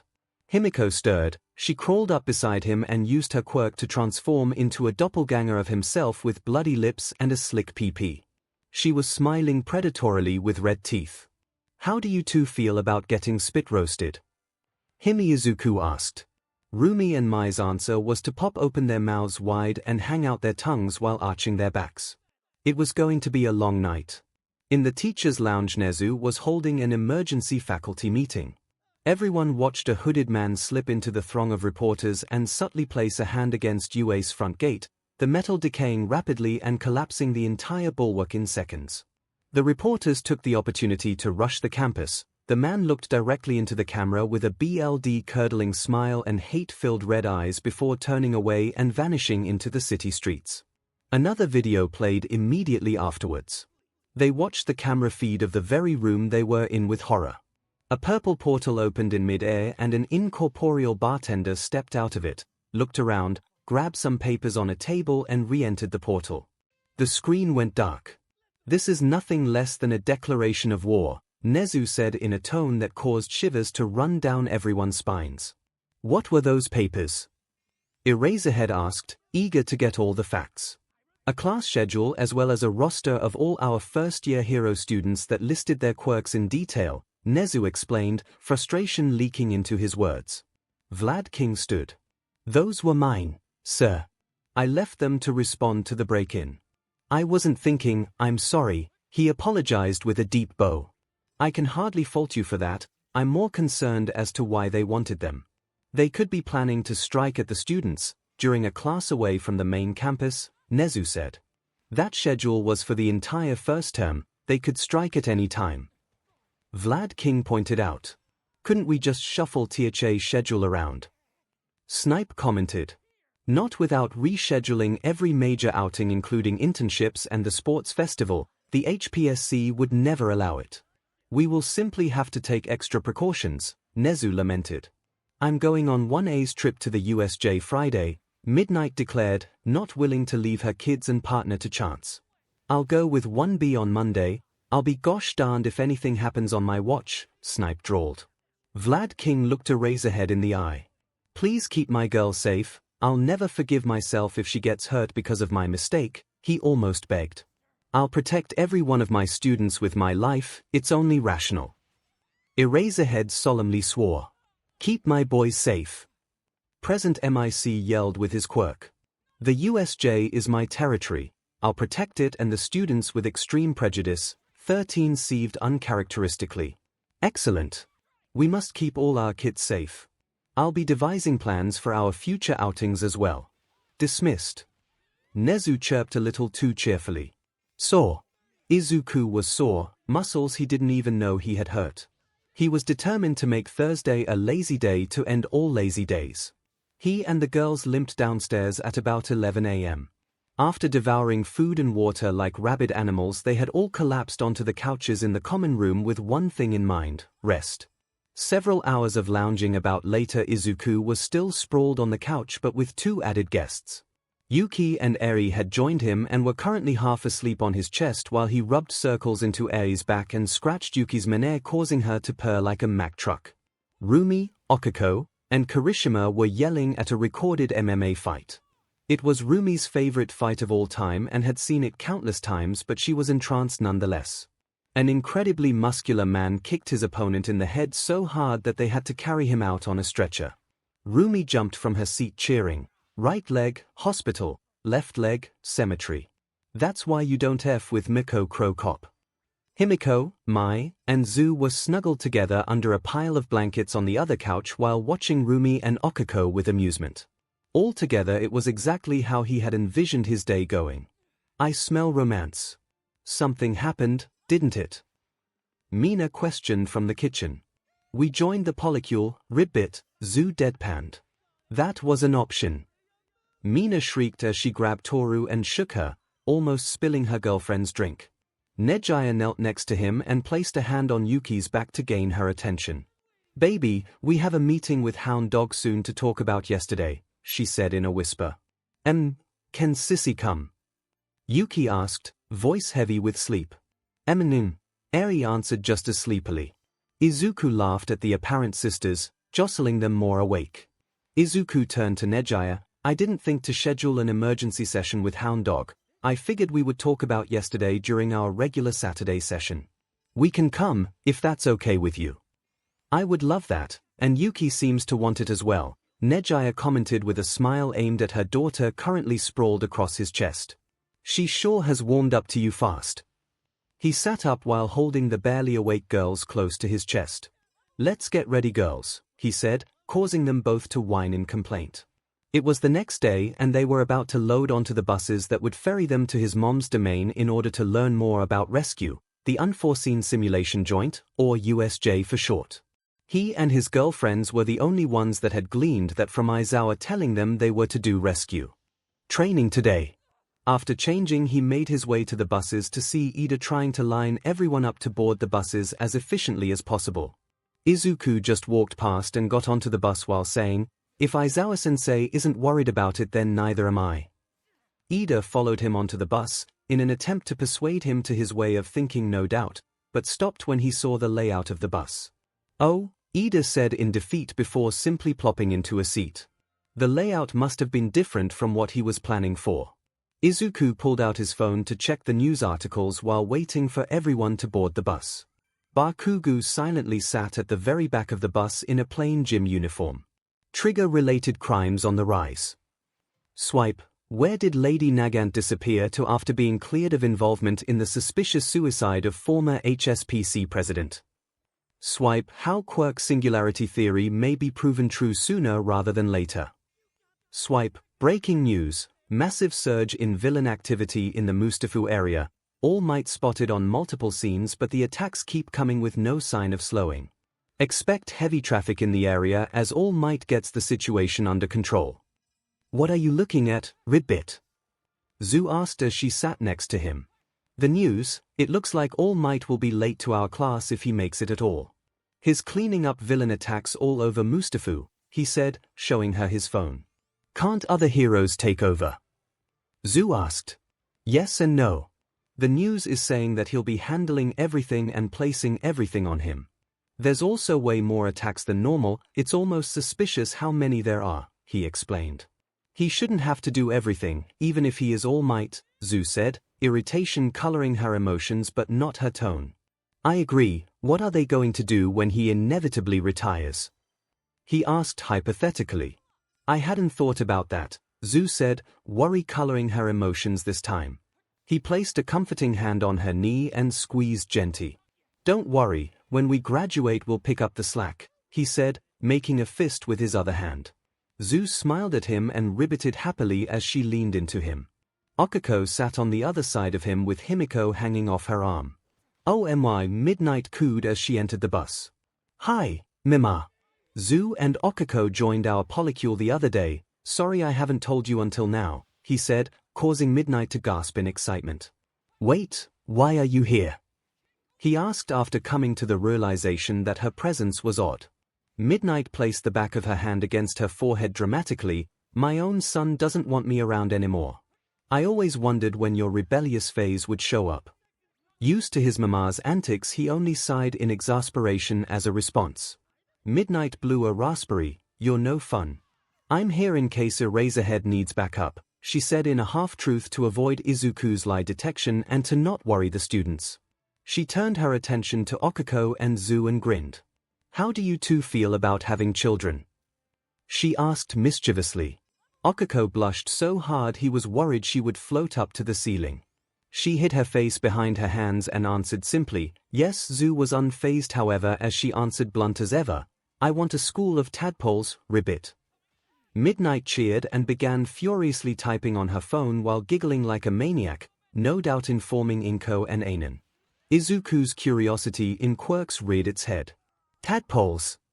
He asked, fascinated. Me and my family had tails when we were young, Satsuki still has hers, Zhu explained. Izuku stared off into space trying to picture a young Zhu with a tadpole tail as everyone within earshot cooed at the image. I have a need to see baby pictures, Himiko said exactly what he was thinking. I have a need to see babies. His mima crowed. After graduation, ribbit, Zhu said, still unfazed. Izuku was lost in his head at the image of freckled little Zhus with curly hair running around with a sibling with a round face, curly brunette hair, and a permanent blush mixed with freckles. A moment later Rumi and Mai joined them as the last to board, their lips slightly swollen. Sorry we're late, I was helping Mai into her armor, that. Rumi said, not fooling a soul. YA. Definitely weren't making out.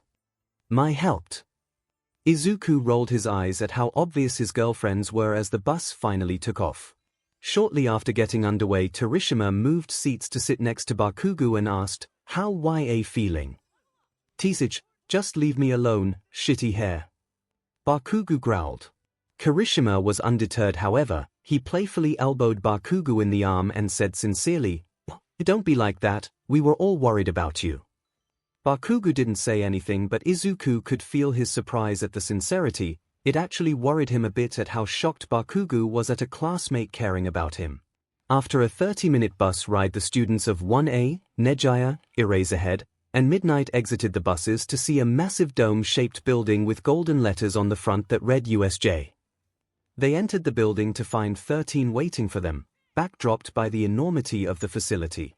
Their large yellow sneakers stood out in stark contrast to the astronaut costume they wore. It was a well-kept secret that his mom loved and collected sneakers. They had an entire closet full of collectible editions back home. Hi, Mom. New shoes. They're super cool, I love the Velcro strap.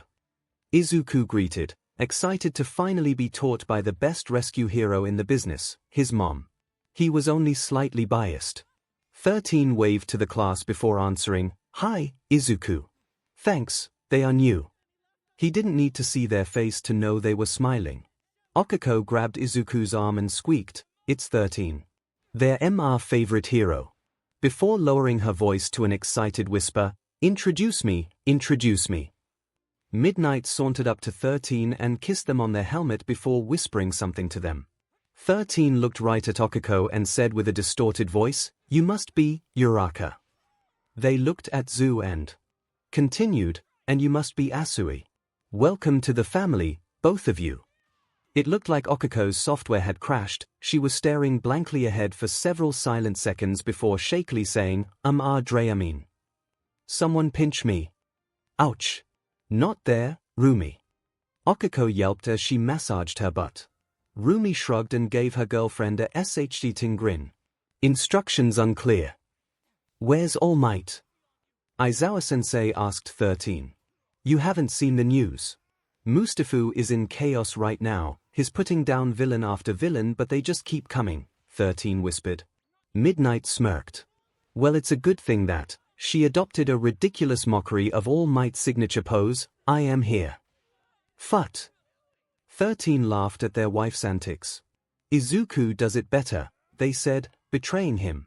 Do it, Izuku. Come on, come on, come on.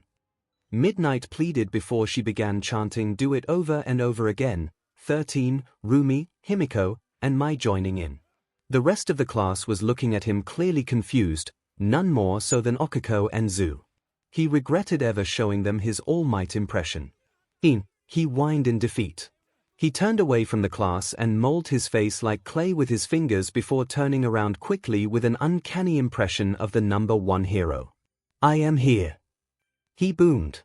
Nearly everyone began laughing hysterically, Mina going as far as to snort. Todoroki just looked confused, Aizawa-sensei looked like the very image of does not get paid enough, and Bakugo was red-faced as he metaphorically smothered his laughter with a pillow like he was trying to collect life insurance. It's quite unnerving. Ida said, have you shown the girls that you got her? Show the girls. Nejaya said, gasping for air as she floated above the class. How does your face even do that? Kaminari asked, I'm gonna pee. Mina choked out between laughs. I can't breathe. Toru wheezed as she flickered from visible to invisible with each laugh. Doesn't that hurt, Ribbit? 𝐤 asked. 𝐻NNG. 𝐒𝐿 said as she hunched over clutching her midsection. Rumi laughed and slapped her thigh hard enough for it to echo but didn't even flinch. After everyone collected themselves nearly a full minute later 13 cleared their throat to gain everyone's attention. Let's see, before we get started, let me say one thing. 13 started. Midnight fake coughed. Several, she whispered before fake coughing again. Several things. The Space Case hero clarified before continuing, some of you may be aware of my quirk, what you might not be aware of is how easily it can kill, they said, sking the levity out of the conversation in an instant. During your battle trials you were made all too aware how easily a quirk can kill or maim. This is something you must be especially aware of while using your quirks to rescue since the people in danger will likely already be gravely hurt. That's all, thank you for listening. After a round of applause Aizawa said, alright let's dash. The lights encircling the dome flickered, a blast door slammed close over the exit, and Izuku's danger sense all but forced him to look at the fountain in the center of the facility. Eraserhead, 13, and Midnight whirled to look as well, their years of experience shining through. A swirling purple vortex appeared and began expanding in size. People began streaming out of the purple mist. There had to be almost 100 of them. A man wearing severed hands all across his body and covering his face like a macabre mask exited the apparent portal. He was quickly followed by a hulking, beaked abomination with an exposed brain. It had to be twice as tall as All Might. It had scars in its black skin where its hide had failed to contain its bulging muscles. The mist dissipated and reformed into a sharply dressed humanoid shape with glowing yellow eyes. Even from here Izuku could taste the rancid meat flavor of the red-eyed man's malice. The other two beside him were perhaps even more worrisome. They were wrong. The beaked one had no emotions at all while the incorporeal one's emotions were just as intangible as its body, truly nothing but empty dolls. The man with the severed hands held his arms wide and said with a cruel voice, looks like the fodder are doing their jobs. Alarms aren't triggering. Communication to the main campus has been severed. Simulations aren't responding. 13 yelled as they typed away at a panel in the forearm of their suit. Is this part of the test? Kirishima asked, a little worried. Eraserhead pulled his goggles into place over his eyes. No, those are real villains. Midnight, with me. 13 and Nejiya-chan, protect the students. Something is wrong with the two next to the guy with the hands. They don't feel human at all, Izuku warned. I don't think they're even alive, and that big effer is as dangerous as All Might, Rumi warned as well, her ability to size up an opponent leaving her shaken. Noted, Aizawa said as he leaped down the stairs with Midnight at his side. 13 marched up to a pillar and pressed a hidden button revealing a secret panel. Going analog. Flares away, telegraph S sent. Nejiya floated up, her spirals building in power, her face without a trace of her usual mirth. Shouldn't we evacuate? Zero asked, worried.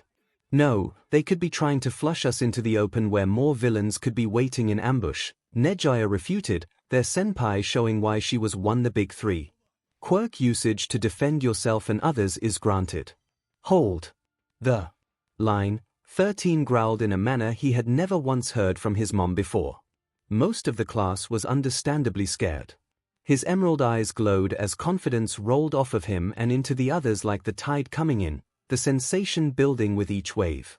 He and his classmates readied themselves to fight for their very lives.